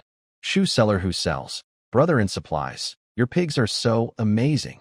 When they are ready for market, can I trade one with you? Fu Xizhou. I also raise freshwater. The pigs, and both have their special effects. Do you want to trade? Shoe seller who sells. Huh? But my pond still hasn't been drained and cleaned, so I'll pass for now. The crab seller is thinking that since he still has to sell from his pond, there's no need to trade with Fu Xizhou. Fu Xizhou is not insistent. Okay, when the pigs are ready for market, I will announce it in the group. Everyone can trade if they need. Xiao Zhang, never giving up. I want one too. Rain's sister, who specializes in local products, tags Old Wong from the pork stall. Is it really that amazing? Have you tried it? Although Old Wong wants to take all the pigs for the next batch, he is a good group member. He can't just say bad things because of his own ideas. It's delicious. I've also tried it. After eating, my blood pressure dropped quite a bit. Rain's sister, brother in supplies, I want to trade too. At this moment, Fu Xizhou is looking at his farming and planting space. He notices that the chickens he raised have started laying eggs. The eggs are round and full, looking very appealing. He opens the exchange group and sends a message. Organic eggs, good taste, high nutritional value. Is anyone interested in trading? First trade. Only 1,000 eggs, in exchange for various vegetable seeds. As soon as the message is sent, Rain's sister asks, are they farm eggs? Yes. Then I want all of them. I have all kinds of vegetable seeds. What vegetables do you want to trade? All of them. Fu Xizhou quickly completes the trade with Rain's sister. He also catches a male and female freshwater crab from the pond and gives them to her. He says, these I'm giving you. If they taste good, please help promote them. Thank you, Brother Wu, for the supplies. The system voice sounded. Congratulations, host. Your exchange was successful, and you earned 500 points. Looking at the many seeds now in the space, Fu Xizhou posted another update in the group. In a little while, my organic vegetables and grains will also be ready. Their quality is just as good as pork. Please stay tuned.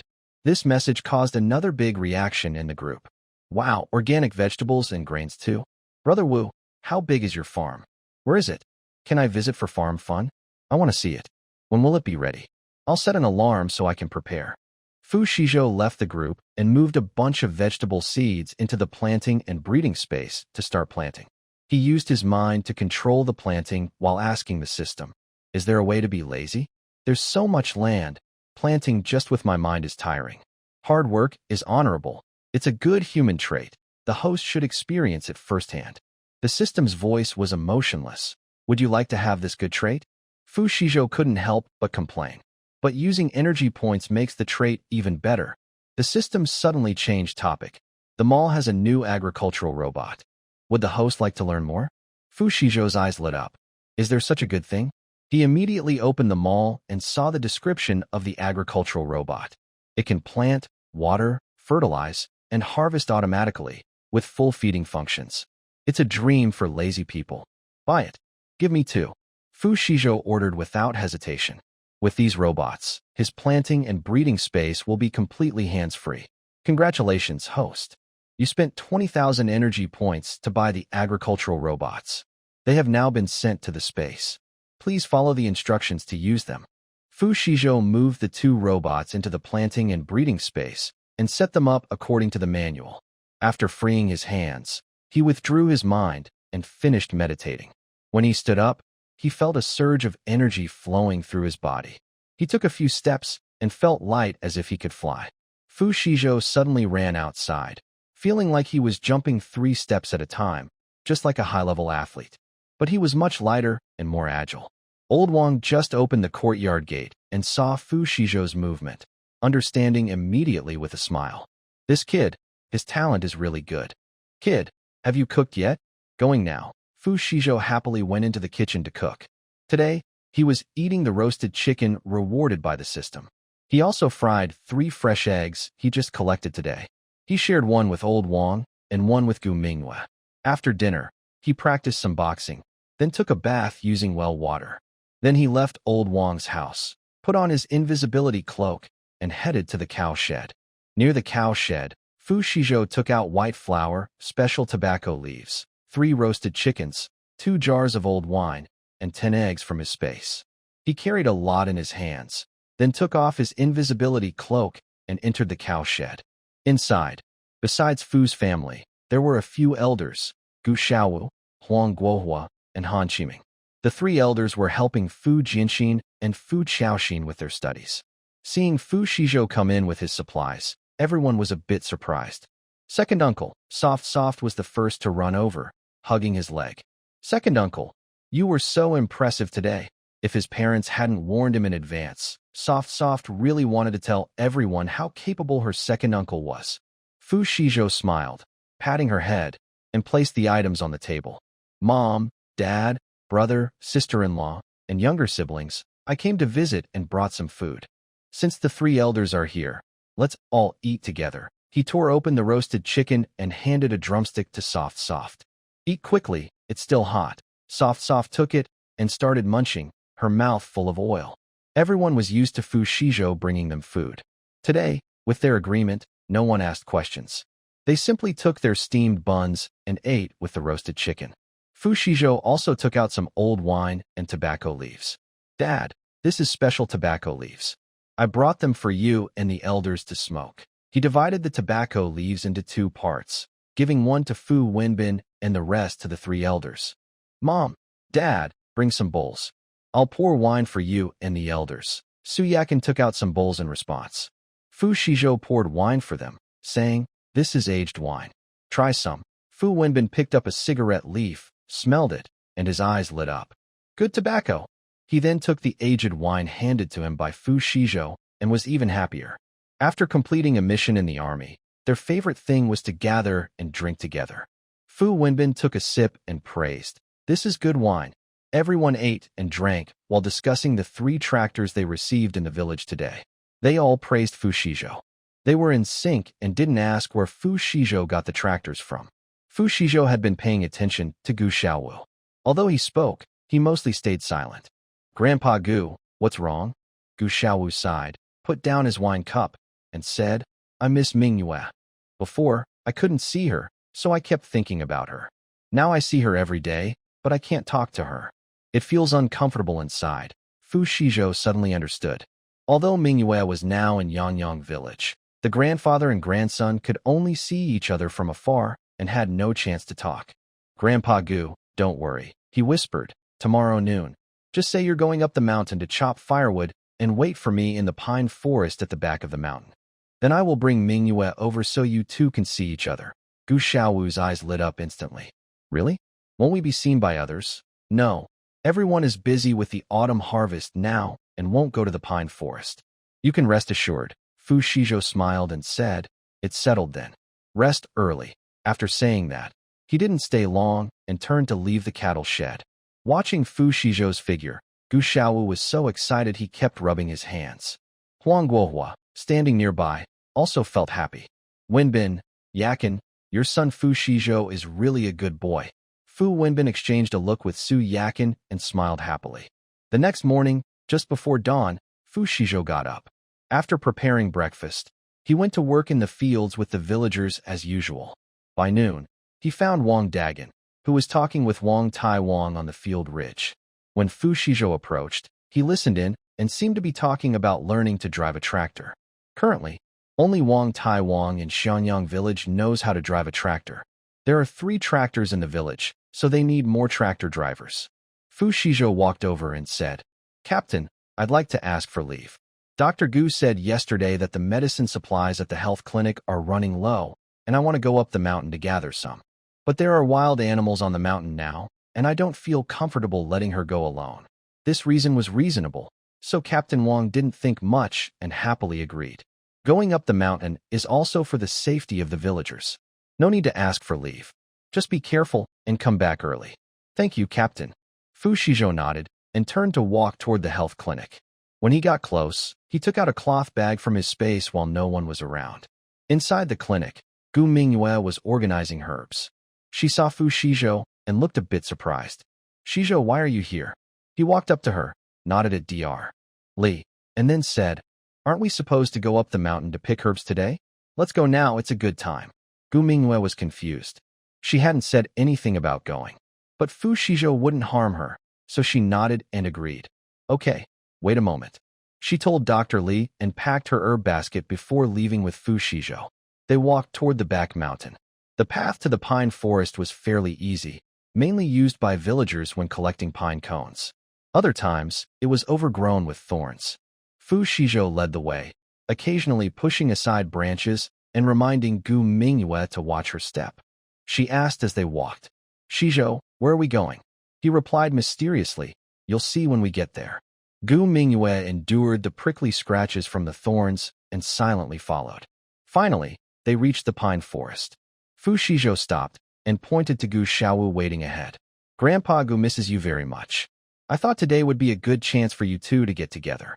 Gu Mingyue looked in the direction he pointed and saw her grandfather. Her eyes immediately filled with tears, and she ran quickly toward him. "Grandpa." Gu Xiaowu trembled all over. Seeing his granddaughter running toward him, tears fell from his eyes as he warned her, "Mingyue, be careful." But Mingyue couldn't care less.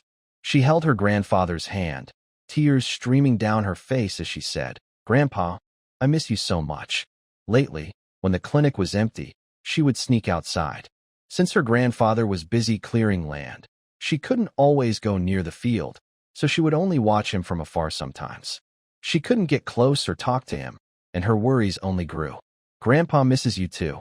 Let me see if anyone has bullied you in Xiangyang village." Gu Xiaowu's eyes, full of life experience, were gentle. "Grandpa, with Comrade Fu here, no one will bully me." Mingyue looked at Fu Shizhou and smiled gratefully. Fu Shizhou stood nearby, watching this touching scene, feeling a bit moved. He didn't want to disturb them, so he opened his cloth bag and took out some prepared meat buns, cured beef, and a pot of hot water. "Grandpa Gu, Comrade Gu, you can eat and chat." Wanting to avoid bothering them, Fu Shizhou picked up a meat bun and then said, "I'm going for a walk nearby." Although he hadn't been to Songtao Lin in his past life, he had heard about it. Now that the pine nuts were ripening and food was plentiful, there were more wild animals around. He decided to try his luck. Not far from where he was, Fu Shizhou saw a gray wild rabbit dart out from the grass. Fu Shizhou reacted quickly. He picked up a stone from the ground and threw it sharply at the rabbit. The stone hit its head precisely. The rabbit squeaked and fell to the ground. He walked over, lifted the plump rabbit, and was about to feel pleased. But before he could, a pheasant suddenly flapped out of the bushes. He threw another stone, hitting the pheasant's head. The pheasant flapped a few times and then fell. Fu Shizhou carried the rabbit in one hand and the pheasant in the other. Seeing that enough time had passed, he headed back to the pine forest. Gu Xiaowu and Mingyue saw the prey in his hands and were stunned. "Xizhou, how did you catch these?" Gu Xiaowu asked in surprise. He had only seen him leave with a meat bun just now. He had only heard of the saying, "meat buns beating a dog," meaning something that never turns back once started. He had never heard that meat buns could also catch wild rabbits and pheasants. "With stones," Fu Shizhou replied. "With stones?" Gu Xiaowu was even more surprised. Hitting rabbits and pheasants with stones is not something an ordinary person can do. It requires sharp eyesight and strong arms. He looked at Fu Shizhou from head to toe and noticed that although the boy looked thin, he was quite sturdy, and his eyes shone with energy. "Have you practiced?" Gu Xiaowu asked cautiously. Fu Shizhou nodded. "A little," he said. "Just a little, and he was already so skilled?" Gu Xiaowu was a bit doubtful. At that moment, another wild rabbit quickly darted past them. Fu Shizhou's eyes sharpened. As he bent down to pick up two stones from the ground, he threw them out. One hit the rabbit's front leg, and the other hit its back leg. The rabbit was struck and tumbled several times, then lay on the ground unable to move. Gu Xiaowu and Gu Mingyue watched in amazement. This was no ordinary skill. Gu Xiaowu's look at Fu Shizhou changed completely. He had thought Fu Shizhou was just a clever young man with some connections, but now he saw he had such a remarkable skill. This boy is not simple. After picking up the rabbit, Fu Shizhou said, "Grandpa Gu, please tell my parents to cook plain rice tonight, no meat. I will bring it over when it's ready." All right, Gu Xiaowu agreed. The grandfather and grandson had finished their chat, and the three of them headed down the mountain. On the way back to the village, Gu Mingyue looked a bit down. She walked silently, her eyes slightly red. Fu Shizhou noticed her mood and spoke up. If there's a chance later, I will take you to see Grandpa Gu again. And even if you return to the army later, I will take care of Grandpa Gu. Gu Minghua looked up and gratefully looked at him. Thank you, Comrade Fu. When she was talking with her grandfather just now, he mentioned how Fu Shizhou had been caring for them all during this time. Gu Minghua felt very grateful to him. She paused for a moment and finally asked her question. Comrade Fu, why are you so kind to me? Fu Shizhou smiled naturally and answered, because you are kind, and Grandpa Gu is also kind. Both of you have made great contributions to the country. This answer was honest and straightforward. However, Gu Minghua felt a strange sense of disappointment inside. She realized that his kindness toward her was only because she and her grandfather both contributed to Longhua. She had thought. Gu Minghua shook her head, pushing away those messy thoughts. What was she thinking? Comrade Fu is a good person, helping her and her grandfather selflessly. How could she have such inappropriate thoughts? She took a deep breath and showed a sincere smile to Fu Shizhou. Thank you. With your help in taking care of Grandpa, I will feel more at ease when I return to the army. Fu Shizhou smiled and arrived at the foot of the mountain. He didn't see Gu Minghua back to the clinic, but went straight to Old Wang's house. After putting down his catch, he continued working. After work, he declined Yang Weidong's invitation to drink and quickly returned to Old Wang's house to prepare wild rabbit and wild chicken. He planned to cook the rabbit and chicken separately. While cooking, he added many seasonings. Near the end, Fu Shizhou poured in a bottle of basic nutritional supplement. The moment he added it, the aroma of the meat was enhanced. The smell made Old Wang drool with hunger. That kid's cooking skills are really good. Even wild game smells so delicious. Gu Minghua nodded repeatedly. When the meat was ready, Fu Shizhou brought out a large bowl. Old Wang immediately went to serve some plain rice. Even the usually gentle Gu Minghua helped herself to a big bowl of rice. Old Wang sat down with his rice, picked up chopsticks, and eagerly took a piece of rabbit meat into his mouth. The meat was tender, melting in the mouth, with a strange fresh aroma. Good kid, what seasonings did you add? The meat is so tender. Fu Shizhou sat down with his rice. Just some ordinary seasonings. This meat tastes very different, so delicious, Gu Minghua praised. Even the top chefs at state-run restaurants couldn't match Fu Shizhou's cooking skills. She thought that if she returned to the army, she would really miss the meals Fu Shizhou made. After eating, Fu Shizhou didn't wait for it to get dark and put the remaining meat into his space. He hurried to the cattle shed. He went to the cattle shed, took out some meat, and, thinking there wasn't enough, he also brought out some seasoned beef. Inside the cattle shed, Fu Xiaoxin sniffed the air and smelled the delicious aroma. Smells so good. Dad, do you think second brother brought some meat? Earlier that afternoon, Gu Xiaowu told them that Fu Shizhou had caught wild game, so they only needed to cook rice tonight and not prepare any dishes. So, the rice was already cooked, just waiting for second brother to bring the meat. As soon as Fu Xiaoxin finished speaking, Fu Shizhou came in carrying a big bowl. Little sister, your nose is really sharp. He placed the bowl and some oil paper on the table. This is wild game, plus some seasoned beef. Eat it while it's hot.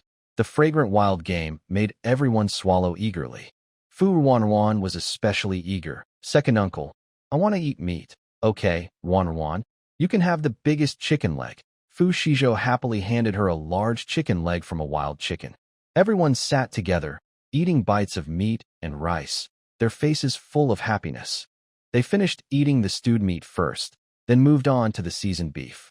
The seasoned beef was tasty, but they all thought Fu Shizhou's stewed meat was even better. Shizhou, your cooking skills are really impressive, Huang Guohua praised as he ate. Han Shiming nodded in agreement. Yes, the meat is cooked perfectly, better than the chefs at the state-run restaurant. Gu Xiaowu finished the last bite of rice and remembered what he saw on the back mountain earlier that day. He couldn't help but ask Fu Shizhou, Shizhou, that skill you used earlier with stones to hunt, how did your master teach you? Can you tell us? Fu Shizhou replied. The family I stayed with is called Old Man Wang. He knows a bit of martial arts, so I became his apprentice. He taught me some boxing and fighting skills. Over time, my eyesight and strength improved naturally. Why? Gu Xiaowu was a bit confused. With your skills and intelligence, if you join the army, your future would be limitless. Protecting the country and making achievements, that's what a man should do. Fu Wenbin also spoke. Xizhou, Gu Lao is right. If you want to go, Dad supports you. He had previously checked and knew that Fu Xizhou now had his own household registration, so the army probably couldn't find out about their father-son relationship. He was once a soldier himself and naturally hoped his son would wear a military uniform someday. Fu Xizhou understood his father's hopes, but he truly had no desire to enlist. He said seriously, Dad, Grandpa Gu, protecting the country and making achievements aren't only about joining the army. Now that I am working in the countryside, it's also a way to support the country's development. When Su Yakin heard Fu Xizhou speak, she felt she might be holding him back. Her eyes became a little moist, and she turned away to wipe her tears. Gu Xiaowu saw this and realized he truly didn't want to join the army, so he didn't persuade him further. You're right. People are good wherever they shine. It's all contributing to the development of Manhwa. Fu Wenbin knew Fu Xizhou really didn't want to go, so he let it go. He changed the subject and asked, Xizhou, do you still have that old wine from before? Yes, I'll go back and get some for you. Fu Xizhou said that with the system's rewards, he had plenty. His father could drink as much as he wanted. Don't trouble yourself. Next time you come over, bring some, Fu Wenbin said. Wenbin, you should drink less, Su Yakin advised. Her mood had calmed down by then. She walked into the room, took out a cotton coat, and said, Xizhou, try it on and see if it fits. Fu Xizhou remembered that last time his mother was sewing this coat. He thought she was making clothes for the others in the family, but it turned out she was making it for him. Mom, I have clothes to wear. You should sew for my older brother and younger brother first. Winter is still a while away, so there's plenty of time. Besides, you gave them those military coats. They won't freeze. Try it on quickly. If it's too big, I'll adjust it, Su Yakin said, measuring the cotton coat against him. She felt that Xizhou and Jianting had similar heights and weights, so she made the coat based on Jianting's size. Fu Jianting also said, Xizhou, just try it. Mom made us many clothes before. Actually, Mom regretted not being able to make a set of clothes for you earlier. So when you sent the cotton fabric, I immediately started making it for you. Okay. Fu Xizhou took the cotton coat and put it on. The coat was thick, and he felt warm inside. Thank you, Mom. It's very warm and fits well. I like it very much. Su Yakin watched Fu Xizhou wear the clothes she made, feeling a mix of emotions. Over at the cattle shed, everyone was happy and lively. In a room at the female youth station, Zhao Mei and Li Yin were suffering terribly. It's happening again. It's happening again, Li Yin screamed, pulling the blanket over her head. But the bugs got through tiny gaps in the blanket and crawled inside. Zhao Mei was in an even worse state. She was bitten all over, feeling both pain and itchiness, to the point she wanted to peel her skin off. Using mugwort was helpful, but they couldn't burn it all day, or they would suffocate from the smoke. At first, everyone was willing to help, but over time, some became selfish and refused to help with the fumigation. It must be Fu Xizhou's fault, Zhao Mei said bitterly. But we have no proof, Li Yin cried. If this keeps going, I'll go crazy. I can't take it anymore. I'll write to my aunt and ask to go back to the city. Zhao Mei couldn't hold back anymore. She struggled to get out of bed, found paper and a pen, and started writing despite her body's pain and itchiness. She asked her aunt to inform her family and send some money to bring her back from the countryside. She also mentioned that Fu Xizhou was working in Shangyangtan. The night before she left, her aunt was thinking about giving her medicine to deal with Fu Xizhou. If her aunt knew Fu Xizhou was now in Shangyangtan, they would definitely do something. After finishing the letter, Zhao Mei carefully folded the paper and planned to ask Sun Xiaoyu to help send it out tomorrow. Fu Xizhou had no idea that Zhao Mei was planning to send a letter to Jing City. The next day, a postman came to Shangyangtan. Fu Xizhou received a letter from Zhang Huimin. In the letter, Zhang Huimin thanked him for his earlier warning and said she had successfully avoided the widow's trap. Knowing that his friend was safe, Fu Xizhou smiled. Without the widow causing trouble at home, Zhang Huimin's life would be much better. At the end of the letter, Zhang Huimin mentioned Lin Jianya and Su Yun. That guy Lin Jianya wants to avoid going to the countryside by getting married. His family went to propose marriage to the Su family, saying they should marry quickly. But the two families fought, mainly over Lin Diyun and widow Wang. Inside the Lin family, there was more fighting, so the marriage seems to be on hold for now. However, that grandson is sneaky. I think he's planning something to marry Su Yun to avoid going to the northwest. So, making him suffer in the countryside probably won't happen. But don't worry, if they dare to get married, I will send the complaint letter I prepared to Su Yun's workplace, so she can experience losing her job and reputation. By the way, I sent you some money. Remember to pick it up at the post office. After reading the letter, Fu Xizhou wasn't surprised about Lin Jianye not going to the countryside. With policies in place, Lin Jianye isn't stupid. He must have thought of marrying to avoid going to the countryside. But even if he doesn't go, Lin Jianye probably won't live as comfortably as he did before. He took the money and antiques from the Lin family. Their good days are over. But he thought that as long as the Lin couple worked and didn't cause trouble, they could still live comfortably on their salaries. Fu Xizhou hoped that soon he could return to Beijing. He definitely planned to visit the Lin family again and do another house search. Thinking this, Fu Xizhou entered the planting and breeding space. With the help of robots, all the crops in his space were harvested, and he picked a lot of fruit. He also collected many eggs. He quickly moved these supplies into the space to prevent spoilage. While he was busy, Huang Guohua in the pigsty also received a letter from the postman. Huang Guohua took the letter, saw the postmark from Guangdong province, and was a bit surprised. He opened the envelope and noticed a small, unremarkable symbol stamped inside. His hand trembled suddenly. This was a promise he made with an old friend. Years ago, his friend bravely went abroad to learn advanced technology to serve the dragon country. His friend promised that if he ever faced danger, he would send him the information he obtained. Huang Guohua felt heavy-hearted as he took out the items inside.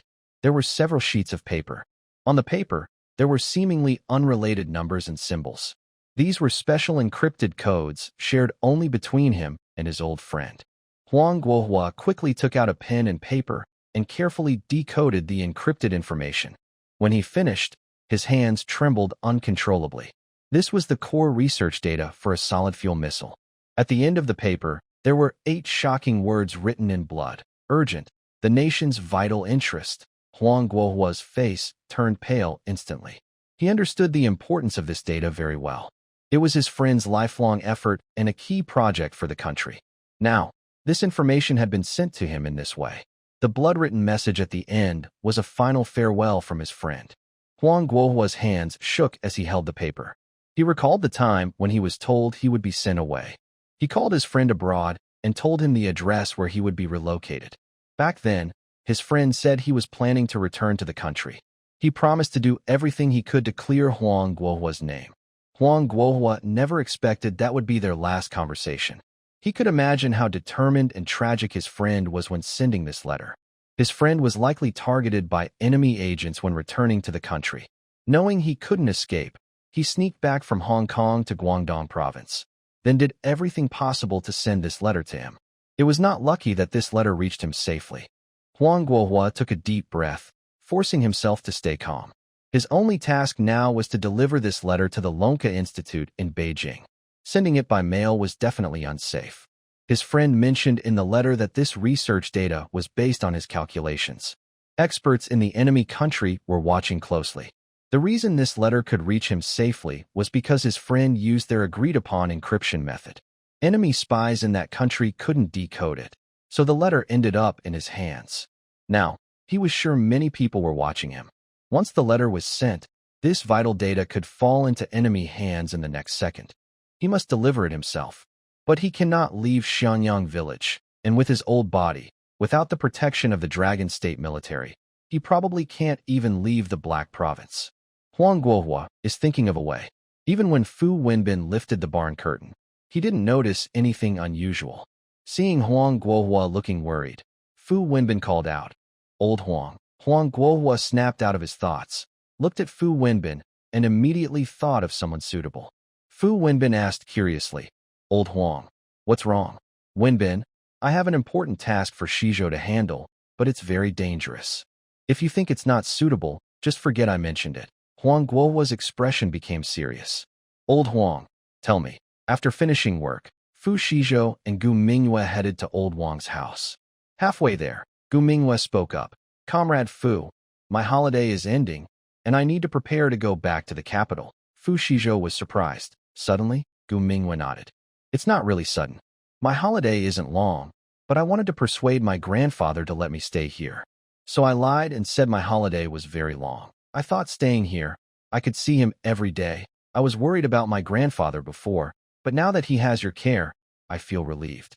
I might trouble you to keep an eye on him in the future. Your great kindness will always be remembered. Fu Xizhou looked at Gu Mingyue's face. Perhaps because she didn't need training here in Shanyang village, her skin had become much fairer. It was a bit dazzling. Fu Xizhou looked away and nodded. Don't worry, I will take good care of them. Gu Mingyue felt reassured by his promise, but she still felt a bit sad inside. Feeling a bit reluctant, she playfully said, I think I will miss the food you make when I go back. The mess hall in our unit really can't compare to yours. Fu Xizhou smiled, pushed open the courtyard door, and noticed a letter. He picked it up and opened it, revealing only 3 words. Come to the barn. Gu Mingyue also saw what was written on the letter, looked around, and saw no one else. Are you going now? Fu Xizhou put the letter away and said, Later tonight. Now it is too dangerous to go. I will go too, said Gu Mingyue. I want to say goodbye to my grandfather. Don't worry, I already told Aunt Lu. I have something to discuss with you, and I will stay here a bit longer tonight. Fu Xizhou nodded. He took out some beef jerky from his space, cooked it with white rice, and then brought out 2 jars of old wine. At dinner, Old Man Wang ate beef jerky and drank wine. After eating, he hiccuped, said nothing, and went to sleep feeling dizzy. Worried about the situation at the cattle shed, Fu Xizhou took Gu Mingyue and headed there as it got dark. They entered the cattle shed, and everyone was there. Seeing that his family was fine, Fu Xizhou relaxed and took out some paper, asking, Mom, Dad, did you put this in? Fu Wenbin nodded. Yes, come with me. Confused, Fu Xizhou followed Fu Wenbin outside. They didn't go far, just into the neighboring cattle shed. Gu Mingyue had already told Gu Xiaowu that her holiday was over and she was preparing to return to Beijing. Gu Xiaowu was reluctant, but when he saw the father and son come in, he just nodded, indicating he understood. Huang Guohua stood up, looking serious as he looked at Fu Xizhou. Xizhou, I have an urgent matter to ask you about. Seeing Huang Guohua's serious expression, Fu Xizhou nodded. Everyone present trusted him, so Huang Guohua didn't hide anything. He handed a letter to Fu Xizhou. Take a look at this. Fu Xizhou took the letter, looking at the dense, unreadable symbols and the 8 blood-red characters at the end. His pupils suddenly shrank. Grandpa Huang, what is this? This is the core data of a solid-fuel missile. Huang Guohua's voice was hoarse and heavy. This was a research achievement by an old friend of mine abroad.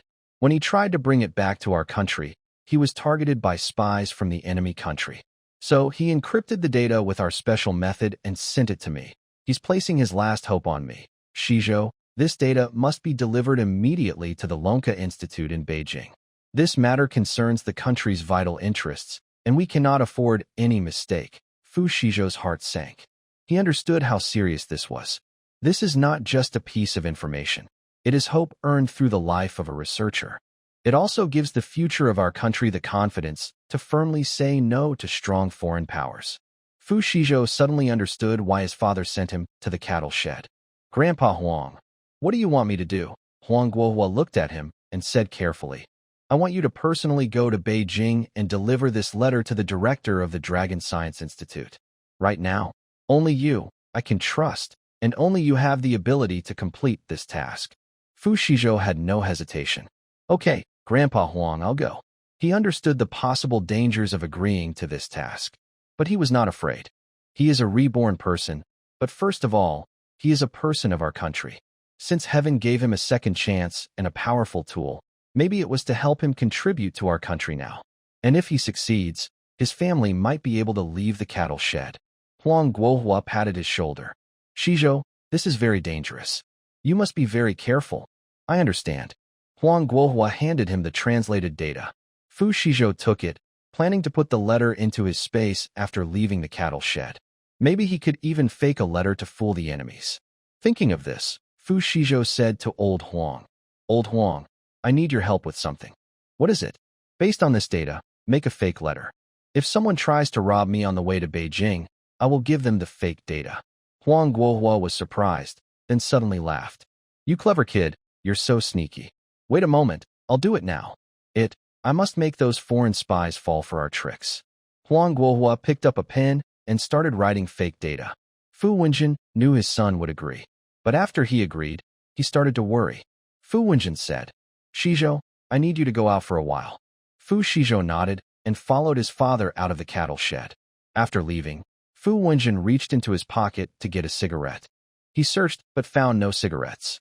Seeing the situation, Fu Xizhou took a pack of cigarettes from his space and handed it to his father. "Dad, smoke this." Fu Wenbin took the pack and opened it. Fu Xizhou then took out a box of matches from his space and lit a cigarette for him. Fu Wenbin slowly exhaled a cloud of smoke. After a moment, he advised, "Be sure to stay safe when you go to Jing City this time." Fu Xizhou nodded. "I know, Dad." Hearing his cheerful response, Fu Wenbin turned around with a serious look and said, "Xizhou, this is not a joke. Those people are now watching Huang Lao. If you leave Xianyang village, they will definitely send someone to follow you. Those evil spies are very cruel." Having served in the army, Fu Wenbin had seen more than Fu Xizhou. If he could, he really wanted to go in his place. But if he left Xianyang village now, his whole family might face even worse accusations. Fu Xizhou also became serious and nodded. "Dad, you can rest assured and wait here for good news. After this is successful, I'll be confident enough to help you all leave the barn." Fu Wenbin looked at him and knew that Fu Xizhou agreed so quickly not only because he truly wanted to do something for the country, but also because of their family. Fu Xizhou then said, "Dad, I'm going to get some things. I'll be back soon." After saying that, he headed toward Old Wang's place. Fu Wenbin watched his back and frowned. This kid, Fu Xizhou, didn't really go to Old Wang's house. After walking away, he started searching his space. He spent 100 energy points to have the system help him break down a pig and took out half of it. Then he took out 10 gene each of rice, freshly harvested potatoes, and tomatoes from the remaining space. Finally, he opened the shop and found a heart protection pill. Clicking on the item list, Fu Xizhou saw the function of the heart protection pill. When a person faces danger, 1 heart protection pill can protect the heart. 2 can repair serious injuries, giving doctors enough time to save the person. Looking at the heart protection pill, which costs 5,000 energy points per piece, Fu Xizhou clenched his teeth and bought 5 pills. Then he estimated the time and headed back to the barn. Fu Wenbin was standing at his own barn, smoking and waiting for Fu Xizhou. Seeing him carry a big pile of things, his eyes twitched sharply. "Xizhou." Fu Wenbin extinguished his cigarette and stepped forward to take the supplies he was carrying. "Your mother wants to talk to you." Fu Xizhou nodded and went into the cattle shed. When Su Yakin saw him come in, she suddenly stood up. She already knew that Fu Xizhou had agreed to Old Huang's request. She also understood the danger involved. Su Yakin was very worried and reluctant. "Xizhou, we can live in the cattle shed too. Can you please not take such risks?" She was really afraid that something might happen to her son, who had just returned to her side. Fu Xizhou said, "Mom, this isn't as dangerous as Dad said. Don't worry, I'll be back very soon." He took 5 newly prepared life-saving pills from his pocket and handed them to Su Yakin. "Mom, take good care of these." Su Yakin's attention was suddenly diverted by his words. "What kind of medicine is this?" "It's for emergencies. If you get hurt, take this. For minor injuries, 1 pill. For serious ones, 2.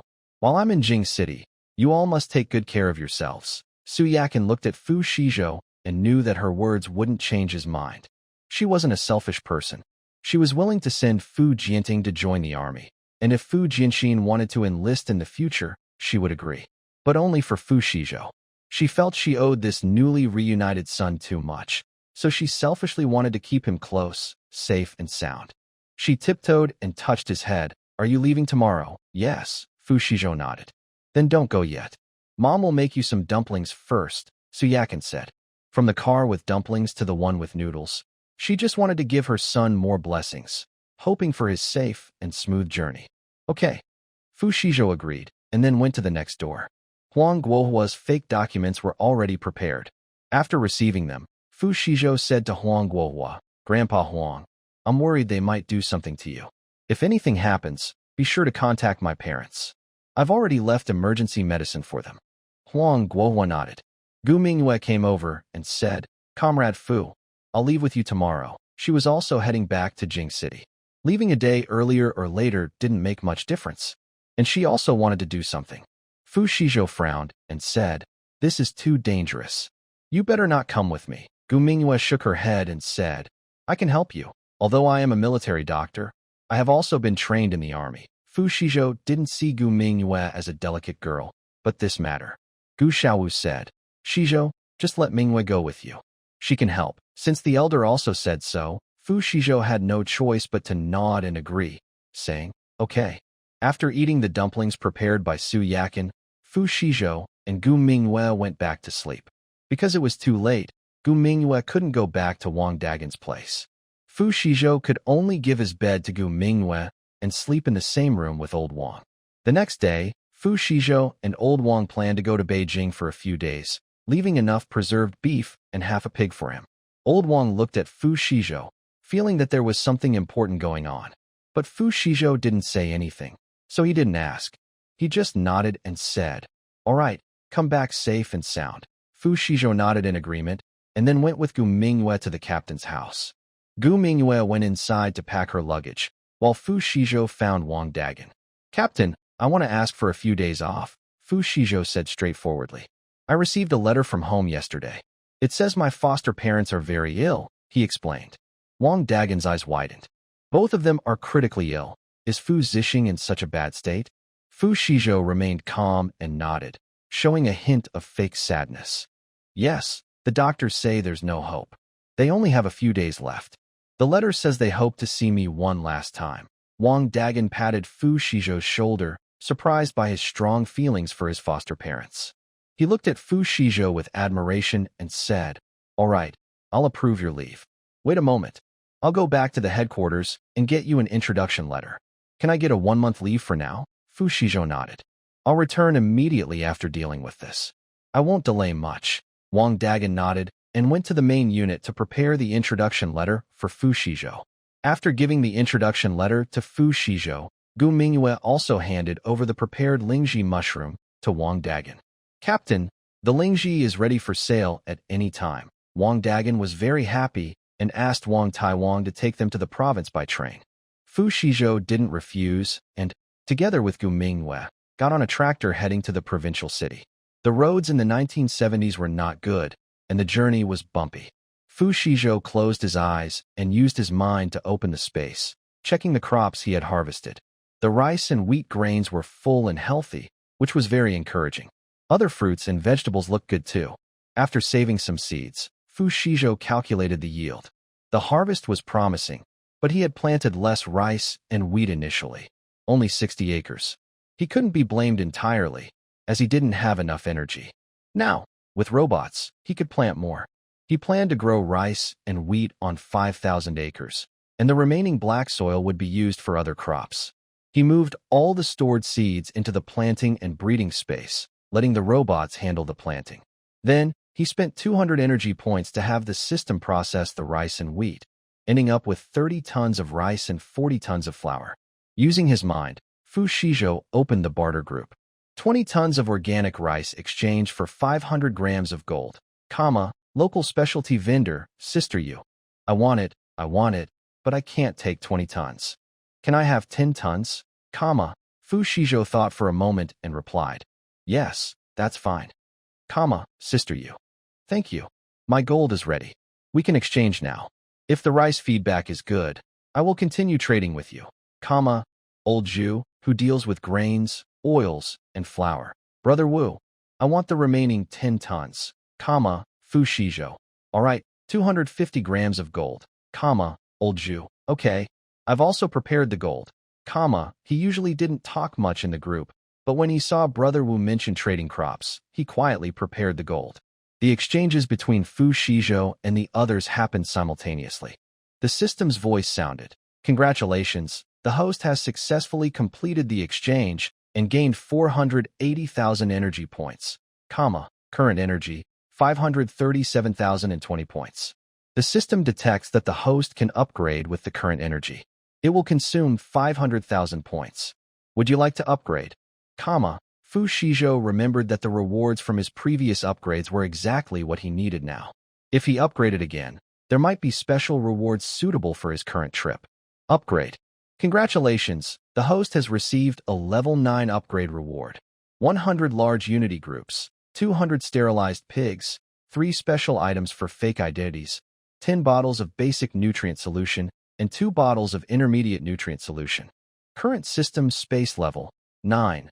Remaining energy points, 37,020. The space's open functions flicker in and out. The planting area has expanded to 30,000 acres, the pond to 20,000 acres. Friendly reminder. Upgrading to level 10 requires 1 million energy points. Hearing that the system needed 1 million energy points, Xizhou was stunned. 1 million energy points? Isn't that a bit much? But he didn't dwell on it for long. He asked the system, "What is the flicker in and out function?" The system replied, "It allows the host to flick into and out of the space, but both actions can only be performed in the same spot." Xizhou asked, "So, I enter the space from one place, and when I come out, I am still in the same place, unable to move?" The system answered, "Yes." Xizhou then looked at the special reward, the fake identity uses. He clicked on it, and an explanation appeared. Fake identity uses, as the name suggests, it provides a false identity, complete with household registration and introduction letter. Additionally, fake identity uses can be shared with others. One identity can be used for an unlimited time. Seeing this special reward, Xizhou felt pleased. It was practically tailored for his trip to Jing City. System, I knew you loved me the most. System. Xizhou took out the fake letters stored in the space and put them in his pocket. If any careless spies came, he wouldn't mind first dealing with them, then handing out the fake letters. Guminju had been watching Xizhou silently. Unable to hold back, she tugged at his sleeve. Xizhou sensed the movement and opened his eyes. Guminju looked at the place called Xiangyang Village, a bit worried. "Comrade Fu, when do you think my grandfather and the others will be exonerated?" Xizhou looked at her worried face and comforted her. "Almost there. That day will come soon." He knew the course of history. Darkness will pass, and dawn will arrive. When they reached the provincial city, Xizhou first found a quiet corner to disguise himself and Gu Minghua. He turned himself into an ordinary farmer with a pale face and pockmarked skin. He also made Gu Minghua look like a simple village girl. Then, he used a fake identity once more, creating a false ID for himself and buying a train ticket to Beijing. Gu Minghua bought a ticket with her real identity, sitting next to Xizhou. The train left in the afternoon. They finally managed to squeeze onto the train and found their seats. The carriage was very crowded, with people standing even in the aisle. Xizhou told Gu Minghua to sit by the window, while he sat outside, protecting her inside. After the train started, he took a water bottle from his bag, added a drop of basic nutritional liquid, and handed it to Gu Minghua. "Drink some water." Gu Minghua took a sip and felt much more energized. She leaned back and looked out the window at the rapidly passing scenery, gradually falling asleep. Xizhou did not sleep. He dared not relax for a moment, pretending to look around casually. In fact, his eyes were scanning every part of the carriage, observing everyone carefully. Midway through the journey, the train stopped at a small station. The doors opened, and a group of new passengers got on. Among them, 3 men with very different appearances. Xizhou immediately felt a warning bell ring. The 3 men had distinct looks.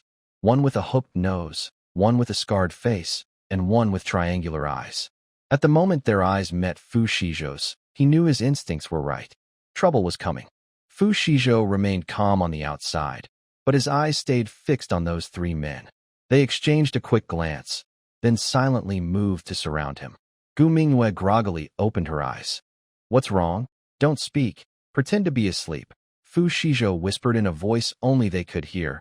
"No matter what happens, don't open your eyes." Seeing Xizhou's serious expression, Gu Minghua immediately understood how serious the situation was.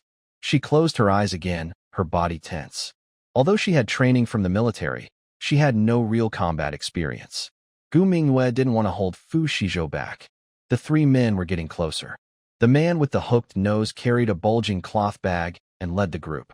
Just as they were about to reach Xizhou, he pretended to stumble, and the bag in his hand looked like it was about to fly out and hit Xizhou's head. Their plan was to knock Xizhou out with this move. Even if they didn't succeed, they wanted to hurt him. Then, pretending to treat his injuries, They planned to control him and get what they wanted. Just as the bag was about to slip from his hand, the man with the hooked nose also reached for his waist quietly. Fu Shizhou saw this clearly. He raised his hand to block, and a burst of internal energy hit the man with the hooked nose. The man with the hooked nose felt a sharp pain in his ribs, like being stabbed with a hot iron rod, and half of his body went numb instantly. The man froze suddenly, dropping the bag, which hit his foot. Ugh! Ouch! The man with the hooked nose grimaced in pain and instinctively tried to lift his foot. He forgot that his body was numb, and he lost his balance, falling straight onto the corridor floor. This happened so suddenly that Fu Shizhou didn't even touch him. The passengers around thought he simply lost his footing. The man with the hooked nose grimaced in pain, glaring at Fu Shizhou with a fierce look. Seeing his calm but cold eyes, he felt a chill in his heart. His two accomplices looked stunned. They quickly went to help the man with the hooked nose up. He exchanged a quick look with his companions, then was helped away. They didn't go far. Fu Shizhou still felt their eyes fixed on him. Gu Mingyue, who hadn't fully closed her eyes just now, let out a soft breath when the crisis was averted. She had noticed the man with the hooked nose's movements and guessed he might have a gun. Gu Mingyue closed her eyes and slightly moved her head toward Fu Shizhou, speaking in a very soft voice. They have guns, Comrade Fu. What should we do? Fu Shizhou responded with a small, still keeping alert. Let me think. Gu Mingyue stayed silent, considering whether it was possible to contact the troops now. Fu Shizhou knew they hadn't made a big move because they were on the train at the moment. This mistake wouldn't make them give up. Next time, they would be even more ruthless. He glanced at Gu Mingyue beside him, frowning tightly. They couldn't go on like this. They had to change their plan. Fu Shizhou quickly thought in his mind. His original plan was to take a train directly to Beijing, but now he saw he needed to change the route. This train stopped at many stations. If more enemies got on, he wouldn't be able to handle them. He made a decision immediately. They had to get off halfway. He looked outside at the sky and the scenery passing by, recalling the station announcement from the conductor earlier. The next stop was a small county town. From there, they could take a bus to Shanghai, then detour to Beijing from Shanghai. Although the journey would be longer, it was better than risking encountering more enemies. After deciding, Fu Shizhou turned his head to Gu Mingyue and said, Comrade Gu, I need to change the route. When will we get off? Gu Mingyue asked. At the next stop. You don't need to follow me. Just go straight to Beijing. Gu Mingyue understood that Fu Shizhou was worried she might be in danger if she stayed with him. Her chest trembled slightly as she said, I have to stay with you. They're probably suspicious that the letter is with one of us. We can't split up now. The enemies were so skilled that they must have already figured out her identity. Fu Shizhou agreed with her. He sighed, feeling he shouldn't have involved her. All right, let's prepare to get off. After we get off, follow me and run. We need to shake these people off and then take a car to Shanghai. Okay. Gu Mingyue nodded. Fu Shizhou took her hand gently. Gu Mingyue was momentarily stunned, understanding that he was trying to prevent her from getting lost later. She silently clenched her hand a little tighter. The train slowly arrived at the station. Fu Shizhou and Gu Mingyue carried their luggage and blended in with the passengers getting off, heading toward the train doors. The three enemies also followed behind. Fu Shizhou suddenly had an idea. He shouted loudly to the passengers inside the train, Enemies! Everyone, catch the enemies! This alert made the passengers in the carriage become cautious. People in the 1970s deeply disliked enemies. Who is the enemy? Fu Shizhou continued. That hook-nosed man is the enemy. Catch him and take credit. Everyone looked at the hook-nosed man. He was stunned, still not understanding what was happening, when a few passengers surrounded him. Scarface reacted quickly, pulling out a dagger from his waist and rushing toward Fu Shizhou. Gu Mingyue saw the cold gleam of the blade and screamed. Be careful. Fu Shizhou was prepared. He quickly turned around, pulling Gu Mingyue to dodge the deadly attack. At the same time, he kicked out, hitting Scarface's wrist. Scarface cried out in pain, dropping the dagger. Fu Shizhou didn't hesitate. He grabbed Gu Mingyue and ran quickly out of the train. The station was small, so the train didn't stay long. Just as the triangular-eyed man was about to come out to fight Fu Shizhou, the door had already closed. The triangular-eyed man slammed the door hard, trying to jump onto the train, but someone held him back. I think they got on together. This one is also an enemy. Don't let them escape. Fu Shizhou looked back at the triangular-eyed man pressed against the door. He believed he would meet them again. When that happens, it would be their end. Fu Shizhou pulled Gu Mingyue and ran outside. He thought for a moment and used his remaining 2 fake identities to create new ones for himself and Gu Mingyue, then bought the next train to Shanghai. The train left in half an hour. While waiting for the train, Fu Shizhou was extremely alert. Only after boarding and confirming there were no enemy agents around did he breathe a sigh of relief. He whispered to Gu Mingyue, "You're safe for now." Gu Mingyue looked at Fu Shizhou with bright eyes and asked softly, "Are those people enemies from the ugly country?" Fu Shizhou nodded with a serious voice, saying, "Grandpa Huang's friend was probably harmed by them." Gu Mingyue felt heavy-hearted. She knew well from her time in the military that the country was facing internal and external troubles. The current stability of Manhwa was achieved through the hard work of many people. Behind the scenes, countless heroes were fighting fiercely against dangerous enemies.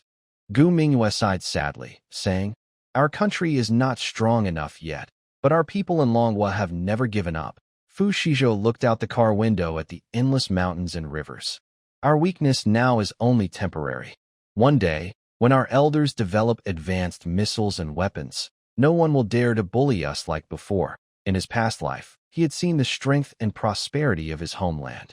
But he had spent half his life in prison and had not contributed to his country at all. This time, he was determined to be part of his country's growth. His words deeply moved Gu Mingyue. Yes, the people of Manhwa never give up. She looked at Fu Shizhou with bright hope in her eyes. He felt a little embarrassed under her gaze and looked away, pretending to be asleep.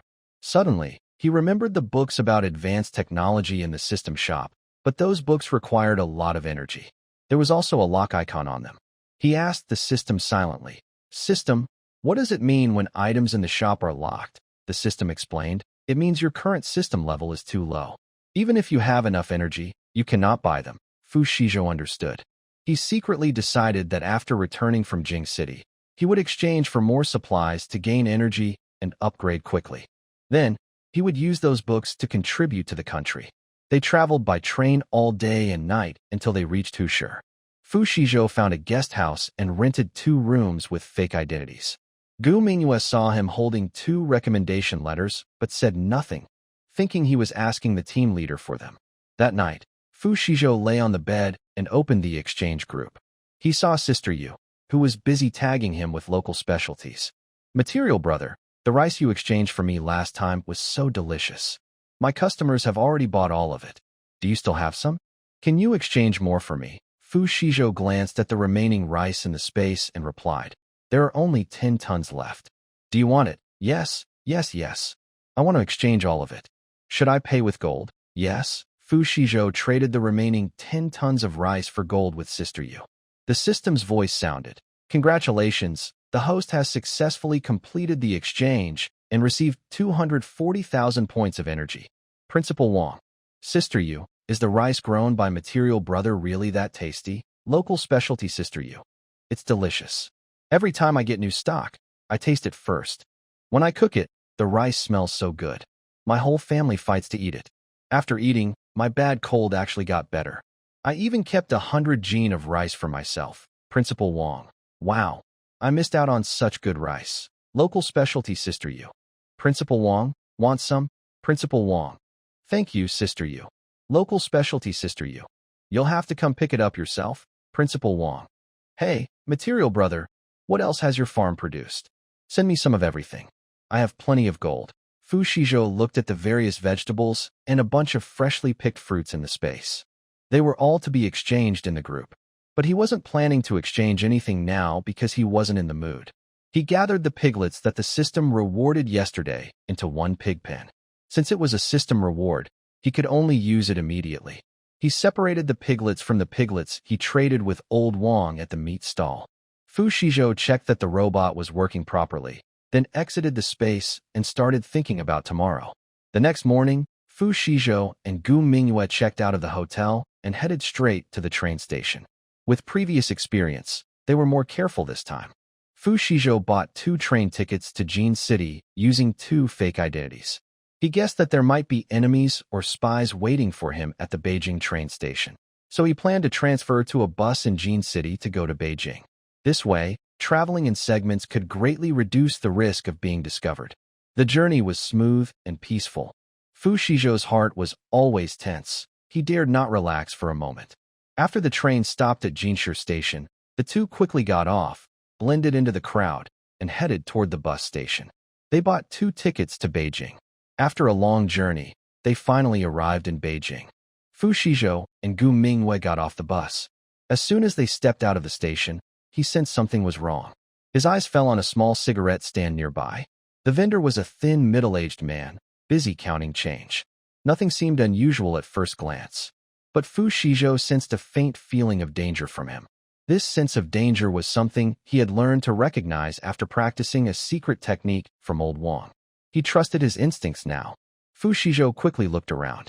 Soon, he spotted 2 suspicious people in the crowd. One was pretending to read a newspaper at a newsstand, and the other was munching on a bun in a corner. The 3 of them were positioned in different spots, forming a circle that watched over the entire exit. A sharp look flashed in Fu Shizhou's eyes. These sneaky spies. He tugged at Gu Mingwei, who was about to move forward. Noticing something was wrong, Gu Mingwei lowered her voice and asked, "Are there spies?" "Yes." Gu Mingwei remained calm. "What should we do now?" Fu Shizhou's mind raced. Breaking through directly was impossible. There were 3 people here, and there could be more outside. Plus, acting here might hurt innocent bystanders. Also, with so many people around, it wouldn't be realistic to capture them and hand them over to the authorities. When Fu Shizhou saw these spies, all he could think about was how to catch them all at once. He looked at Gu Mingwei and said, "Comrade Gu, listen to me." Just as he was planning a strategy, the 3 at the entrance had already noticed them.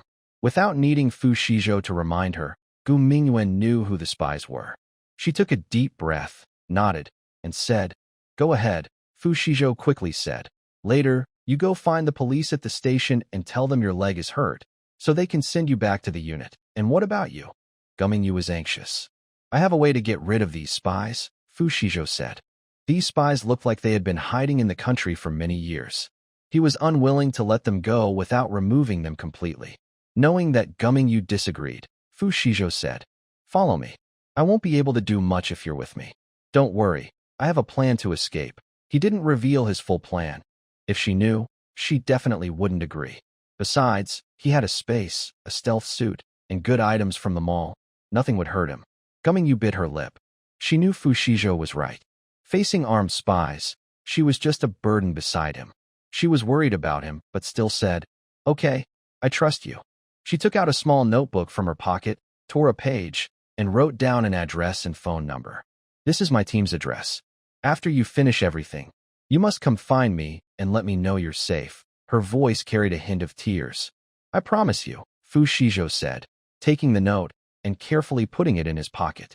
"Be sure to be careful." Gu Mingwei looked at him deeply, then limped toward the police station at the station. Fu Shizhou watched her back, making sure she met up with the police. Then he sighed in relief. He moved his limbs. Today was a good day to deal with spies. Fu Shizhou opened the system mall. He hesitated between buying a stun gun and a sleep-inducing drug. In the end, he spent some energy to buy a stun gun that could quickly cause dizziness. Looking at the stun gun in his space, he pretended to be calm and walked out of the bus station. Sure enough, the 3 spies followed him. Fu Shizhou deliberately slowed his pace, weaving through the alleys of Beijing. The people behind him kept close. He had been active here in his past life and remembered these alleys well. He turned into a dead-end alley. At the turn, he quickly slipped into his space. The 3 spies saw Fu Shizhou turn and immediately followed. When they saw the empty dead-end alley, they froze in place. Where is he?" A bearded man shouted angrily. Another thin man, looking like a monkey, looked at the 3 high walls and muttered. "Could he have climbed over?" The chubby man who arrived last had a strange expression. "Does that kid have this skill?" The bearded man reminded him. "Don't forget, the hooked nose was taken down by this kid. He sent a message saying this kid is very skilled, even able to hurt from a distance." Fu Shizhou listened to their conversation inside the space, then picked up a stun device. "Let me go see." The thin man stepped back 2 steps, planning to run and jump over the wall. He ran forward 2 steps, ready to leap and climb the wall, when he heard the bearded man scream.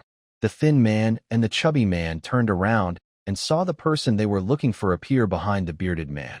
Fu Xizhou held something against the bearded man's neck. Zzz. The bearded man instantly fainted. The thin man reacted quickly and rushed toward Fu Xizhou. This time, Fu Xizhou put on a stealth suit. The thin man stared in disbelief as Fu Xizhou disappeared right before their eyes. Is he a ghost?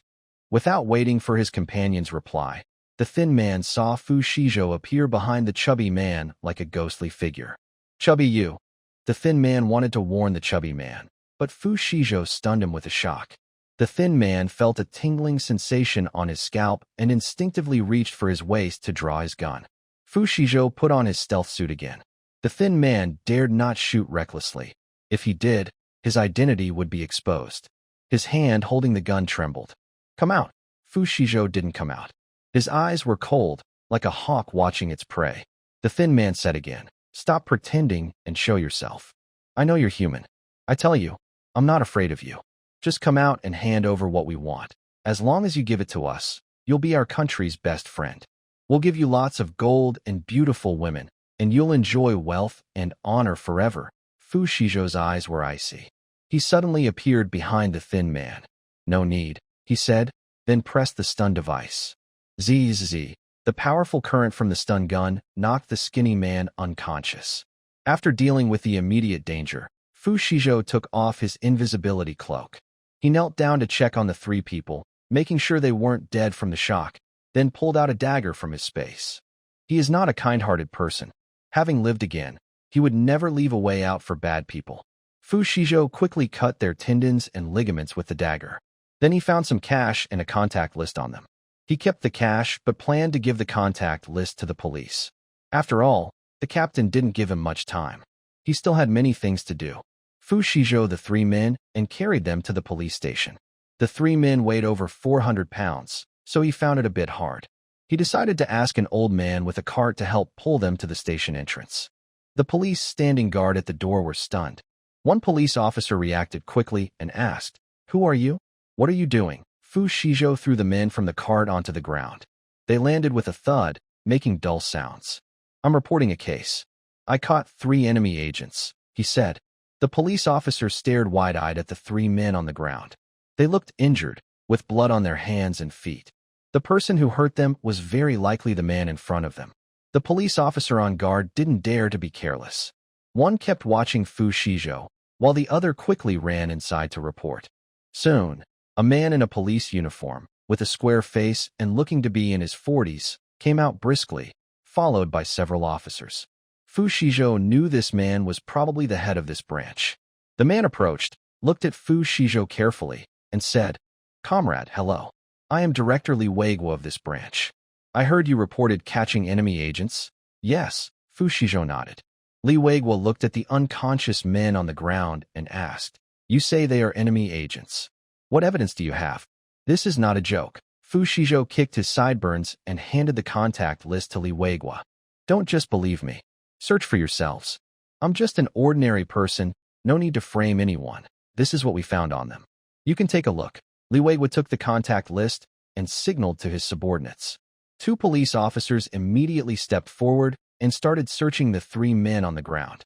Soon, one officer stood up holding 3 black pistols and reported to Li Weiguo. Director, we found 3 guns. They look like M19s. Li Weiguo's face turned serious instantly. He took one of the guns, weighed it in his hand, and examined the markings carefully. Definitely foreign-made, Li Weiguo said in a deep voice. He looked back at Fu Xizhou, his eyes now completely different. Comrade, this is a serious matter. You wait inside for now. We need to go to their homes immediately to search for more evidence. Li Weiguo continued, and we will investigate everyone in this contact list. During the investigation, you should stay at the bureau to avoid alerting others. Fu Xizhou had no objections. Okay, I'll cooperate. He thought that with the contact list, the police could quickly find out the details, and he could ask for their help. Li Weiguo nodded, then ordered someone to take Fu Xizhou to the interrogation room to give a statement. He also sent people to drag the 3 badly injured suspects inside and lock them up first. He himself led a team out in a hurry. Fu Xizhou heard the suspects talking about their mission right after leaving the bus station, which confirmed their identities as spies. Seeing injustice, he immediately caught the 3 suspects. The police felt something was off during the questioning. After several rounds of interrogation, Fu Xizhou kept repeating the same explanations. Unable to get more information, the police finished recording his statement and then let Fu Xizhou rest in a room. He waited from the afternoon until it grew dark, when the office door was finally pushed open. Li Weiguo entered looking exhausted, but his eyes shone with hope. "Comrade Fu, you've made a great contribution this time." Li Weiguo immediately shook Fu Xizhou's hand as he entered. Fu Xizhou appeared very calm. "Director Li, have you made a discovery?" "Yes, a major one." Li Weiguo sat down heavily, picked up a porcelain cup on the table, and took a big sip of water. "That beard man, whose real name is Zhao Shan, we found a complete set of radio equipment at his home, along with many weapons and ammunition. We also found some secret messages that weren't destroyed in time." He pounded the table as he mentioned this. "These traitors are very deep undercover. If it weren't for you, we wouldn't know how much damage they could cause." When Fu Xizhou heard the name Zhao Shan, he suddenly remembered something his former friend Zhang Huimin had written to him about. It was about a major enemy spy group found in Beijing, led by a man named Zhao Shan. How was it discovered? It said Zhao Shan got drunk and went to challenge the police at the Public Security Bureau, and he accidentally revealed everything. In the end, the entire spy group was caught. Back then, Zhang Huimin even wondered why Zhao Shan didn't have a drunken outburst in front of him. That was a real achievement. If they had that kind of credit, their family wouldn't be struggling so much now. Fu Xizhou thought this matter would surely earn him a reward. When that happened, he would have made a lot of contributions, maybe even use this to help his parents leave the farm. Fu Xizhou said, "Just catching the person is good enough, so they won't harm our country anymore." "Yes, that's right. Also, the contact list you gave us was a big help." Li Weiguo lowered his voice. "We've matched the information from the secret messages and identified several spies in Beijing. We can make the arrest tonight." "This is a big catch." Li Weiguo poured another glass of water for Fu Xizhou. "Comrade Fu, don't worry. With such a big achievement, we will report it and apply for the highest reward for you." Fu Xizhou shook his head. "Let's not talk about that now, Director Li. I need your help with something. Anything I can do, just say it." "I won't refuse." Li Weiguo patted his chest to promise. "I want to go to the Dragon Science Institute," Fu Xizhou said. "I have an important document that I must personally deliver to the director of the Dragon Science Institute." Li Weiguo was surprised. "What document?" "I can't say more about that." Fu Xizhou looked at him and said, "However, I can guarantee that this information is very important to the country. The enemy agents following me are also after this information. Just based on my identity, I can't even enter the Dragon Science Institute, let alone meet the director. So I want to ask Director Li for help. Use your position to introduce me." Li Weiguo's expression became serious. The Dragon Science Institute is one of the top research centers in the country, full of brilliant scientists. What important information could a young man like Fu Xizhou have? This sounds unbelievable. But then he looked at Fu Xizhou again. This young man had single-handedly taken down 3 armed enemies, calm and steady, not like he was just talking big. Li Weiguo thought for a few seconds, then finally patted his thigh. "All right, for you to help the country by taking down 3 big threats today, I have to help you with this. Tomorrow morning, I will personally drive you there." Fu Xizhou stood up to thank him. "Thank you, Director Li." Li Weiguo also stood up. "It's getting late. Don't leave tonight. I'll have someone arrange a safe room for you at a guest house near our bureau. Rest well." "Okay. Thank you, Director Li." Li Weiguo called a young police officer to take Fu Xizhou to the guest house to rest. Soon, Fu Xizhou was lying on the simple bed at the guest house. He was thinking about what to do tomorrow. After giving the letter from Old Huang to the director of the Dragon Science Institute, he planned to visit Zhang Huimin. Then, he wanted to surprise the Lin family. If he had time, he could also go to the black market to exchange the system-rewarded grain for gold. Finally, he needed to find Gu Minghua to tell her he was safe. Then he could return to Xiangyang village. The next morning, just after Fu Xizhou finished washing up, Li Weiguo arrived in a military green jeep at the guest house. He was dressed in a brand-new police uniform, looking energetic. "Comrade Fu, get in the car." Fu Xizhou opened the door and got in. The jeep headed toward the outskirts of Beijing. After about an hour of driving, they reached a yard surrounded by high walls and barbed wire. with armed soldiers on guard at the gate, very secure. The main gate bore the solemn inscription, Dragon National Scientific Research Institute. The car was stopped at the gate by a guard. "Stop. Please show your ID." The guard saluted seriously. Li Weiguo stuck his head out, took his ID from his pocket, and handed it over. "City Public Security Bureau, Li Weiguo." He pointed to Fu Xizhou beside him. "We want to see the director." The guard checked the ID, looked at Fu Xizhou, and looked uncomfortable. "Director Li, to meet with our director, you need an appointment. Since you don't have one, I need to ask my superiors." "Okay. Sorry for the trouble. Please tell the director that this comrade Fu has very important information to deliver personally." Li Weiguo emphasized the importance of the information. The guard didn't dare delay. He immediately turned and ran to the guardhouse to make a call. A few minutes later, the guard ran back, saluted Li Weiguo properly, and said, "Report to Director Li. The leaders have agreed. The director is waiting for you in the office." Fu Xizhou thought to himself that if he had come alone, the guards probably wouldn't have even made a call. It's better to have someone who can get things done. The jeep drove up to a building. Several people got out, and a well-dressed man with glasses was waiting downstairs. "Are you Director Li?" "The director asked me to pick you up, thank you," Li Weiguo said politely. They followed the middle-aged man into the office building and reached a door on the 3rd floor. The middle-aged man knocked on the door. "Director, the visitors have arrived. Please come in." A deep but strong voice came from inside.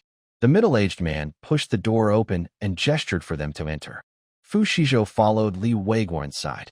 In the office, an elderly man with white hair and reading glasses sat behind the desk, examining them. His gaze finally settled on Fu Xizhou. The phone call earlier said that this young man had important information for him. Li Weiguo stepped forward and saluted. "Reporting to the director, I am Li Weiguo from the City Public Security Bureau. This is Comrade Fu Xizhou. He says he has very important information to deliver personally." Qian Shui, adjusting his glasses, asked, "Hello, Comrade Fu. I am Qian Shui. Can you show me the information?" Fu Xizhou took out a thick stack of paper from his small cloth bag and handed it over with both hands. "Director Qian, please take a look." Qian Shui opened the envelope and saw the data inside. He was stunned immediately. He quickly stood up and asked Fu Xizhou, "Where did you get this data?" Fu Xizhou recounted everything that old Huang had told him. The original documents were also included beneath the deciphered papers. When Qian Shui mentioned Huang Guohua, his expression changed. He knew Huang Guohua and understood who the old friend mentioned was. Qian Shui looked at the blood-red characters, his hand trembling suddenly. "Old Zhou," he muttered softly, his eyes turning red. After a while, Qian Shui looked up at them. "Comrade Fu, thank you for bringing this important data.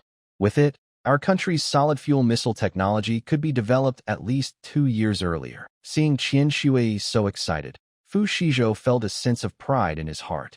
"Helping our motherland is my honor." Qian Shui sat back in his chair, holding the letter tightly, not letting go for a long time. He looked at Fu Xizhou with concern and asked, "Comrade Fu, did you encounter any obstacles on the way here?" Fu Xizhou nodded, honestly sharing the difficulties he faced.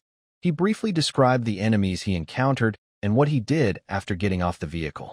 Of course, he didn't mention anything about the system or the invisibility suit, only saying he was lucky and managed to handle the 3 spies with some fists and skills.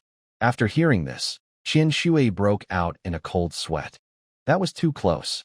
Too close," he said nervously. "Comrade Fu, not only did you deliver this important data to Lonka Institute, but you also cooperated with the police to dismantle an enemy spy organization in Beijing. You've made a great contribution. What reward do you want? I will apply for anything I can for you." Fu Xizhou shook his head. "Director, I've only done what every person from Longwa should do." He paused and added, "If I have to ask for a reward, I have a small request. I hope the government will soon rehabilitate veteran experts and meritorious officials like Huang Guohua, Gu Xiaowu, and Han Qiming.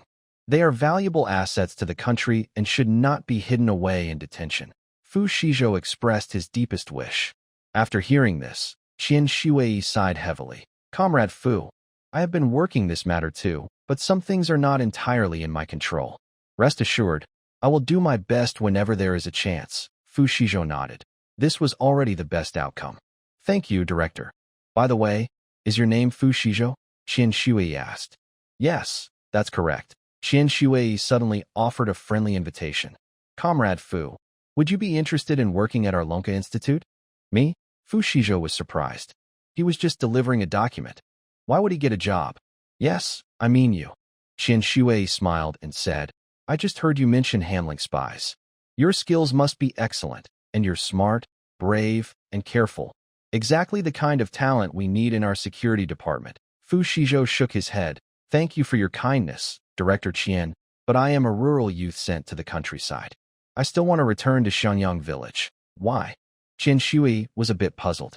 Staying in Beijing has good prospects, better than Shenyang village, right? My family is still there, Fu Xizhou replied. But Beijing is indeed a good place. I will come back someday. Qian Shui admired Fu Xizhou even more.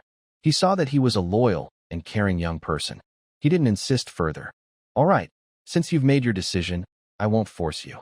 But the door of the Lonka Institute is always open for you. He took an envelope from his drawer and handed it to Fu Xizhou. There's 1,000 yuan inside, as a bonus. Don't refuse. It's what you deserve. Fu Xizhou thought for a moment and didn't decline.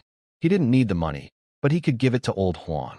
That was what he and his old friend deserved. Thank you, former director. Here, take this. Qian Shui handed him a piece of paper. This is my business card. If you encounter any difficult problems in Beijing, you can come to Long Science Institute to find me. Fu Xizhou carefully kept the money and the card. The task assigned by old Huang was finally completed. Fu Xizhou left Long Science Institute with Li Weigua. He said, Director Li, I have other matters to attend to. I'll be leaving now, huh? Oh, Li Weigua felt a bit confused. He still found it hard to believe what was happening. He realized the information Fu Xizhou mentioned was very important. No wonder those agents have been watching him all along. Where are you going? Should I see you off? No need. I'm just visiting a friend. I won't delay your work, Fu Xizhou replied. Li Weigua then said, All right, give me your address. Once the agent's work is done, they'll surely reward you. If I can't find you later, it'll be awkward. Fu Xizhou left him the address of Shenyang village. Li Weigua remembered it and patted Fu Xizhou's shoulder firmly. You've done a great job this time. The leaders from Haixing will probably give you a medal and a banner. When you return to the city, come see me at the police station. Okay, Director Li. After speaking, Fu Xizhou got off the car. He took the bus to the meat factory. Zhang Huimin didn't know he was back yet. He planned to surprise him later. Thinking he would stay at Zhang Huimin's house tonight, Fu Xizhou entered the supply and marketing cooperative near the meat factory after getting off the bus. He planned to buy 2 bottles of Maotai and a pack of cigarettes, maybe even talk business with Zhang Fuxiang, Zhang Huimin's father. He approached the counter, took out the tickets for the liquor and cigarettes along with the money, and said, Hello, comrade. Please give me 2 bottles of Maotai and a pack of Dakiaman. He was counting the money, not paying attention to the person behind the counter. After a while, Fu Xizhou didn't hear the clerk speak, so he asked, How much is it in total? Su Yun had been watching Fu Xizhou for a long time before finally coming to her senses and exclaiming in disbelief, Fu Xizhou. Hearing the familiar voice, Fu Xizhou looked up sharply. Seeing it was indeed Su Yun, he frowned and said coldly, No need. He spoke and then walked outside. Fu Xizhou guessed that Su Yun was transferred to the supply and marketing cooperative because she was demoted from the department store. It was probably Zhang Huimin who filed the report. Wait, Su Yun immediately chased after him. She looked at Fu Xizhou with complicated feelings. Xizhou, didn't they say you were going to the countryside? Why are you back? Recently, Su Yun had been having a hard time living at the Lin family's house. Ever since her mother found out she registered her marriage with Lin Jianya, she scolded her and said she was going astray. Then her mother took her to negotiate with the Lin family. The 2 families fought again, and she was kicked out by her parents. Su Yun had no choice but to move in with the Lin family. Soon after, someone reported her for having inappropriate relationships at the department store. As a result, the store's leaders transferred her away. She was moved to the current supply and marketing cooperative. The change from the department store to the cooperative made Su Yun feel very disappointed. Plus, her life with the Lin family was not going well, and she was close to giving up. Thinking about her current situation, Su Yun instinctively wanted to complain to Fu Xizhou, hoping for some comfort and maybe some benefits, especially after seeing the stack of money he was holding. Seeing Fu Xizhou's expressionless face, Su Yun's eyes turned red. "Xizhou, please don't ignore me." Fu Xizhou looked at Su Yun in front of him. Besides feeling hatred, he also felt disgusted. In her past life, she had used this trick to deceive him and take everything from him. This life, he definitely wouldn't fall for it again. Fu Xizhou looked at her coldly. If he still had 2 packs of insect powder left in his space, he would give her one easily, but now it wasn't worth it. "Get lost." After saying that, Fu Xizhou turned and walked away. "Xizhou, don't go." Su Yun was anxious. She ignored the embarrassment of the situation and grabbed Fu Xizhou's arm. Fu Xizhou disdainfully shook her hand off. Su Yun was pushed back and staggered, tears starting to fall. "Xizhou, how can you treat me like this? I know you're still angry with me, blaming me for breaking off the engagement." She sniffled, acting as if Fu Xizhou was a heartless man. "You don't know how hard I've been feeling lately. I truly regret everything, Xizhou. I regret everything so much." Fu Xizhou looked at her coldly, feeling speechless. She wasn't sorry about calling off the engagement. She was upset because she didn't get more benefits from him. In her past life, after Su Yun married Lin Jianya, life wasn't easy at first. This life, he took over the Lin family, didn't give Lin Jianya any work, and even reported on her. Her days in the Lin family would only get worse. Seeing Fu Xizhou silent, Su Yun thought he had softened and felt secretly proud. She believed that since Fu Xizhou cared for her deeply, he wouldn't ignore her now. She had considered crying poverty to get some advantages from Fu Xizhou before, but at that time, she didn't even know where he was. Now, unexpectedly, he had returned to Beijing. Seeing that Fu Xizhou still looked handsome and didn't seem rough from working in the countryside, Su Yun felt her heart flutter and decided to seize this chance to get some benefits from him. She continued to act pitiful. "Xizhou, Lin Jianya isn't a real man. He registered our marriage but didn't give me any bride price. My mom even argued with me because of him." Thinking of Lu Donglian pointing at her and calling her ungrateful, Su Yun's resentment towards the Lin family grew. She looked at Fu Xizhou with more hope. "She even brought people to cause trouble at the Lin family. They fought, and my parents kicked me out. Now I can only live at the Lin house, trying to hide my situation." As she spoke, she secretly watched Fu Xizhou's expression. Seeing he remained cold and distant, she thought he was just pretending and continued to complain. "Also, Lin Jianya isn't a real man. After we registered our marriage, he stopped caring about me. He makes me do all the chores, and old Zhao Chunhua always scolds me. I just can't go on like this," she cried out, her voice full of despair and helplessness, as if she was the most pitiful person in the world. "The worst part is, I don't know who wrote a report to our workplace, saying I was involved in inappropriate relationships. I didn't do anything wrong, but the leaders wouldn't listen to me. They transferred me from the department store to this broken supply station, my salary was cut, and I lost face. Xizhou, I have nothing now. I only have you. I know I was wrong. Please forgive me, okay?" Finally, Su Yun reached out to try to hug Fu Xizhou around the waist, hoping her soft body could awaken his past feelings. Fu Xizhou listened to her pretending to be pitiful, feeling secretly pleased. When she lunged at him, he immediately dodged. "Are you done talking?" His voice was cold and emotionless, and his eyes looked at her with contempt. Su Yun was stunned. She had said a lot, but this wasn't the outcome she wanted. "Su Yun, when you were sleeping in the same bed with Lin Jianya and spending my money with him, did you ever regret it?" Su Yun's eyes widened in disbelief. Did Fu Xizhou really know everything? This was impossible. She had kept everything very secret before. Now Su Yun finally understood why, when she asked to cancel the engagement, Fu Xizhou asked her to return the money she had before. "How? How do you know? People's secrets are only safe if they don't do anything wrong," Fu Xizhou sneered. "Do you know who reported you?" Su Yun's mind buzzed loudly. She pointed at Fu Xizhou, trembling as she asked, "Was it you who reported me?" Fu Xizhou smiled. Su Yun screamed, "Fu Xizhou, why are you ruining me? Do you know how miserable I am now working at the supply and marketing cooperative?" At that moment, a middle-aged female leader stepped out from inside the cooperative. She had a stern face and looked at the 2 people arguing at the door with annoyance. "Su Yun, what are you doing? During work hours, fighting with a man at the door? What kind of example is that? If you're so miserable here, just get lost." Su Yun's body stiffened, trembling in fear. Fu Xizhou didn't even look at her and directly said to the female leader, "Comrade, you misunderstood. She's been pestering me, saying she likes how I look and wants to date me. I have no interest in her. You should control your staff and not let her bother customers." Hearing this, the female leader's eyes grew more disdainful. She had heard that Su Yun was dismissed from the department store for misconduct. She didn't expect her to be so shameless. The female leader scolded Su Yun, "Now, hurry up and go back to the warehouse to move goods. If you don't finish 50 bags of flour today, don't even think about leaving work." Su Yun was both angry and scared. She didn't dare argue with her boss, so she clenched her teeth and shot a quick glare at Fu Xizhou. Reluctantly, she walked toward the storage room.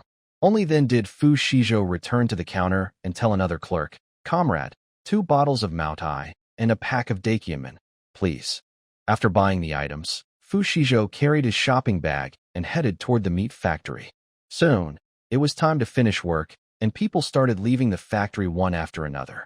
After a while, Fu Xizhou saw a familiar figure riding a bicycle, humming a tune, coming out of the factory area. "Hui Min," he called out.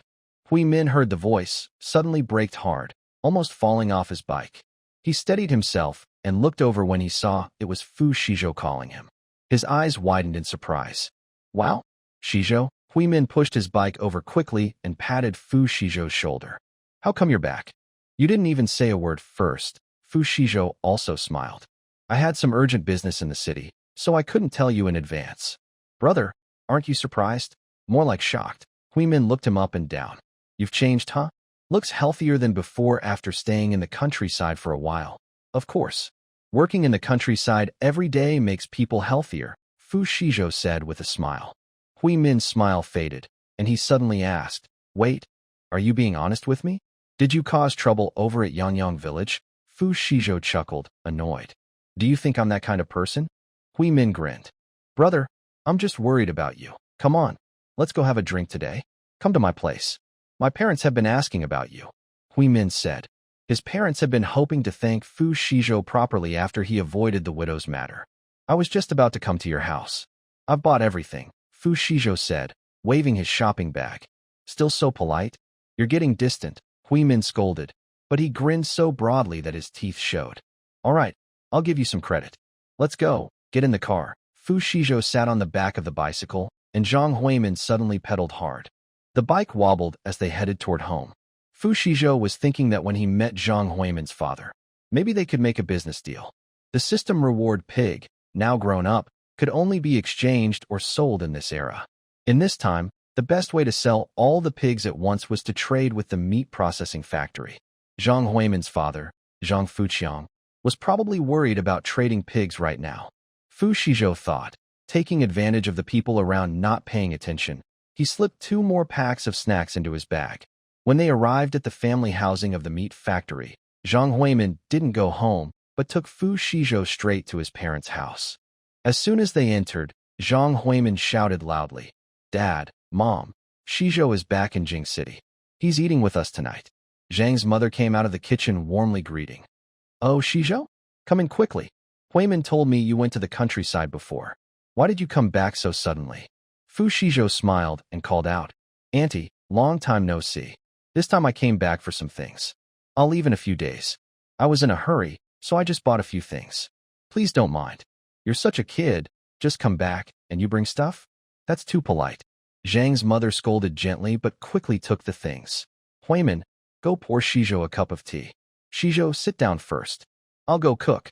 I'll make something good for you tonight to make up for it." Fu Xizhou nodded. "Thank you, Auntie." At this moment, Zhang Fuqiang came out of the study. Seeing Fu Xizhou, he was first surprised, then smiled happily. "Xizhou is back? Good. You look much healthier than before. Was life in the countryside hard?" "Hello, Uncle Zhang." Fu Xizhou answered politely. "It's okay. Young people, a little hardship is nothing." "Very well said." Zhang Fuqiang nodded approvingly. "Sit down quickly, don't stand there." Fu Xizhou sat down and started chatting casually with Zhang Fuqiang. Soon, Zhang's mother prepared a big table of dishes, with chicken, duck, fish, and meat. Zhang Huimin opened a bottle of Maotai, pouring some for his father and Xizhou. "Xizhou, don't be shy today. Just treat this like your own home." Zhang Fuqiang raised his glass and said, "Thanks to your reminder last time, our team avoided others' tricks, and I didn't make any mistakes at work.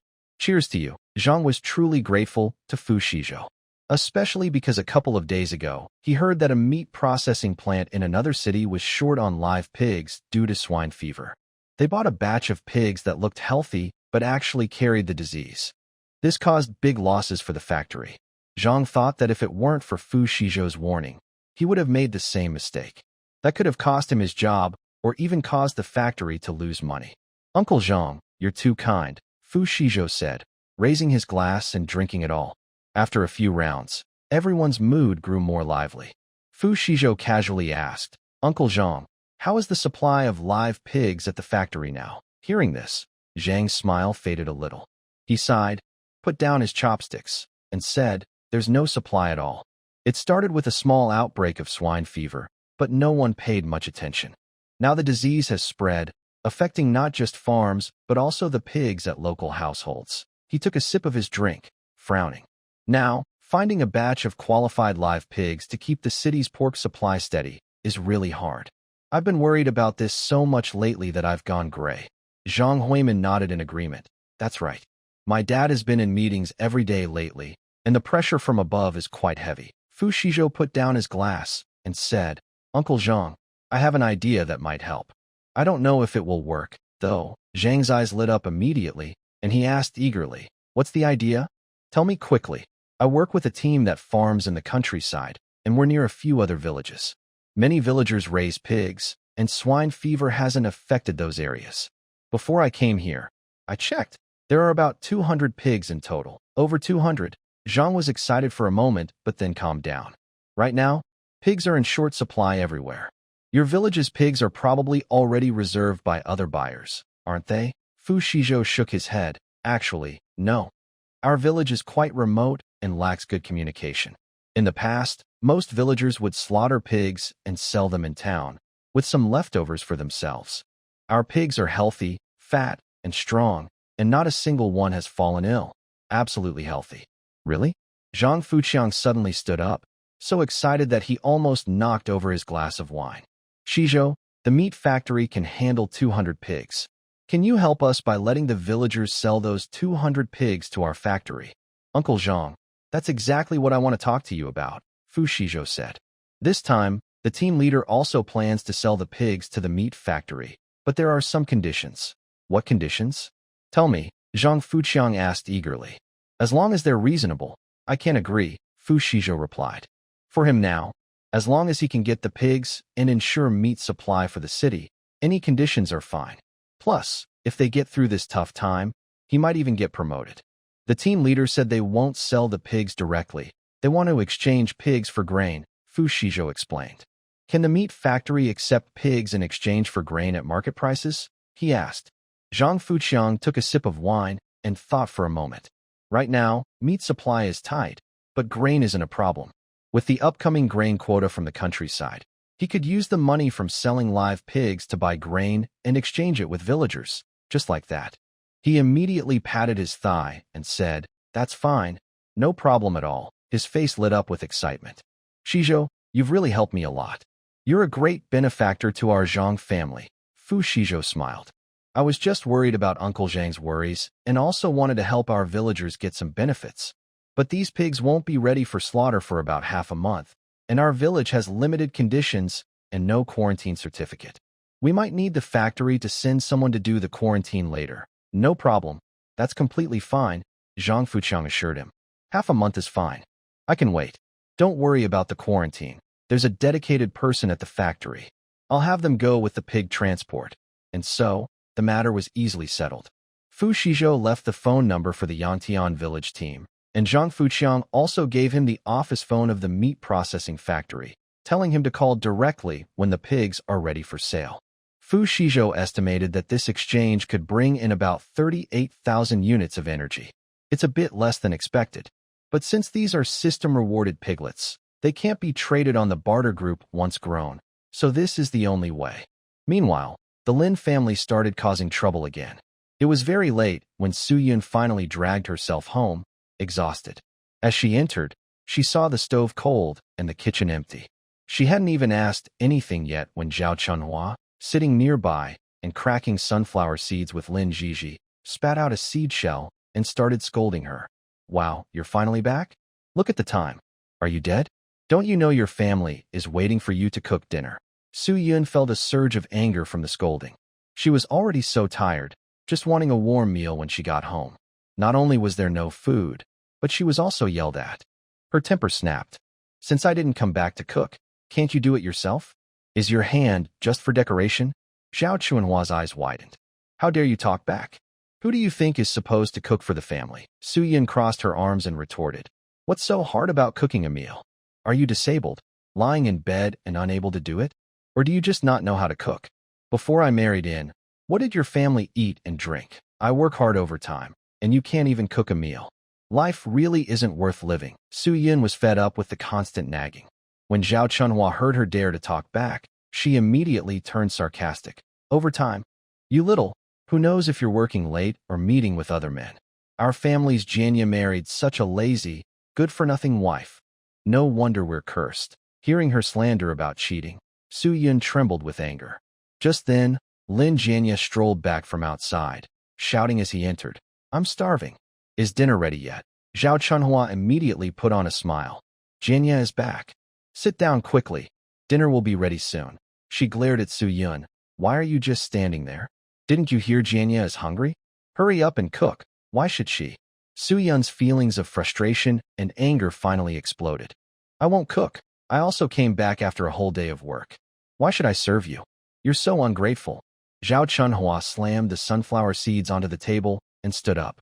Isn't it your job to cook now that you've married into our Lin family? Do you want me to serve you too? Do you think I wanted to marry into your Lin family? It was you who begged me to marry in the first place.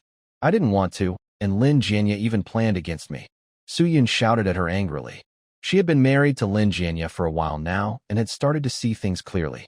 She realized that everything that happened before was all Lin Janya's plan. Zhao Chunhua mocked her. Isn't it because you're so cheap, opening your legs so easily? If you were a good person, would the Red Sleeve Society have caught you and forced you to get a marriage license? Honestly, Lin Janya marrying you, a troublemaker, is his worst luck ever. Stop bothering me now. If you have the guts, leave. Su Yun was so angry her face turned pale. Leave? Just say it like that. Who would want Lin Janya, this useless guy?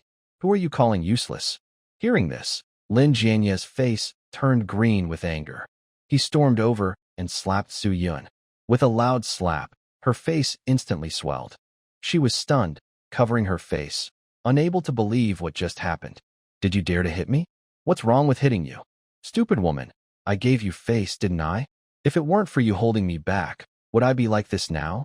Lin Janya cursed and still wanted to hit her again. Su Yun completely lost her mind. She pushed Lin Janya away and screamed hysterically.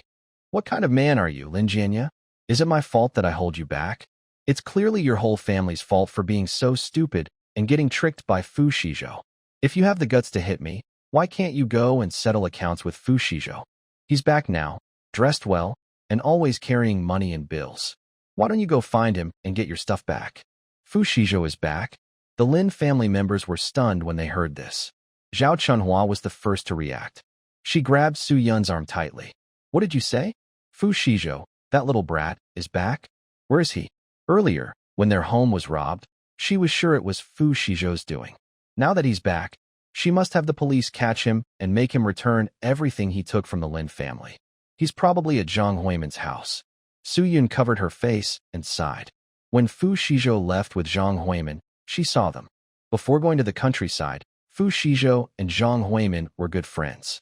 Now that he's back in the city, he has nowhere to stay, so he's probably living at Zhang's house. The Lin family's 4 members heard this and huddled together. They decided to bring the police to trouble Fu Xizhou tomorrow, at the Zhang family's house. After dinner, Zhang Huiman took Fu Xizhou back to his place. On the way, he greeted a few people living in the residential area. They talked for a while, but soon, both got sleepy from the alcohol and went to sleep. Before sleeping, Fu Xizhou asked the system to wake him up at 2 a.m. When it was 2 a.m., the system worked on time. Yay ding ding ding, no eggs, no eggs. Fu Xizhou suddenly opened his eyes. Stop reading, I have eggs. The system's no eggs message stopped abruptly.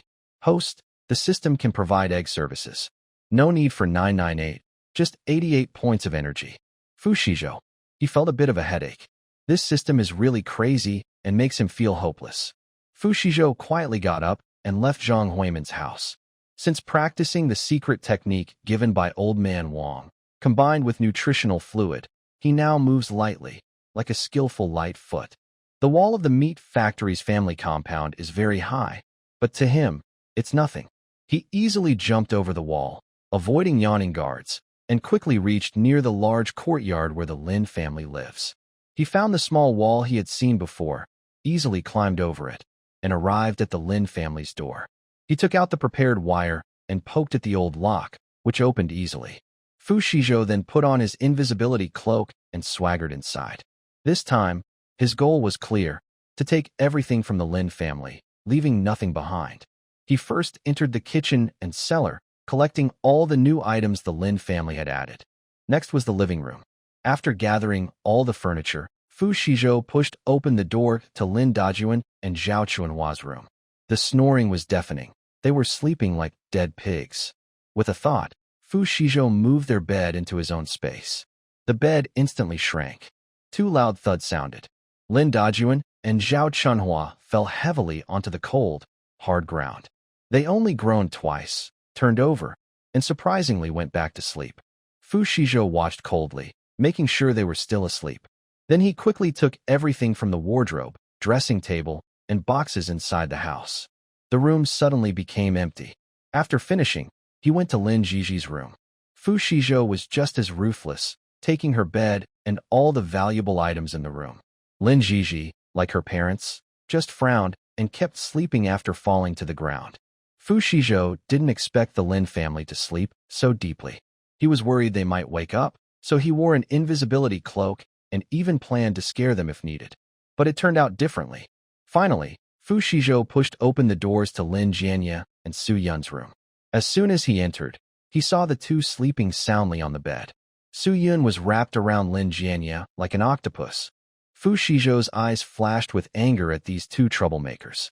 In his past life, it was them who pushed him down the stairs, ending his foolish and sad life. This time, he wouldn't let them die so easily. He wanted them to suffer more. With a thought, Xizhou took the bed and blankets away.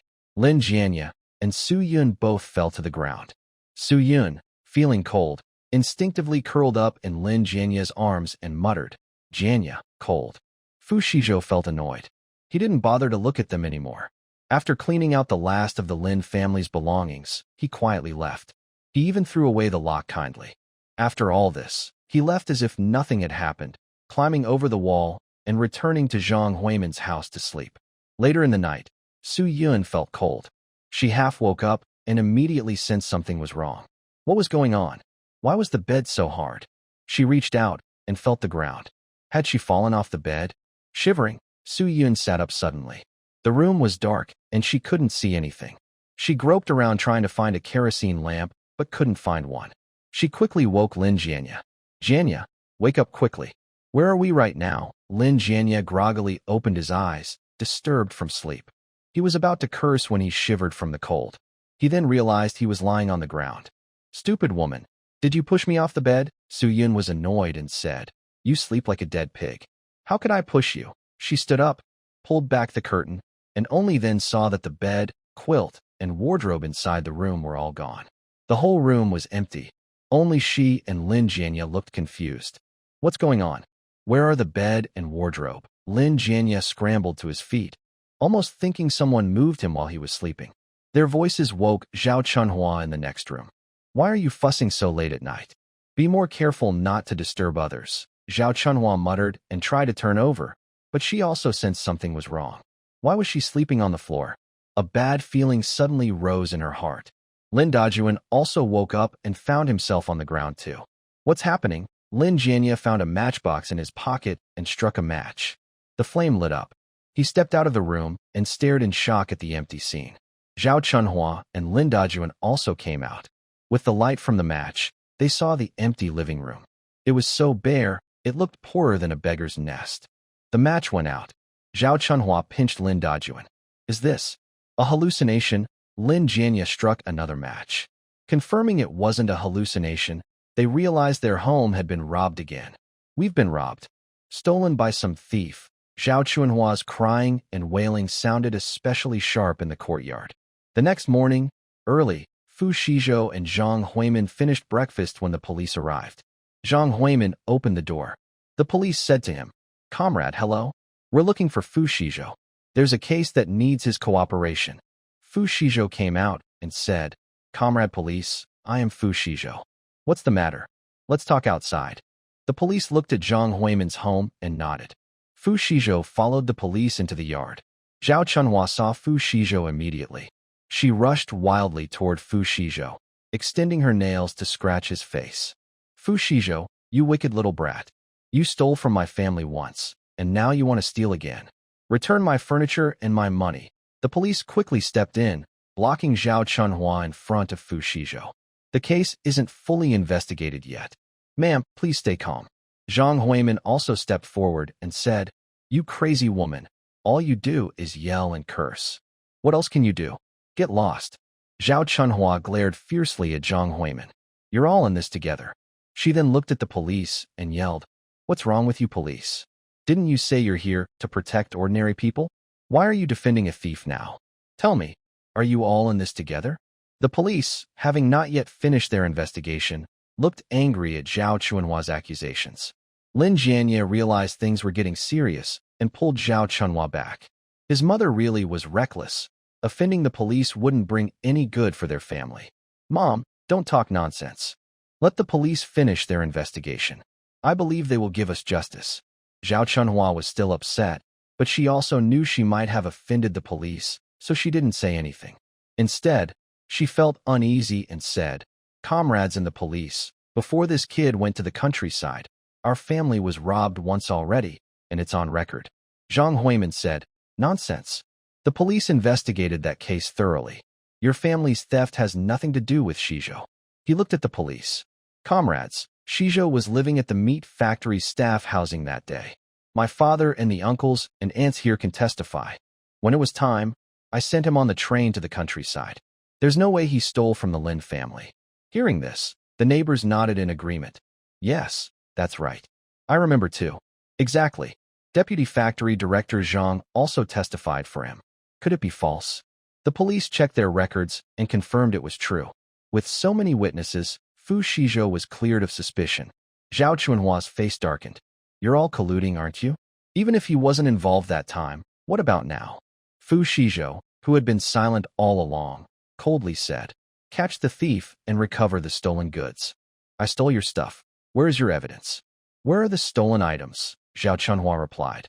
"They must be at Zhang Huimin's house." The police said, "We just checked. Zhang Huimin's house doesn't have the furniture from your home." The person who reported the theft said that they were sleeping when suddenly their bed and furniture disappeared. The police found this hard to believe. With such a big commotion, how could their whole family sleep so deeply? Even if they were sleeping soundly, when a thief took their furniture, there would be some noise. How could no one in the entire courtyard wake up? Zhao Chunhua said, "Surely, he received the items somewhere else. Officer, just arrest him. That would be a big achievement. Besides, he's just a young man sent to the countryside. How could he suddenly return to the city? Maybe he sneaked back. You should control him and investigate carefully. It will definitely be a great accomplishment." Right now, Zhao Chunhua was eager to get rid of Fu Xizhou, hoping he wouldn't have a chance to stand tall again. Lin Dajuan and Lin Jianya also agreed. "That's right, officer. Our family has a grudge against him. It must be him. He's just a thief, and since he's a youth sent to the countryside, he shouldn't be able to return to the city without notice. Officer, you should question him thoroughly." At this moment, Zhang Fuqiang heard the noise and came over. He looked at his son and Fu Xizhou, and seeing they hadn't been wronged, he calmly said to the police, "Officer, I am Zhang Fuqiang, Deputy Director of the Meat Factory. I assure you, this isn't Xizhou's doing." Hearing that he was a leader from the meat factory, the police tone softened a bit. "How can you be so sure?" Zhang Fuqiang replied. "Xizhou had important matters to handle in Beijing. After he finished, he came to my house. We drank 2 bottles of Maotai yesterday and got a bit drunk. He went to sleep in my son's room. How could a drunk person steal something? and it was such a big item. They were sleeping so deeply. Did everyone in the courtyard sleep that soundly too? This comment struck a chord with the police. He nodded, but before he could speak, a woman living next to the Lin family spoke up. Yes, there was no movement at all. Last night, my grandson had a fever, and I stayed up all night. I didn't hear a single sound. Comrades from the police. Zhao Chunhua just likes to be harsh to Xizhou. I think she deliberately broke the furniture at home and then falsely accused Xizhou. Fu Xizhou glanced at the older woman. Who says being a good person doesn't pay off? Earlier, this woman's grandson fell and hurt himself, and he was the one I carried to the clinic. Now, she's even speaking up for me. Seeing that things were about to settle, Zhao Chunhua suddenly fell to the ground and started rolling around. You all are so unlucky, always defending the bad guys. If Fu Xizhou didn't steal from my family, I wouldn't eat dirt. Also, there must be something wrong with him returning to the city. You're not even checking, just helping him. I will report this to the central authorities. The police officers looked at each other, speechless. They glanced at the Lin family. A family of 4, and just one woman causing trouble. This isn't a big deal. Ma'am, we will investigate the matter of your return to the city with the youth office. But as for the theft, we have no evidence. What else do you want? Zhao Chunhua's eyes darted around. Then she said, unless you let us search inside, I don't believe it. Fu Xizhou looked at Zhao Chunhua's unruly behavior and stepped forward. Comrades, since they don't believe us, let them search. I have nothing to hide, and it will clear my name. But if they find nothing, they must apologize to me in front of everyone. The police looked at Fu Xizhou, nodded, and said, all right, since you've said so, we'll search. He then looked at the Lin family. But remember, if you find nothing, you must apologize to Comrade Fu and ask for his forgiveness. Zhao Chunhua was happy to hear they could search. She quickly got up from the ground and shot a proud look at Fu Xizhou. She didn't believe this had nothing to do with Fu Xizhou. Even if the furniture wasn't there, she could find something else and claim it belonged to her family. Today, she was determined to send Fu Xizhou, the troublemaker, away. Zhang Huimin opened his door, looking indifferent. The Lin family went inside. Following them were the police officers conducting the investigation. Fu Xizhou stood outside in the yard, not going inside.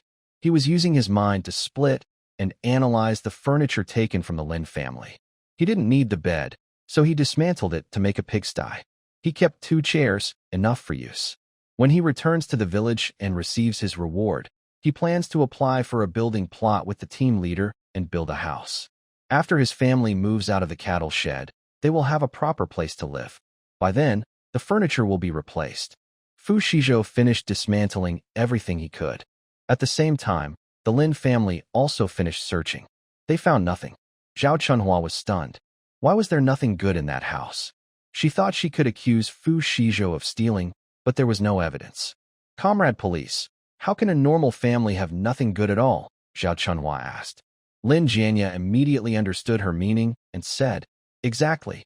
Fu Xizhou must be guilty and hiding everything. Zhang Huimin mocked. I told you, your Lin family is enough. What good things could a young man living alone have? What's wrong? You didn't find anything good and are accusing Xizhou? Are you disappointed? The police officer said sternly, enough. The search is over. You should apologize to the officer here. Hearing this, Fu Xizhou took out 2 bags of insect powder from his space and put them in his pocket. Originally, he planned to give these to Zhao Mei and Li Yin after returning to Xiangyang village. But now, he would give them to his family first. However, Zhao Chunhua refused to apologize. Why should we apologize to him?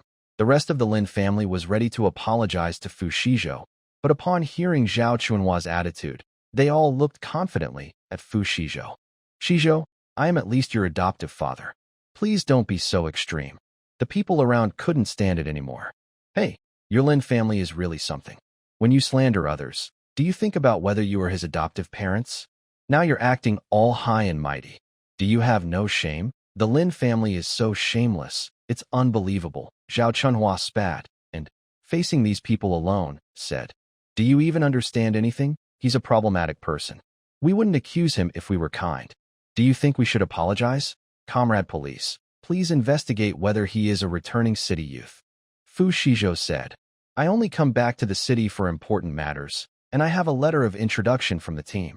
He said this, but didn't take out the letter. After all, the letter was written by the team leader explaining that he was returning to visit his seriously ill foster parents. He gave this reason to the team leader to hide his true purpose for returning to the city. Zhao Chunhua looked suspicious and said, "Just because you have a letter of introduction, you think that makes it true? If you're confident, show us your letter so we can check if it's real or fake." The police also said, "Comrade Fu, please take out your letter so we can see it." Fu Xizhou felt a bit helpless. Just as he was about to show the letter, he heard a voice. "What's all the noise about?" Li Weiguo pushed through the crowd. He was here to share his experience in catching enemy agents at this police station. He didn't expect to hear about such a strange case as soon as he arrived. It was said that a family was doing fine when they went to bed, but when they woke up, everything in the house was gone. And the thief took the stuff without waking the neighbors. Li Weiguo was immediately interested and wanted to see what was going on, so he followed the police chief from this station.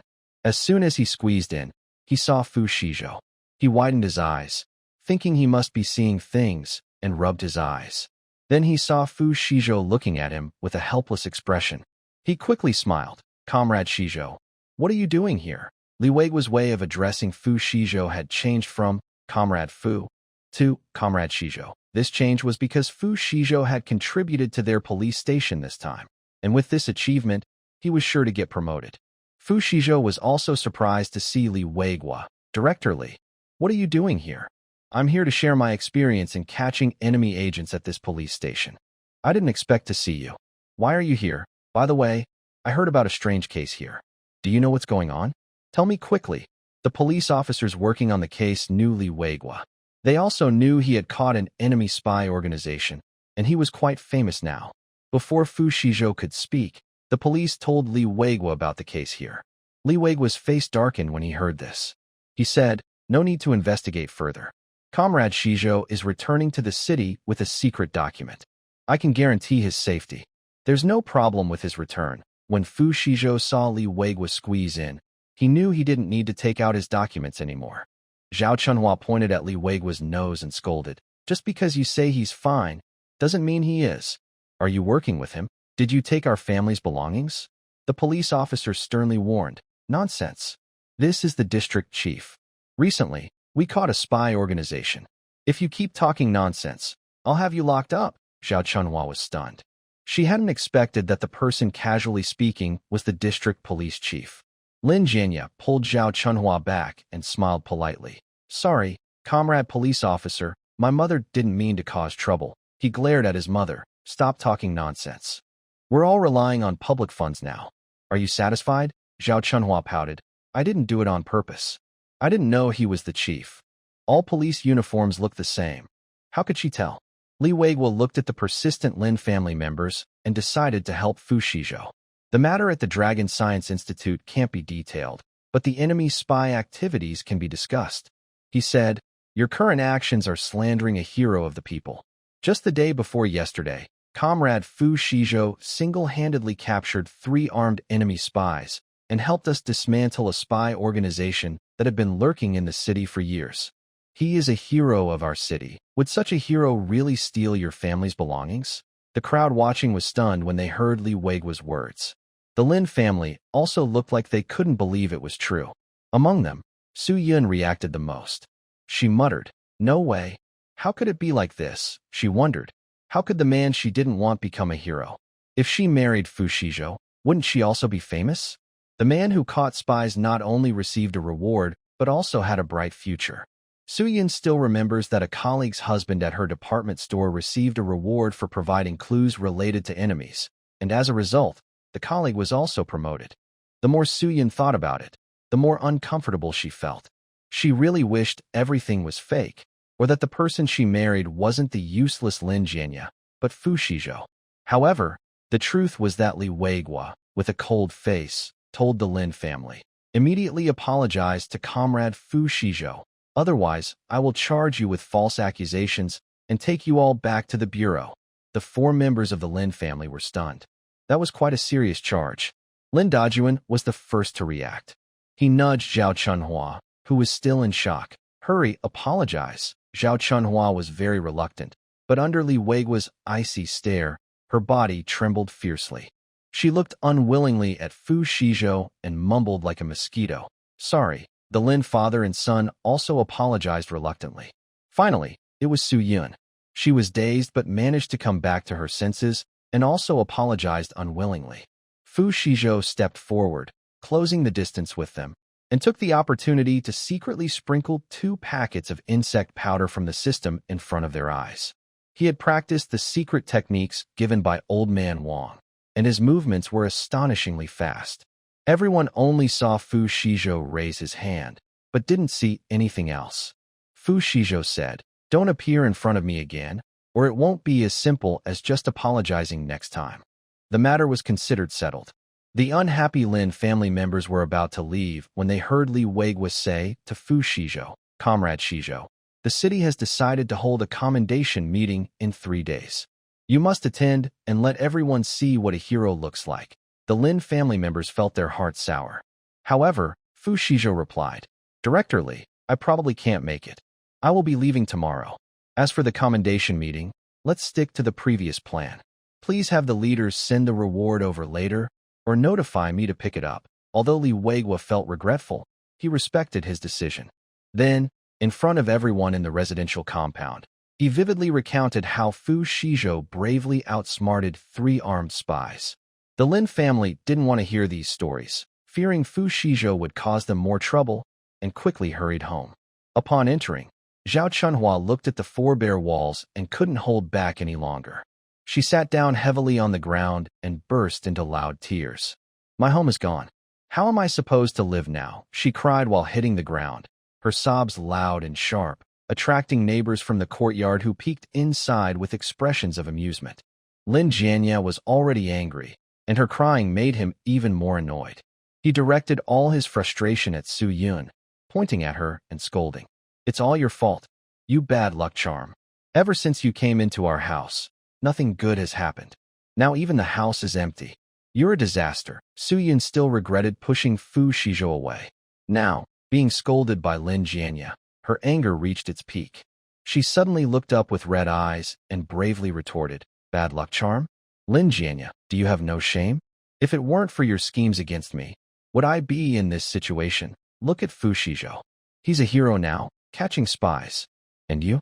You're just a useless man who hits his wife at home. You're not even worthy of tying his shoelaces." "What did you say?" Lin Jianya's eyes widened. He had always felt that Su Yun's gaze at Fu Xizhou was strange. Now, hearing her compare herself to Fu Xizhou, he felt like she was cheating on him. He rushed forward and slapped Su Yun hard across the face. "I told you to shut up. I told you to shut up. Am I worse than Fu Xizhou? Weren't you hanging around with Fu Xizhou, pretending to be his lover, while still shamelessly clinging to me? If you like Fu Xizhou so much, go ahead. See if he still wants you. Bah, you're just a worn-out toy I slept with, and you dare to compare yourself here." Lin Jianya seemed to have lost his mind, punching and kicking Su Yun. Su Yun screamed and dodged, but she was no match for him and was soon knocked to the ground.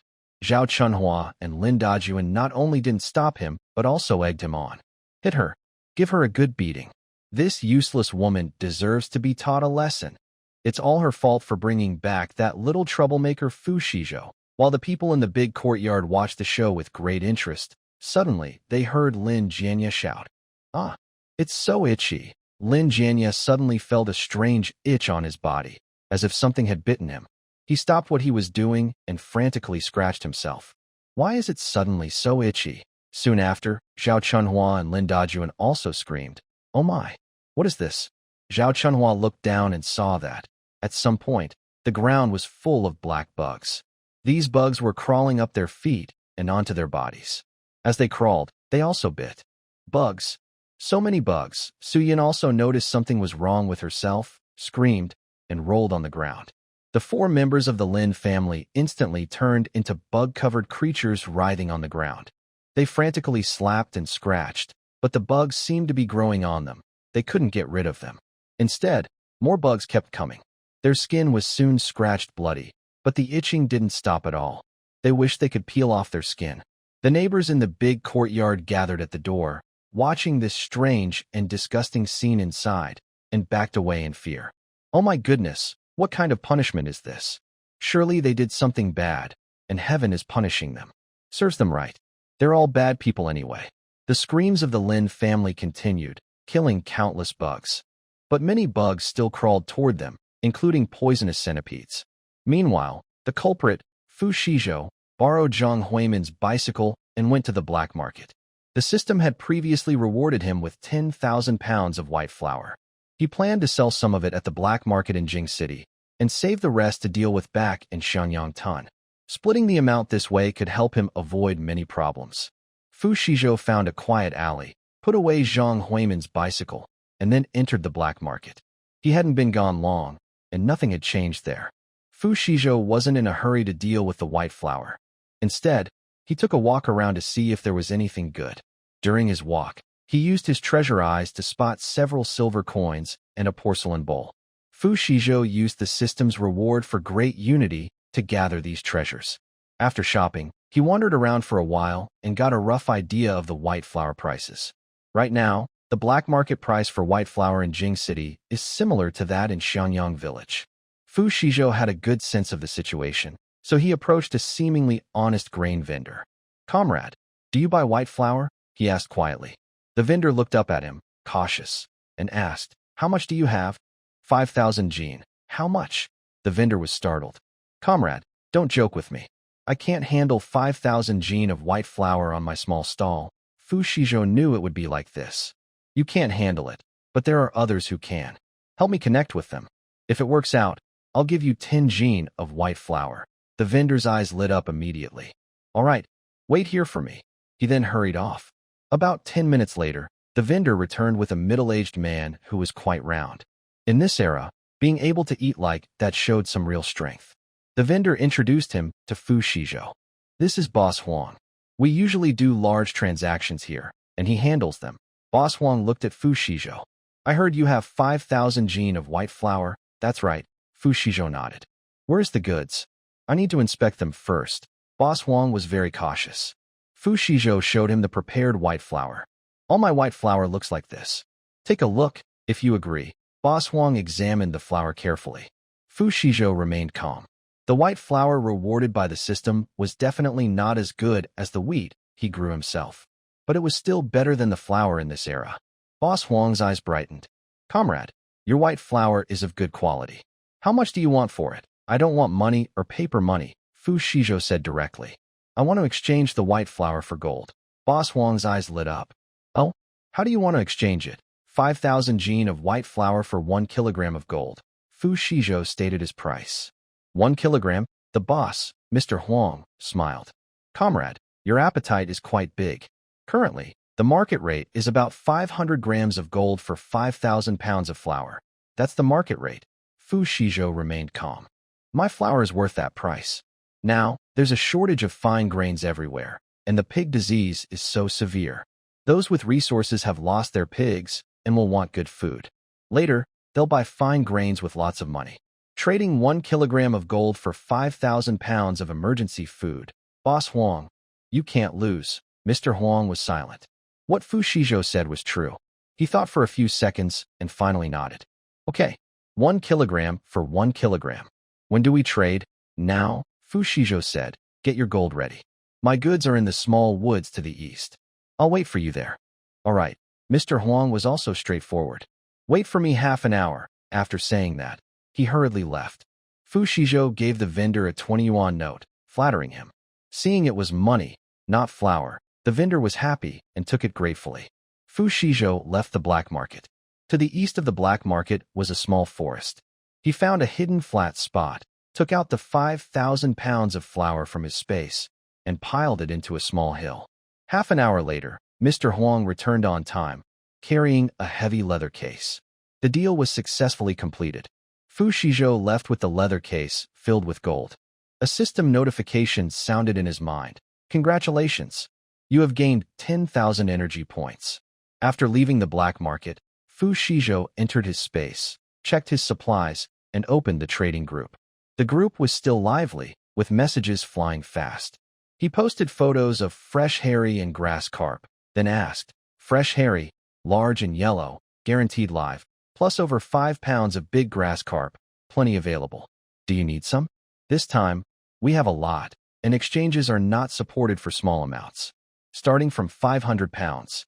Once the message was sent, Tudi-chan Yujia asked, "Material brother, I want some. The harry you gave me last time were so delicious. My family keeps asking when they'll have more. What do you want in exchange?" Fu Xizhou knew no one could resist the crops from his planting and breeding space. "How much do you want?" Tudi-chan Yujia, 1,000 jin. "How shall I exchange it?" Fu Xizhou thought about the unused black land. If he didn't plant it now, when he upgrade next time, the system wouldn't let him expand the black land area again. He replied, "I want various perennial fruit trees. Once planted, they can bear fruit in the same year. I need 30 trees, any kind of fruit trees. Is that okay?" Tudi-chan Yujia, "No problem. 30 trees, right? Give me some time. I'll contact suppliers now. Can we exchange tomorrow noon?" Fu Xizhou, "Yes." He was about to close the resource group when he saw Principal Wang ask, "Material brother, do you still have harry? I want another 1,000 jin. Can I exchange them for gold?" Fu Xizhou replied, "Yes. 1,000 jin of harry for 55 grams of gold. Is that okay?" Principal Wang, "Sure. I want to give them to someone. Remember to give me good ones. I'm on a business trip out of town today, but I'll return tomorrow and exchange with you around noon." Fu Xizhou agreed. "No problem.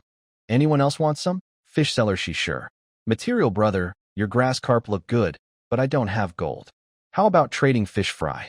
I want 10,000 jin of grass carp." She had been in the group, but hadn't spoken before. Seeing that Fu Xizhou was exchanging gold with Principal Wang, she felt a bit hesitant. Fu Xizhou, what kind of fish fry? He was experimenting with raising grass carp, but now he didn't plan to raise more grass carp. The pond had been diluted with water, so he could raise any fish he wanted. He planned to raise some more expensive fish in the next round. That way, he could get more energy in return. Fish seller, "She sure. Dragon gilt grouper, farmed in our own sea pond. This fish is a deep-sea delicacy with tender meat and high nutritional value, but it requires strict farming conditions. Dragon ginseng grouper?" Fu Xizhou's heart moved. This was a valuable catch. Fu Xizhou, "All right, I agree to exchange with you. Once the dragon ginseng grouper is bred successfully later, you can come to me for a trade." The fish seller beauty didn't expect Fu Xizhou to agree, since the dragon ginseng grouper is known to be hard to raise. That's why she wanted to use it for the exchange. The fish seller beauty said, "Okay, I'll also go to the farm now to prepare. Can we exchange tomorrow noon?" Fu Xizhou agreed. Sure. They exchanged 2,000 jin of harry and 10,000 jin of grass carp. Fu Xizhou felt good and tagged Old Wang with some pork.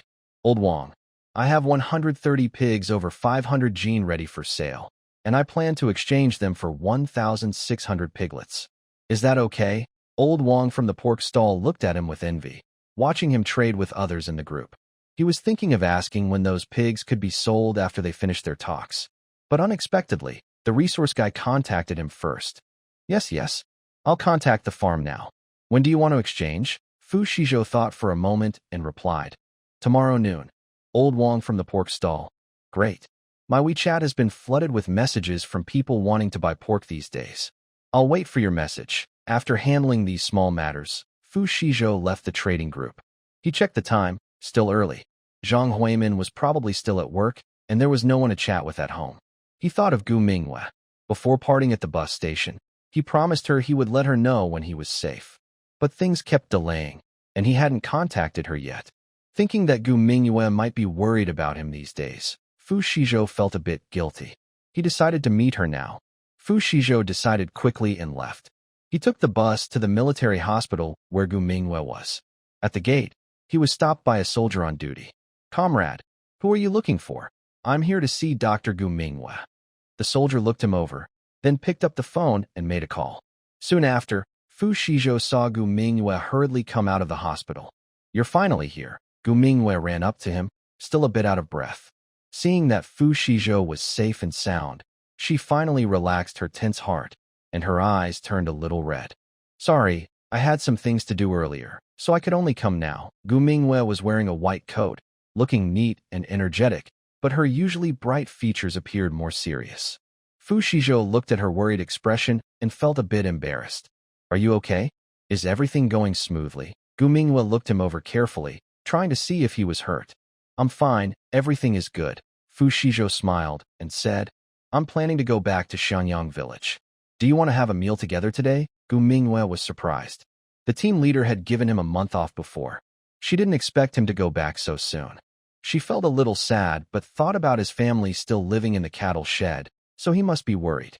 She nodded, asked her boss for half a day off, changed into casual clothes, and went with Fu Xizhou to a nearby state-run restaurant.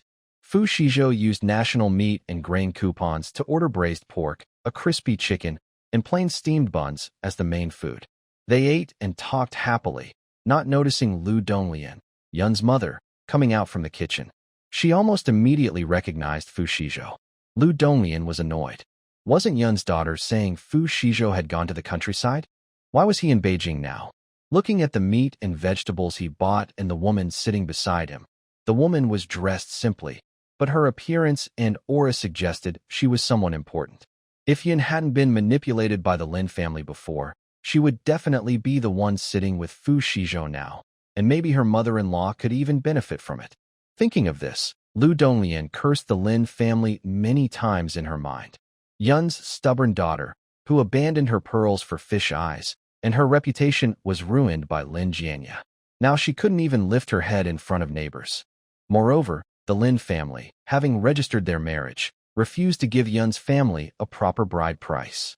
Lu Donglian looked at the steaming meat on the table, swallowed hard, but felt too ashamed to go talk to Fu Xizhou. They enjoyed their meal very happily. After finishing his meal, Fu Xizhou took Gu Mingyue back to the entrance of the military hospital. The sunset was a dull yellow, and Gu Mingyue's shadow stretched very long. I need to go back now, she said, stopping and lowering her head. Fu Xizhou looked at her. All right, go inside. Be careful on the way. Don't worry about your grandfather. Gu Mingyue didn't move. She looked up at Fu Xizhou's eyes, as if gathering all her courage. Comrade Fu, she said. I like you. Her voice was like a small stone hitting Fu Xizhou's heart, causing ripples. Fu Xizhou was stunned. Worried he might refuse her, Gu Mingyue quickly added, I know you have many things to do now. You don't have to answer me right away. Her eyes were clear and firm. I will wait until you finish everything and give me an answer. No matter how long it takes, I will wait. After saying that, she turned and ran into the military gate, not giving Fu Xizhou a chance to speak. Fu Xizhou stood there, motionless for a long time. He wasn't a block of wood. He saw her kindness and the strange look in her eyes when she looked at him. But right now, he couldn't make any promises to her. His parents were still suffering in the cattle shed. Even if he rescued them, as long as they didn't get justice and return to the city, he wouldn't come back to Jing City. Moreover, his current identity was very sensitive. He couldn't promise Gu Mingyue anything, to avoid dragging her into trouble. Fu Xizhou made a silent decision. He would talk to her after he brought his parents back to the city. If, by then, she still cared for him, he would do everything he could to be good to her. One day later, Fu Xizhou said goodbye to Zhang Huimin and boarded the train back to He Province. As soon as he got on, the system's voice sounded. Host, the local specialties Rain Sister, my humble self Principal Wang, and fish seller Shishir are ready with the exchange items. Do you want to exchange now? Fu Xizhou leaned against the seat back, arms crossed, and thought, exchange. Congratulations, the exchange was successful. You gained 10,000 points of energy. This was the exchange with Rain Sister. Congratulations, the exchange was successful. You gained 10,000 points of energy. This was the exchange with Principal Wang. Congratulations, the host has successfully exchanged and gained 100,000 points of energy. This was exchanged with the fish seller Beauty. A series of prompt sounds made Fu Xizhou feel very happy. He closed his eyes and entered the system space. He saw that there were 30 tall, healthy fruit trees in the space, all about 10 years old, and countless young dragon goby fish. The fish seller Beauty also gave him fish feed. Very good. Fu Xizhou immediately planted the trees in the black soil and put the dragon goby fish into the pond. After finishing, he planned to count the vegetables, fruits, and eggs from the chickens, ducks, and geese stored in the space to exchange with others in the group, but he was interrupted by the sound of a child's loud crying. Ugh ugh ugh. I want my mom. I don't want to go with you. Fu Xizhou opened his eyes and looked toward the sound. Not far away, a modestly dressed middle-aged woman was tightly holding a 4- or 5-year-old boy. The woman looked like she was from the countryside, but the boy's new clothes made it clear they didn't have the same living standard. The boy was crying desperately, his face red and swollen from crying, struggling fiercely. There are some small changes earlier, like the return time and the weight of exchanged goods, which I adjusted a bit. Sometimes, writing too much can make things confusing, and I realize it later, so I will revise accordingly. Sorry about that. Fu Xizhou frowned and kept his eyes fixed on the middle-aged woman. He also noticed two men standing beside her. These two men looked like villagers, but their sneaky eyes and cautious glances suggested they were up to no good, like they were scouting. Fu Xizhou immediately concluded that these three were human traffickers. Usually, if a parent lost a child, they would contact the police right away to find the child. But at this moment, the police on the train didn't seem to be looking for a child. Fu Xizhou guessed either this group had already taken the child and escaped on the train, or the child's mother had encountered some misfortune. At this point, the woman's patience was gone. She covered the child's mouth and nose with her hand and threatened fiercely. I told you your mom went to the bathroom. Can't grandma take care of you? Why are you crying? If you keep crying, I'll throw you off the train and you'll never see your mom again. People around didn't find it strange. At this time, many mischievous children were acting out, hitting and scolding each other. Then they would behave. The little boy was so scared he shivered. His crying softened a bit, but he kept sniffling.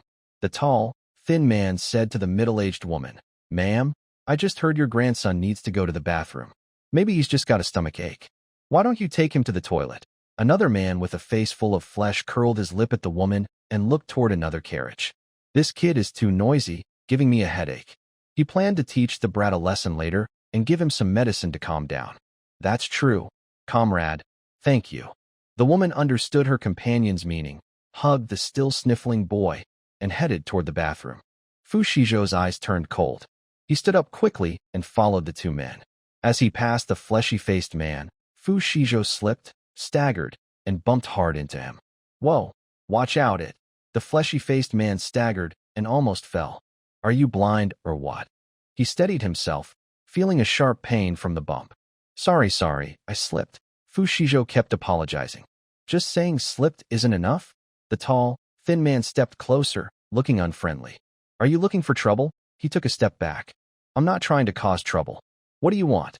What do you think?" The tall, thin man cracked his knuckles, making a loud sound. "Forget it."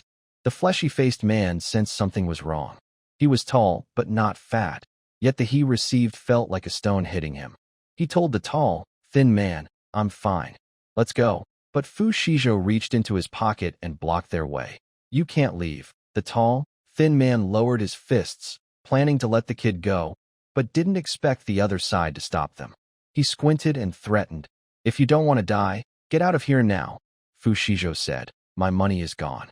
It must have been stolen by you all." Then he turned to the other passengers and said, "Everyone check if your money is still there. Also, please call the police." His words caught the attention of the other passengers. They started feeling around their hidden money spots, checking if anything was missing. Some people quickly contacted the police. Seeing the need to alert the police, a tall, thin man couldn't hold back anymore. He rushed forward and grabbed Fu Xizhou by the collar. "Kid, I haven't even touched you. So how could I steal your money? You're just looking for trouble." Fu Xizhou's eyes turned cold. At the moment the man reached for him, he quickly grabbed the man's wrist with his hand.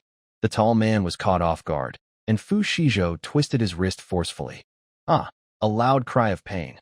The tall man's wrist bent at an odd angle. Seeing this, a bulky man cursed loudly and swung his fist to attack.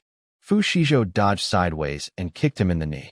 The bulky man fell to his knees with a thud, clutching his leg and crying out in pain. A woman holding a child saw her accomplice being subdued and, frightened, tried to run away with her child. But Fu Xizhou wouldn't let her escape. He quickly stepped forward and blocked her path. He didn't hit women, but he saw no need to be polite to such a person. He raised his hand and aimed a strike at her neck. The middle-aged woman fainted, collapsing softly. Fu Xizhou then gently took the frightened little boy into his arms. The whole scene lasted only about 10 seconds. The passengers in the carriage were stunned. The police arrived after being informed. Seeing the scene, they were also surprised. Fu Xizhou pointed at the three men on the ground and said to the police, "Comrades, I suspect they are human traffickers. This child was kidnapped by them. He explained everything that had just happened. After understanding the situation, the police looked at the boy in Fu Xizhou's arms. The little boy was crying loudly from fear. It was clear they couldn't get much information from him. Seeing this, Fu Xizhou reached into his pocket, secretly pulling out a handful of milk candies from his space. "Would you like some?" The frightened boy, hearing about the candies, hiccuped and looked at Fu Xizhou with big, watery eyes. Seeing Fu Xizhou, I felt a soft spot and thought of my little niece. In the past, my niece was kidnapped and sold by a troublemaker from the village. So this time, I can't stand any form of human trafficking. I placed the little boy on the ground, opened a piece of candy, and put it in his mouth. The police officer saw that Fu Xizhou didn't seem like a bad person, so he restrained the 3 people who were on the ground. The officer looked at the 3, one unconscious, one with a broken hand, and one unable to stand, and found Fu Xizhou's expression a bit hard to understand. Is this officer being a little too rough? "Comrade, please come with us to see the child." Fu Xizhou nodded, took his luggage, and followed the officer. They arrived at the dining car. Using a sack, Fu Xizhou took out some cookies from his space and handed them to the little boy. The boy grabbed the cookies and looked at Fu Xizhou. After the officer calmed the boy down, he asked about his situation. But the boy refused to speak and just looked at Fu Xizhou. The officer had no choice and looked at Fu Xizhou. "Comrade, I think this child is too scared. Maybe you can take him to see his mother." Fu Xizhou nodded, held the boy, and followed the officer toward the sleeper car. He was thinking to himself that the boy was dressed nicely, and since his mother bought a sleeper ticket, her background might not be simple. The officer and Fu Xizhou checked each carriage one by one.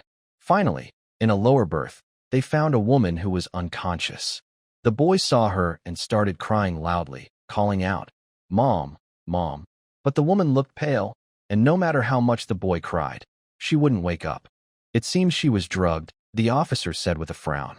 Fu Xizhou put the boy down, stepped forward, looked at the woman, and took out a bottle of basic nutritional liquid from his pocket. "Comrade, this is a supplement liquid my friend, who is a military doctor, told me about. It's supposed to help with alertness. Want to try it?" The train attendant nodded. "Okay, give it a try.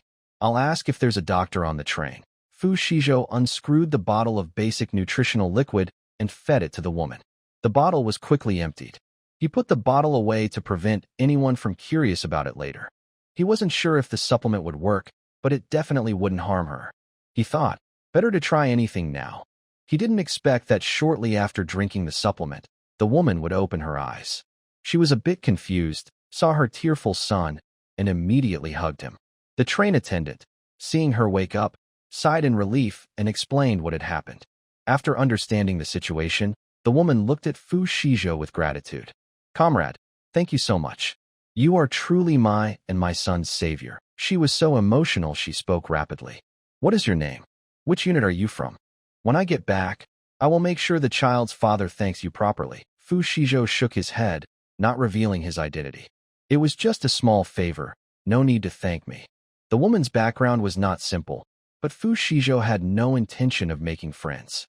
Seeing that he wouldn't say more, she thought for a moment and said, "Comrade, you've helped us so much. I don't know how to repay you. Maybe I can buy you a sleeper ticket? It would make your journey easier." Fu Xizhou nodded gratefully and didn't refuse her kindness. Traveling in hard seats was tiring, but soft sleeper tickets were hard to get without connections or money in this era. The woman asked the train attendant to help buy a soft sleeper ticket. When she paid the attendant, he put the money into the boy's pocket and also gave him a few candies. The boy forgot what had happened earlier and smiled softly, saying, "Thank you, uncle." Fu Xizhou patted the boy's head. The woman's reserved sleeper was on the top level. Fu Xizhou was happy and relaxed. After thanking her, he climbed onto the bed and lay down. As soon as I closed my eyes, I heard the system prompt, "Host, Old Wong from the pork stall has prepared the exchange items. Do you want to proceed with the exchange now?" Fu Xizhou replied, "Yes, proceed." The system notification sounded. "Congratulations, the exchange was successful. You received 480,000 points of energy." Fu Xizhou's consciousness entered the space. He looked at the small pigs he exchanged from Old Wong and placed them all into the breeding area. The 9-level planting and breeding space had plenty of spiritual spring water. He believed these pigs would grow faster and reach 500 gene, about 250 kilograms. If pigs over 1,000 gene weren't so extraordinary, Xizhou would want to raise them to that weight before selling. After settling the piglets, Xizhou checked the remaining fruits, vegetables, and various eggs in the space. He kept some for his family and put the rest into the barter group. His recent exchanges of farm products received good reviews. Seeing him support casual trades, everyone in the group was very enthusiastic. In total, Xizhou gained 180 grams of gold and 340,000 points of energy. Looking at the now emptier space, he breathed a sigh of relief. He still needed to buy more antiques, but unless necessary, he didn't plan to sell these antiques anymore. Once the market opened up, if he had no money, he would exchange some antiques for cash and start a business. If he had money, he would go straight into entrepreneurship. In this life, besides protecting his family, he wanted to carve out a different path. Xizhou's consciousness withdrew from the space when he heard the system's voice. The current energy is 1,217,020. Upgrading the system requires 1 million energy. Do you want to upgrade? Xizhou immediately said, "Yes, upgrade." The system announced, "Congratulations, the upgrade was successful. You received 100 sheets of Unity, 20 bottles of basic nutrient solution, 10 bottles of intermediate nutrient solution, 5 packs of insect powder, 1 multi-child blessing pill, and 2 agricultural robots. Congratulations, you have gained a special skill." The system continued, current level, 10. Remaining energy, 217,020. Upgrading to level 11 requires 1,500,000 points of energy. After the system finished announcing, Xizhou felt a bit disappointed. This upgrade didn't expand the planting and breeding space. However, his attention was quickly drawn to the other rewards. Looking at the many offspring and blessings pill in the space, Xizhou opened the instructions to read. Many offspring and blessings pill can affect all living things in the current time and space, including humans. If animals take it, they will immediately give birth to twice as many offspring. If humans take it, they will have triplets. Xizhou looked at the pill and twitched his mouth. It's not that the pill is useless. In fact, it has many uses. For example, in the future, many rare animals face extinction. This pill could be a blessing for the animal world. Take pandas, for example. Usually, they have 1 or 2 cubs at a time. If they take this pill, they might have 4 cubs. And now, pork is in short supply. If pigs take it, they could give birth to about 30 piglets. Its effects are quite impressive. But honestly, since the pill is just one small pill, it's not very useful for rare animals. Xizhou looked at the pill and thought he should just put it aside. The system's reward might bring him some opportunities in the future. Anyway, it's definitely not for him to eat. Although he had no wife or children in his past life, Xizhou was confident in his own fertility. Thinking this, he suddenly remembered that the system had mentioned a special skill during the broadcast, but he didn't catch what it was. "System, what is this special skill?" The system replied, "Host, this special skill is not on you, but on the space. It will be announced when triggered." Xizhou, this system really knows its stuff. He was curious, but decided not to worry about it for now. He figured he would find out once it was triggered. Xizhou closed his eyes, took a nap, and then took out a roast chicken from the space. He looked down and saw a little boy staring at him eagerly. He smiled and tore off a chicken leg to give to the boy. The boy took the chicken leg, smiled, and said, "Thank you. Thank you, uncle." After thanking him, the boy ran back to his mother with the chicken leg. The woman nodded at Xizhou and smiled. "Thank you." Xizhou replied, "You're welcome." After eating, Xizhou lay back on the bed to rest. This time, he was truly resting. During the busy days in Beijing, he hadn't slept well, and now he was feeling sleepy. The train had clattered on the tracks all day and night, and finally arrived in Heishan province. Before the train reached the station, Xizhou had already left. When the woman realized he was gone and wanted to ask about him, he was nowhere to be found. She sighed softly and gently stroked her son's head. Her husband was a national hero who sacrificed himself during a mission. This child was his only bloodline, the only one in the family. That man had saved her child and also saved her husband's family. The woman touched the little boy's head, then picked up her luggage, ready to get off the train. She saw the boy pull a stack of money from his pocket. Where did this money come from? She asked, already guessing. The boy looked at the berth where Fu Xizhou had just been lying. Uncle, he said. Her guess was confirmed, and her eyes suddenly turned red. After getting off the train, Fu Xizhou first went to the post office, withdrew the 1,000 yuan that Zhang Huimin had previously sent, and put it in his bag.